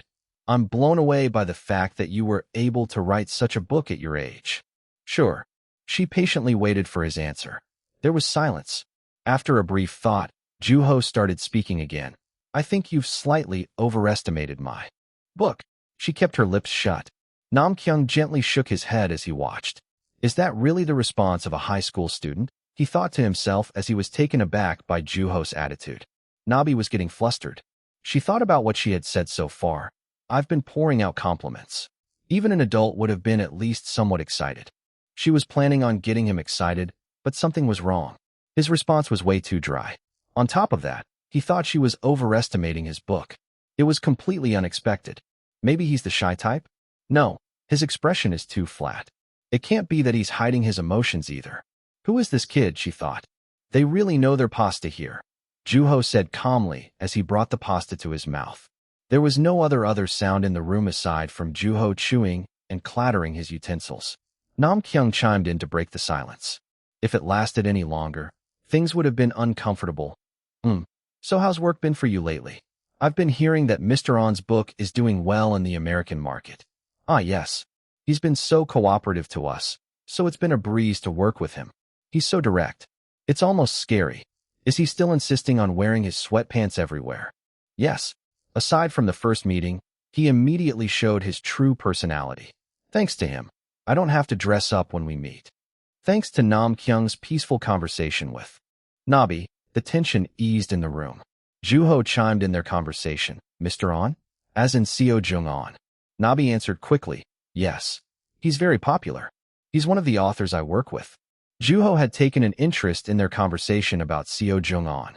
Seo Jung was a friend and fellow author of Dong Gil, who Juho had recently met. Unlike Dong Gil, Seo Jung hadn't put out a single book in the last several years. Juho remembered Seo Kwang's recent lamentations. Meanwhile, Nabi continued her story about Seo Jung. I wasn't too surprised to hear from a publishing company in the US. I was that confident about his book. If anything, I didn't hear from them soon enough. Your confidence is admirable. Her confidence really did shine. Juho had never met Seo Jung before, but he imagined that he must have seen the same confidence in her. The source of my confidence is in the author and his book. Her ambition worked to the author's benefit, and Juho smiled faintly. He preferred her attitude at the moment over her compliments. Mr. Wu, I want to introduce your work to a bigger publishing market. Nabi got straight to the point. It was the very purpose of that meeting. Yun Wu's book, The Trace of a Bird, was to be distributed throughout the world. Juho saw the confidence in her expression as their eyes met. He had been thinking all along, I want to work with her again. Of course, he answered. At that, Nabi smiled brightly. Pleasure to be doing business with you. The pleasure's mine. From then on, the three talked casually over their meal. After the main course, the dishes were taken away and replaced with a dessert made with fruit. While she looked at the plates, she started talking with a serious expression. So, let me briefly explain the U.S. import market. By default, the U.S. is on the stingier side when it comes to importing books from overseas. Imports make up about 3% of the entire market. Meanwhile, the percentage literature makes up is even smaller. It barely reaches 1%. We have to fight our way into that market through that gap. Literature in midst of international books and literature among Korean literature. In the middle of that, Yunwoo. It was quite a narrow door. It doesn't sound like it's going to be easy. Yes, as you said, it's not going to be, but it doesn't mean it's impossible. Look at Mr. On, for example. We've already experienced success. Can you tell me more about the process? How was Mr. On's book able to make it into the American market? Using her personal experience, she explained the plans and process of entering into the international market in detail. Juho nodded and agreed with her from time to time. He listened to her intently. We'll have our most trusted translator working on your draft. Translation is one of the most important aspects when it comes to exporting a book. I see. Glad to be working with you. Nabi smiled inwardly from the smooth conversation and quenched her thirst with a sip of water. Chapter 40, Pollen in the Air, 3. The chat regarding work was slowly coming to an end. The three rose from their seats and stood in front of the elevator that brought them to the restaurant. Namkyung and Juho waited for the elevator. At that moment, Nabi said in passing, "Then, I'll be waiting for the documents from your company, Namkyung. I'll give you a call as soon as I get them." Sounds good. Like I said, introducing a book overseas requires a lot of time and effort. It's a completely different process from domestic distribution. Of course. So, working with us exclusively is necessary to a certain extent. Juho looked at her, and she smiled. It sounds complicated, but think of it as a way to work more efficiently. You should be able to find the details in the documents I gave you earlier. Juho thought back to the past. There had been no deceit in her explanations. She wasn't trying to trick him, and Namkyung also listened to her quietly. Still, there's no way around the sense of burden that comes from the word exclusive, Juho thought. What would happen if the agency did something wrong? What if it went bankrupt overnight? What if they treated their authors like tools? What if they didn't treat him with proper respect? What if he didn't find out until it was too late? Of course, those were extreme scenarios that weren't likely to happen, but it was proper to take everything into account when signing a contract. The other party was asking for an exclusive partnership as an insurance because they were also under similar assumptions.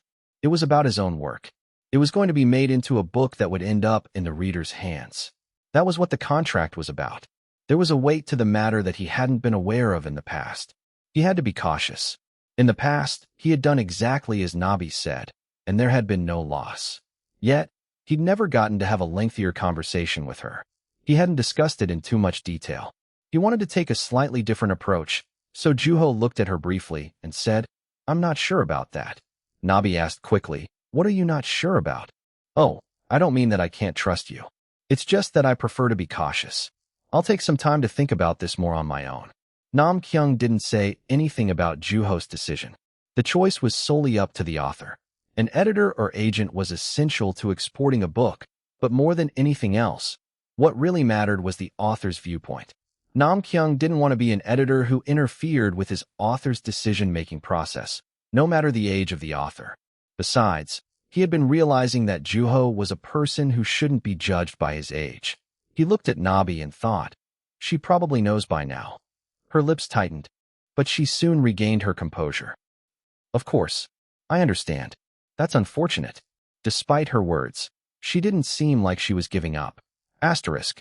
It was his first vacation in a long time. Juho went to the park to see the woman with the guitar perform. She didn't perform on a set schedule, so he had to rely on luck to catch her concert. Yet, neither Juho nor the woman demanded each other's time. It must have been that their encounter had always been spontaneous by nature. After all, it wasn't like they had agreed to meet on a certain day. La la la la la. There were still no lyrics. She was just an ordinary person who was too shy to speak her mind. La la la la la. From her voice to her playing, she was average. Her clumsy playing was a plus. Still, Juho wandered about the park just in hopes of hearing her singing. He gently moved his body to the rhythm as he cheered for her. The woman glanced at his direction, but that was it. She didn't even wave her hand or smile. Yep, that's like her, as shy as ever, he thought. Hello, Mr. Wu. At that moment, a nabi, butterfly in Korean, flew towards him. Hi, you're here. Yes, I am. I've never had a meeting in a place like this. She looked around. They were at the inner part of the park, so it wasn't all that crowded. Even the people who were there were mostly elderly. A woman was singing among them. I could have gone to you. Oh no, I should be coming to you. Not. Too long after the meal, Juho received a call from her. As she gave him an update on the current progress, she asked, "When are you available?" Out of the blue as they were figuring out a meeting place. "Anytime you want," Juho answered.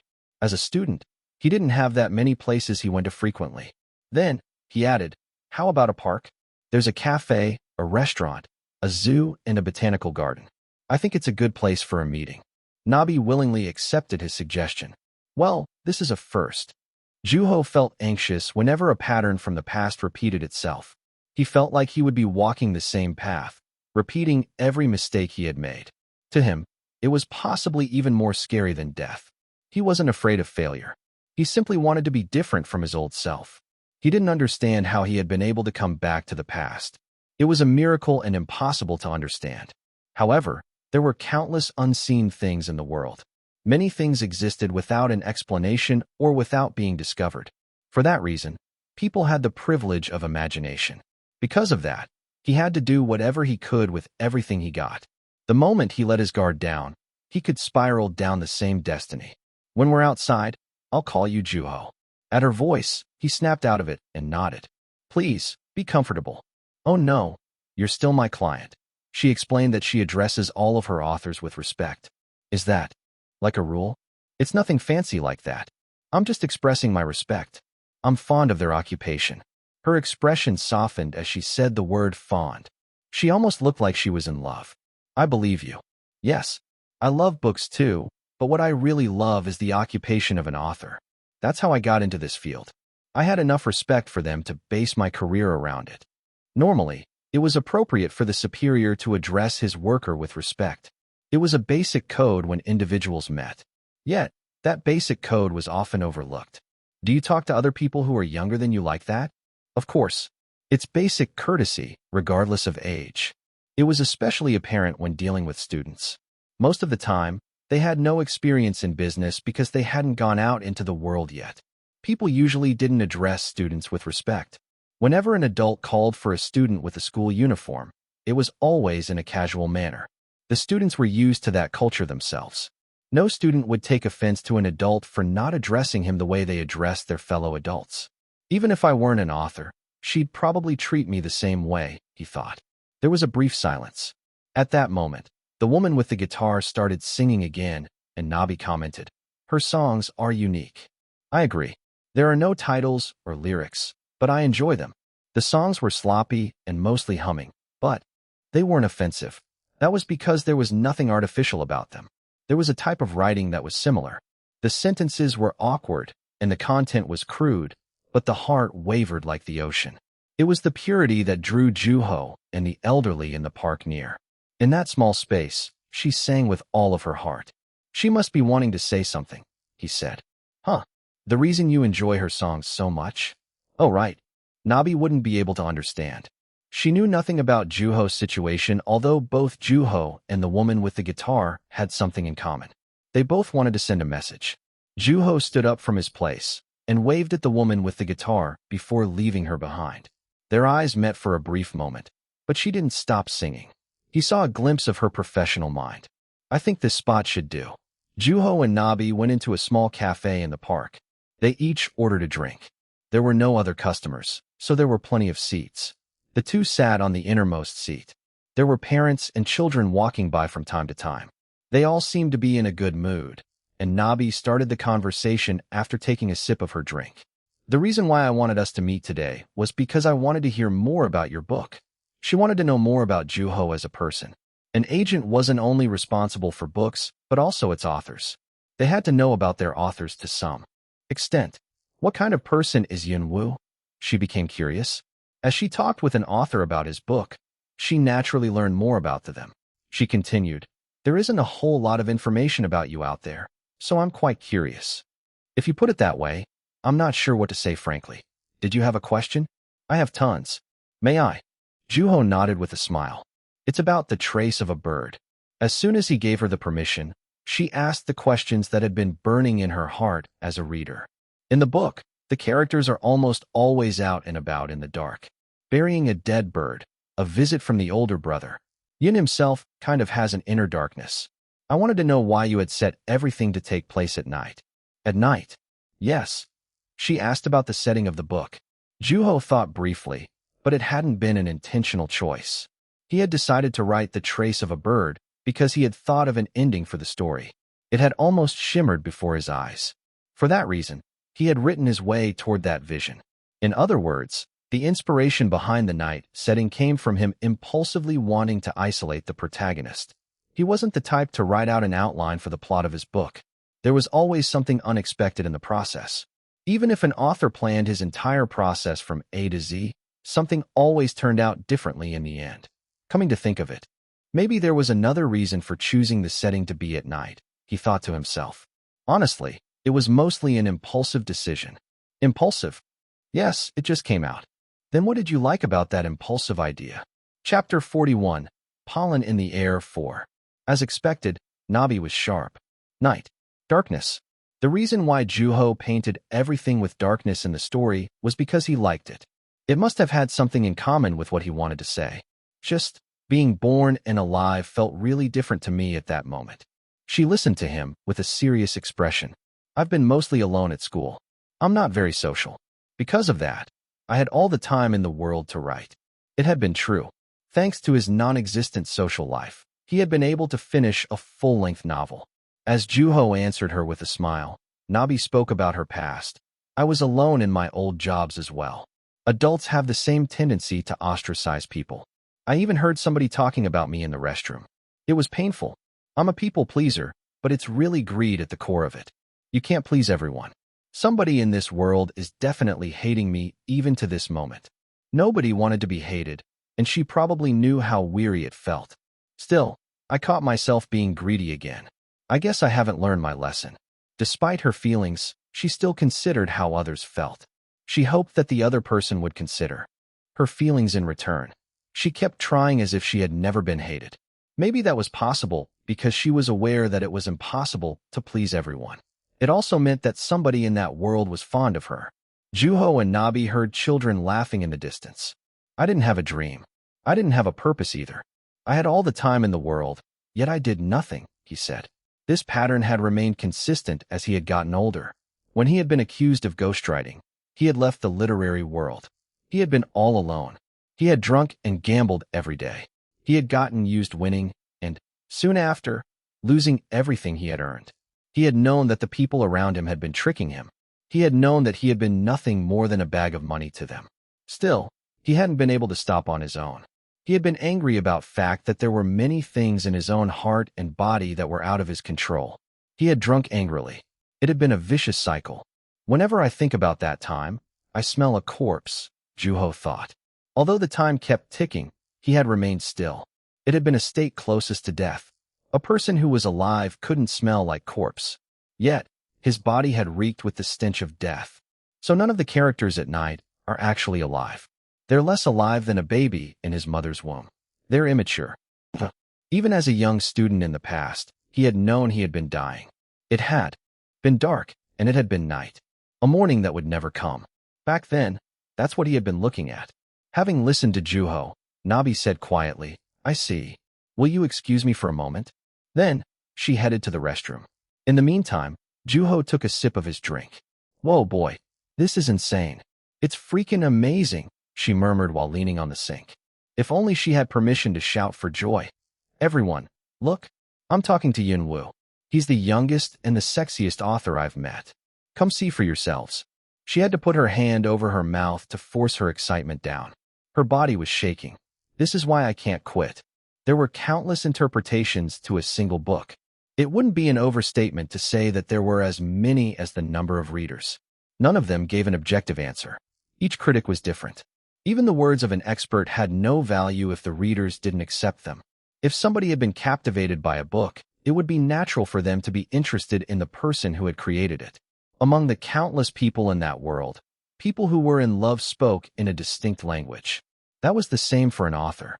Nabi decided to revisit The Trace of a Bird with the author's own interpretation. Okay, breathe in, breathe out. Calm down. She fanned at her flushed face. The maturity coming out of Juho's mouth was unbelievable. It was dreamlike. Maturity dressed in baby skin. You're lethal, mister. Woo, she thought. I'm so geeking out on this. Since she was young, She had always been fond of writers. They looked stylish to her eyes. Her emotions had reached its peak as she went into middle school. Yuk Sa Lee, Dong Ju Yoon, Tae Jun Park, Tae Won Lee, Sang Lee, So Woo Kim, Yoo Young Kim, etc. Her heart raced whenever she thought about their lives and works. Of course, she didn't share that side of herself with anyone. She had only been active in a blog under an alias. Man, I really made it as a geek. I'm so happy. She quickly fixed her makeup and made a resolution in her heart. I'm getting that exclusive partnership, no matter what. Sigh. Despite the resolution, she had failed. Yunwoo was stronger than she thought. How many times did he? She tried to think of how many times Yunwoo had declined her offer, but quickly gave up. She felt like she'd feel discouraged if she revisited each and every time he had said no to her. So, are you still pushing and pulling with Yunwoo? Isn't it obvious? A co-worker asked while giggling obliviously. Is he that difficult? He's not even that old. Age is not the issue here.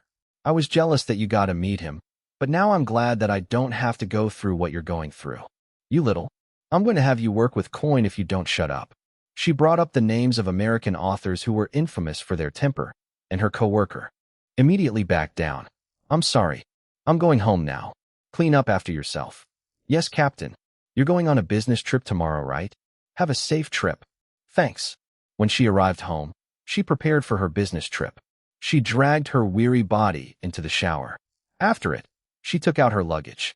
There hadn't been as much progress with Yunwoo as she would have liked, but she hadn't given up just yet.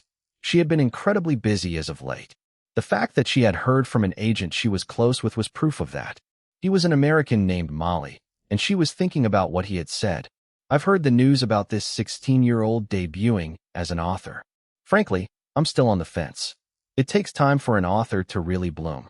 However, you seem to be certain of this, so I'll trust you for now. We'll discuss more in detail in person. There had been anticipation and doubt in his message. It was understandable. An author in his mid-40s was considered to be young in the world of literature. In that field, debuting at the age of 16 had to carry some significance. Yet, she was not concerned. Both the author and his work were outstanding. Even Molly, who was much more experienced as an agent, would understand the moment he read the book. She was already able to picture the meeting in her head. Molly would be drawn by Yunwoo's charm. Other publishing companies from other parts of the world would see what their agents had brought back and race for an idea. It won't be long until offers from overseas start flooding in, she thought.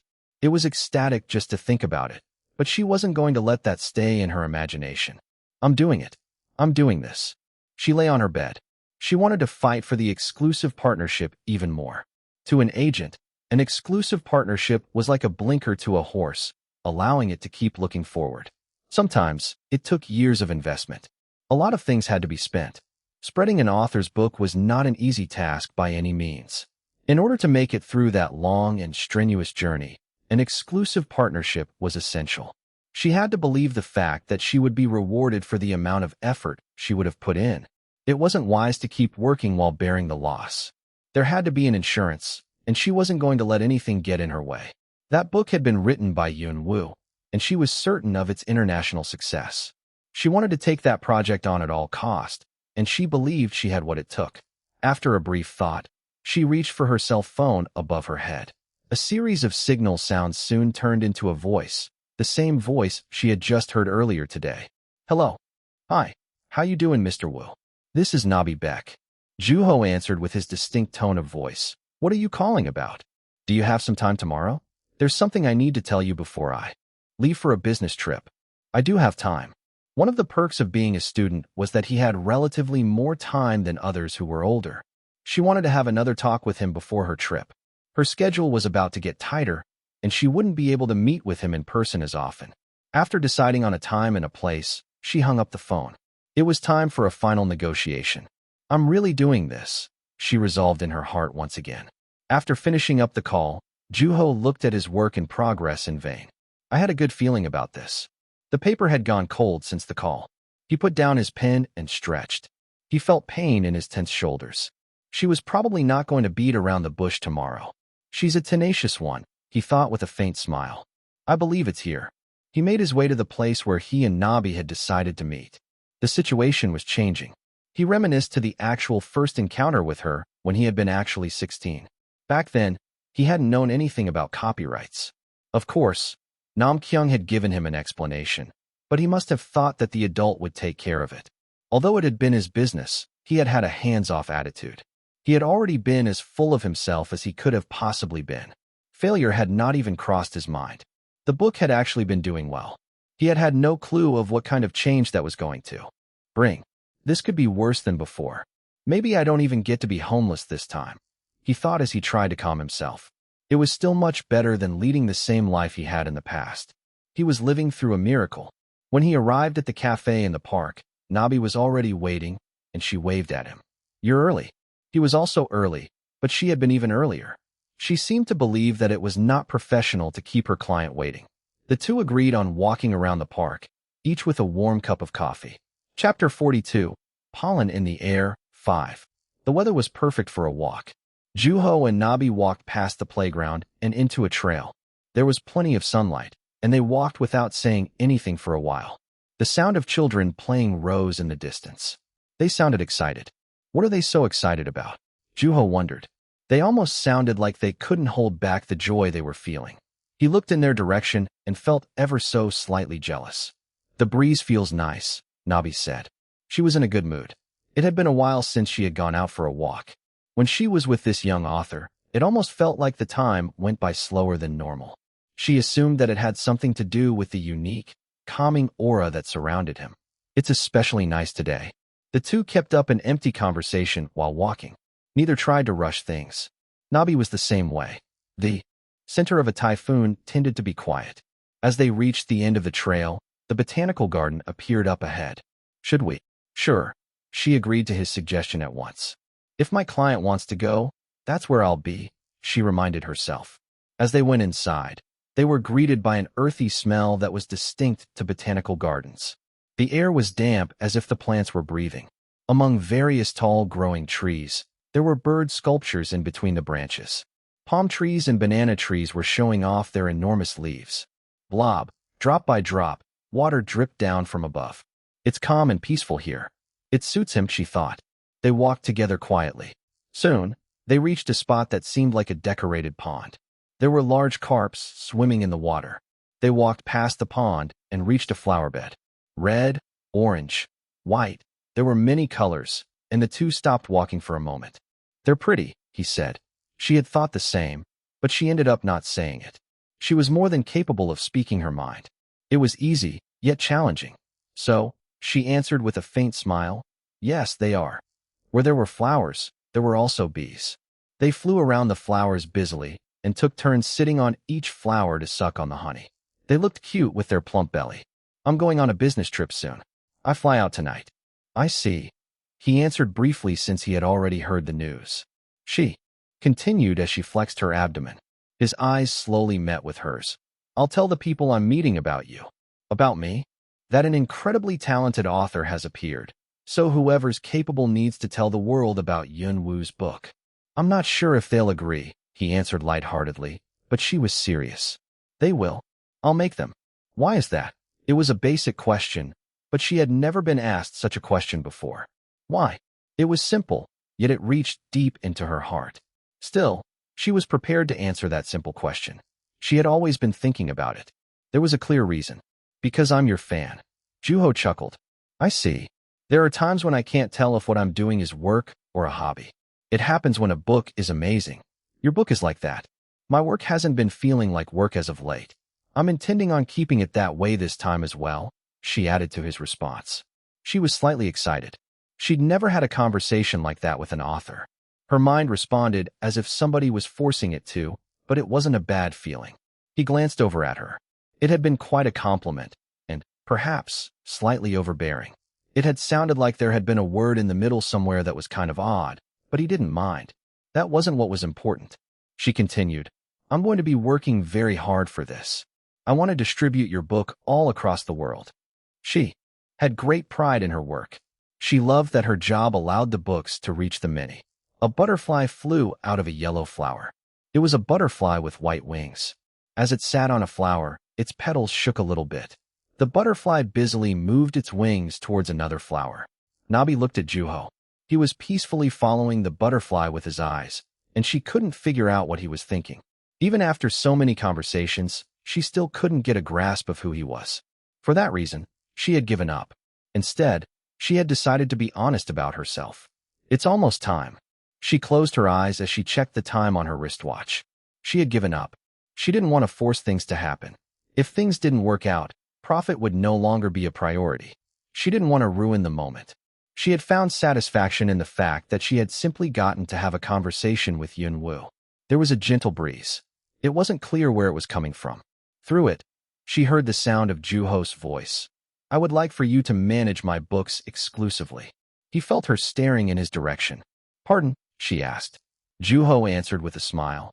I would like to leave my book to you. She didn't say anything for a moment. Her eyes widened, and her mouth opened. Her face flushed, and her eyes shook. She had countless things that she wanted to say at that moment, but she swallowed them all and answered. It'd be my pleasure, Mr. Woo. Ugh, my whole body's aching. She stretched as she walked out of the plane. Long flights were always exhausting. Yet, she still had a smile on her face. Whenever she thought about what Yunwoo had said, she felt invigorated all over again.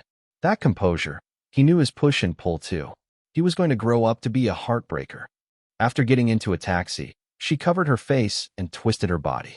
She would never forget the conversation with Yunwoo by the flower bed. The moment she had decided to put everything down, there was his voice. This is some crazy stuff. She looked forward to his growth. She genuinely hoped for him to grow up to be an outstanding writer. She was even willing to invest a third of her paycheck into him. I'll buy every single one of his books.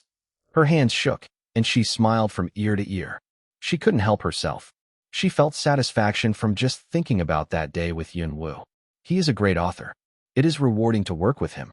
It was his book that she had the privilege of working with, and she had to work as hard as she could for the best possible results. She took a deep breath. Breathe in, breathe out. Calm down. She cleared her throat when the driver gave her an odd look. Calm down. Phew. Finally here. She arrived at her hotel and unpacked her bag. It was almost time to meet with Molly. For the time being, she applied a pack onto her face.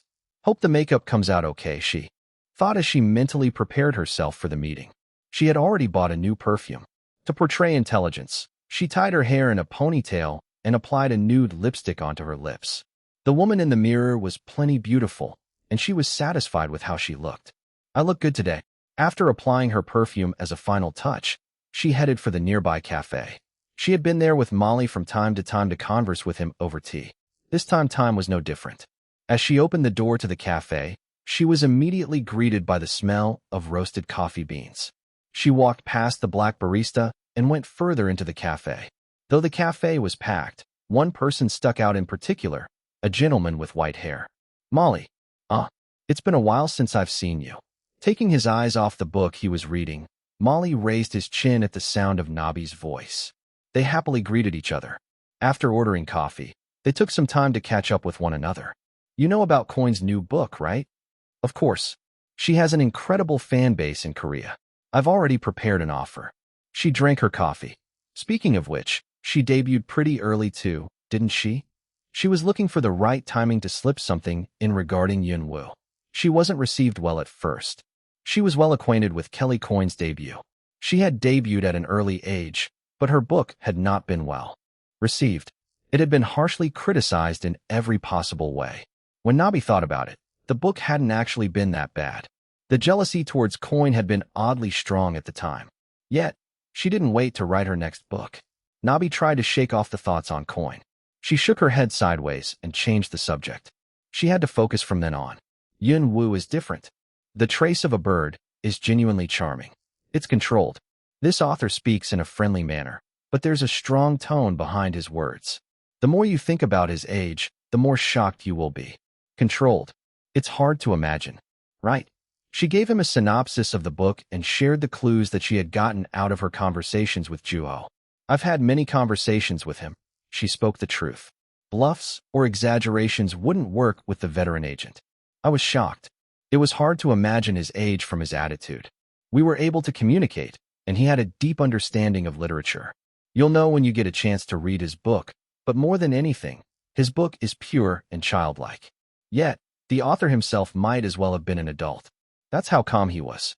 You're not usually this excited. I'm interested, he answered as he brought his coffee to his mouth. He was creating a buffer as the conversation picked up the pace. Yet his eyes were sharp. He's definitely interested in Yunwu, she thought. That was an opportunity, she continued with a slightly sad face. Honestly, I initially wanted to have an upper hand in our interaction. I underestimated him because of his age. I wanted to talk him into working with me. That's a common mistake agents make. So how'd it go? By the time I came to my senses, I was being dragged around by him. He turned down my offer at once. He was still willing to have a conversation, though. While I was waiting for an opening, he kept himself shut, but by the time I was about to give up, he wanted to work with me. Because of that, I'm on fire at the moment. Huh? He sounded astonished. She had to keep on. I don't think he'll stop at just one book. I came to learn that he has a serious attitude towards literature. She kept her eyes fixed on Molly as they spoke, and he listened to her carefully until the end. Chapter 43, The First Meal in 3 Days. I see what you're trying to do. I won't judge him by his age, Molly answered calmly as he brought his coffee to his mouth once again. By now, he was getting a grasp of that author's character and was slowly realizing that there was nothing ordinary about this Yunwu Nabi had been talking about. From his perspective, Nabi didn't talk about her clients in too much detail. It was one of her strategies because higher expectations could also lead to greater disappointments. This time, it was different. She was full of confidence. No matter how high the expectation was, she was certain that he was not going to be disappointed. She hadn't been like that when she was working with Seo Jung on not too long ago. Okay, I'm interested in taking a look. Do you have a sample for me? He said as he savored the nutty fragrance of coffee. Yes, of course. The materials she had prepared went over to Molly's hands. Asterisk. Here's a loaf of bread, Mr. Moon said as he placed a loaf of bread onto the desk with it still wrapped. All eyes were on the bread. It was a muffin. Turn this bread into gold. His mission didn't make a lot of sense, so Sunhwa asked, What do you mean by turn it into gold? The members looked at each other. Are you telling us to plate it with gold? Well, that's not too bad. Juho Wu, give us an example. Mr. Moon spoke ambiguously. Then he looked at Juho, who was resting his chin on his hand. Juho stopped himself from smirking at being called out all of a sudden. He's so certain that I'll have something, he thought. What is it? Did you get it? Sunhwa asked. Juho did understand the instructions.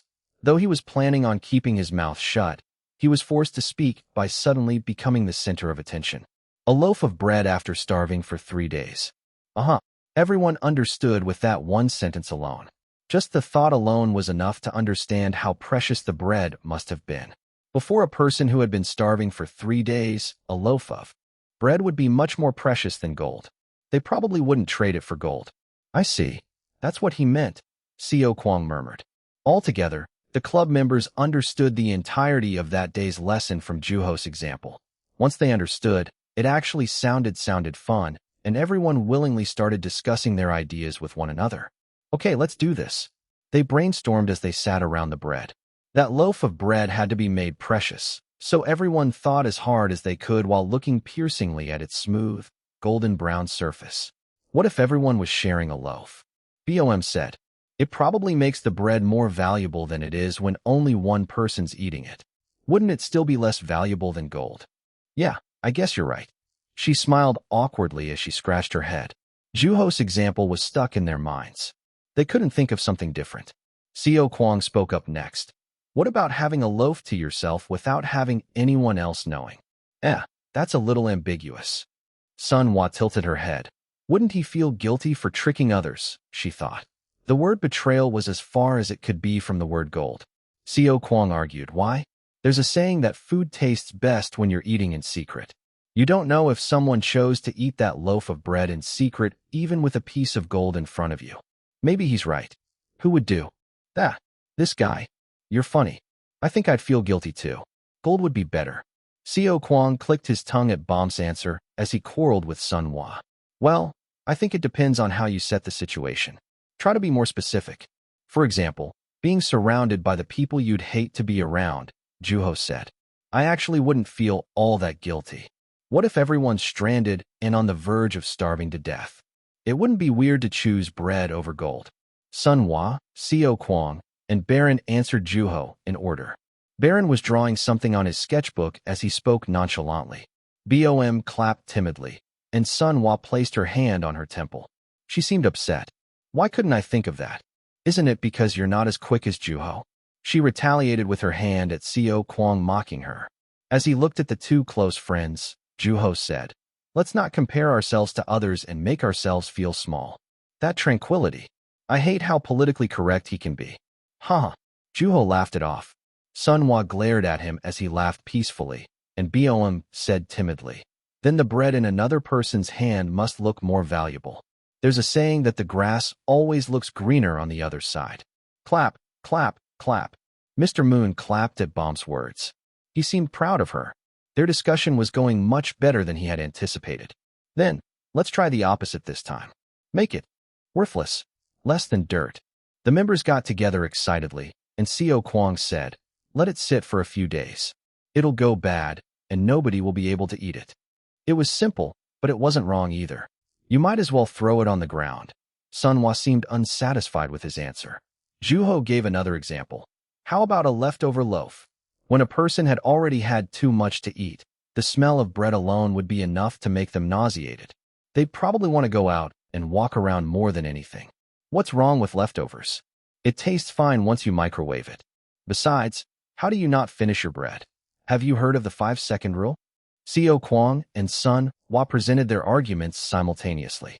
Being the only person who agreed with Juho, Bom looked around timidly. Of course, they had stomachs of steel at that age.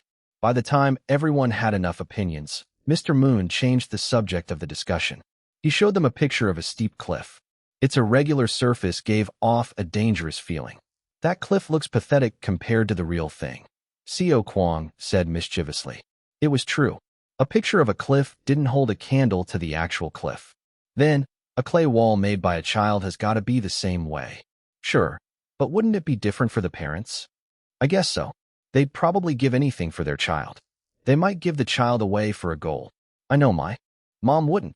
They moved on to the next phase, and Seo Kwang said, "What about a cliff made of gold? That's not bad. Is that the best you got?" Sunhwa gave her opinion right after. Once the club members had a grasp of the activity, they raised and lowered the value of the subject. They had thought of a situation where a group of people simultaneously wanted the same thing. This time, Mr. Moon took out his cell phone. After tapping on its screen a few times, a sound came from his phone. Snore, PFF, snore, PFF. It was the rhythm of a person snoring. Who's that? I can't tell you since it's my personal life. The members quickly resumed their discussion with their eyes. Could it be him? No, it can't be. Maybe a roommate? Maybe it's just sound effect. They came up with all sorts of speculation. Juho too was dying to know, but out of respect for his teacher, he decided not to dig too deep. He did admire Mr. Moon's passion for the club and ignored the suspicious looks the club members' eyes had as if on a mission. Make it more valuable than gold. Making a snoring sound more valuable than gold was not an easy task. Juho rested his chin on his hand and let everyone else speak first. What if the recorder was made of gold? Are you serious? This is creative too. What if that snore came from somebody who couldn't afford to be shown with their guard down? If it was the snore of a person who had a lot to lose from their personal life being exposed, they'd be bound to have enemies. Especially so if they had to appear dignified on a regular basis. If the person who recorded it were to sell what they had captured, they could probably ask for quite a bit, like a piece of gold, Juho thought as he listened to the two quarreling. At that moment, Sunhwa made a suggestion. How about this? What if we have people competing for who can snore the loudest for a gold prize? So-called the snoring contest. The person in the recording would be the winner of the contest. Wouldn't it be worth the gold? Well, there are million-dollar legs. I'm sure there's a snore that's worth a piece of gold somewhere in this world. If this contest took place at night, I'd hate to be anywhere around it. Next door as well, Juho added to Seo Kwang's remark. At least a family could wake him up. For a next-door neighbor, it would be a much more complicated situation. A snoring father, Bom said timidly. She actually understood the mission now. Wouldn't a father snoring after a long, hard day at work be as precious as gold? I miss my dad all of a sudden. Seo Kwang and Sunhwa said simultaneously.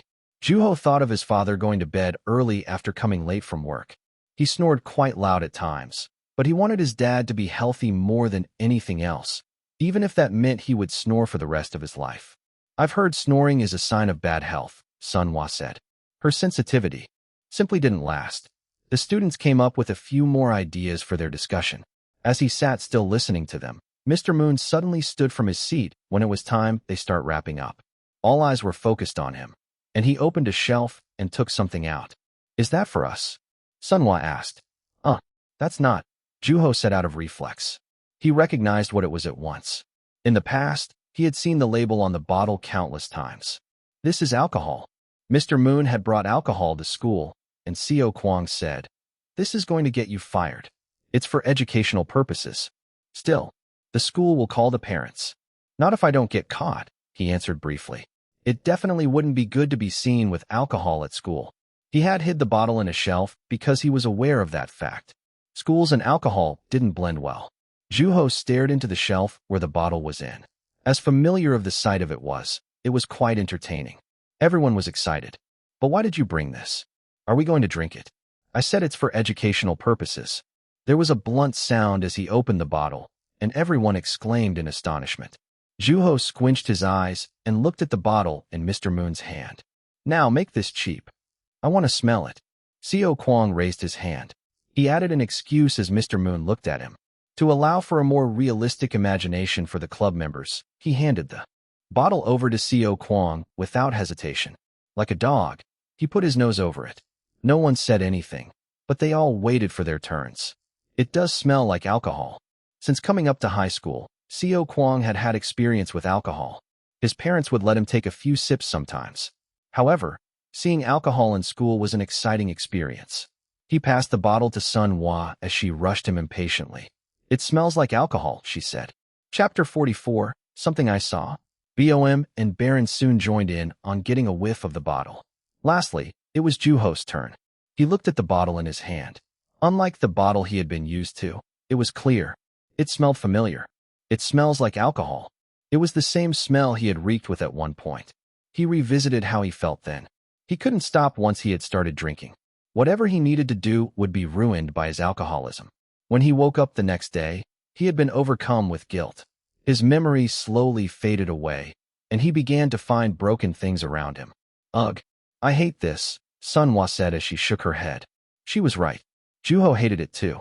He felt that same helplessness from the past at the end of his fingertips. He tried clenching his fist, and it seemed to work fine. His body was functioning well even without alcohol. It was a young body. I should take good care of it, he thought. It smells like something an upperclassman would force you to. Drink, Baum said. That's not something I'm looking forward to in college, Sunhwa answered vividly. Whenever she thought about her college life, it always ended up in worry. It was a time when people often died from alcohol poisoning. I've heard some people are allergic to alcohol. I figure they'd hate to even be around it, let alone smell them, Seo Kwang said. Everyone spoke with excitement. A bottle of alcohol brought about an odd sense of excitement to people underage. While watching, Mr. Moon snickered as he saw the excitement on everyone's faces. It was apparent that they were excited to have something foreign in their hands. They wouldn't be able to experience it anywhere else. When would it become fragrant? Juho asked as he thought. What could possibly be changed by this stench of alcohol? He couldn't reach an answer. I think it might not smell as bad after you drink with somebody you enjoy being around, BOM said. We should all drink together when we grow up. Sunhwa added. Yeah, let's eat fried chicken too. Seo Kwang told them the location of the fried chicken shop. Aren't you all too young for this? Baron scolded, but he wasn't saying that he wouldn't be there either. Does the fragrance become better as the company gets better? Juho reminisced. He had never drunk out of joy. Perhaps that's why he had reeked. Although, I'm sure all alcohol smells pretty much the same, he said. The students jeered at Juho's murmur. It was a sign that he was being a killjoy. Aren't you going to come? You don't want to drink with us when you're older? He took a deep breath. He smelled happiness. Drinking with those friends as adults didn't sound half bad. I'll be there, Juho answered with a smile. There's dust here too. Where's the person on duty? Do you not see me down here? Oh, I thought you were stretching. Who stretches with a broomstick in his hand? Cleaning duty was appointed by rotation. Juho poked fun at Seo Kwang. He was bored. There wasn't much else to do aside from poking fun at Seo Kwang. After staring out the window for a while, he packed his bag and said, "I'll be in the science room." Okay, nothing was going to change even if he was in the science room, but he figured it'd be better than inhaling dust in the class. While he was heading toward the stairway, he saw Mr. Moon coming down. Since he couldn't see Juho in the distance, he went straight into the staff room. Juho didn't really feel the need to call out his name, so he too headed straight to the science room. When he went inside, the window was open. Mr. Moon must have kept it open for ventilation. He walked past the desk and stood in front of the window. He had just come from a dusty place, so even the slightest breeze felt all the more refreshing. There was the sound of kids playing in the schoolyard. They were shouting something. Most of them sounded playful and mischievous. As he leaned against the window, his eyes naturally went to the top of the desk. He saw his paper and notebook. Did Seo Kwang really read my notebook at a time like this? He thought. Mr. Moon wasn't very careful when it came to where he kept his notebooks. It could have even been taken by other students. Well, the only ones who would intentionally walk into the science room would have been the literature club members. He looked out the door. Nobody had arrived yet, and there was no sound of footstep. If there was something written where he was, then there was only one thing left to do. He sat down and picked up the very top page. Their papers were kept in a translucent file, and the page on the top was written by Sun Hwa. She's impatient. That was Juho's impression after reading her composition. The steps toward the climax were mostly left out. Tension had been at its peak since the beginning of the development. It was more like a field day than the anticipation for it. No push, just pulling. One would describe her progression to be wild. At once, he understood what Mr. Moon had pointed out in her writing. It is pretty entertaining. Her best work was the paper she wrote at the subway station. It started with this sentence: "A bomb exploded in the subway station." There was no mention of how it was installed or any suspicious activities. No mention of people peacefully going about their days either. Just like that, she had made the bomb go off. As long as the progression was under control, the story still had the potential to be exciting even with an abrupt intro like that. Unfortunately, such a control was beyond what Sun Hwa was capable of. A bomb had exploded, but the culprit got caught immediately, and then he let out his pent-up anger. It sounded more like she was wrapping up the story than she was setting up a beginning. Juho appreciated its experimental nature, but it wasn't appropriate considering the lesson was about writing up to the beginning. It did get better as it went on, but if the story stayed at a climax throughout, it would be the same as a story without tension or resolution, only moving forward. It seemed like Sun Hwa was in desperate need of patience. If she learned how to write in steps, she'd be a much better writer. If the fourth floor was the floor above the first, one would be ripped in half trying to get there. At least he'd be able to enjoy the view if he could make it up to the top. This one's written by Baum. Like Sun Hwa's, it was in a translucent file. The notebook was the same as Sun Hwa's. The entire club knew that they were close friends. This is pretty good. It was quite decent. The pace wasn't too fast or slow. However, her story wasn't what caught his attention. Her biggest strength was her detailed style and her description of the people walking on the streets. People were walking as if they're walking through the mud, as if they would be buried if they were to stand still. They keep their feet moving. She had embodied feelings into the act of walking. People were struggling and urgent in their steps. They seemed like they couldn't stop walking from fear of something. It might have been subtle, but it had a large impact. There were times when a single sentence was capable of contributing to the entire book. There were definitely flaws in places, but she'd learned to work with them in no time. It would be another strength of hers. Her composition was quite artistic. He was easily able to picture her as a writer in the future. In midst of being impressed, he suddenly felt curious. Who won an award for the essay contest? He asked himself. Sun Hwa had won the award. Judging from the writing itself, it wouldn't have been weird if Baum had won. Had she been nervous? Being BOM, it would have been likely. For some reason, something was telling him that Sun Hwa hadn't won because BOM had been nervous. At that moment, he heard footsteps approaching from the hallway. Man, I'm so tired. Why's our teacher making us do all of the work? We have a director for that. It's because you're too good at it, BOM said. The door opened. Oh, hey Juho. Hey, you're late. Our teacher made us run some errands. Juho was sitting against the window. The notebooks and the papers were back in their places on the desk. Without suspecting, The two sat on their seats. The wind blew into the room. Unlike earlier, this time it felt lukewarm. Why are you just standing there? Don't block the window. Come sit. Don't mind if I do. He casually exchanged words with them. Sunhwa took out her comic book while Bom took out her snacks. Already, Juho started observing them in a different light than from a moment before. What would you do if the world came to an end tomorrow? Mr. Moon asked. It was a common question. I want to plant an apple tree, Sunhwa answered. For many Koreans, apple trees were among the first things that came to mind when thinking about the end of the world. Baruch Spinoza had quite an impact even to this day. It doesn't take that long to plant a tree. What are you going to do afterwards? Mr. Moon asked. I'm not sure. That's right. He nodded at Seo Kwang's murmur. Today, we're going to take some time to plan for the day this world comes to an end. Huh.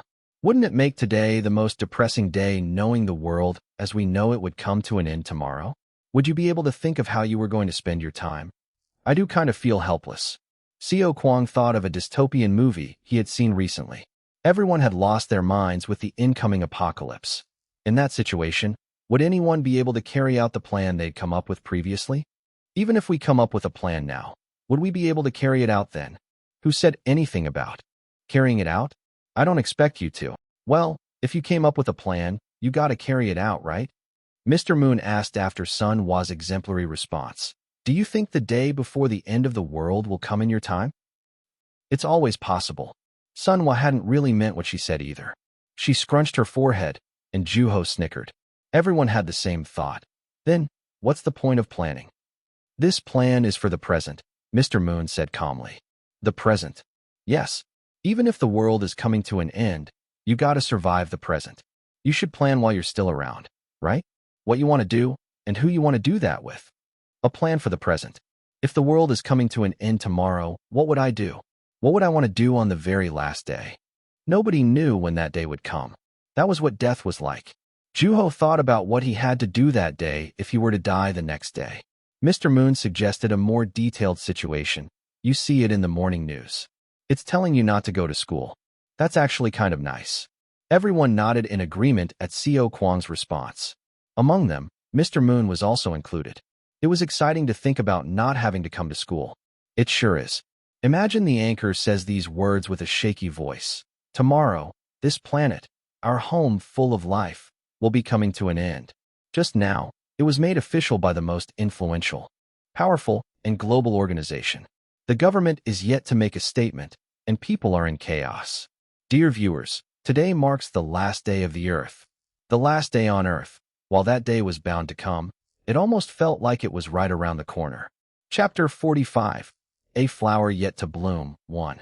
As soon as Mr. Moon finished talking, the students picked up their pens and drew a big circle on their paper, ignoring the squares of the graph-like paper.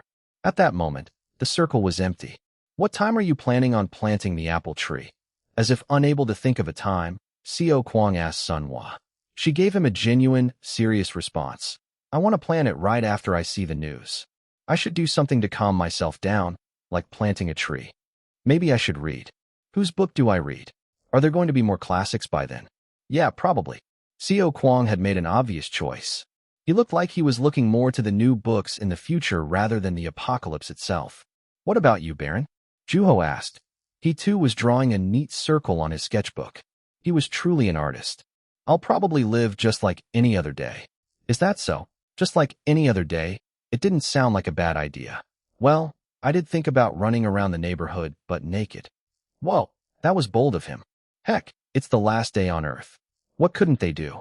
Seo Kwang enthusiastically agreed with. Baron, I'm sure a single lap around the neighborhood would be acceptable. If you're near my place, I'll treat you with some beverage. I'll remember that if I get thirsty. Do you keep a tab, though? I think I'd look odd carrying a wallet when I'm naked.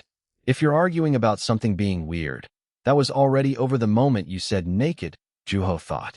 It'll be free of charge, of course. Great. I'll be there. Seo Kwang drew a line across the center of his circle and added, treat Baron to a beverage.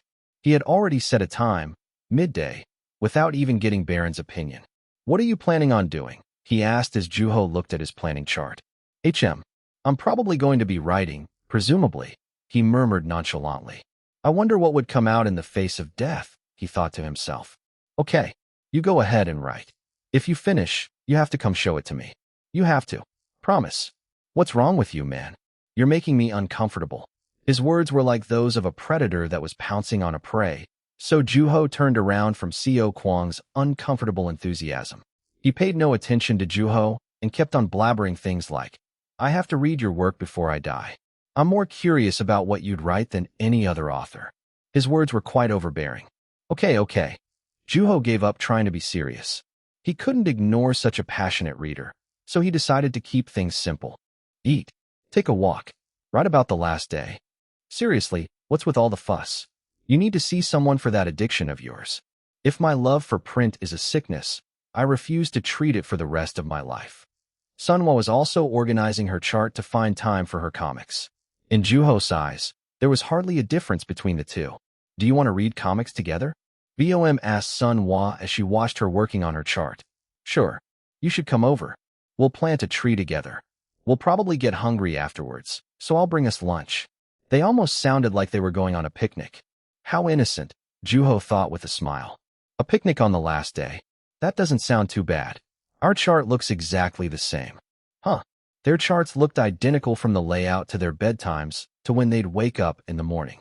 Whenever Sunhwa wrote something down, Bom did the same on her chart. Am I being too sensitive? Juho thought for a moment. It could be that I didn't approach the subject of the apocalypse very seriously. They're making plans to hang out and going over to each other's house, like it's a joke. It's nothing out of the blue, but still. What are you guys planning on doing together for the rest of the day? Huh.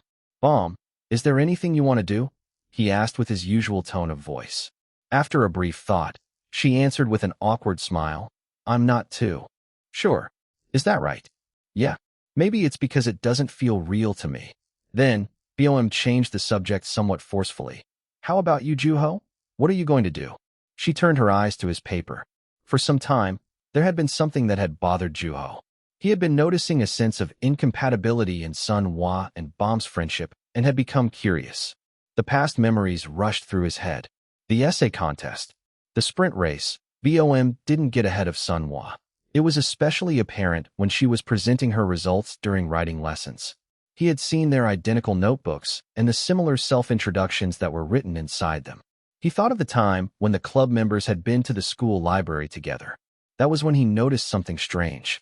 Before choosing her book, Bom had asked Sunhwa, what do you think it'd be a better choice between these two books? Now, he was certain. Bom was dependent on Sunhwa. Okay, it's time to make a choice, Mr. Moon said to the students as they munched on chips.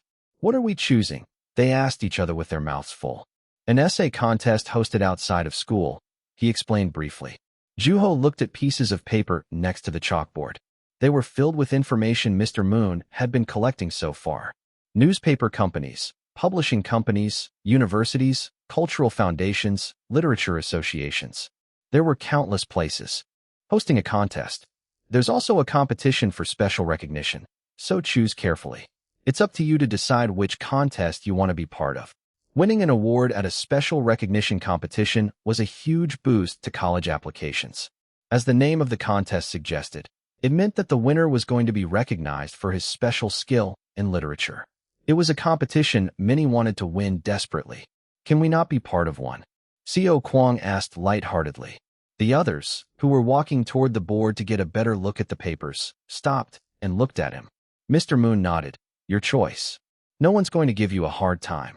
He met his eyes with everyone else in the room. Same goes for everyone else here. Decide for yourselves. Being a teacher is overrated.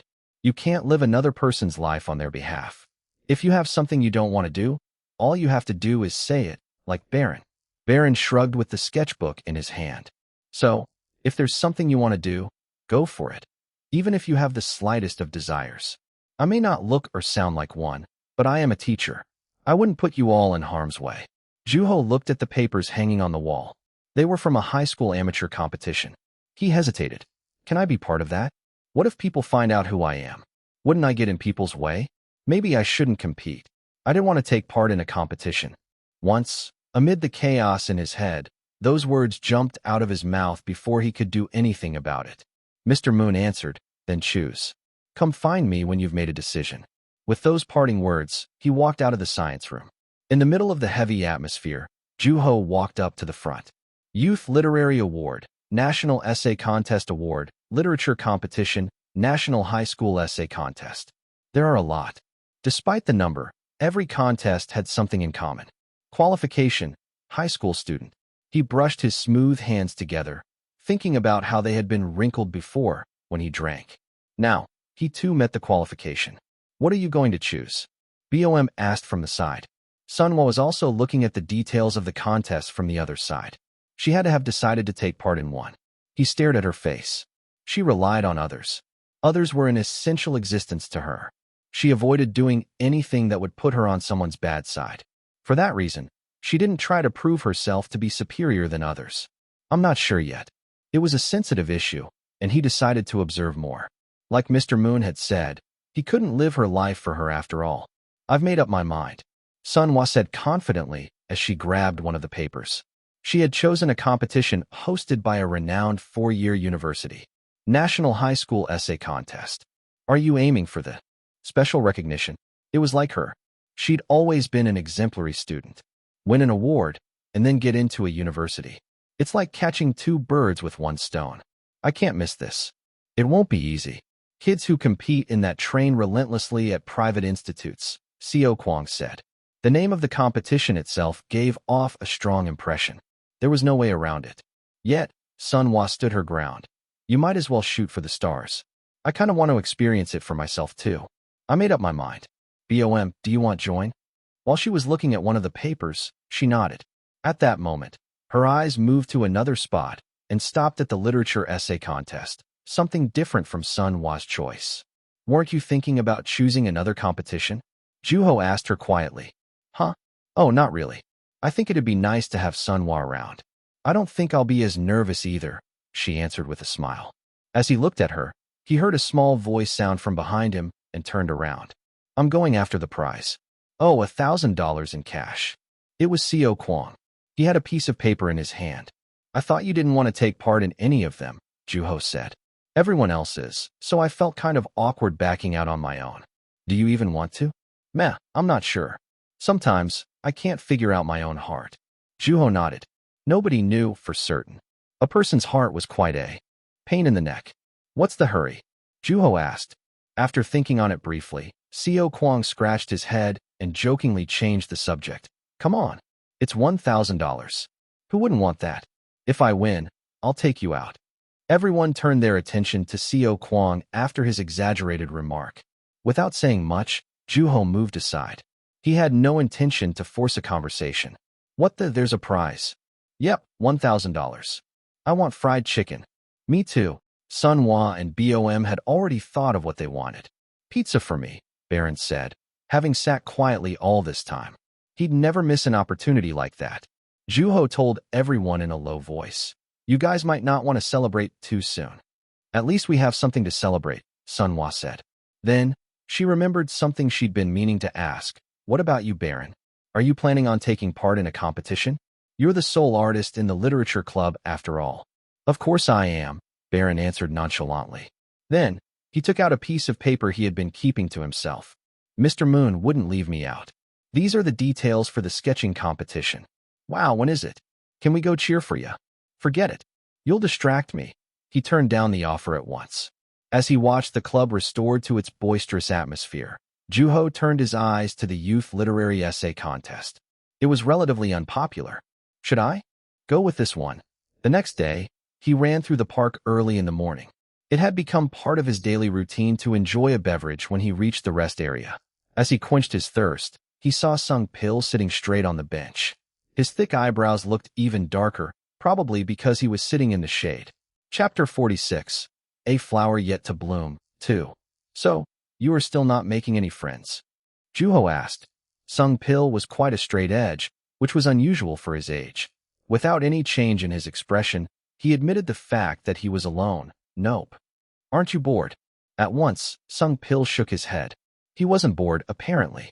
I write. That's more than enough. Even within a boisterous class, he wrote by himself. Somehow, Juho saw a resemblance to his old self. He too had been alone at one point. That was when he had written The Trace of a Bird. He looked at Sung Pil. His real name was Pil Sung Choi. 3 years from then, he would accomplish his impressive debut. When did he write his debut novel? Juho wondered. Have you been working on anything lately? Sung Pil asked ahead of Juho. He answered after thinking briefly. Nothing unusual. I see. Instead, Sung Pil asked. I'm taking part in an essay contest with the club. An essay contest? His thick eyebrows furrowed. Yep, the Youth Literary Essay Contest. What's that? Can anybody take part in it? He seemed quite interested, and Juho told him everything he knew about the contest. I've heard you need a letter of recommendation from a teacher, but other than that, the only qualification is that you have to be a high school student. Then, he added, there's a preliminary round too. A preliminary round? What's that look like? It's like submitting your entry. You write about a topic of your choosing. After writing a short prose, you revise it to the set format and then upload it. Whoever gets picked gets to go up to the finals.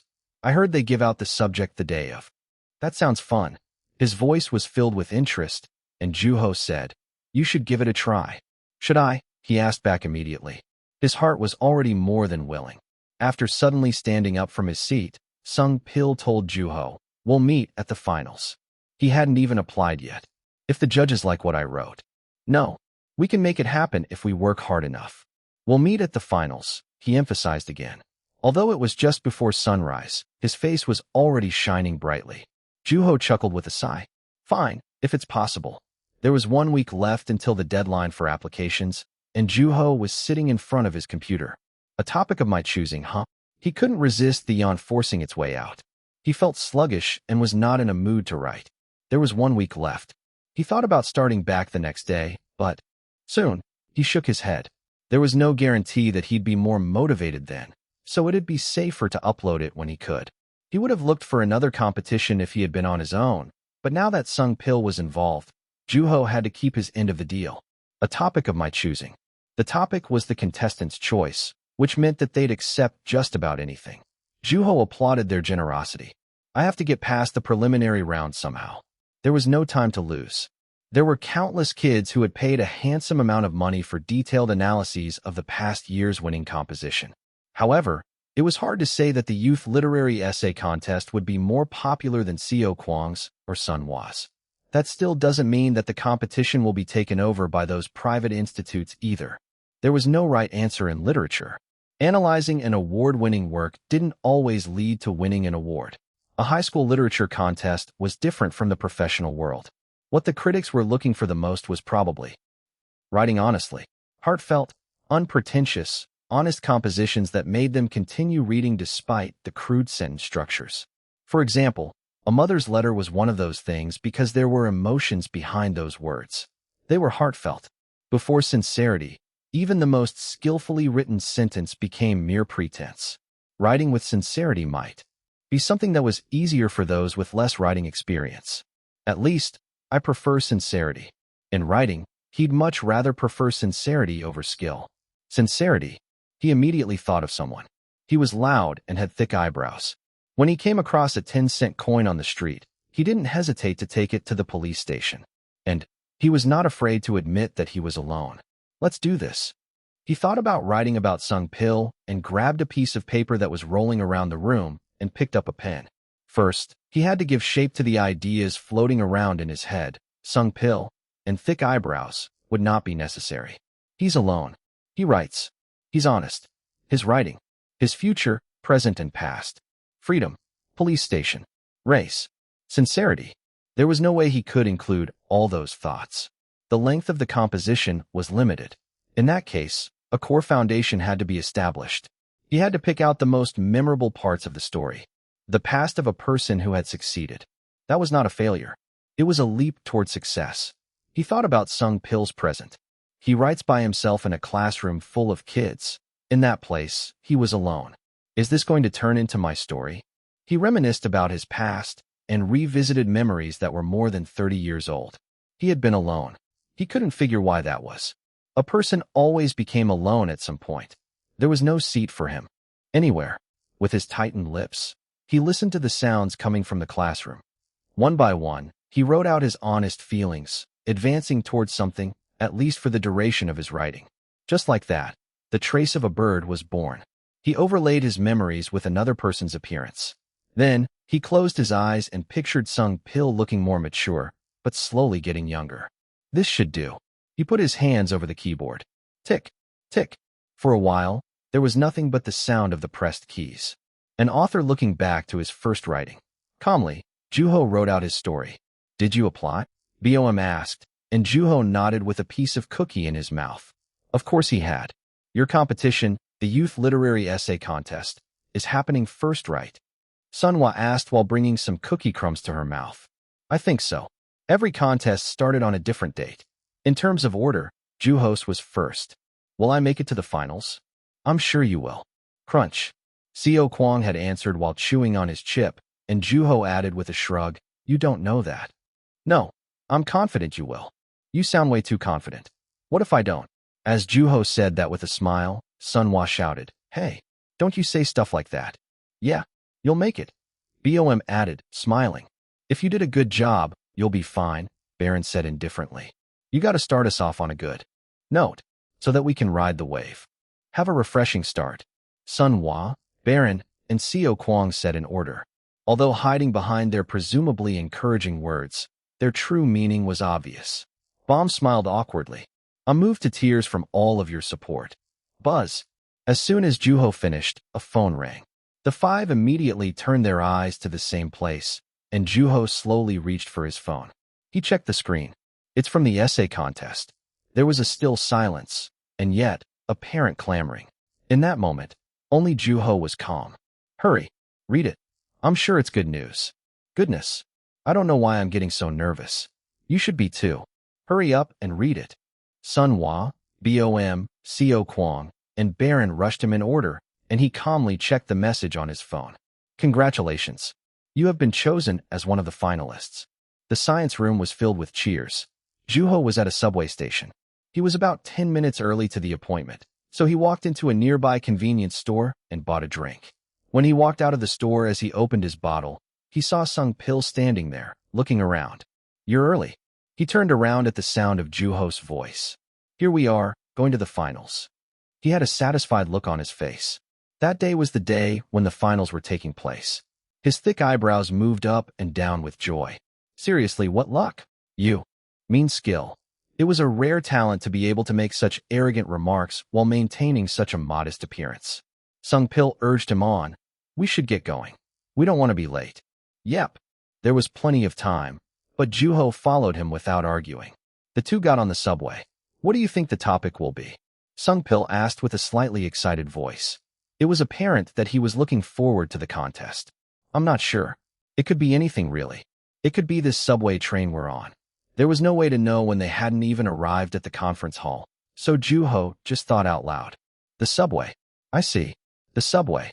Juho immersed himself in thought, thinking of the place he had just been. It could be a convenience store. Convenience store, huh? Well, not likely. You never know. There's no way to know, but who knows? We might be lucky enough to guess, he thought. Then, he thought about the various topics that had come up within the literature club. Hunger. There was no telling whether a topic would be limited to an object or not. Hunger. Speaking of which, I'm kind of hungry. Did you have breakfast? He asked as he rubbed his belly. I had a quick bite, but I could probably eat a little more. Then, let's go grab some snacks. Sure. The two got off the train and made their way into a noodle shop. Now let's go inside. Shall we? Yep. You said it's at a lecture hall, right? It's down that street over there, Sung Pil said while looking at the campus directory. Juho looked at the direction he was pointing. It was in a slight incline. As they walked toward the building in the distance, Sung Pil asked, What do you think? About what? Upon his question, Sung Pil answered while moving his eyebrows. Should we race? A race? Is that really a wise decision before the contest? Juho looked at their destination. There was still a long way to go. While he was contemplating, Sung Pil readied himself. By then, there was no choice. Fine. It couldn't have taken that long. At Juho's answer, Sung Pil smiled as if he had been expecting him to agree to it, and they stood shoulder to shoulder before an invisible starting line. Should we make a bet? Just to make it more interesting. Sung Pil agreed. Let's keep it basic. Loser buys ice cream. There was a store on the way, Juho answered as he thought of the store he had seen on their way there. As they got in position, Sung Pil gave out a signal, ready. Juho flexed his legs. Go! Sung Pil shouted. As soon as he heard the signal, Juho bolted from his place. He saw Sung Pil from the corner of his eyes. They were running forward at a nearly identical speed. Chapter 47. A Flower Yet to Bloom, 3. As soon as his torso moved forward, the footsteps followed. From the scenery to the various sounds, everything was a step behind him. Sung Pil was the only exception. He was running right beside him, and Juho smiled. So, you're not going down easy, huh? He started to run out of breath. Still, he felt much better than he had before.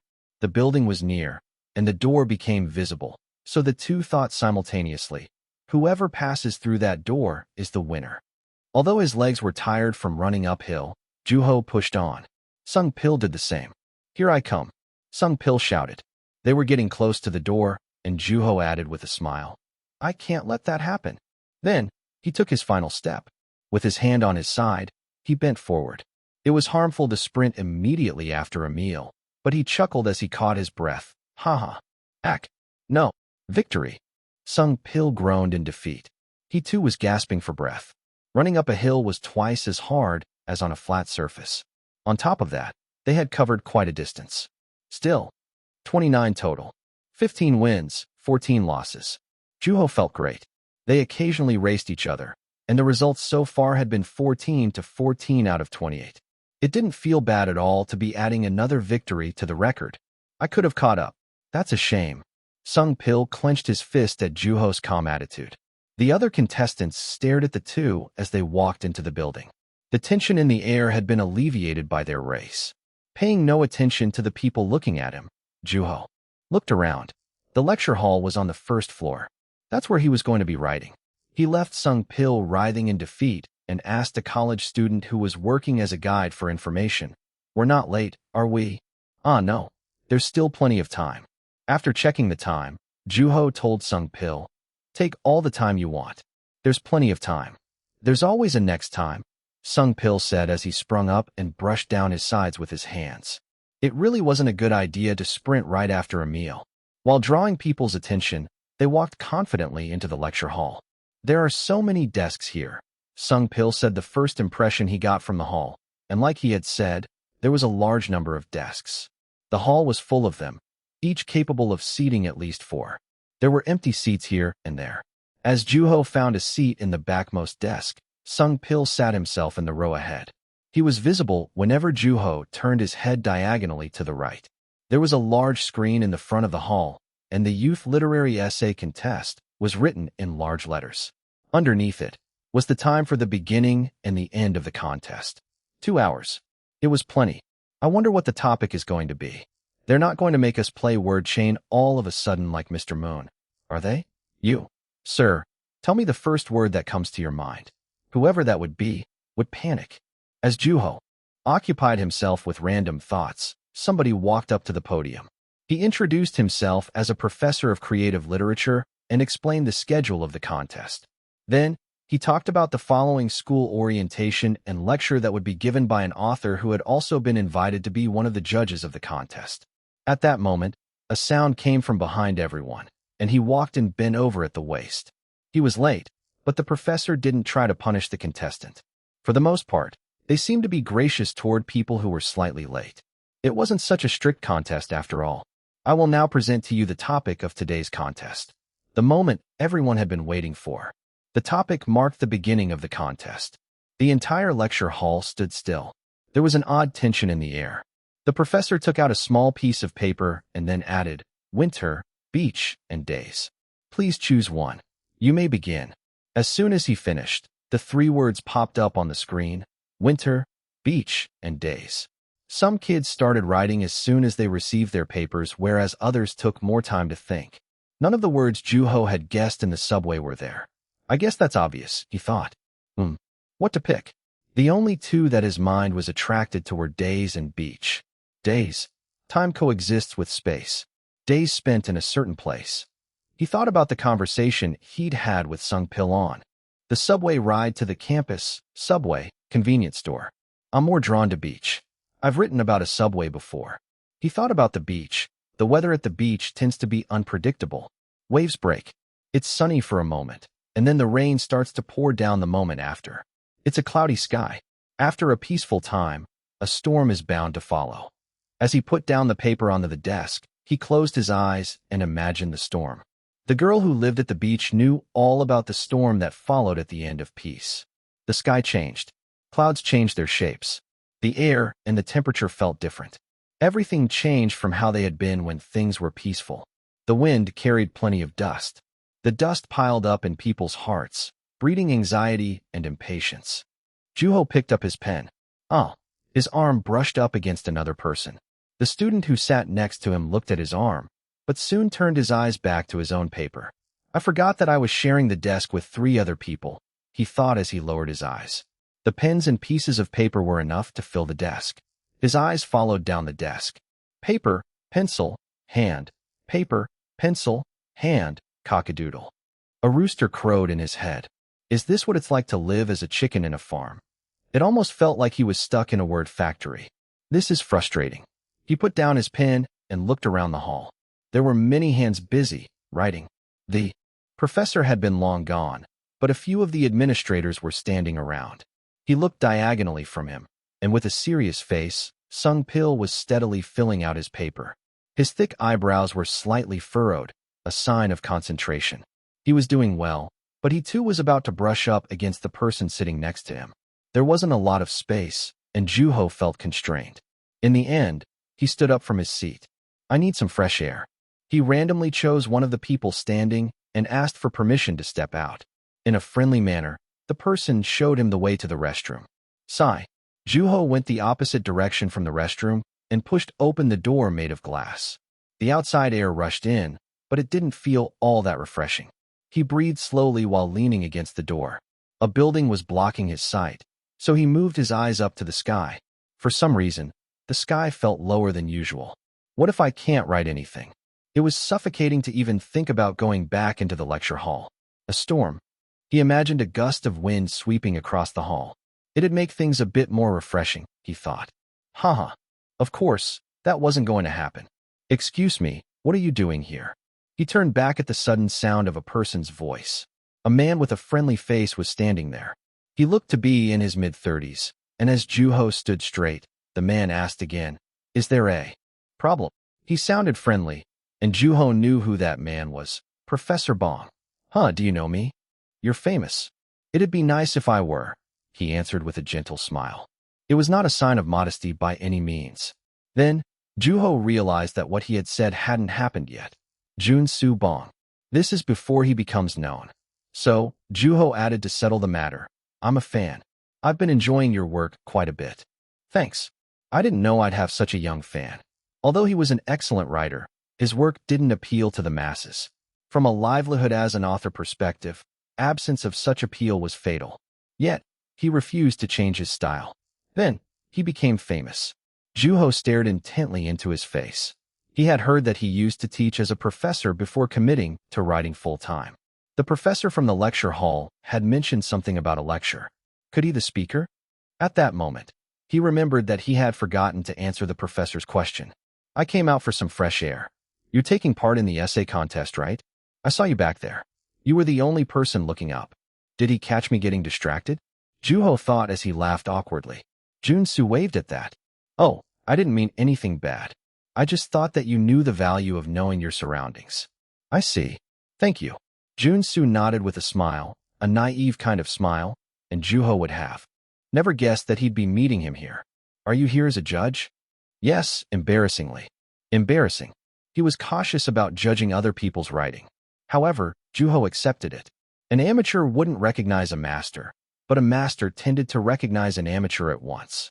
In the same way, the writer's skill level became apparent even after reading for a brief moment. I didn't think I'd meet such a big-name writer at a contest I signed up for whimsically. Juho wasn't sure of what to do. Then, I presume that you've read my book? Sure, he answered with a smile. How would he judge his own writing?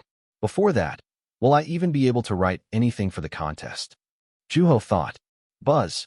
At that moment, Jun-Soo's phone rang. After checking the caller's name, he added, It's my teacher. If you're a fan, you'd know who, right? Yun Seo Beck. Jun-soo smiled bright at the sound of her name. Again, it was a naive kind of smile. You really are a fan. I appreciate that. Well, good luck, and make yourself at home. Yes, sir. He walked out through the door Juho was leaning against. His teacher. He had been referring to an author named Yun-seo Beck. Well into her 50s, she took in pupils in order to train authors for the coming generation. Among her pupils, there were quite a few who were famous. She also happens to be friends with Hyun-do Lim. She had announced her last work at the age of 60. It was about her husband, Hyun-do Lim, and the reminiscing of her past. What are you doing? It was the person who had showed Juho to the restroom, and he added as he called for him. There's not a lot of time left. I'm coming.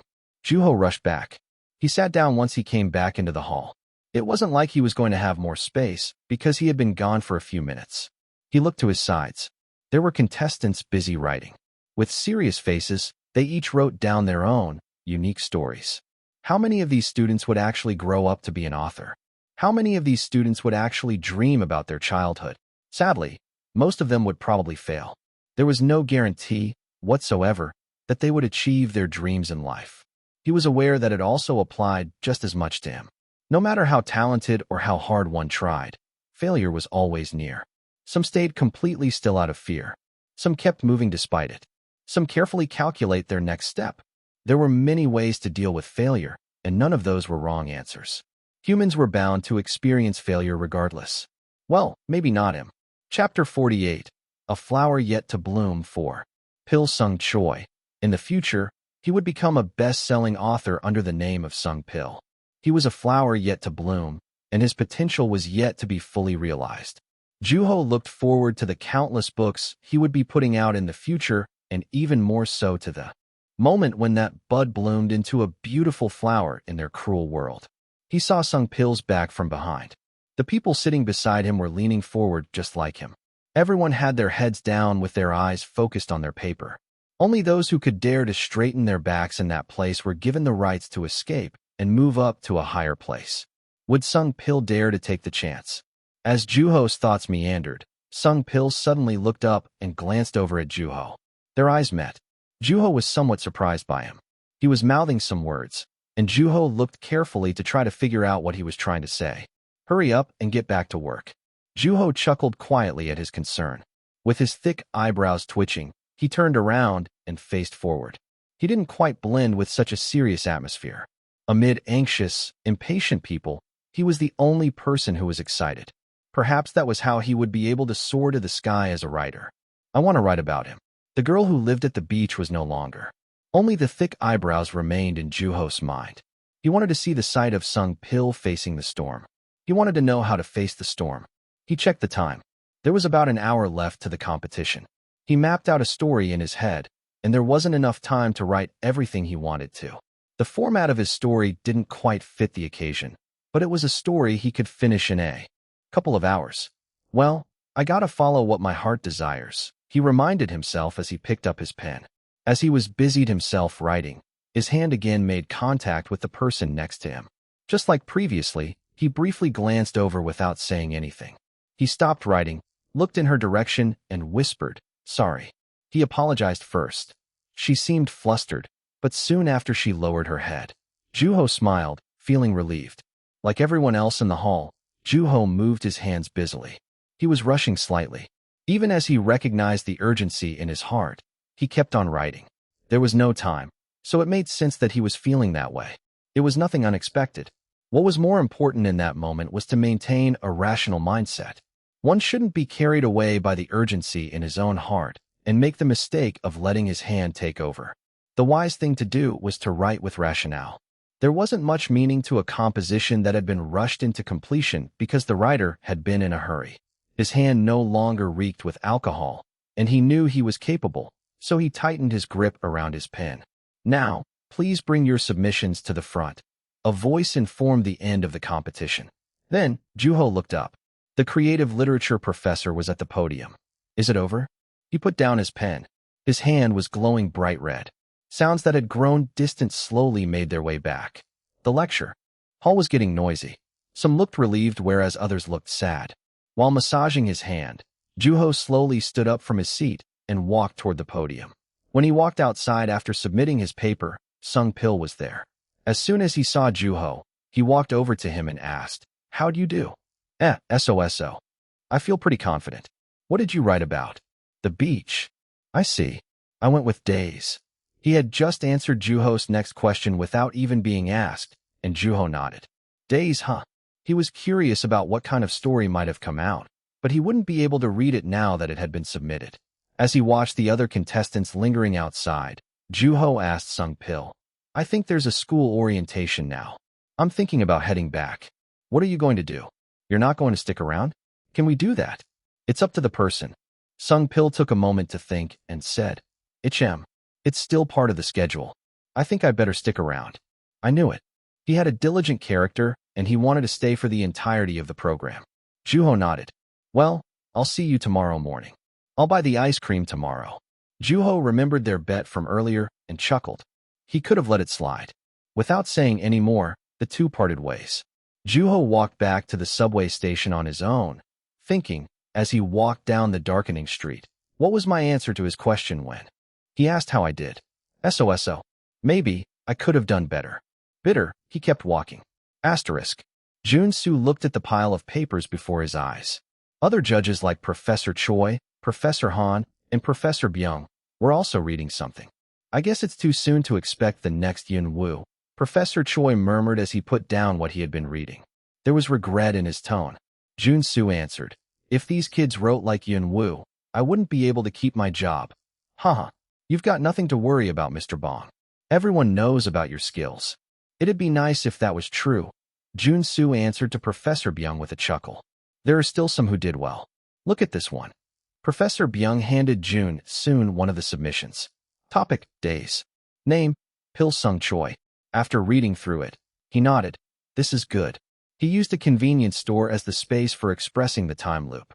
Refreshing. I like his style. He's young, but it's got some weight to it. I think I'm going to be seeing him around as an author. Who wrote it? Take a look.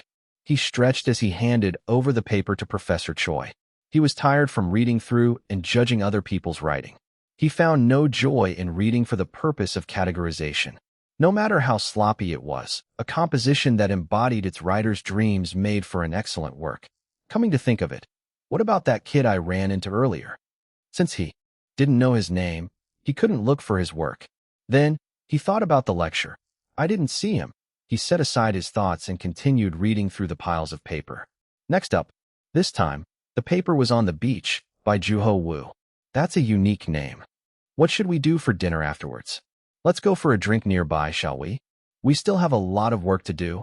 While working quietly, Professor Han responded with a gentle voice.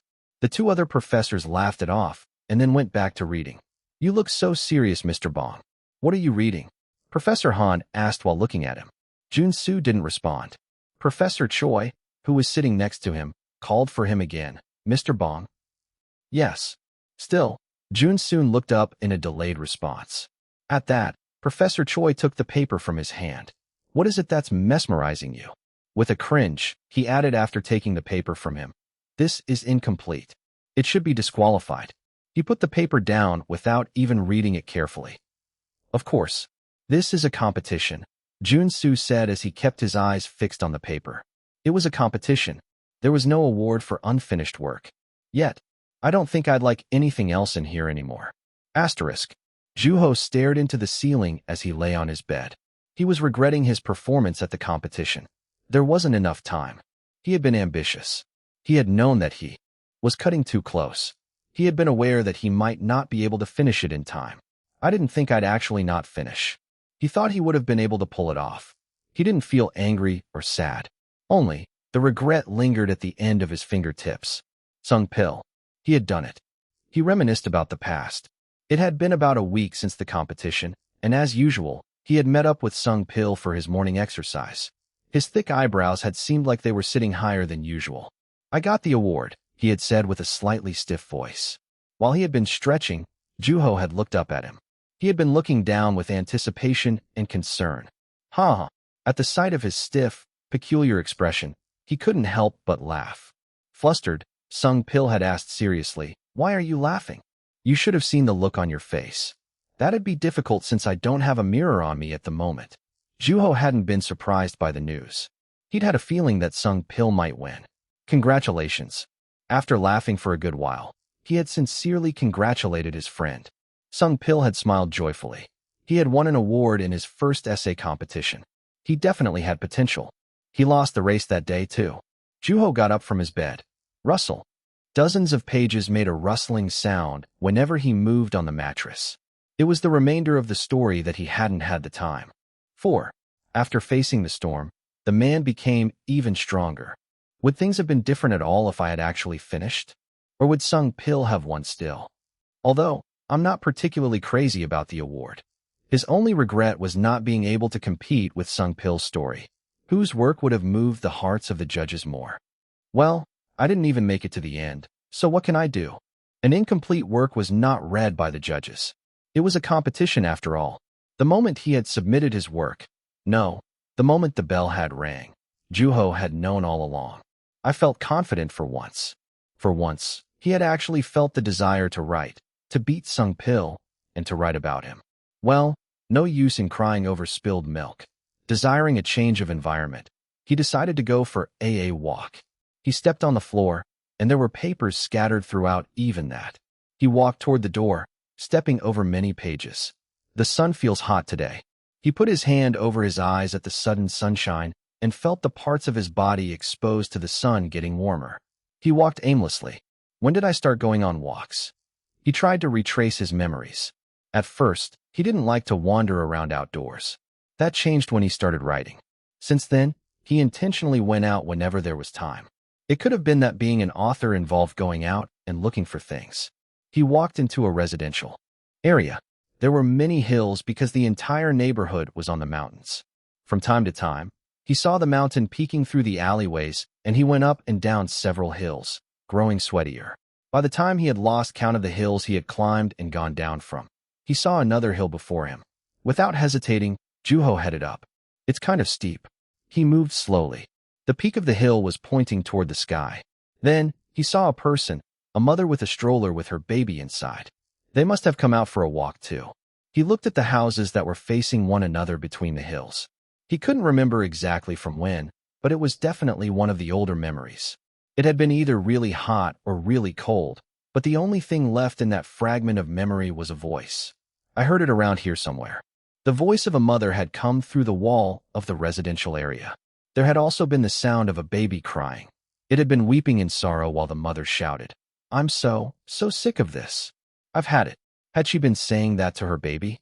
To that day, he didn't know what the mother was getting sick of. Only, he vividly remembered her voice echoing throughout the hills. As he wondered if he'd hear that voice again, he climbed the hill. After looking at the houses, he looked ahead. There was a stroller coming down the hill. A scream followed.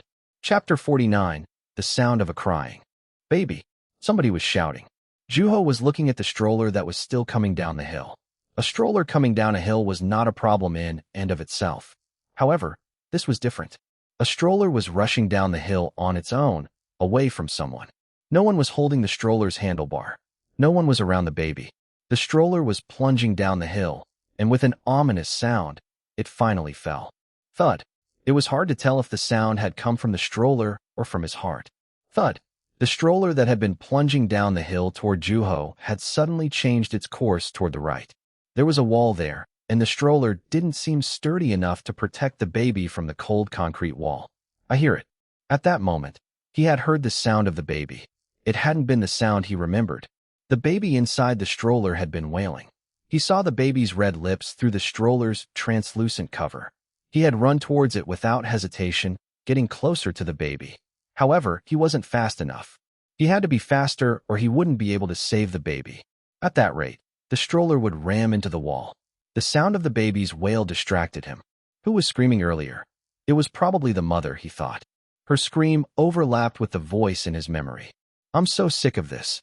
His heart was pounding. What if the baby gets killed?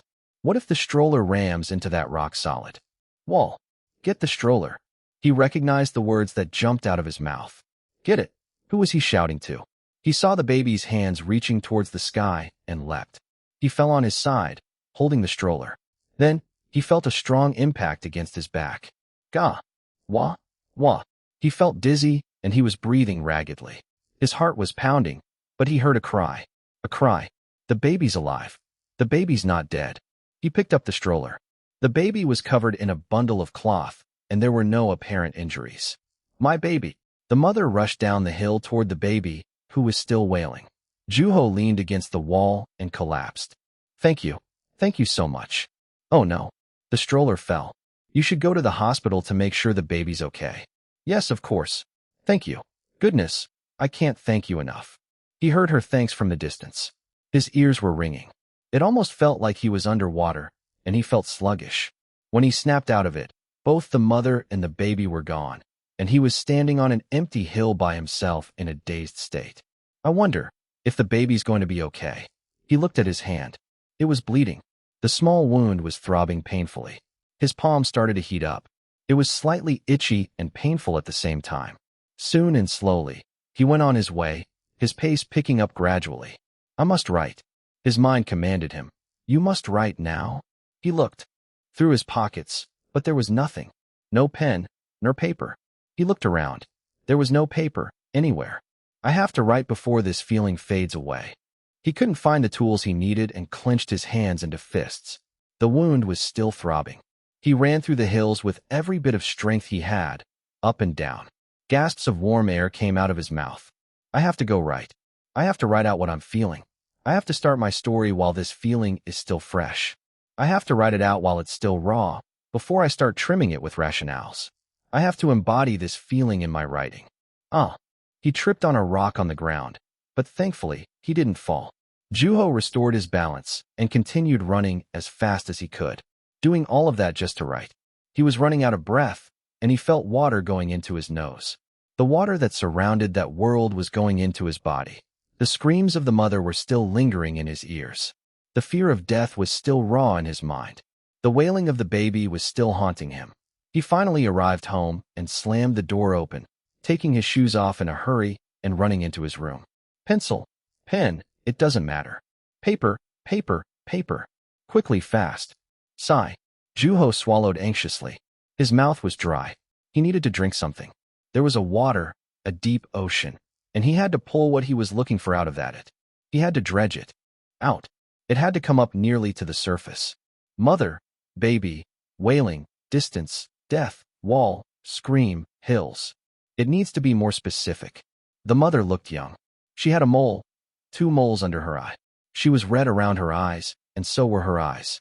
Her hair was short, and she didn't wear any makeup. She was panting. Her chest was moving up and down. Her hands were shaking like her voice. She was wearing a navy blue shirt with blue jeans and sandals. Her lips were dry, and her tongue was red. More. What about the hill? There were 6 telephone poles. There were also red bricks, a gray wall, and the asphalt. Residential area.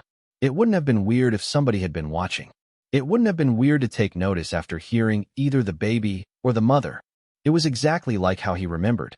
He might not have been the only person who heard the scream. Of course, the people in that neighborhood probably heard it too, even if they had covered their ears. That sound. One can't simply ignore it because he or she doesn't want to hear it. It's not like eyes. The ears listen until the very end. A little more, just a little more. He moved his hand frantically. A trail of blood followed his pen. Asterisk. When she came home from work, she realized that all of the lights in the living room were switched off. Juho must be home by now. She walked in as she switched on the lights. Son, she called for Juho. There was no response. Did he go somewhere? After moving the groceries to the kitchen, she looked around the living room. Then, she saw that the door to Juho's room was slightly ajar and heard him in his room. She opened the door. Oh my goodness. Juho was in his room. He had grown much more mature as of late, and he was the genius author, the talk of the town. She had been glad at first, but as time went on, her concerns grew with his fame. Even after more than 40 years, there were still countless things to be learned. She wasn't sure of what to do. She didn't know what to tell her son as a person who led an ordinary life. Thankfully, her proud son had been doing well on his own. Now, he was trying to do something. As his mother, she was able to tell on instinct. Without even sitting on a chair, he was writing on his knees on the floor, surrounded by pages and pages of paper, while pouring out his inspiration like water. Being careful not to make a sound, she backed out slowly. She wasn't sure of what he was up to, But of one thing she was certain: I can't disturb him. I can't disturb my son. Keep it up, son. She rooted quietly for him as she sat on a chair in the kitchen. Asterisk. Juho left for school, struggling to massage his burning back. In the morning, his mother had seen the scattered mess in his room and slapped him on the back. Clean your room, she'd yelled. Yawn.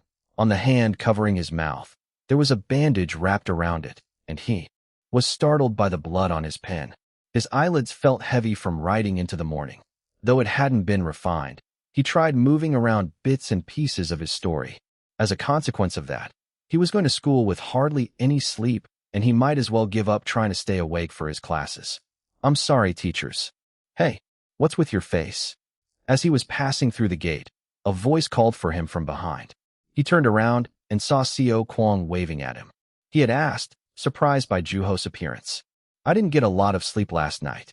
My friend, need I remind you that sharing is caring? Though Juho had already explained, Seo Kwong asked insistently. What do you mean, where? We're at school. Like the vigorous youth they were boisterous from the morning, but Juho went to the class with his eyes closed halfway. Hey, wake up. As expected, he'd slept through the morning classes. He raised his head at the sound of Seo Kwong's voice. It was hard to wake up. As he slowly bobbed his head up and down, Seo Kwong said, Go wash your face or something. Make sure to tell me the website before you go. Being a student is exhausting. What are you talking about? Nothing's easy in this world. Juho rubbed his face to force himself awake. His body felt stiff from leaning onto the desk all morning.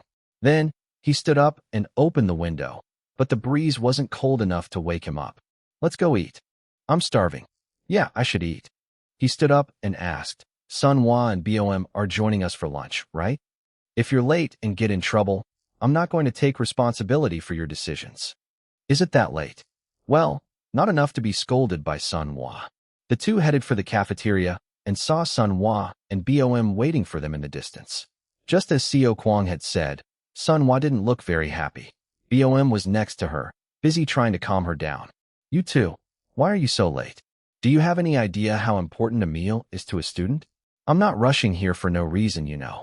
Don't look at me. We're late because somebody wouldn't wake up. Seo Kwong naturally shifted the blame onto Juho. It was true, however, so there wasn't much else to be said. Sunhwa, we should go in before it gets late. Juho Woo, if they served something good for lunch today, you're a dead man. Haha. Stop laughing. I'm trying to stay mad here. The four went into the cafeteria. Thankfully, the daily menu hadn't been very special, and there were plenty of seats since a good number of kids had already left. Lunch isn't very good today, Sunhwa complained. Yeah, Bom agreed with her. At least there are some solid chunks in there, Juho thought as he looked at his bowl of soup. There were pieces of mushroom and tofu floating around. Thinking back to the time he had wandered about the soup kitchen, this was more than enough to be thankful for, so he put the food in his mouth without complaining. So why are you late? Sunhwa asked. She seemed displeased for some reason. Maybe it's her lunch, but then, she would have had the same expression even if the lunch was delicious. I was having trouble waking up. What were you doing at night staying up? He thought about her question.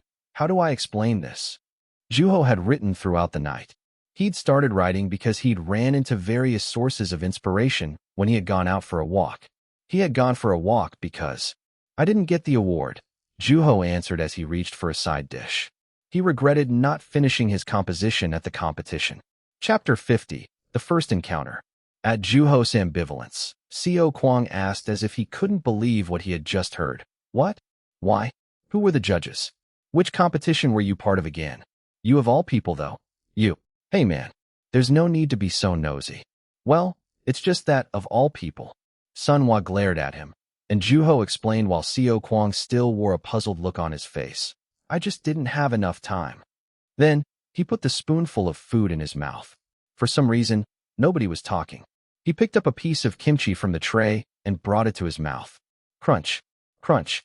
There was nothing but the sound of chewing for a while. Huh. Juho looked around at the prolonged silence. Sunhwa was there, with a slightly awkward look while Seo Kwong was still murmuring. Uh-huh. Then, he understood the situation. I'm fine. Really, I did get something good out of it. Okay.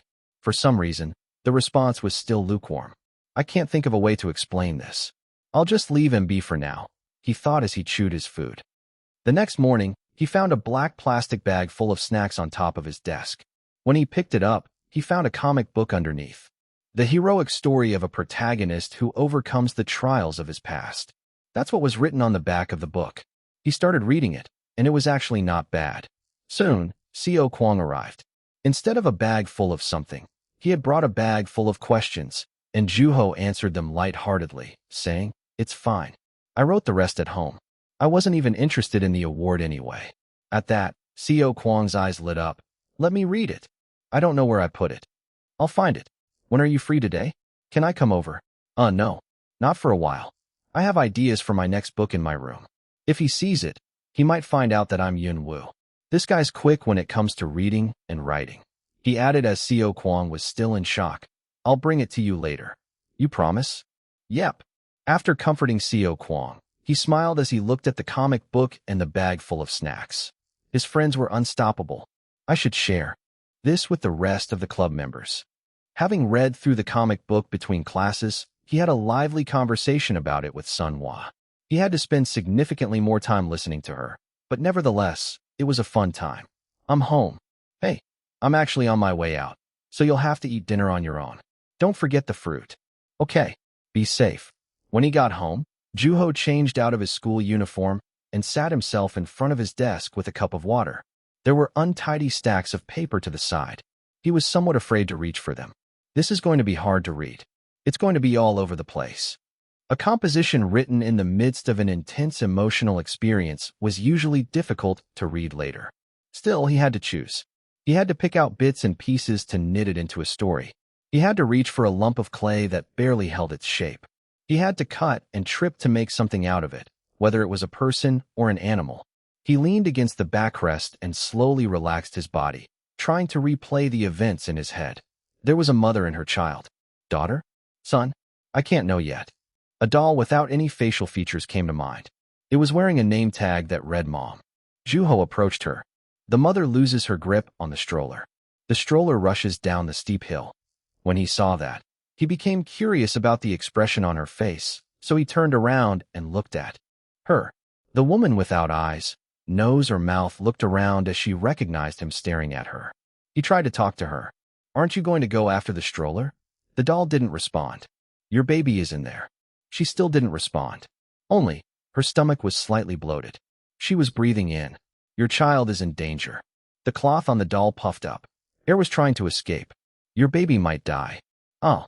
The doll suddenly had a mouth, but still no eyes or nose. Her dry lips moved about with her red tongue. Ah.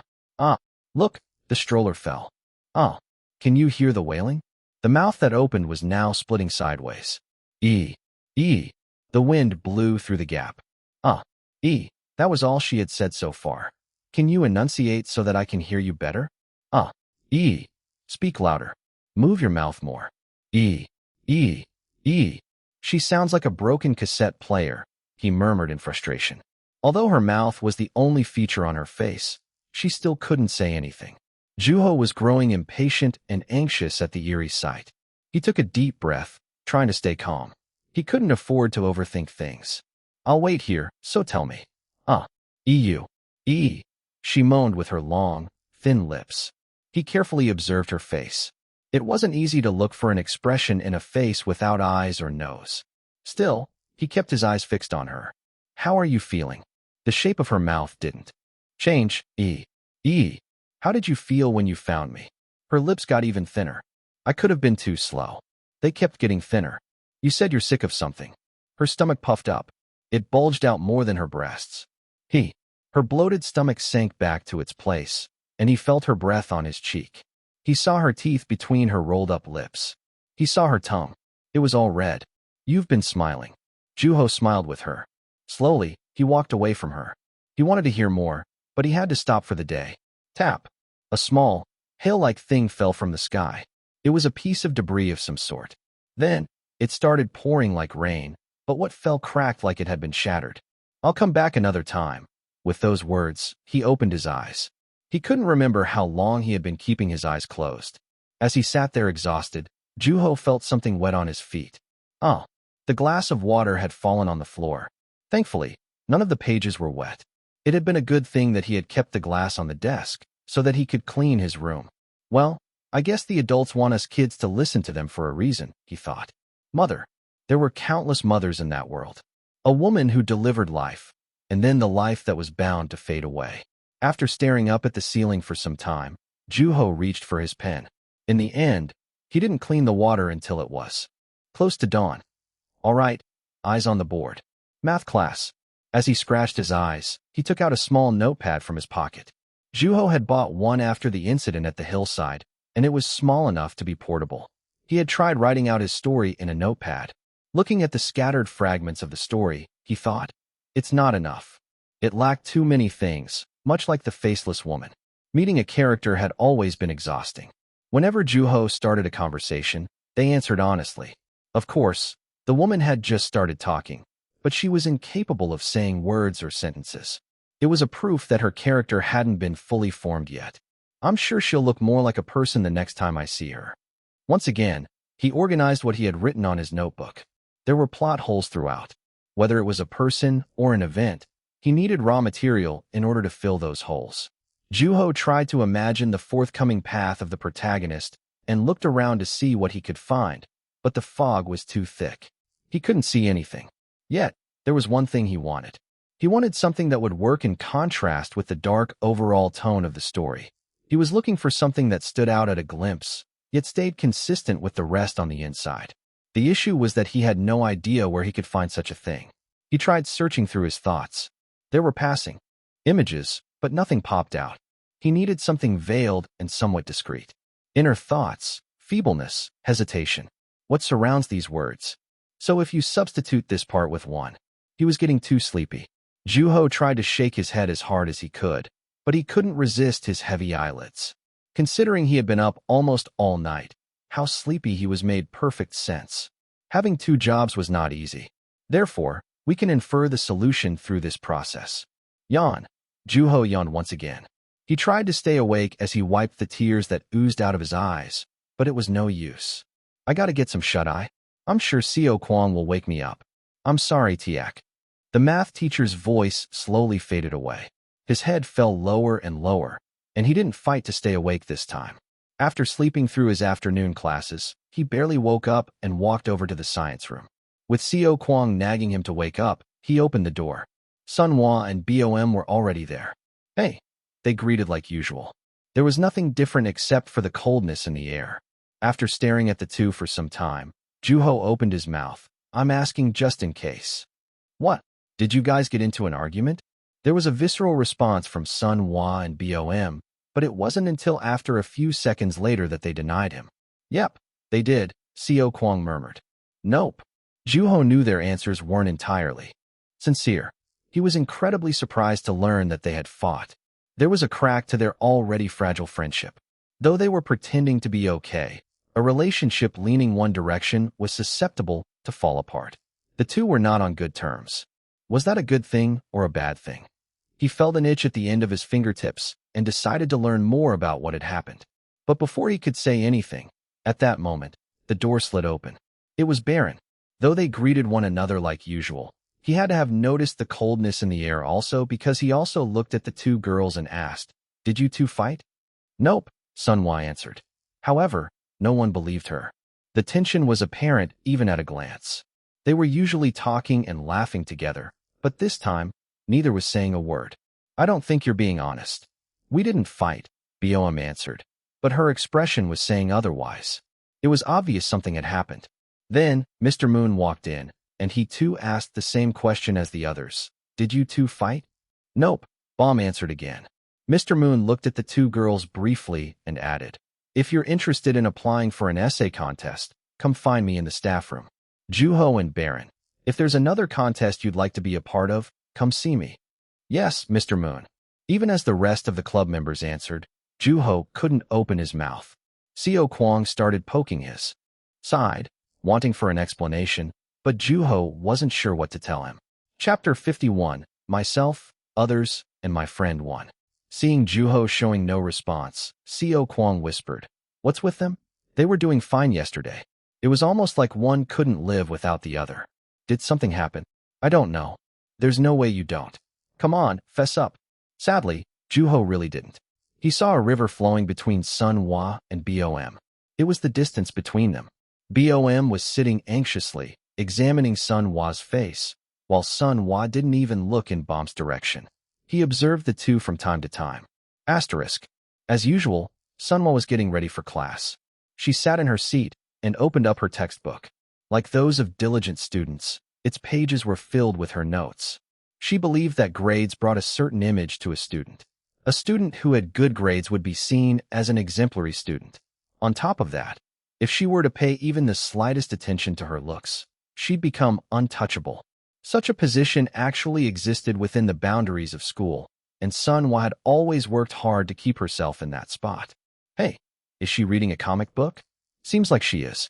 What is she doing in the corner, though? Let her be. Who knows? The students in the class whispered jeeringly. Quietly, Sun Hua looked behind her. In the corner, there was a girl with a slightly messy appearance and a comic book in her hand. That's it, she thought. A student with a bad image was always treated poorly by her peers. There was a big contrast from the time Sun Hua had brought her comic books to school. They had joked around while taking turns to read them together then. Others may have poked fun at her for having a childish taste, but nobody looked at her loathingly. That was how much impact an image had on a female student.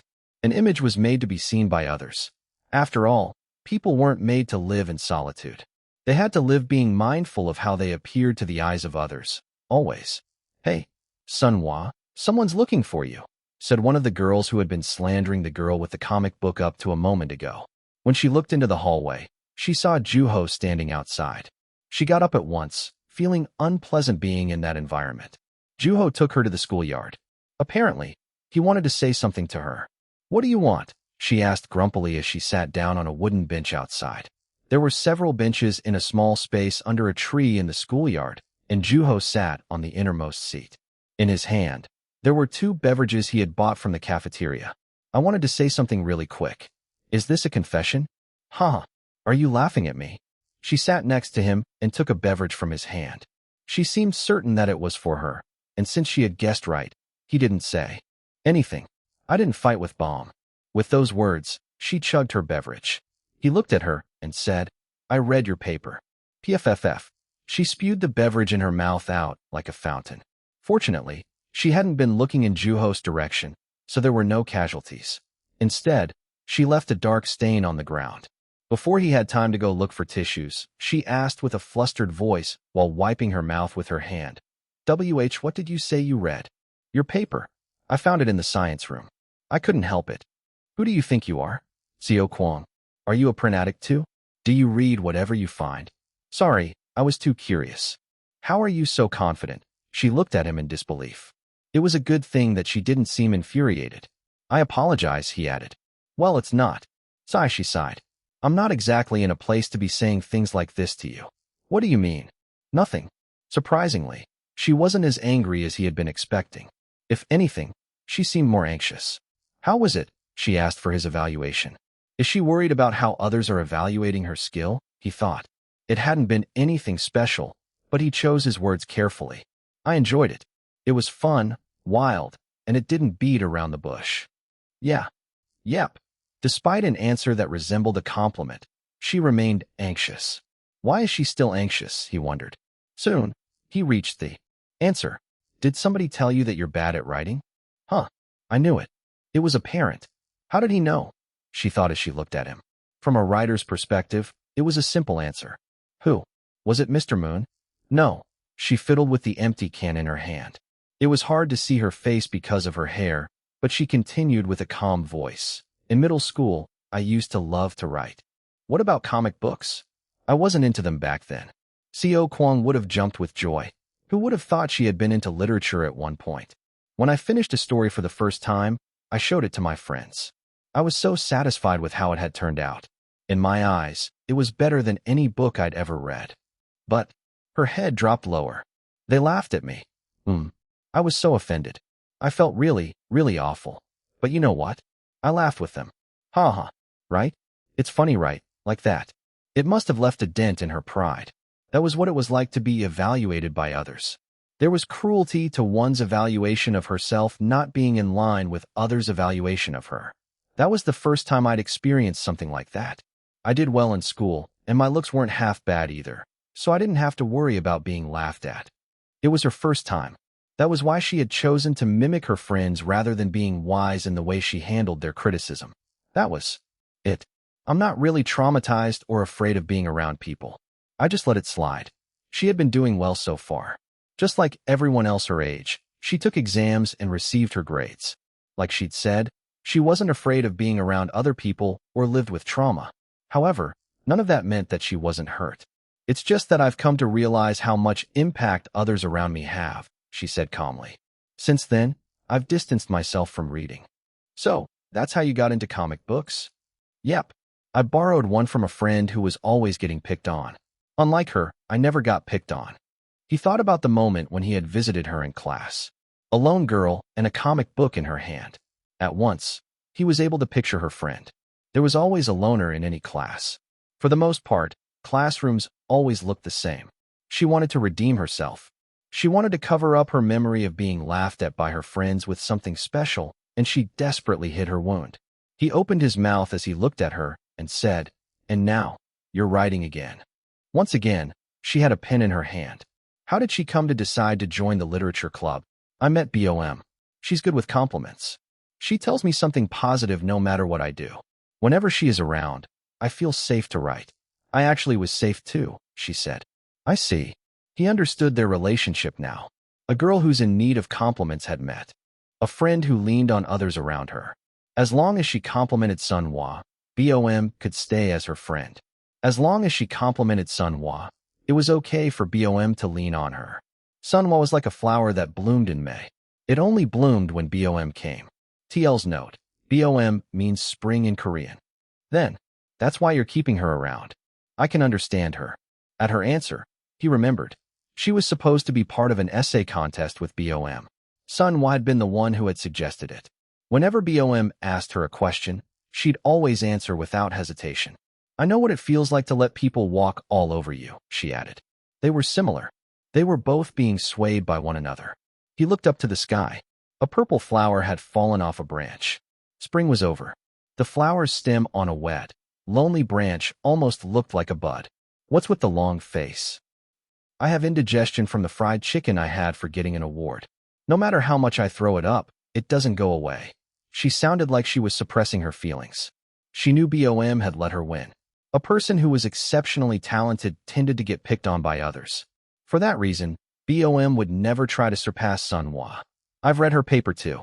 It was the day after I suggested applying to the same contest. That day, I was the first person to show up to the science room. What she had said previously made sense. She had been in the same situation as Juho. Then, she had witnessed Bom's actual talent. She had been swayed by others before. She had stopped writing because of the harsh criticisms of her friends. The moment she read Bom's paper, she probably realized that BOM was just like her. Juho added, "You're the others in this case." That's right. This entire time, you two were being swayed by each other and others. Sunhwa and BOM were not friends after all. She clenched her teeth. This time, I'm not going to join in with my friends when they're laughing at me. I don't want to be like the punks that looked down on me, she said. She had laughed with her friends who had been laughing at her. Then, she had stopped writing.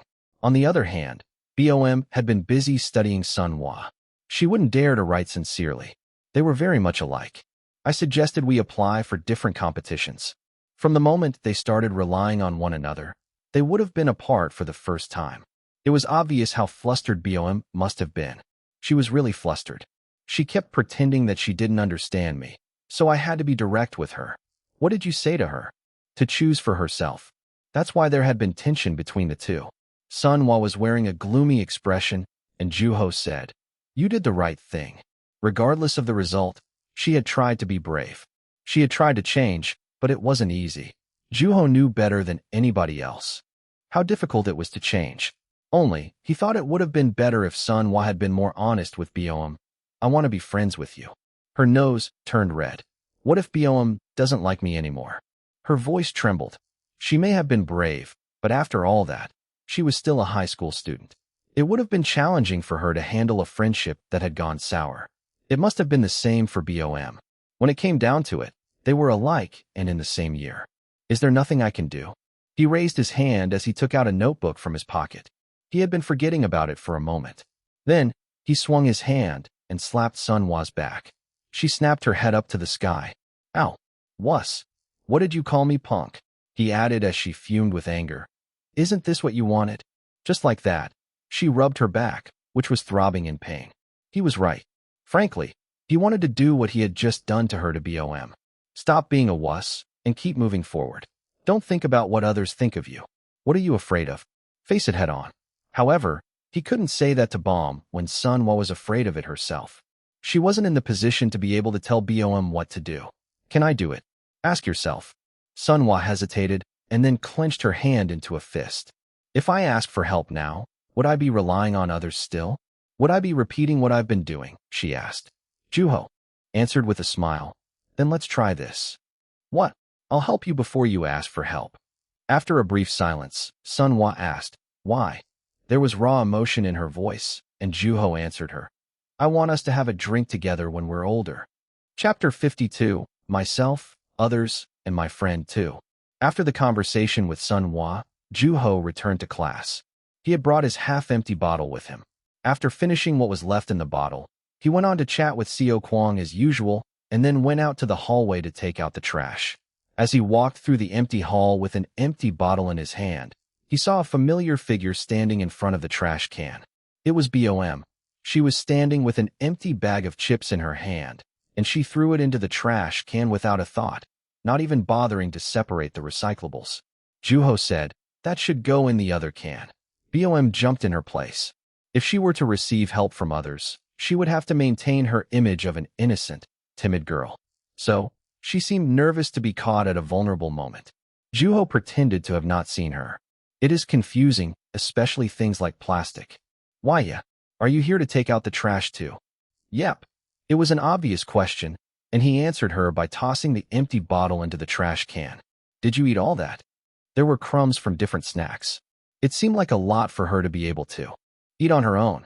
No, we all shared. But how come you're the only person who's bringing all the trash? It was quite a bit. It's more convenient that way. Sure, whatever you say, Juho answered. Then, just as he did with Sunhwa, he opened his big mouth. I read your paper.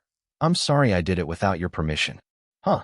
She was flustered, but she didn't spit out liquid from her mouth like Sunhwa had done.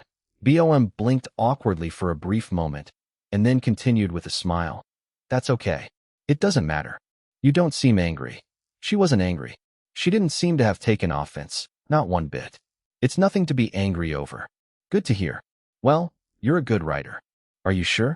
I didn't feel very confident. At his compliment, she backed off as usual.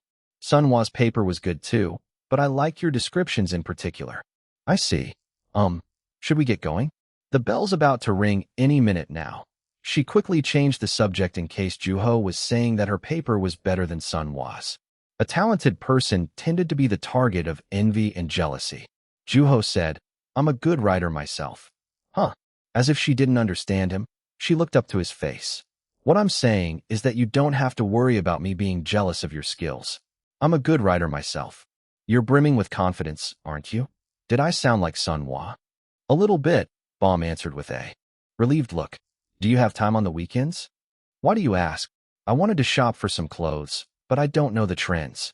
Clothes? I don't really know what guys like either. I'll call Sunhwa too. She hesitated, and he asked her, did you guys fight? No, I've never fought with her. Not once. Then, what's the problem? I'll help if there is one. Her face brightened up at the word help. She still wanted her relationship with Sunhwa to return to how it was before. Okay. She finally accepted. After agreeing on a time and a place, they each went their separate ways. I'm here. That day, while waiting at a bus stop, Juho waved his hands at the familiar figure in the distance. Though she wasn't late, she started running as soon as she realized that he'd beat her to it. She looked guilty, as if making a person wait for her was a grave sin. I'm sorry, I thought I was early. It's fine, you're not even late. Still, have you been waiting a long time? Maybe 5 minutes? I'm sorry. She kept apologizing. By then, he thought it would be good to change the subject. The longer they talked about that, the more she was going to apologize. The bus is coming. Yeah, but where's Sunhwa? She asked about her as she looked around. She's not here, Juho said calmly.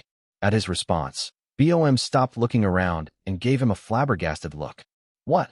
She said she'd give me a call when she was done shopping. Didn't I tell you? But I know nothing about fashion trends. That's fine. It's my clothes, so I'll make the decisions.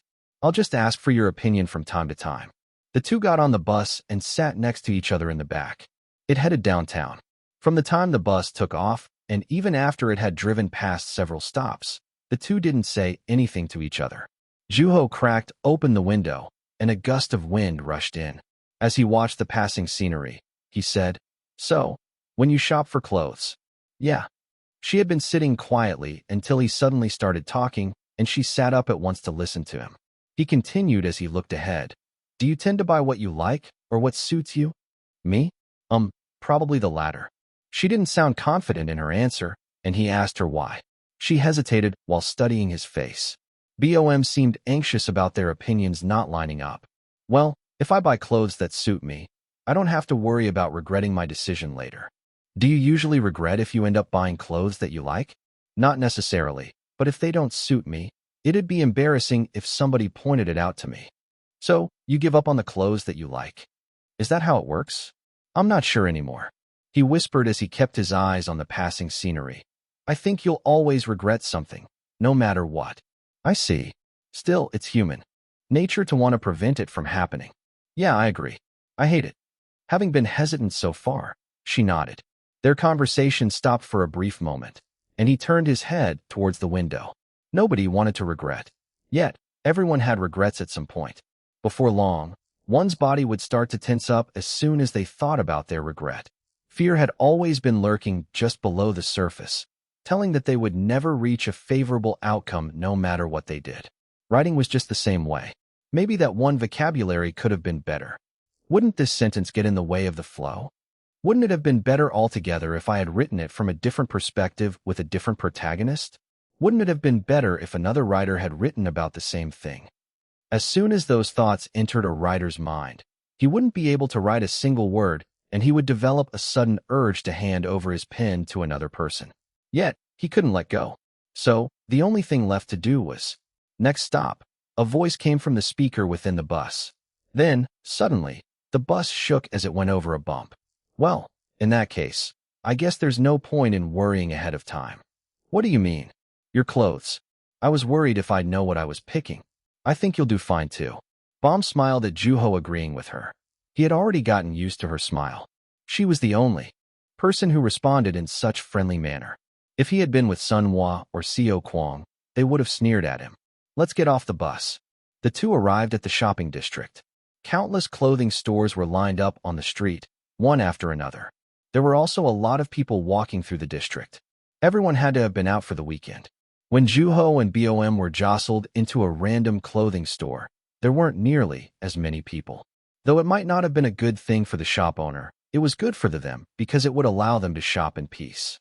Inside, Juho slowly looked around the store. The entire place was covered in clothes.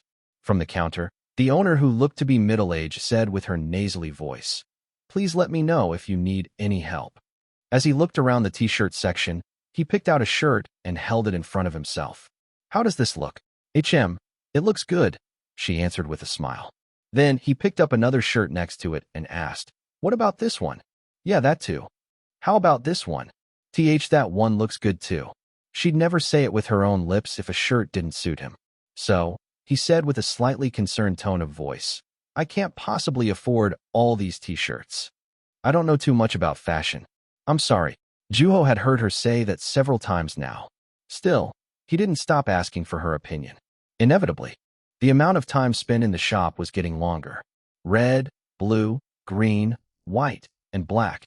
Even when he had picked a shirt with bizarre patterns, her answers had always been positive. It wasn't completely unexpected. He asked, Are you getting tired? No, I'm doing okay. Well, I am. BOM became flustered at his words, and Juho continued, Still, I don't want to live but naked, so I guess I'll just have to suck it up. I'll just have to pick something. With those words, he looked at the two shirts in his hands. Whether he liked them or not, He had to wear something. Soon, he took both shirts and hung them back where they had been. BOM gave him a confused look. She had been expecting him to pick one of the two. Ma'am. He called for the owner, and she quickly walked toward him in short steps. How can I help you? I would like to take a look at the red hat over there. A hat? BOM whispered curiously. The three looked up simultaneously. There was a hat hanging from the ceiling. It was as red as the tip of Sun Wa's nose when she had that personal conversation with Juho. The owner took the hat out with a hook and lowered it to Juho. He stood in front of a mirror and tried it on. What do you think? HM. Bomb contemplated while looking at his back. Frankly, it looked quite tacky, but there was no way she could have said that out loud. Finally, as she gathered up the courage to speak her mind, the owner said, Oh my, young man, even my husband wouldn't wear that. Pick something else. I'll give you a discount. Really? How come? It looks like you smothered it with red pepper paste. Haha, he laughed off her joke peacefully. Meanwhile, BOM questioned in her mind if the owner was intending on even selling the hat. How could she describe something she was selling as something like red pepper paste? What was more surprising was Juho's response to it. I'll take this one. Could you give me a decent price on it? Goodness, you mean it? Why don't you try the pink one before you make up your mind? I'll take this. Okay, if you say so. I know the color's a little funky, but the hat's still made of decent material. I'll give you a good deal. Thank you very much. The owner had changed her tone already. Perhaps she didn't want her customer to regret his decision after he walked out of the store. BOM didn't say anything while Juho was paying for the hat. After he put the hat on, they walked out the store together. How do I look? Huh? Does it suit my style? Yeah. Even though she gave him a positive answer, it was obvious that she hadn't meant it. Yet, she couldn't stop herself from speaking affirming words. It had already become a habit. You can't be serious. This looks tacky as heck, even for my eyes. Then, don't ask. She was taken aback by the words that she had just blurted out. She had spoken out of annoyance before she even had time to think. It could have been that she was growing tired of series of questions Juho had been asking her. I shouldn't have done that. What do I do now? She looked at him anxiously. Should we get some ice cream? He said. He didn't even mind. Chapter 53. Myself, Others, and My Friend 3. Do you want to go get some ice cream? Juho asked, though BOM had nodded on impulse. Internally, she felt relieved. There were a lot of people on the street, and it was quite busy. His calm answer had also given her the impression that he hadn't caught onto her annoyance. Juho went into a convenience store to buy ice creams and said, I wanted to make it up to you for annoying you earlier. He had heard her. Without a word, she dropped her head. She had shown her bad side again. I can't keep doing this, she thought. She started to feel nauseous again. Despite his peaceful look, it was a lot harder for her to keep calm around him for some reason. What's wrong? I'm feeling a little dizzy. Maybe there are too many people around. Then, we should go somewhere quieter. Okay. There had been nothing but lies whenever she opened her mouth, so she clogged her mouth with her ice cream. Its sweetness spread through her tongue. By the time they finished their ice cream, they reached a playground, and Juho pointed toward it. Should we take a 5? He said. Sure. It's been a while since I've been to a playground. They each sat on a swing. Compared to Baum, who was barely moving, Juho was swinging himself back and forth. Her head turned left and right as it tracked him. Whenever he swung past her, a wind blew by. You're good, she complimented him. Again, it was out of habit. You can be too, if you move your feet a little more. She only smiled. You want a he asked. No, I'm fine. A wind blew. It felt warmer this time. It had felt like spring not too long ago, but spring really was weak. TL's note. Again, Baum means spring. BOM looked at Juho. Frankly, she had been curious as to why he had wanted her to come along. If he had wanted to go shopping for clothes, it would have been better to bring Seo Kwang or Baron along. There had to be a reason for bringing her of all people. There had to be a reason as to why he even brought up Sun Wa. He gradually slowed down until he eventually stopped swinging. As soon as he opened his mouth, BOM felt something. That air, it almost felt like something was coming to an end, like a season. You have a competition that you want to be part of, right? He said calmly. You wanted to transcribe a different book too. With his relaxed voice, he was bringing spring to an end. You could have done a lot better in the school essay contest, and I know you don't want to be the one who cleans up other people's trash, he added as he looked at Baum, wearing a stiff expression. and I know how ridiculous this hat looks. He's sharp, she thought. Because she cared so much about what other people thought of her, she was able to catch on quickly. He had already figured her out, and he must have figured out the awkward distance between her and Sun Hua. For that reason, she decided to confess. I'm used to it, she said with a rather calm voice. What are you used to? Not doing what I want. She was used to being self-conscious and picking up trash that others had left. I don't really have a reason. It's just, I saw the adults, and I saw how this world operated. Eventually, I came to think that others were more important than myself. I'm weak, so I wouldn't be able to survive if I were to be left alone. So naturally, I've been relying on others around me. She smiled as if she were mocking herself. Then she added, have you read a book called The Trace of a Bird? He nodded slowly. The protagonist is afraid of the birds, so he hides himself in the dark, into the night. He gives up being in the sun and opens his eyes at night when there are no birds around. Her expression grew darker. She seemed like she was reminiscing about something. I felt terrified. It's a scary book. It reminded me of how cruel a choice can be. I have neither the courage to live through the night nor the will to overcome my fears. I don't have what it takes. To make a choice also meant giving something up. By choosing to rely on others, she had given up on her own preferences. Then, he thought about what she had given up by choosing to run away. He thought of the purple flower he had seen at the school some time before, Bom and Sun Hua. You chose to be a stranger to Sun Hua. I wasn't intending to. They were not friends. They had been using each other like tools. It was easy to treat someone as if they were not a person. All Bom had to do to overcome that was think about herself again. Although a person might have a chance of making friends with animals, she couldn't do that with tools. After all, a tool's only purpose was to be used. If it lost its use, it had to be thrown out. Most likely, they were both unaware of the meaning behind the choices they had made. But look at how things turned out in the end. Running away is a choice, which means choosing to rely on others is also a choice. In the end, you're responsible for the choices you make. Now, Juho was there to help her. If she didn't have the courage or will to survive, all she had to do was borrow it from someone, like an inspiration. After all, people weren't made to live in solitude. Bom said with a depressed look, why must I do that? I just want to be left alone. Because it's your life. No one can live your life for you, not even Mr. Moon. Bom bit her lips. Then, she answered with a suppressed voice, I'm afraid of prioritizing myself over others, but at the same time, I only care about myself. There was an opening. A warm wind blew past them, and Juho opened his mouth. Every story has an end, just like The Trace of a Bird. The ending of The Trace of a Bird had room for interpretation. Depending on the reader, it could have been an ending that was either sad or happy. Bom had asked why she had to make a choice. Sun was transferring. Bom's mouth dropped open, and for a while, no sound came out of it.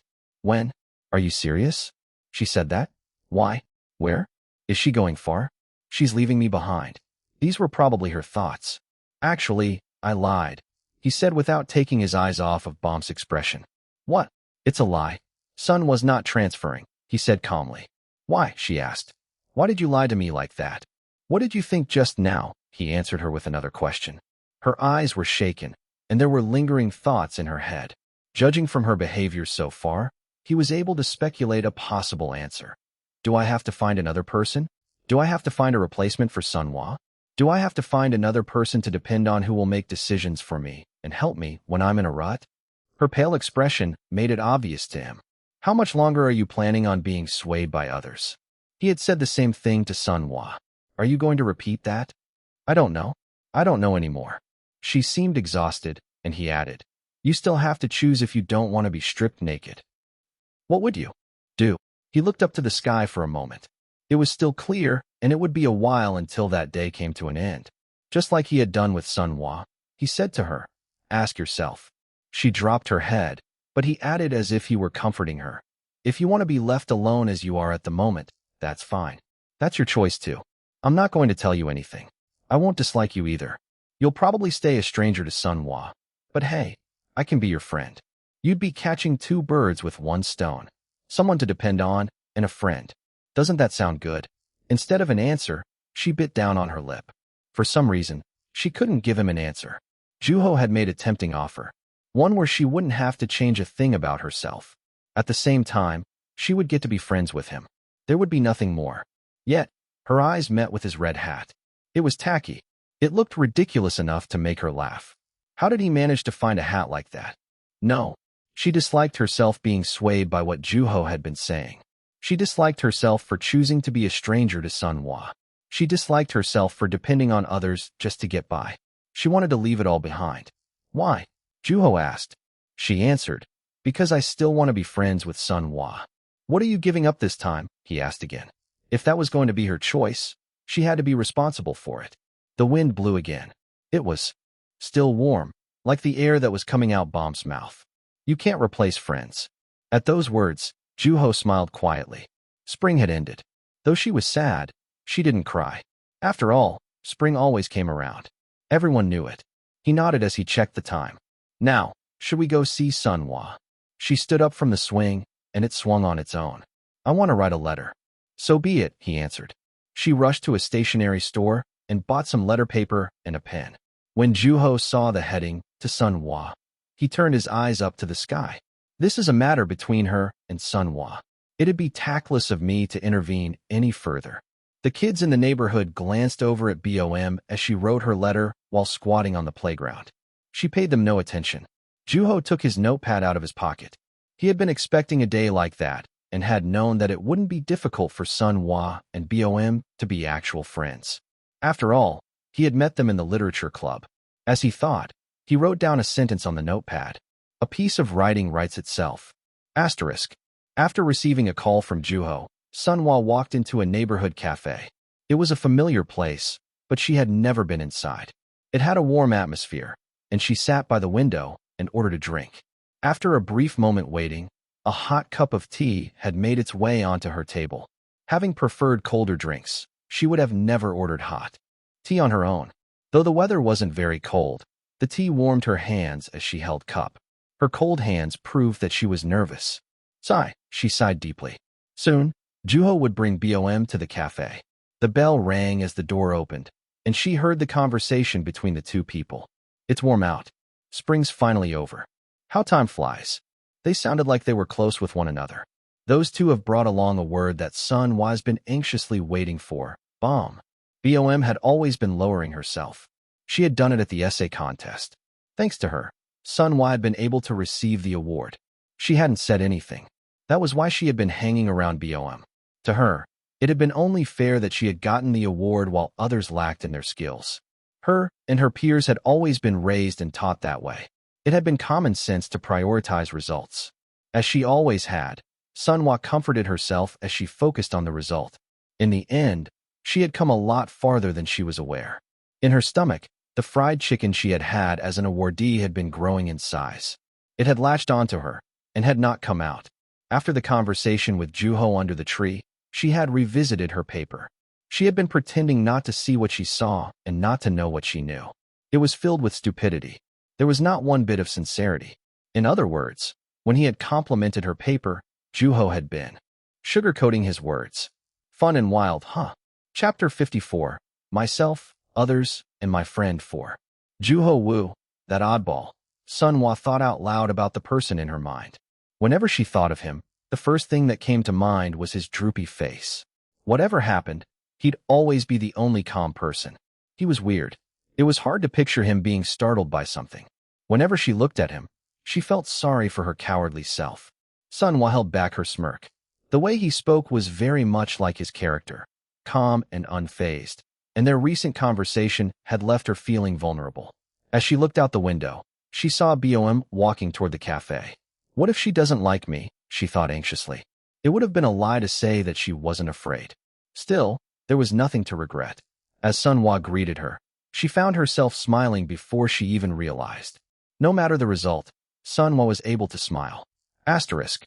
Juho visited Sunhwa in her class to return the comic book he had borrowed from her some time ago. Hey, this one's good too. I love his illustration. I really dig it. Oh yeah? I've read that one. I'm a fan too. He hesitated as he was about to call for her. She was in the middle of a conversation with someone he had never met before. However, he had seen her once when he had come to visit Sunhwa. She had been sitting in the corner, on her own. She had been reading her comic books then, so It made sense that they were talking to each other. I actually didn't like it that much. I think this one's closer to my preferences, Bom said as she picked out one of the comic books. At that, Sun Hua and the girl objected to her. You'll change your mind once you read it. I feel sorry that you can't truly appreciate a masterpiece like this. Later, you're going to think back and regret saying what you just said. Together, the three were laughing and joking around with one another. If I chimed in now, I'd be interrupting. They were doing well, so he turned back light-footed. Sun Hua and Bom had been close with one another as in the past. As always, Bom was the first person to start cleaning, while Sun Hua was the first person to act on something. Also, they had agreed to participate in different competitions. According to Bom, after meeting with Sun Hua at the cafe, she had received a written reply from her. Aside from the two, nobody else knew what was written in that response. Juho took out his notepad as he walked down the hallway. One by one, he wrote down his newly aroused inspiration for a couple of characters for his story. Spring and Flower gently fell into a world where there was no one but parents and children. Juho leaned against the side of the subway doors and saw a rather large body of water among views that quickly passed by. He stared out the window at the Han River, which resembled a large, gaping hole. He thought as he watched the wavelets breaking, was that around where I drowned? The doors will open on your right. People got in and out of the subway, and Juho moved aside to let people through. It was his first time seeing the Han River since he had drowned. He wasn't afraid of the water necessarily, but he didn't want to go out of his way to look at it either. Why am I here when I've drowned already? He didn't want to know the answer to that question. If he found out, he wouldn't be able to imagine, and if he couldn't imagine, he wouldn't be able to write. He reminisced about the experience on that day. Starting from his head, his body grew colder and colder. He had started to suffocate, and he couldn't see anything. His limbs grew heavier as the current coiled around his entire body. It felt like he was being pulled down. Next stop is... It was his stop. He checked the time. There was still some time left until his appointment. After he walked out of the subway station and past the bike rentals, a field of grass met his eyes. While walking through the lawn, he made his way toward the water. There were people fishing, riding their bicycles, and walking casually with their dogs. He saw the water. He walked toward it with his eyes transfixed. He went down to the rock where the ground met the water. A wave was breaking, and the wind was blowing gently. The water smelled slightly fishy. He sat on the rock and reached for the water. Its coldness clung to his hand. I guess it's because it's still daytime. Strangely, he didn't feel anything. Because he didn't know how to swim, he had a natural wariness toward rivers and oceans and would normally feel uneasy whenever he saw deep bodies of water. Now, things were different. He still didn't know how to swim, but he was not afraid, even as he stared into the dark depths of the river. If anything, he felt more adventurous. He dipped his hand deeper into the water. Better yet, he wanted to try going into the water. He felt like there was something violent at the end of death and rebirth. He dipped his hand even deeper. Watch out. Somebody pulled him back from behind. Juho's wet hand had been dragged out of the water, and he looked up to see a rigid face. Dong Gil, I don't think this is where we agreed to meet. I got here early, so I was killing some time. Were you looking to dive or something? No way. Juho slowly got up, shaking off his hands. As he looked at Juho intently, Dong Gil asked, Did you want to ride on the duck boat? Duck boat? That's random. What made you want to get on that? He slowly lifted his hand and pointed at something. You seemed like you really wanted to go in that direction. It was the center of the river. After staring intently at the water, Juho shook his head. I want to live for now. It'd be pushing it with a duck boat. Don't you underestimate my legs. With those confident words, Dong Gil turned around and walked further away from the water. Juho followed. He felt his hand getting stiffer as it dried up. It wasn't a special occasion. Since their meeting, the two had been texting one another frequently. One day, one of them suggested that they meet up to talk and kill some time together, and Juho had no reason to say no. The two walked up to the observatory where the entire field of grass could be seen. Although it was slightly windy, a screen was there to protect them from it. The sound of a clumsily played piano was coming from afar. There must have been a piano that was open to the public use. Do you play? Dong Gil had written a book about music once, and he gave off the impression that he knew how to play an instrument. Nope, a quick answer. Instead, I listen to it day and night. I turned the music on the moment I opened my eyes, and then turned it off when I was about to go to sleep. I kept it playing while I was eating or showering. The entire writing process took me about 8 months, and I listened to classical music the entire time. It felt like I had listened to my entire life's worth of music. Whenever I had a dream, the sound of violin came out instead of my voice. Despite the content, he sounded quite calm. Unlike him, Juho asked with a disturbed look on his face, "What did that feel like?" It felt like I had been eating the same thing for a year. I've never tried that myself, but I think I get the gist. In other words, he was sick of it. Every author had a character that was similar to Don Gill's. No matter what people told them, they had to see things for themselves. They wouldn't start writing unless they had identified things with their own eyes and understood what they had seen. Don Gill was especially unique even among authors. Usually, an author would gather just enough information for his book. No one went to the lengths of making themselves feel like they had been eating the same food for the entire year. He really didn't know his limits. I think that was when I was the biggest jerk in my life. I'm surprised you're still sane. I wanted to write well. He sounded like a student who had just started writing. In reality, that was also something frequently said by the literature club members. I want to write well. Coming to think of it, that must have been why I went up to the bridge in the middle of winter before I fell into the water. I wanted to write well, Juho thought. Look, Don Gill called for Juho as he was lost in thought. What is it? At his voice, he walked toward the handrail. When he was one step away from reaching the rail, he was met with the wide, open view of the grass. People about the size of the joints on his finger were sitting beside one another. Some had brought a mat, while some had brought something to shield themselves from the wind. Some sat on flyers. There were all sorts of people. It was like a painting, but it wasn't because of its beauty. There's no movement. Nobody was moving. As if time had stopped, everything stayed completely still in its place. It was as if somebody had frozen them. Maybe they had all agreed with one another to be that way. If it weren't for the leaves blowing about in the wind, one could have believed that something was seriously wrong with the world. This is unusual. I know. It's incredibly lifeless. It would have been nice to have people around playing badminton or kindergarten students on their class picnic. Everyone was motionless and exhausted. Juho looked to his side.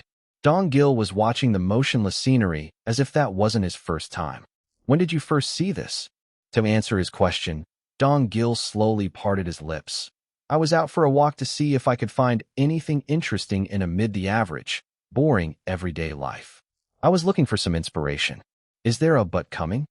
But then this was all I saw instead of finding anything interesting.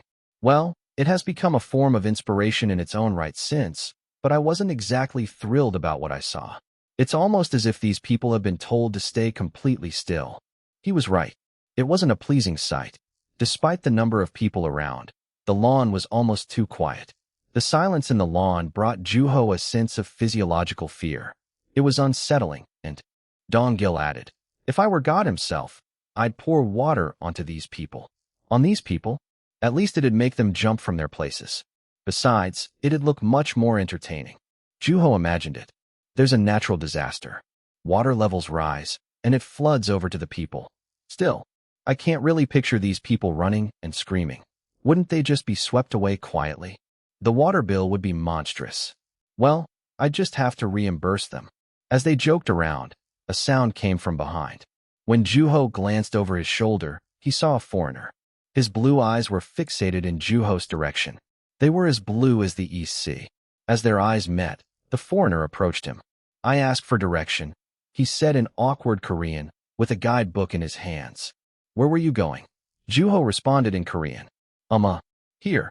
He opened his guidebook and showed it to Juho. It was a picture of the duck boats, and Juho explained to him how he could get there, but he didn't seem to understand. Would you like for me to explain in English? Juho asked in English. His face brightened up at the sound of his native tongue. That'd be great. I've been lost for a while now.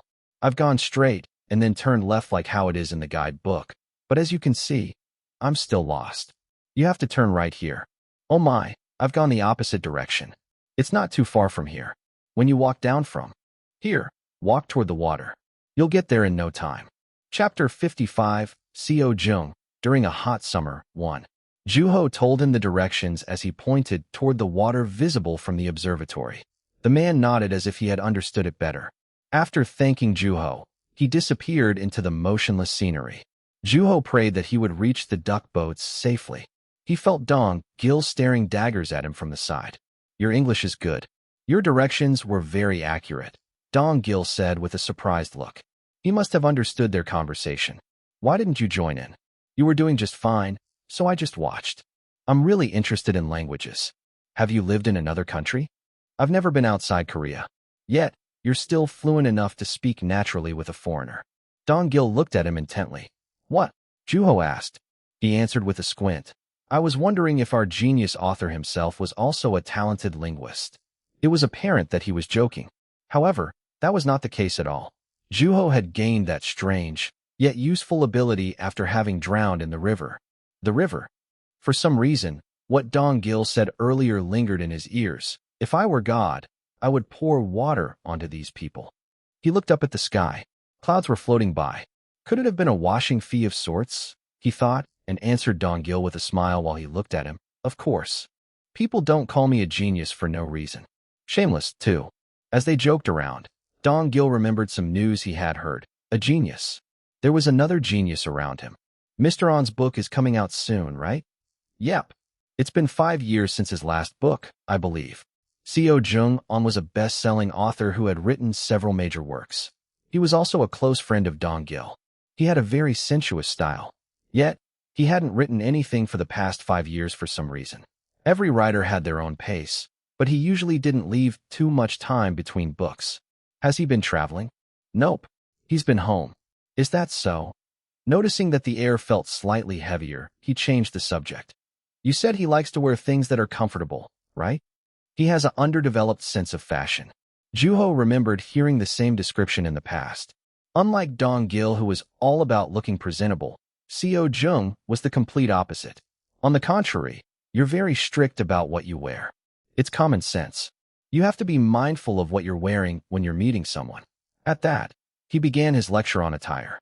Though Juho did his best to pretend to listen to him, the history of fashion wasn't all that interesting. His rigid expression and speech made Juho feel like he was in a strict lecture environment. It almost felt like he'd gotten to experience Sung Pil's description of his lecture firsthand. His style was definitely clean-cut and not overbearing, but Juho wondered how his sense of fashion translated to his style as a lecturer. Buzz. Thankfully, somebody's phone rang. Juho brought his hand to his pocket, but he didn't feel it vibrate. It was Dong Gil's. As if unhappy about the conversation being interrupted, he picked up the phone with annoyance. When he saw the name on the screen, his expression grew even darker, and he answered it. What? At that word alone, Juho immediately guessed who was on the line. Speak of the devil. Yes, I'm busy. I'm in the middle of. As he was about to end the call in a rush, he suddenly turned to Juho. While he looked back at Dong Gil, he pulled the phone away from his ear and asked, Would you like to talk to Seo Jung? His suggestion was sudden, so Juho thought about it for a brief moment. Seo Jung-on. First book in 5 years. He was known as a genius among those of his generations. Juho was curious about him, so he nodded willingly. At his response, Dong Gil immediately brought up Juho's name. I'm with Yun Woo right now. There was commotion on the other line, and it was hard to make out what was being said. Yeah, all right, Dong Gil answered half-heartedly. Yeah, to your place? He pulled away from the phone with a displeased look. He wants to know if you can head over. If that's too much for you, we can just keep it as a phone call. It would have been natural to feel uncomfortable about being invited to someone's house without having met the person first. However, Juho himself was not a timid character. If anything, he looked forward to it, Seo Jung-on's house. As Seo Kwang had said previously, a person always leaves behind a trace. I'm up for that. All right, we're on our way. With those words, he hung up the phone.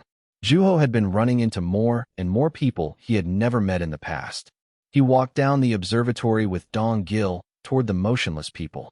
When he approached them, he heard them talking to one another, and it felt slightly different from what he had seen from the observatory. What's his place like? He asked. Dong Gil answered without hesitation. I suffocate the minute I step my foot across his door. My expectations are through the roof. Trust me, it'll be beyond what you can expect. I wonder what's making him say things like that. Seo Jung was probably the only person in the world who could have such an impact on Dong Gil. Soon, they arrived at a neighborhood. There were colorful murals in brown, blue, orange, and gray. While following Dong Gil's guidance, he was met by some elderly sitting on a low wooden bench. There was some construction work in one corner, and a cat and a pigeon in the other. Then, another set of murals met his eyes. There were windows on the wall. The murals painted throughout the neighborhood walls gave off a rather artistic atmosphere. At the end of the alleyway, there was a stairway. The stairs were painted like the walls with paint. That time, it was a painting of a person in a blue sweatshirt and pants, sitting on a giant flower. Juho caught on at once. He must be Seo Jung-on. Yo! A man waved as he stood up from the stairs. His untidy appearance resembled a neighborhood bum. The reason why Dong Gil was so annoyed about the way he dressed became clearer. His hair was spiking in all directions. With his eyes on that hair, Juho greeted him. Hello. Hey. Oh wait. Is it okay to be informal? Nice to meet ya. His words were all over the place. Please, you don't have to be so polite. Awesome. Make yourself at home. You don't have to worry about being polite either, just because I'm older. Compared to his first encounter with Dong Gil, that was the completely opposite experience. At first, Dong Gil had addressed Juho with formality, and he had spoken respectfully. On the other hand, his friend Seo Jung was welcoming Juho, who was much younger, to not bother with formality. This is fine. Juho had considered Seo Jung's offer, but he didn't want to be disrespectful in their first encounter. All right then. Seo Jung didn't push Juho. He turned around and led the way. His house was located further into the neighborhood. Compared to the alleyways Juho had walked through so far, the streets were a lot cleaner. Soon, he was met with a two-story house with a large front gate. Seo Jung stopped in front of it. My landlord lives on the first floor. I see.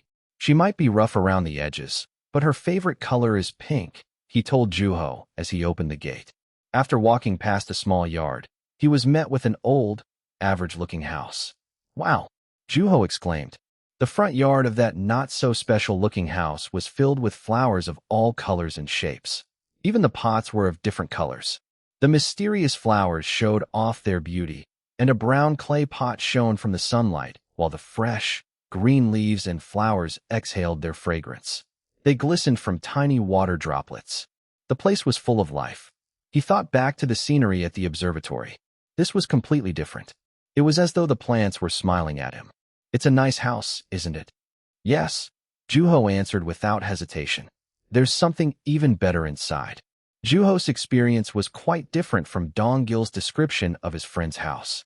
After looking around the yard for a little while, Juho followed Seo Jung up the floor. As Seo Jung opened the door, he moved aside to let Juho and Dong Gil through. When Juho walked inside, he was somewhat dumbfounded by the sight of the living room. Tada, I swear. How do you keep something like this around? I don't get it. Dong Gil grumbled as Seo Jung proudly showed off his house. Meanwhile, Juho thought, why is this here? It's a pool table. Isn't it great? Aside the pool table in the middle of the living room, there were no couches or TV. He had a full-size pool table in his house. Who would have thought? The blue surface of the table matched Seo Jung's clothes. So how are your skills in pool? With a smile, Seo Jung answered, about average. His house's appearance gave him the impression of a professional pool player. I didn't get better at pool. Then, it's a hobby of mine. It's a way for me to put my mind to rest. Black bean noodles taste even better on this table. TL's note. Black bean noodles are a staple delivery food in pool halls in Korea. Black bean noodles. Juho couldn't help but chuckle, and Seo Jung picked up a ball from the pool table. A lot of people think that an author's house is filled with books. You know what? It's not entirely wrong. This guy's house is filled with nothing but books. Dong Gil sneered at Seo Jung. I don't play pool in my home, so I don't have to worry about wasting space like this. What do you mean waste? It's utilization. It's taking up so much space that your guests don't even have a place to sit. I don't think I need to explain myself further. Like he said, a large pool table was at the center of the living room. With a shrug, Seo Jung took them to another room. It was a study, and there were 3 chairs surrounding a small table. There was nothing special about the room in the sense that there was a desk and bookshelves surrounding the space. Except, I don't see too many books on your shelves. There were hardly any books. The bookshelves that surrounded the room were nearly empty. It almost felt like the shelves were merely taking up space. Is this also a way to utilize space? You bet. See, he gets it, he answered enthusiastically. Dong-gil added. Whenever he has time, he goes to any used bookstore he can find and sells all of his books. Though he didn't entirely sound critical, he didn't sound happy either. Hey, I'm selling my own books. I don't see anything wrong there, Seo-jung said as he stood in front of a shelf. I'm making room for the books that I'm going to be reading in the future. If you were the new book, wouldn't you feel sad that you didn't have your place on the shelf? In that case, how tragic would it be to be the books that he had sold? For some reason, his nearly empty bookshelves resembled his pool table. A pool table had holes in its corners too, much like the bookshelves in Seo-jung's study. Chapter 56, Seo-jung, during a hot summer, too. Are you hungry by any chance? Should I order something? No, thank you. I ate before coming here. Okay, then we'll wait till dinner. After gesturing Juho to sit, he went out of the room. Soon, he brought back some iced coffee. I enjoyed your work quite a bit, Seo-jung said as he looked at Juho with eyes filled with interest. So, that's what you look like. At once, Dong-gil poked Seo-jung on his side with force, and Juho was impressed by how deep his finger went in. Clean shot, he thought. Do you mind? For goodness sake, watch what you're saying. You're in your 30s now. Seo-jung couldn't say anything. He was shaking in pain while holding his side. In Juho's eyes, both of them were more or less the same. He slowly turned his eyes towards the window in the study and saw the beautiful yard he had seen on his way in. He couldn't help but keep looking at its heartwarming sight. Huh, you're just quietly enjoying the view without even being fazed. I knew you weren't an ordinary kid. Are you feeling better? It's nothing. So, I heard your real name is Juho Woo? How should I call you from now on? He asked as he glanced at Dong-gil. I prefer my real name. Seo-jung made a circle with his hands as a way of saying loud and clear. He seemed to be in a good mood. I've heard about you from Nabi too. Going out into the world right off the bat, I see. It's hard to say. Things are still in their early stages. You'll be fine as long as the translation is good. That's what I'm hoping too.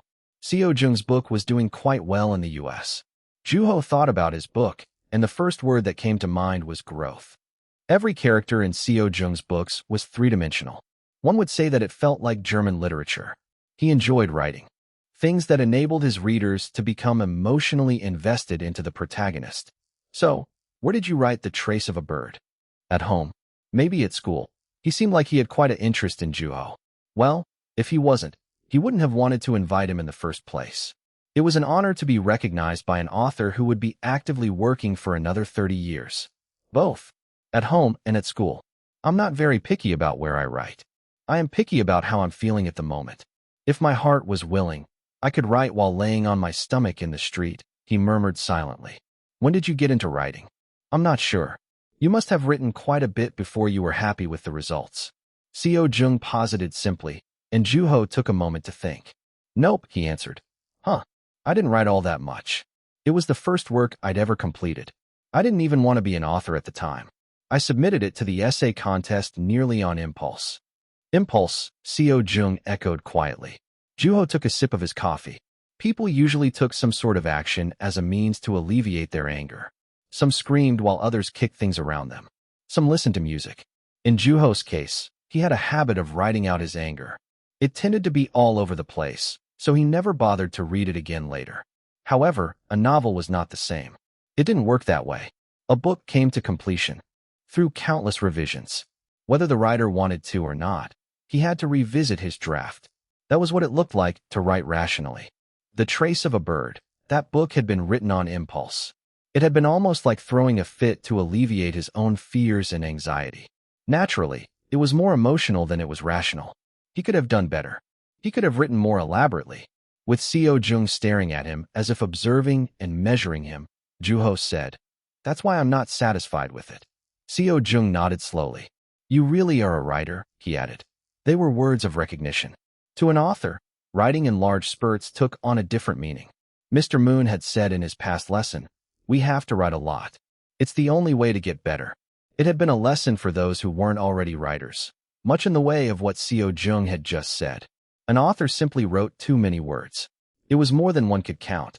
Seo-jung had tried to see if the author Yun-woo was really the result of his own efforts. Juho didn't take it personally. Besides, he wasn't entirely wrong. He had been Yun-woo in his past life. Amid the failures that stormed into his life, the name, Yunwu, was the only thing he had associated with success. A coincidental success of a young author. A coincidental work. A coincidental result. TL's note. In Korea, last name comes before the first name. This means Yunwu would be Wu Yun, which sounds like the Korean word for coincidence. This time, things would be different. What? Did you think I had someone ghostwrite for me? Juho asked with a smile. That's a strong answer. My bad.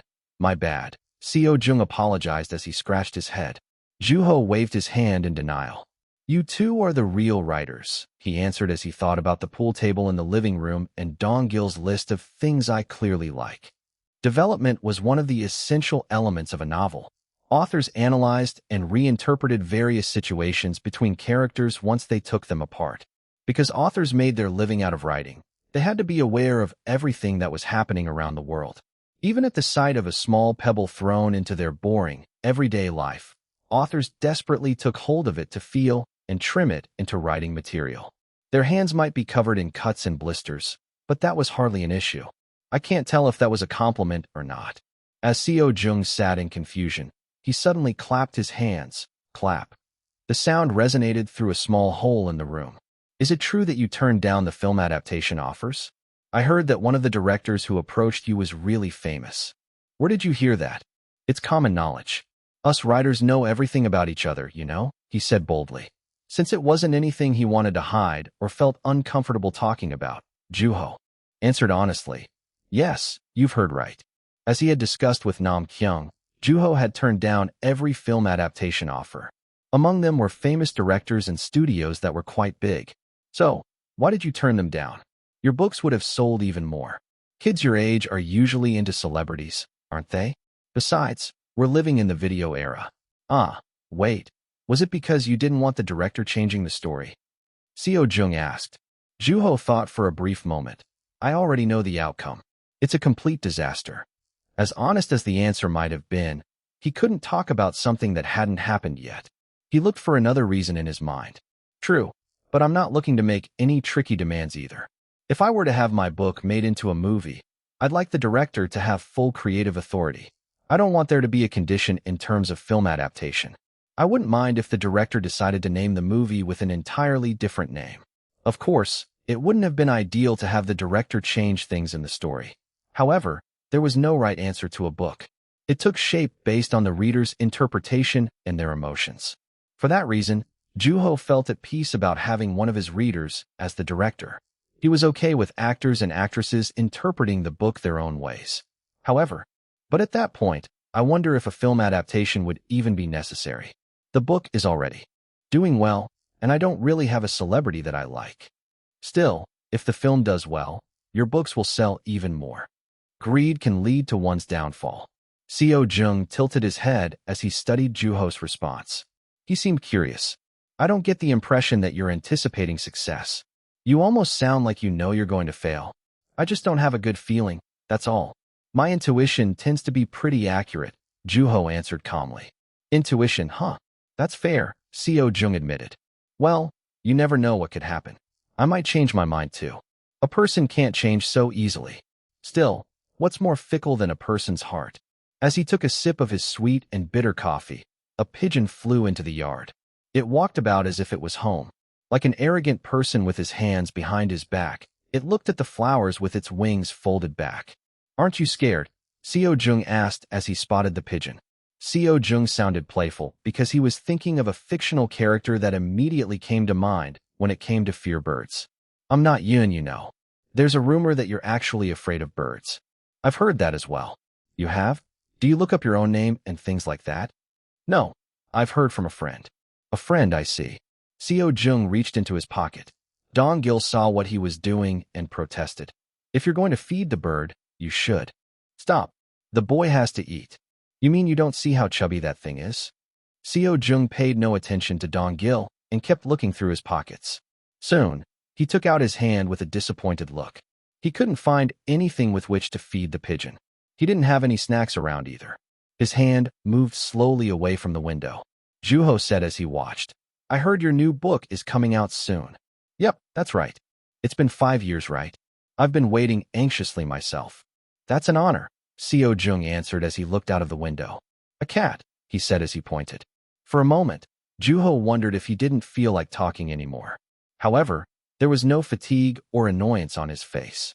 He was genuinely distracted by the cat that had randomly appeared. His hair wobbled.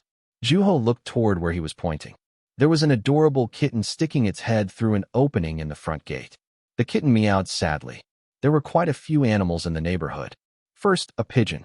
Now, there was a cat. Maybe it had something to do with the neighborhood being small and quiet. The three observed the kitten through the window. It struggled to make its way into the yard, wailing as if it were frustrated. Kind of cute. Dong Gil nodded quietly. At that moment, a black cat jumped onto the wall. It must have heard the kitten's wailing. It looked up to the three, but soon looked away, probably. Feeling unthreatened, it slowly approached the kitten and laid on its stomach, watching its baby struggle. No matter how much the kitten wailed, the black cat didn't move from its place. Do you think a novel is a lie? Asked Seo Jung. Yes, Juho answered immediately. He felt the two looking at him. Do you consider your own writing to be a lie? Yes. Without hesitation, Juho affirmed the notion. Why is that? Seo Jung asked. Juho looked up for a moment.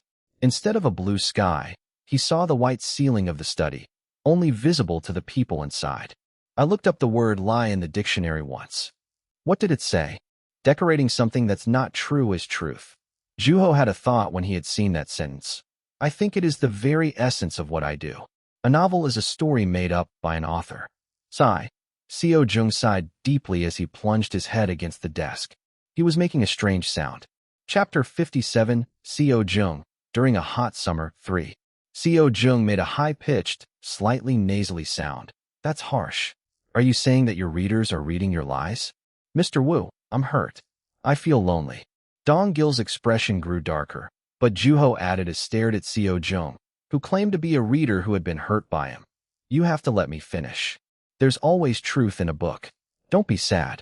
Please, explain, Seo Jung asked as he kept acting. Only, he was looking at Juho with eyes sparkling. With interest. Let's say an artisan potter makes some pottery, Juho said slowly. It doesn't matter what he makes. When people see it, they won't think of it as a lie. They probably wouldn't even doubt it. The same went for the potter. He didn't doubt whether what he had made was real or not. However, authors were different. An author writes a novel about an artisan potter. He, too, is a potter no matter what he makes. It's all pottery, Dong Gil murmured, and Juho nodded. That's right. It's all created by a person, but they're treated differently. One is made up while the other actually exists. Meow. A faint cry came from outside. The black cat was looking in their direction with its squinted eyes. On the outside. Yes, Juho added. On the outside, Seo Jung echoed his words. Yes, the pottery made by the real artisan is for practical use. You could use it as containers for drinks or rice. You could see it with your eyes, and you can touch it with your hands. Yes, an artisan's pottery has a definite shape. But not so with novels. In other words, they're made up. At the end of the day, they're just letters written a page. You can't use them as containers. A novel was a lie. Did that mean that authors were liars? There had been a time when Juho had been stuck on that question. What he had written couldn't be the truth. No matter how hard he tried, he couldn't change the fact that it had been made up. He had felt guilty.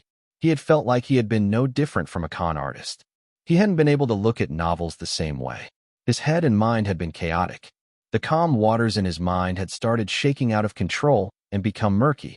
He hadn't been able to do anything. Then what's in it? However, as long as the author was still around, the dirt eventually sunk down to the bottom. Emotions. Emotions, Seo Jung echoed his words again. There were emotions in novels, which couldn't be seen or touched. Yet, they definitely existed. Everyone felt them. There's no truth or lie in emotions. They're just feelings. They're in the heart. Juho understood now. He had been able to stand confidently and answer without hesitation. I'm not writing because I want to deceive people, he said as his head dropped slightly. There were moments of realization in life.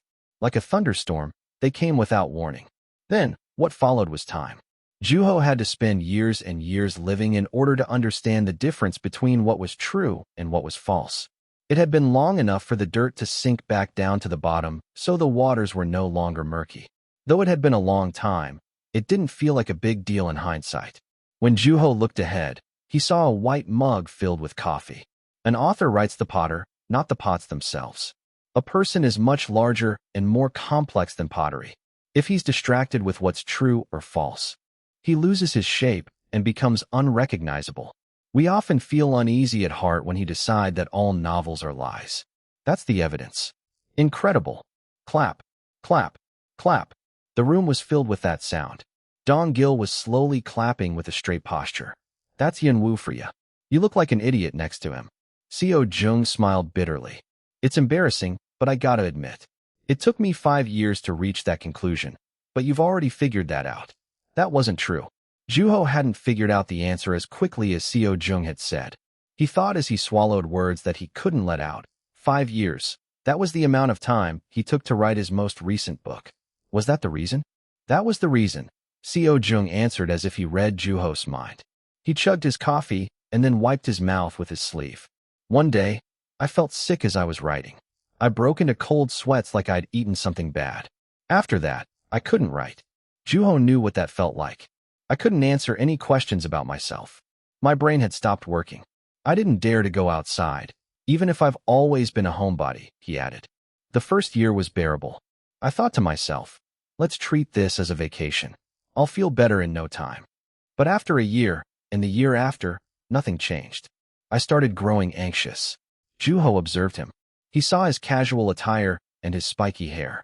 Writing a book had the power to make its writer anxious, even a free-spirited person like Seo Jung.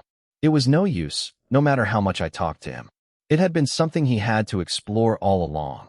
Dong Gil said quietly. Juho nodded. When such doubt and anxiety bloomed from within, one had to find the answer himself. After 3 years, my health started to deteriorate. There were constant headaches and dizziness. On the 4th year, I found myself incredibly timid. My movements were becoming sluggish and awkward. I spent more and more time crouching in the corner. I was growing smaller, Seo Jung said as he reminisced the last 5 years he had spent without writing a single word. The days were unbearable and filled with self-loathing. He grew more and more lethargic by the day, and his brain no longer tried to distinguish between the days. Every day had been the same. His sense of time had grown dull.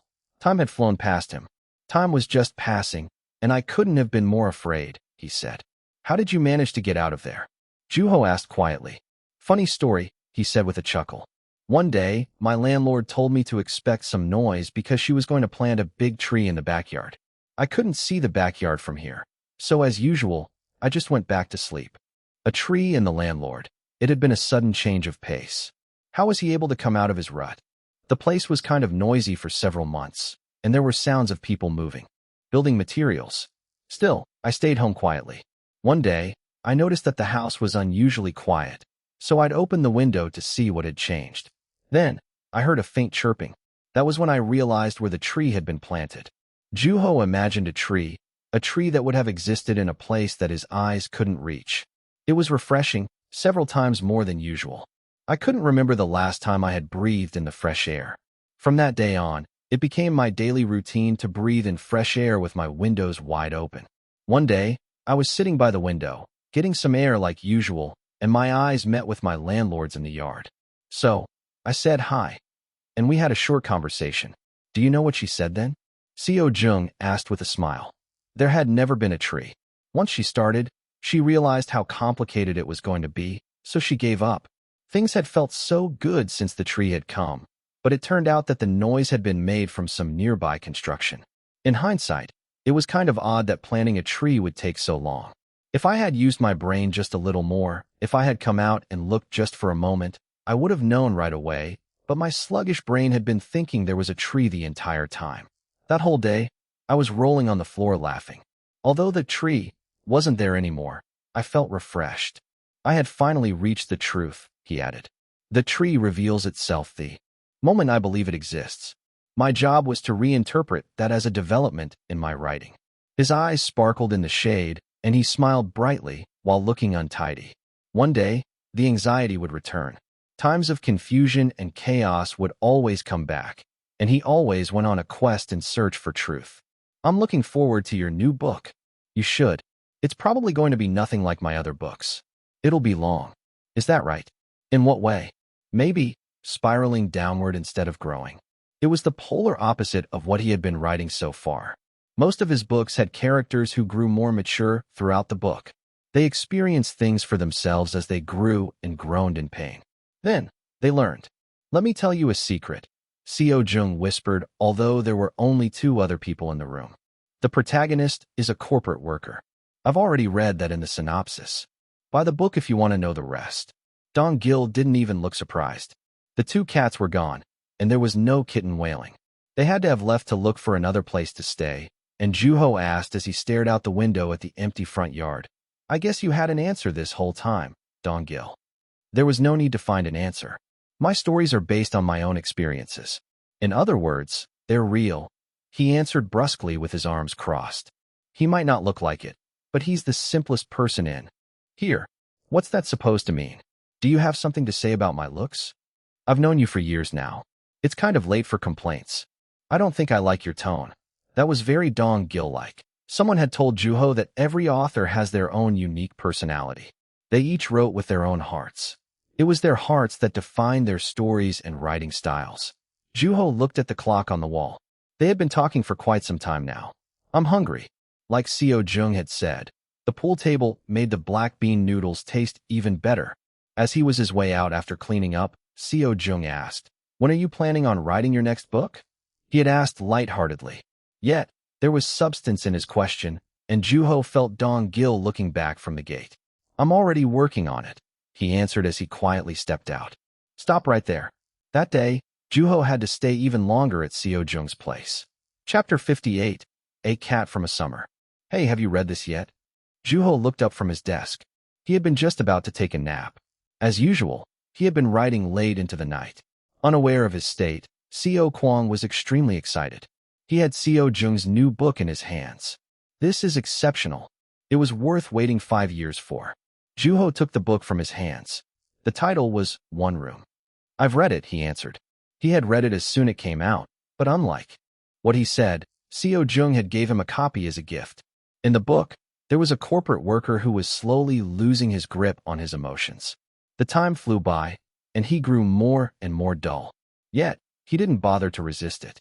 In the end, he became an old man who wasn't moved by anything. Even after losing his family and parents, he shed no tears. Time was just passing by, and I couldn't have been more afraid, Seo Jung had said in passing. When he read the book, he almost felt the same fear Seo Jung had felt in his 5-year hiatus. It gave him several goosebumps.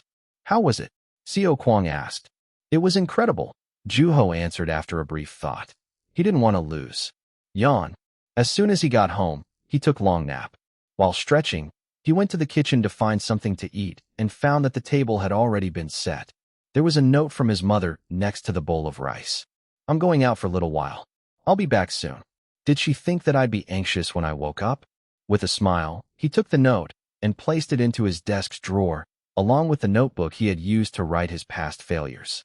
After a short glance, he closed the drawer. After the quick meal, he washed the dishes. When he went back to his room, he saw piles of paper as usual. I better clean this before Mom gets home, he thought as he picked up the paper. On the pages, he saw that he had written the direction and destination of his story. Regret, he read out loud from the page.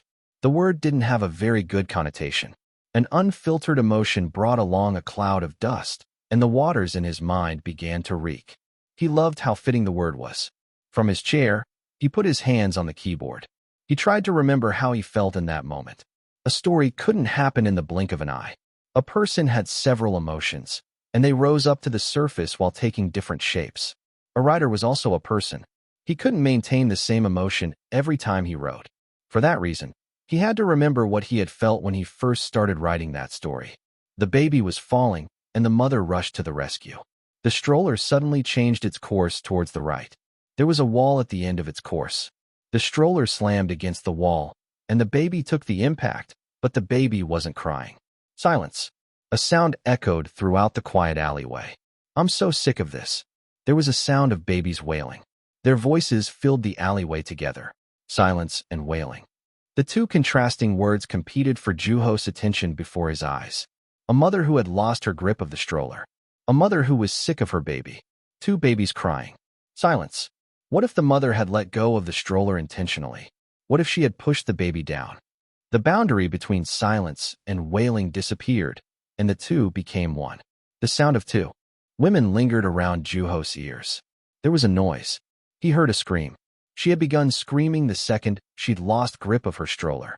It sounded a lot like her annoyed grumbling that had broken the silence in the alleyway. What is she made of? Mother, parent, child, motherly love, murderous intent, impulse, maybe regret. He wanted her to regret. A mother who had let go of her baby. People who had ignored her shouts. The baby who didn't survive. He had organized the developments that were going to take place throughout the story, and he wrote every morning as soon as the sun rose. Now, he needed to dig deeper.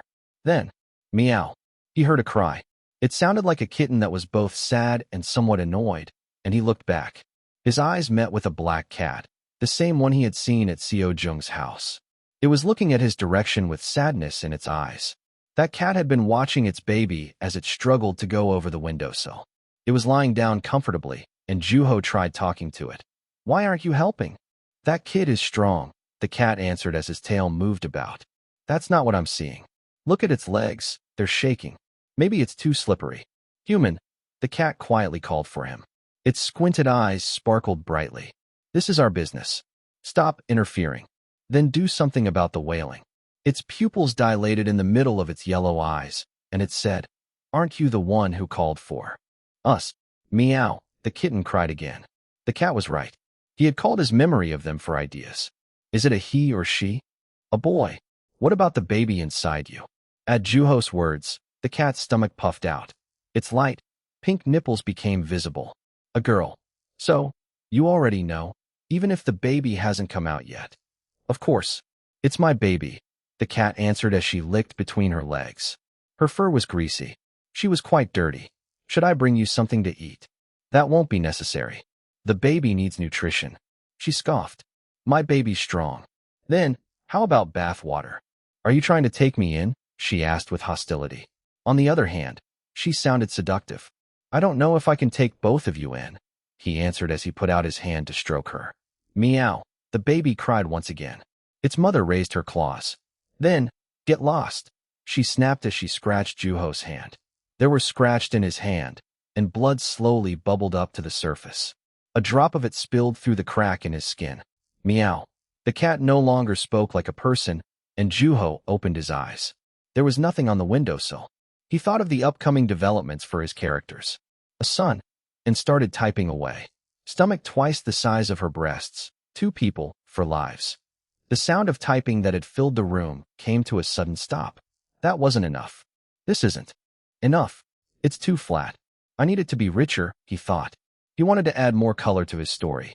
He wanted to have something or a character that stuck out ever so slightly. Juho looked through the piles of paper in the corner of his room. Not this or that. Pieces of paper fell from his hands, and he opened another box nearby. It was also filled with paper. No, it was here some found it. He had picked up 2 sheets of paper. A clown and an audience. A clown imitated other people around him, puppies, trees, cars, things within like smiles, tears, conversations, murder, urges, sex. He imitated just about anything. Then there was an audience of one beside him. He was the person who would evaluate the clown, and he mostly spoke positive words. In response, the clown imitated him. I should include these 2. He had already written a story for the 2 characters, and Juho had stayed up several nights to finish it. He took the 2 pages to the desk. It was almost like finding the missing pieces to a puzzle. They fit perfectly. A clown and an audience. A mother and her son. Juho imagined what the son would look like. The baby turned around as he babbled, and more time had passed. For years old, 7 years old, 12 years old, it was still not enough. She had said that her baby was strong. 20, 32, 45. He thought about the trembling kitten, and he knew he had gone too far. 18 years old. That was it. Juho moved his hands busily and smiled through the light shining from the computer screen. Asterisk. Baron had been looking at a blog. It was written by the person who had claimed that Yun Woo was an innocent girl. He went by the nickname Hong Sam and had written several book introductions and reviews. Baron had bought quite a few books after reading Hong Sam's reviews. I can't find it. For some reason, Hong Sam hadn't been writing very often.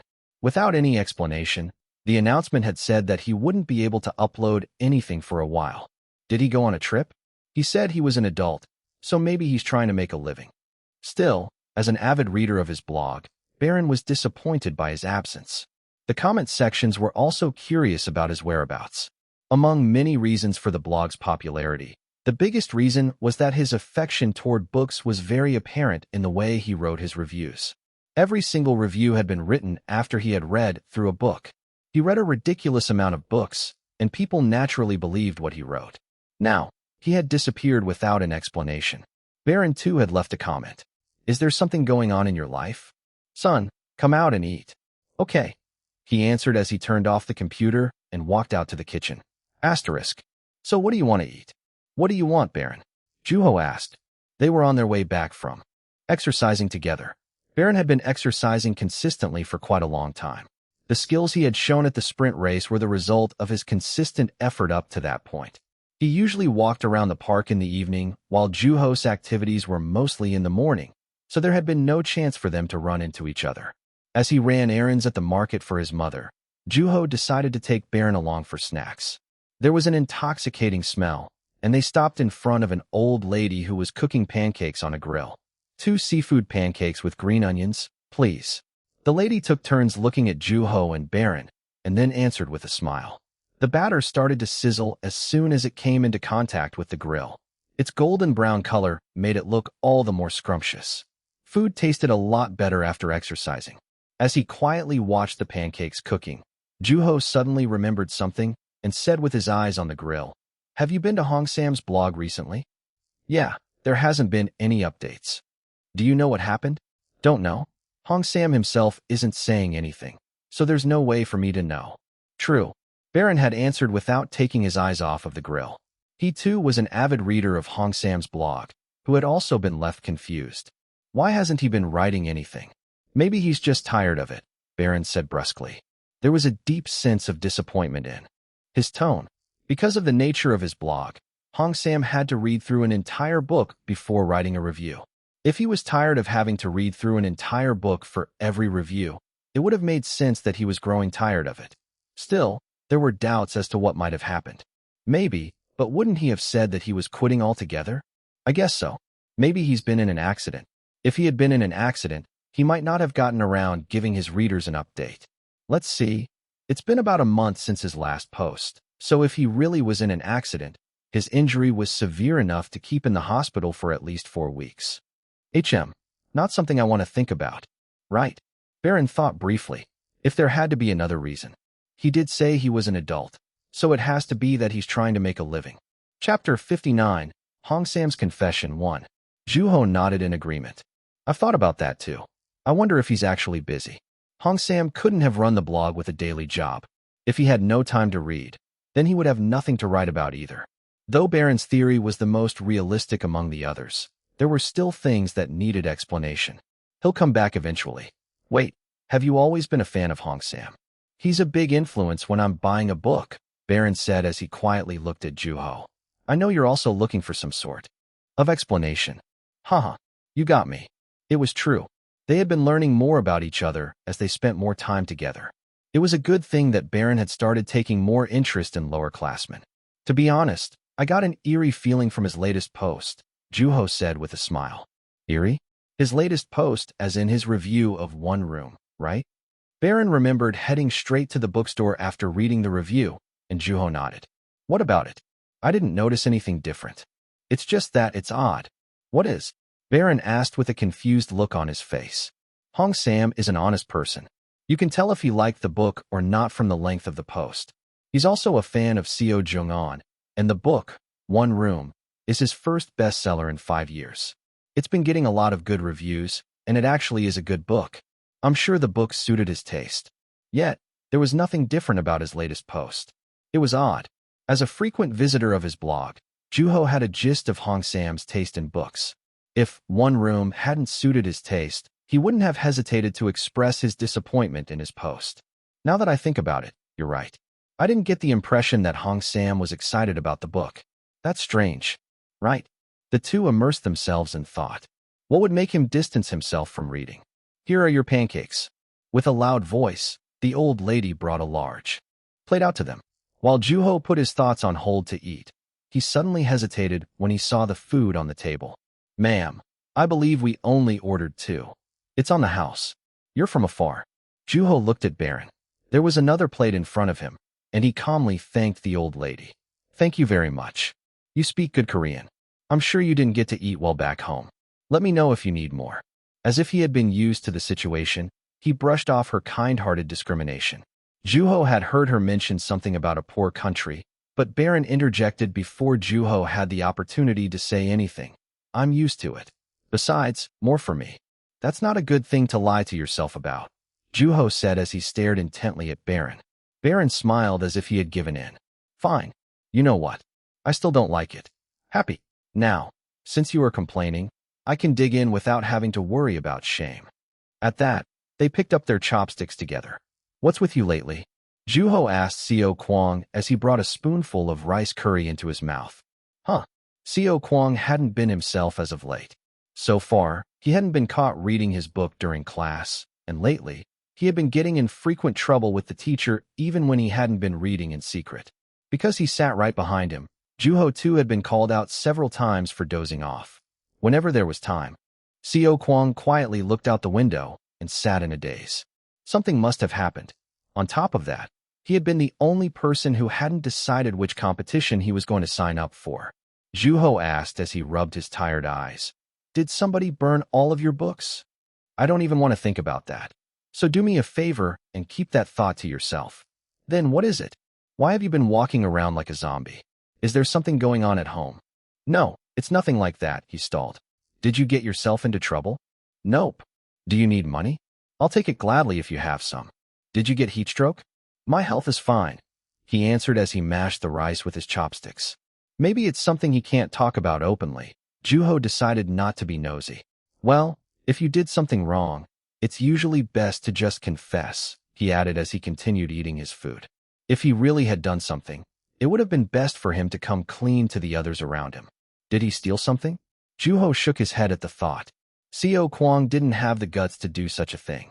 Despite his character around others, he had a careful side to him that prioritized safety. Juho thought some more as he took another spoonful. First, Hong Sam, and now, it's Seo Kwang. Things have been weird lately. Then, he remembered the time when Hong Sam had presumed Yunwoo to be a book-loving girl. At that moment, his hand stopped in midair as he was about to take another bite. A book-loving girl. Huh. Juho looked up slowly, calmly chewed his food, and swallowed. He saw the puzzled look on Seo Kwang's face as he picked at his own food with his chopsticks.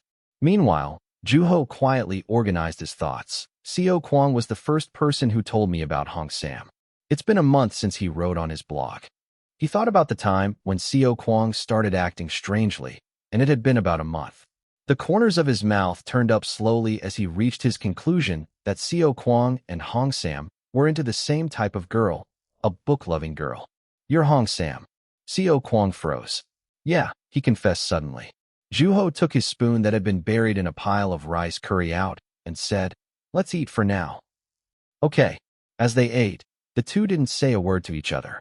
After eating, the two sat on a wooden bench in the schoolyard, each with a carton of apple juice in their hands. There were other kids lingering around, and Juho asked Seo Kwang as he sat quietly, Mr. Hong Sam? Yes, sir, he answered calmly. The fact that Seo Kwang had been hiding his identity as Hong Sam was not a big issue. One wasn't obligated to reveal everything about his life to his friend. So, what's your occupation? Hey, don't be like that, he said with an awkward smile. Seo Kwang was nervous because he had been acting as an adult in the blog. I really thought Hong Sam would be a corporate worker. My dad's a great reference. You really did your research, didn't you? It was well put. Why don't you write a novel? I see potential, Juho said jokingly. Seo Kwang started to loosen up and smile. Juho wasn't looking to criticize him, but he was curious about one thing. Why did he have to be an adult? Noticing that Juho was quiet, Seo Kwang took the initiative to explain himself. I first started my blog in middle school. That's when I first learned that my age could work against my favor. People were talking down to the Bookside review because some middle school kid had read it. I get why they would do that to a middle school kid, but the book? I was so angry, but I couldn't do anything about it. After I calmed down a little, I started asking myself questions. How are these people so brave? How can they attack others so boldly? The answer was simple: anonymity. So I gave it a shot, and what you've been looking at is the result, the birth of a popular blogger. I felt bitter, but the result was good, so I kept going. Juho felt traces of Seo Kwang's anger in his calm tone of voice. What does Hong Sam mean? He asked after listening quietly. I saw my dad drinking red ginseng concentrate, and it looked like a good symbol for tired adults. TL's note: Hong Sam is red ginseng in Korean. People around his father's age tended to eat anything for the benefit of their health. And Juho pictured the person who he had never met. A father had the responsibility to stay healthy. It was a responsibility he had taken up himself because there were people he worried about in case he passed away. After staring out at the schoolyard for some time, Juho asked the burning question in his mind. Why haven't you written anything in your blog for a month? If it weren't for that absence, Juho wouldn't have been fazed even if he had found out that Seo Kwang had been Hong Sam all along. Whether he was Hong Sam or In Sam, he would have left encouraging comments and treated him as the person he wanted to be. However, Seo Kwang looked weary. He seemed concerned and no longer happy. TL's note: Insam is ginseng in Korean. So, funny story, Seo Kwang hesitated. If it's something you don't want to talk about, I won't pry it out of you. Think about it. Is it something you can do anything about? His eyes looked up and came back down. They moved busily as he thought. I think I'm in love, he said. Love? Juho blinked slowly. Are you confessing to me? You crazy weirdo. Juho cackled out loud. Coming from Seo Kwang, the word love sounded so pure and innocent. Good times, he said, feeling relieved on the inside. Good thing it's not anything serious. After a good laugh, he asked Seo Kwang. It's not a character from a book, is it? No. Seo Kwang answered fiercely. After school ended, Juho headed over to Seo Kwang's house with him. He had invited Juho over with enthusiasm. There was a subway station at the end of the furniture district that stretched into the distance. His house was in a corner of that intersection. The first floor was a small neighborhood bookstore, and Juho looked up at the building. Let's go inside, Seo Kwang said as he leaned into the glass door. First floor. Yep, it's our store. Now it made sense as to why Seo Kwang was such a bookworm. Who would have thought his parents actually owned a bookstore? It was such a fitting family business for him. As he followed Seo Kwang into the store, he was met by a small counter with books on it. There was also a handwritten suggestion list on top of the books. The register was in the innermost part of the store, which looked more like a book cafe than a bookstore. There were drinks and a dessert menu on the wall and a small kitchen space in the back. We sell alcohol at night too. A lot of people like to read while they drink. Have you tried it?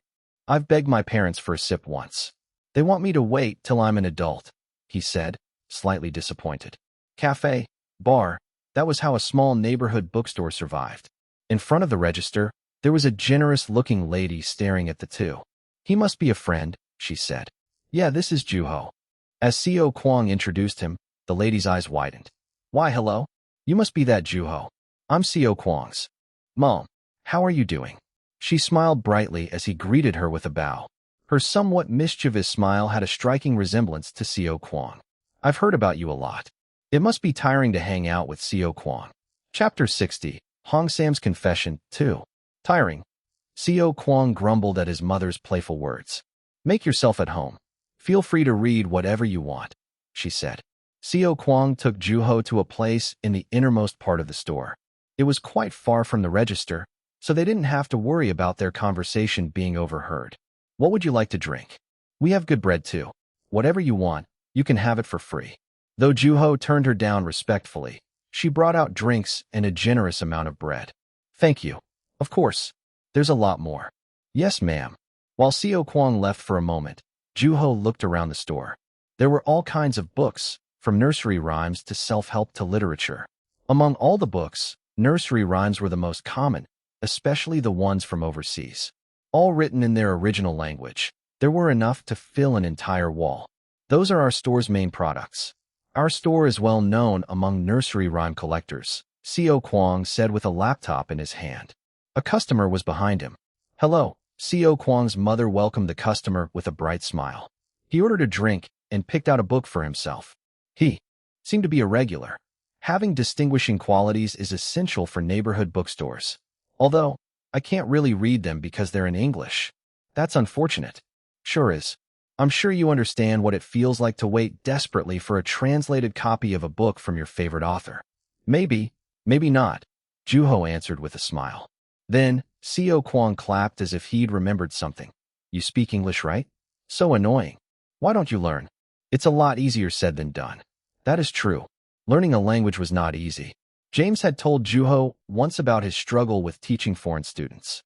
Whether teaching or learning, putting in the effort was necessary for both parties. Language was a delicate tool. What's with the laptop? I thought it'd be better to show you. He turned the laptop on and went into a familiar-looking blog. Hong Sam's World of Books. It was CEO Kwang's blog. You really are Hong Sam. Juho came to that realization once again as he watched CEO Kwang managing the blog. It was the moment when the corporate worker Hong Sam became the high school student CEO Kwang in his mind. You're a good writer, he said sincerely. CEO Kwang might have been a better writer when it came to book reviews. That's flattering. Well, I'm pretty confident when it comes to reviewing books, even though I kind of struggle with original stories. Like what Mr. Moon pointed out. Mr. Moon had often pointed out CEO Kwang's plot development. He had to find it difficult to come up with a story of his own. Maybe it's because he has so many books in his head, Juho speculated lightheartedly. Look at this. After glancing over to the register, he set his laptop in front of Juho. He didn't want his parents to know. Juho looked at the screen with a faint smile. There was an email written in spotty grammar. A foreigner? Yep. Is this your first love? Hey, speak quieter, CEO Kwang said with his index on his mouth. Good times, Juho smiled without even realizing. The email was from a person with the nickname Ginger. Hong Sam and Ginger. That's a curious combination, he thought as he read the email. In summary, the point of the email was, I'd like to meet you in person. Juho asked as he looked away from the screen. How did Ginger find out about your blog? So, he said quietly, even though his mother was busy dealing with a customer. I think she's a foreigner who's been studying Korean. She probably found my blog while looking for a Korean novel. It would have been a good resource for her since it's a blog that focuses on book reviews. So, she visited frequently. Your reviews are written colloquially. That makes sense. I got a message from her one day, and it turns out that she has a similar taste in books, so we started talking over email, mostly about books in Korea. As proof, his inbox was full of emails he had exchanged with Ginger. CEO Kwang was full of life when he talked about her, and Juho listened quietly. She's 25 years old and lives in the UK. She watches a lot of K-dramas and listens to a lot of K-pop, so she started studying Korean. That's when she fell in love with Korean novels. A love that they overcame the time difference, Juho thought. Have you seen her face? He asked. Nope. Phone number? Don't know. What if she's a dangerous person? He asked as he looked through the emails. I'm trusting she's not. Their relationship had evolved from discussing common interests to something more. From Juho's point of view, she didn't seem to be lying either. She had never asked for money, and she had taken the initiative to ask to meet. Of course, it wouldn't hurt to expect the unexpected. And she's into you. Yep. Juho clicked the next email. Ginger's affection had become very apparent at the very end of it. She is into you. It was possible for a person to fall in love with a person who they had never met. Communication was what made that possible. Instead of verbally, the two had been talking to one another through emails. They had introduced themselves to one another and told one another about themselves, things they liked and disliked, things they found fun or boring, good days, bad days. They knew about each other's current life. Yep, he answered quietly. So what's the issue? Juho asked. Issue. At that word, CEO Kwang's expression suddenly grew darker, and Juho had an idea. They had feelings for each other, yet CEO Kwang couldn't answer her email willingly. It hadn't been his doubt or the distance between the two. Is it age? CEO Kwang dropped his head, writhing in pain. Why did I do that? I shouldn't have cared so much about sounding convincing. I shouldn't have faked my age. Now, I have to lie to someone I consider to be my destiny. I have to trick her, he said with his head buried in his arms. Juho read the email again. I'll be visiting Korea this month. I'd like to meet you then. How old does she think you are? The same age. 25. Seo Kwang had added 8 years to his age, but Juho suggested a simple solution. Just be honest. Sigh? It's not that simple, he added. Imagine if I'd said, actually, I'm 17. It'd be over. 17. He was young, and underage at that. He wasn't even old enough to buy alcohol. There was no way to know how Ginger would respond, so it made sense that Seo Kwang was struggling so much. So, are you planning to keep lying to her? I don't want to do that either. Of course, he answered. Then, I guess you just gotta be honest. Ugh, Seo Kwang grumbled. Juho thought about the significance of Seo Kwang revealing his actual age. According to her emails, Ginger seemed to be polite and someone who acted with common sense.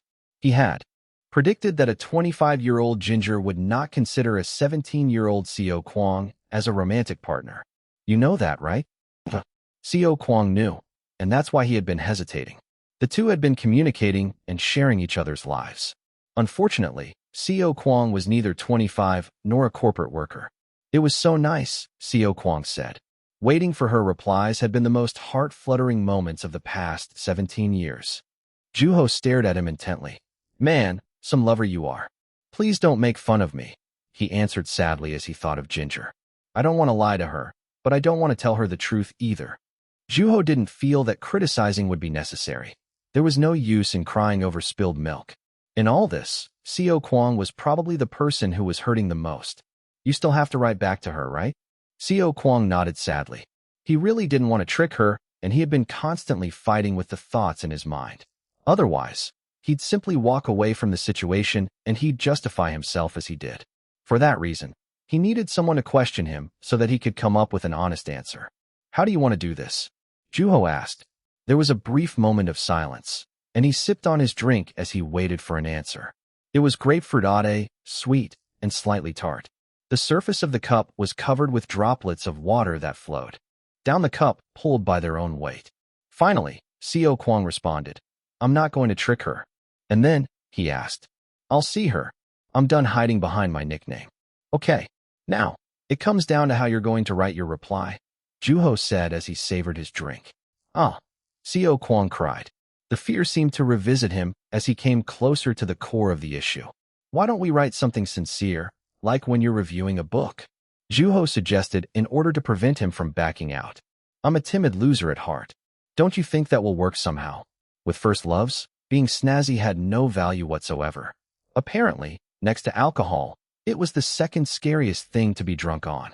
Juho rooted for his friend's first love that was both sweet and slightly tart. With his hands on the keyboard, Seo Kwang asked Juho as he hesitated, Can you help? You're asking now. You're the best thing that happened to me. Why don't you tell that to your love? You speak English, Seo Kwang said with his lips clenched. I do. Help me translate, will you? With all the work she had put in writing back to him in Korean, he must have wanted to reciprocate her efforts. There was no reason to say no. All right, anytime, Juho accepted willingly. He had never translated before, but he wasn't worried. He had been keeping himself busy, getting familiar with his language acquisition device. It should be just as useful for translations. Here goes nothing, Seo Kwang said. He wrote to be as honestly as possible. Maybe the person who really looks like an author here is Seo Kwang, Juho thought in passing. Chapter 61, Hong Sam's Confession, 3. Let me go get a drink of water. Again? You've gone several times already. Calm down.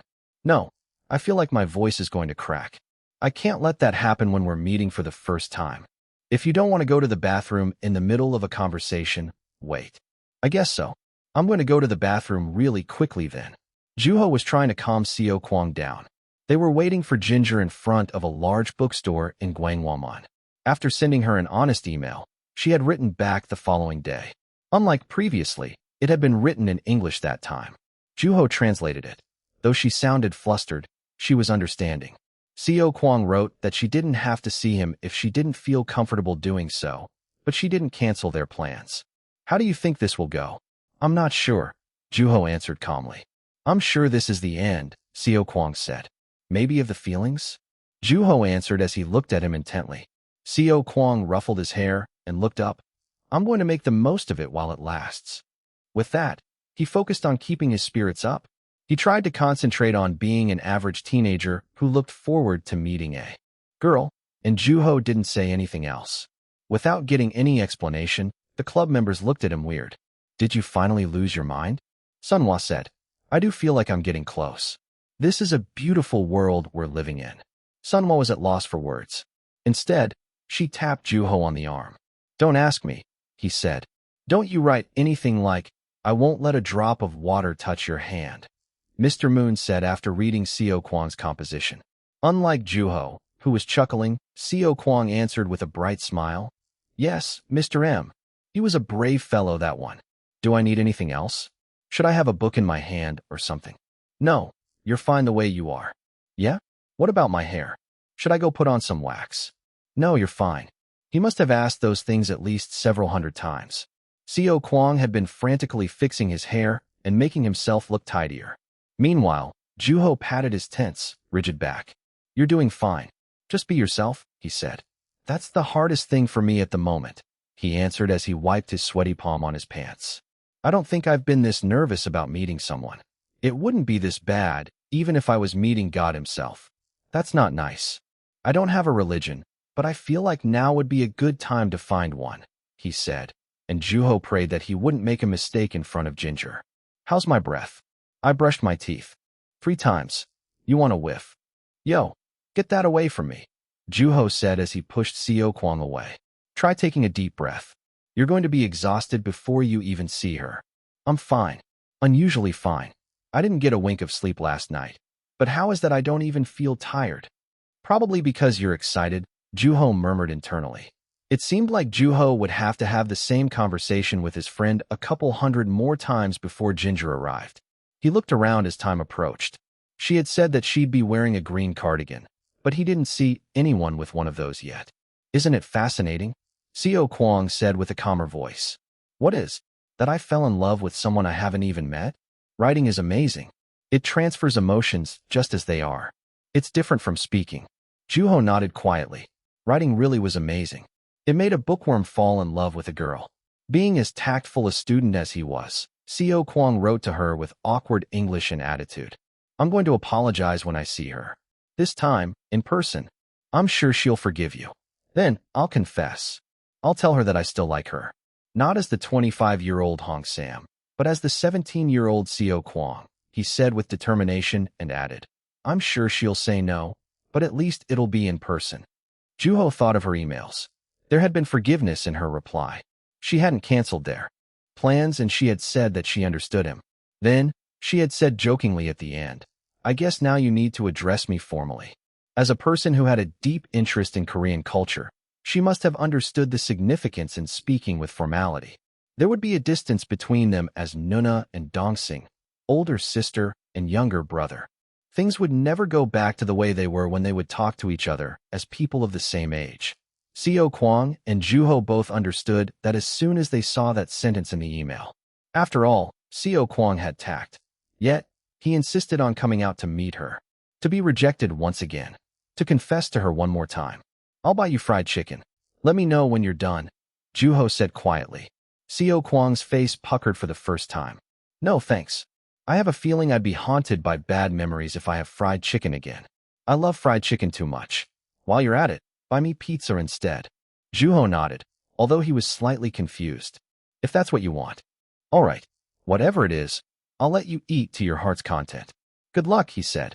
At that moment, Seo Kwang saw a foreigner with brown hair walking toward him, wearing a green cardigan. It has to be her, he thought as if he knew the face of his love. It was Ginger.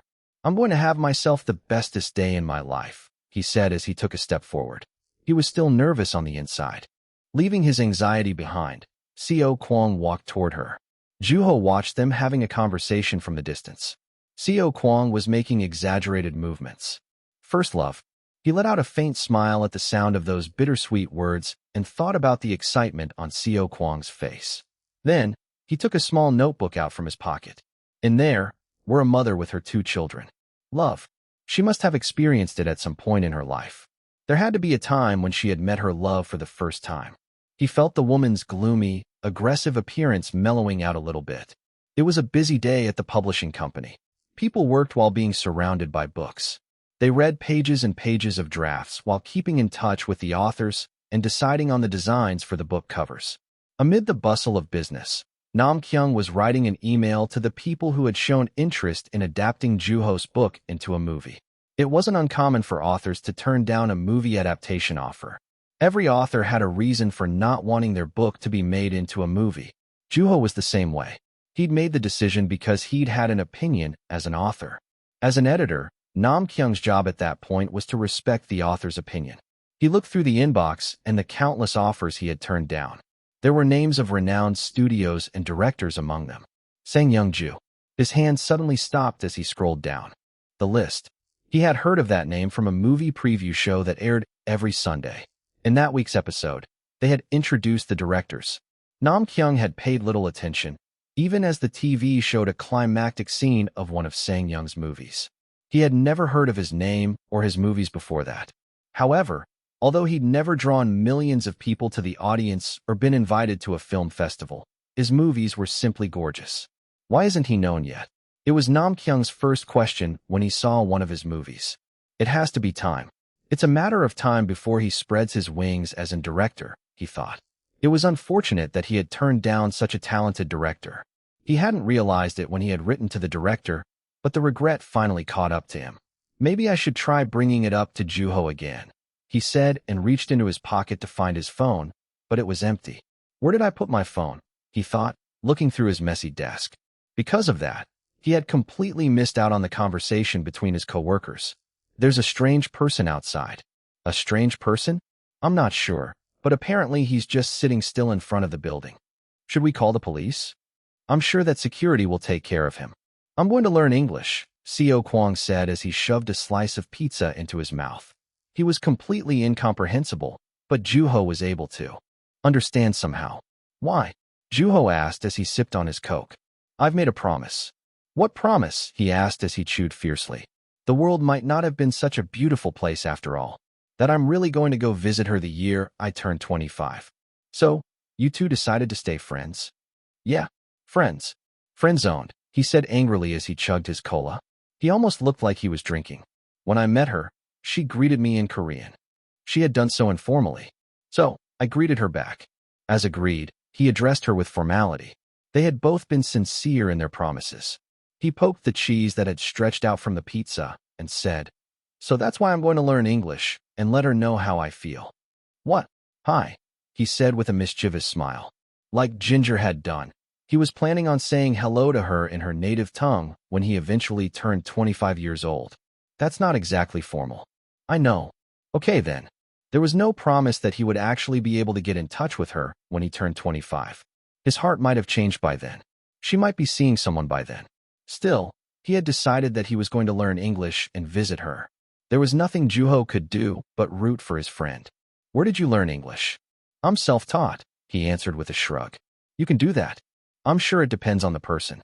You're so annoying. Haha. For a while, Juho had to withstand criticism from Seo Kwang.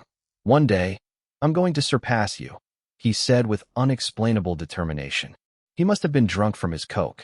You said you gave her a book, right? Which book was it? Juho changed the subject as he brought his cup to his mouth. The Trace of a Bird.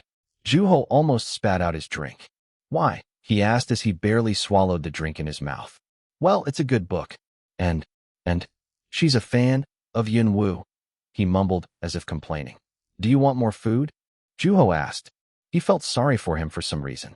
You know what? I'll take you up on that offer. Tonight, I'm going to eat. I'll pitch in, so let's eat together. After ordering another round of pizza along with various sides, they ended up going home with boxes of leftovers. Of course, Juho paid for everything. Seo Kwang's first love came to its bittersweet end as he walked around the park to help with digestion. The following day, he immediately submitted his application to a contest. Chapter 62. Who are you? 1. Clunk. The bus rattled, and Juho woke up from the sudden impact. Yawn. He was on his way to the publishing district for a lunch meeting with Nam Kyung at the same restaurant from last meeting and looked around the bus to see how many more stops were left. 2 more.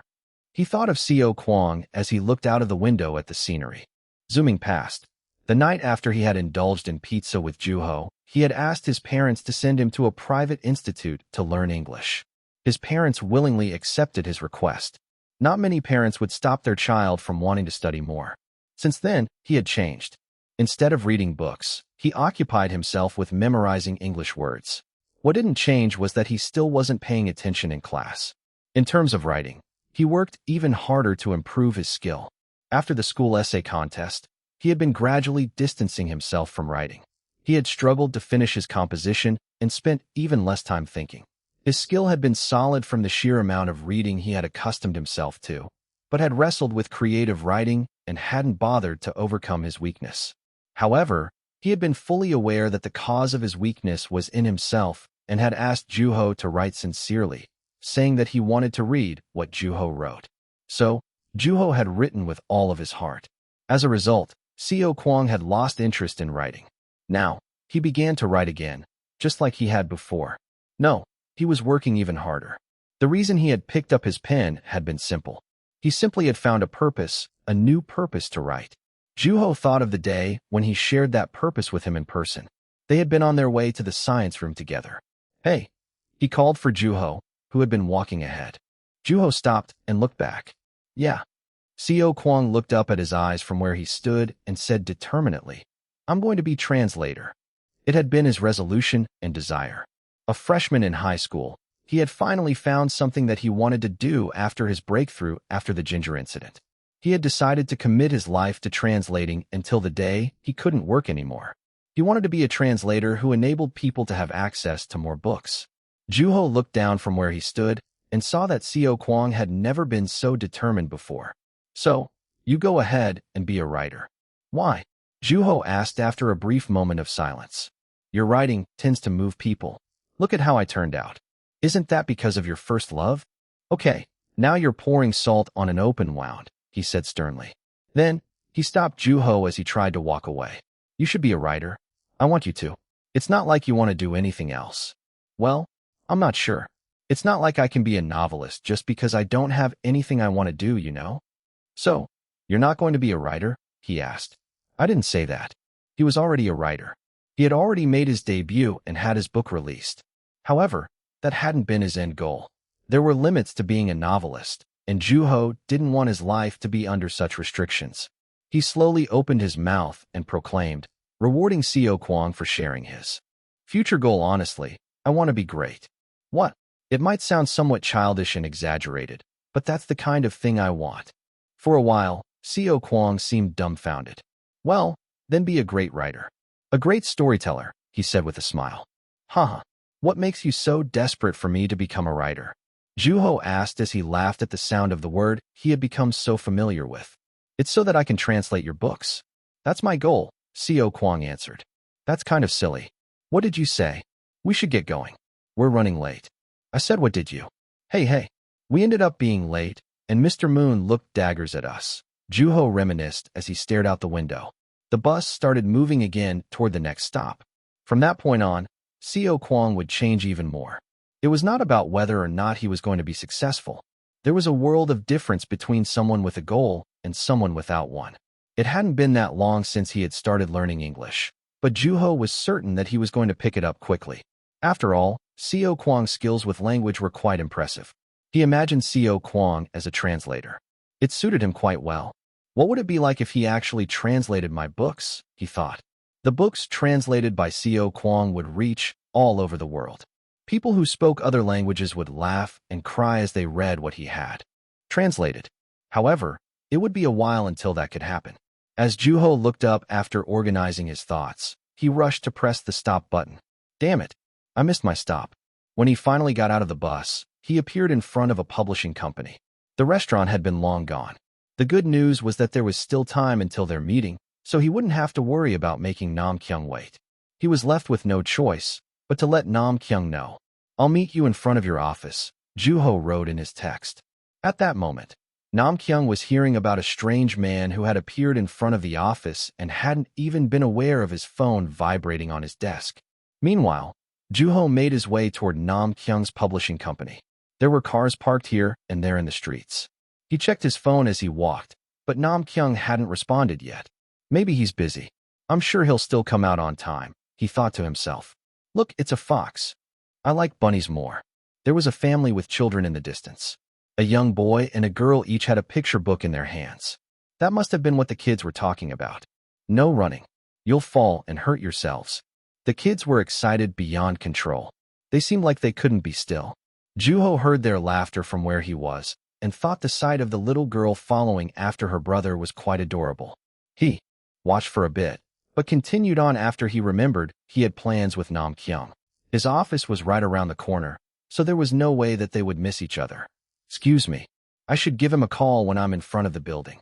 Hey, since I'm already here, maybe I should suggest going somewhere nearby. I'm sure he'll know a place. Hello? Excuse me. Juho looked back to see who was shouting. Somebody must have been calling for him. The first thing that had caught his eyes were a pair of old jeans worn by a man. He was somewhat chubby and seemed to be around in his 40s. Me? Yes, young man. Thanks for stopping, the man answered with a husky voice. For some reason, the formality in his speech didn't quite match his appearance. Where are you headed to, young man?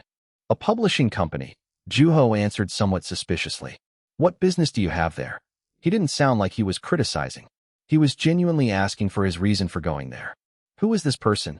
Is this a survey? Is he going to ask if I'm interested in enlightenment or buying something from him? Contrary to his speculations, the man brought up neither of those things.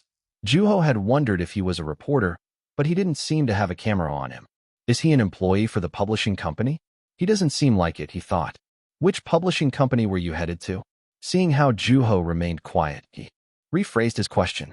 Zelkova Publishing Company, right over there, Juho said as he pointed at a building.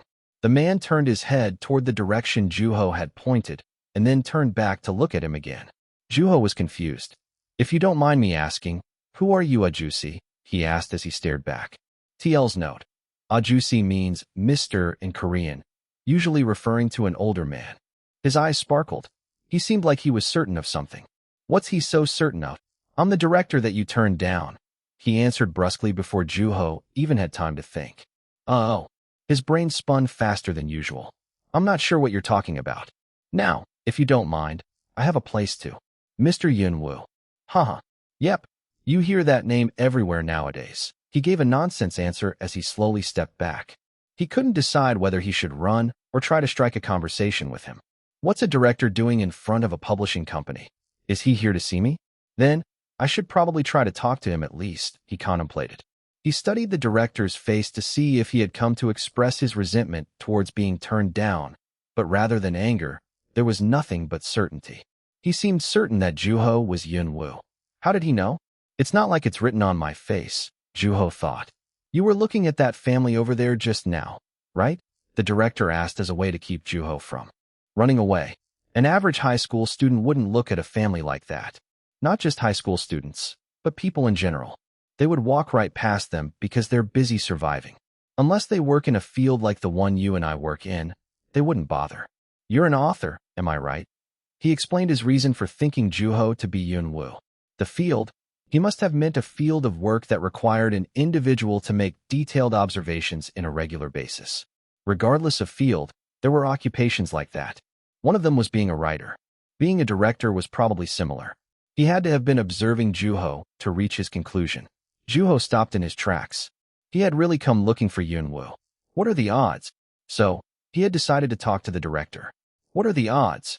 Juho admitted to the director's speculation. It was bound to happen. I've been coming here every morning to meet you, he said with a smile. Every morning? Yes, right here. Whether it rained or snowed. How touching, Juho thought. At once, he continued as he set aside his jokes. I apologize if I startled you. It's not pleasant to have a visitor when you had already turned him down before. But give me just a little bit of your time. I brought the scenario. His coarse hands moved about in the air. His exaggerated movements were telling Juho that he was nervous. I'd really like to make your book into a movie, Mr. Woo. I've read it at least 20 times. I must do this, he said determinedly. The fact that he had been waiting for him day in and day out had already been impressive. However, what really left an impression was the intense passion in his eyes. There was desperation behind them. It wasn't something Juho saw every day. Well then, should we discuss more over tea? That sounds great, the director answered with a bright smile. At that moment, Juho saw Nam Kyung in the distance. He was running and shouting something. Speak of the devil. There comes the editor. We should all go together. Huh, he looks like he's in a rush. I wonder what's going on. Contrary to Juho, the director seemed to have an idea. He must have heard about a strange man lingering around his office. I sense that the employees there have been looking at me suspiciously for the last several days, he said nonchalantly. Soon, Nam Kyung stopped as he gasped for air. He took turns looking at Juho and then the director. Why are you here? I've heard about a strange. Mr. Ju, what are you doing here? Sang-young Ju, that was his name. Chapter 63. Who are you? 2. I was told that he's here to meet me, Juho said to Nam Kyung as he struggled to understand the situation. Did you tell him who you are? He asked with his eyes, and Juho nodded lightly. At that, Nam Kyung's face lightened up. He had been hoping for a film adaptation and to work with Sang-young. Though it had been a bit sudden, the situation wasn't entirely undesirable. As Nam Kyung and Sang-young greeted each other, Juho remembered what he had heard about Sang-young in the past. A baby bird, that had been the description. A baby bird that was about to soar up to the sky. Juho looked at him. With his untidy beard, curly hair, and dusty jeans, his appearance was far from that of a baby bird. Now, should we go inside? We have a meeting room in the office. Sounds good. I was just about to think that it was hopeless when you turned me down without hesitation. You came a long way. The least we can do is treat you to a cup of tea, Juho said with a smile. Well then, I guess the only thing left to do is to convince you. My real name is Juho Woo. Please call me Juho. I'm Sang-young Ju. As long as you don't call me Ajusi, I'm okay with just about anything. He must not have liked the sound of it when Juho had first called him that. His reasoning was understandable. However, he was no more or less than an Ajusi to Juho at the moment. After all, Juho was a high school student. Still, after a quick thought, he said, Yes, Mr. Ju. That should do it, he thought. Sang-young seemed much more satisfied. The three sat across from each other, and Juho carefully studied Sang-young from his place. He was someone who had come looking for Yun-woo without knowing whether or not he'd be able to meet him. I've got to confess, whenever I had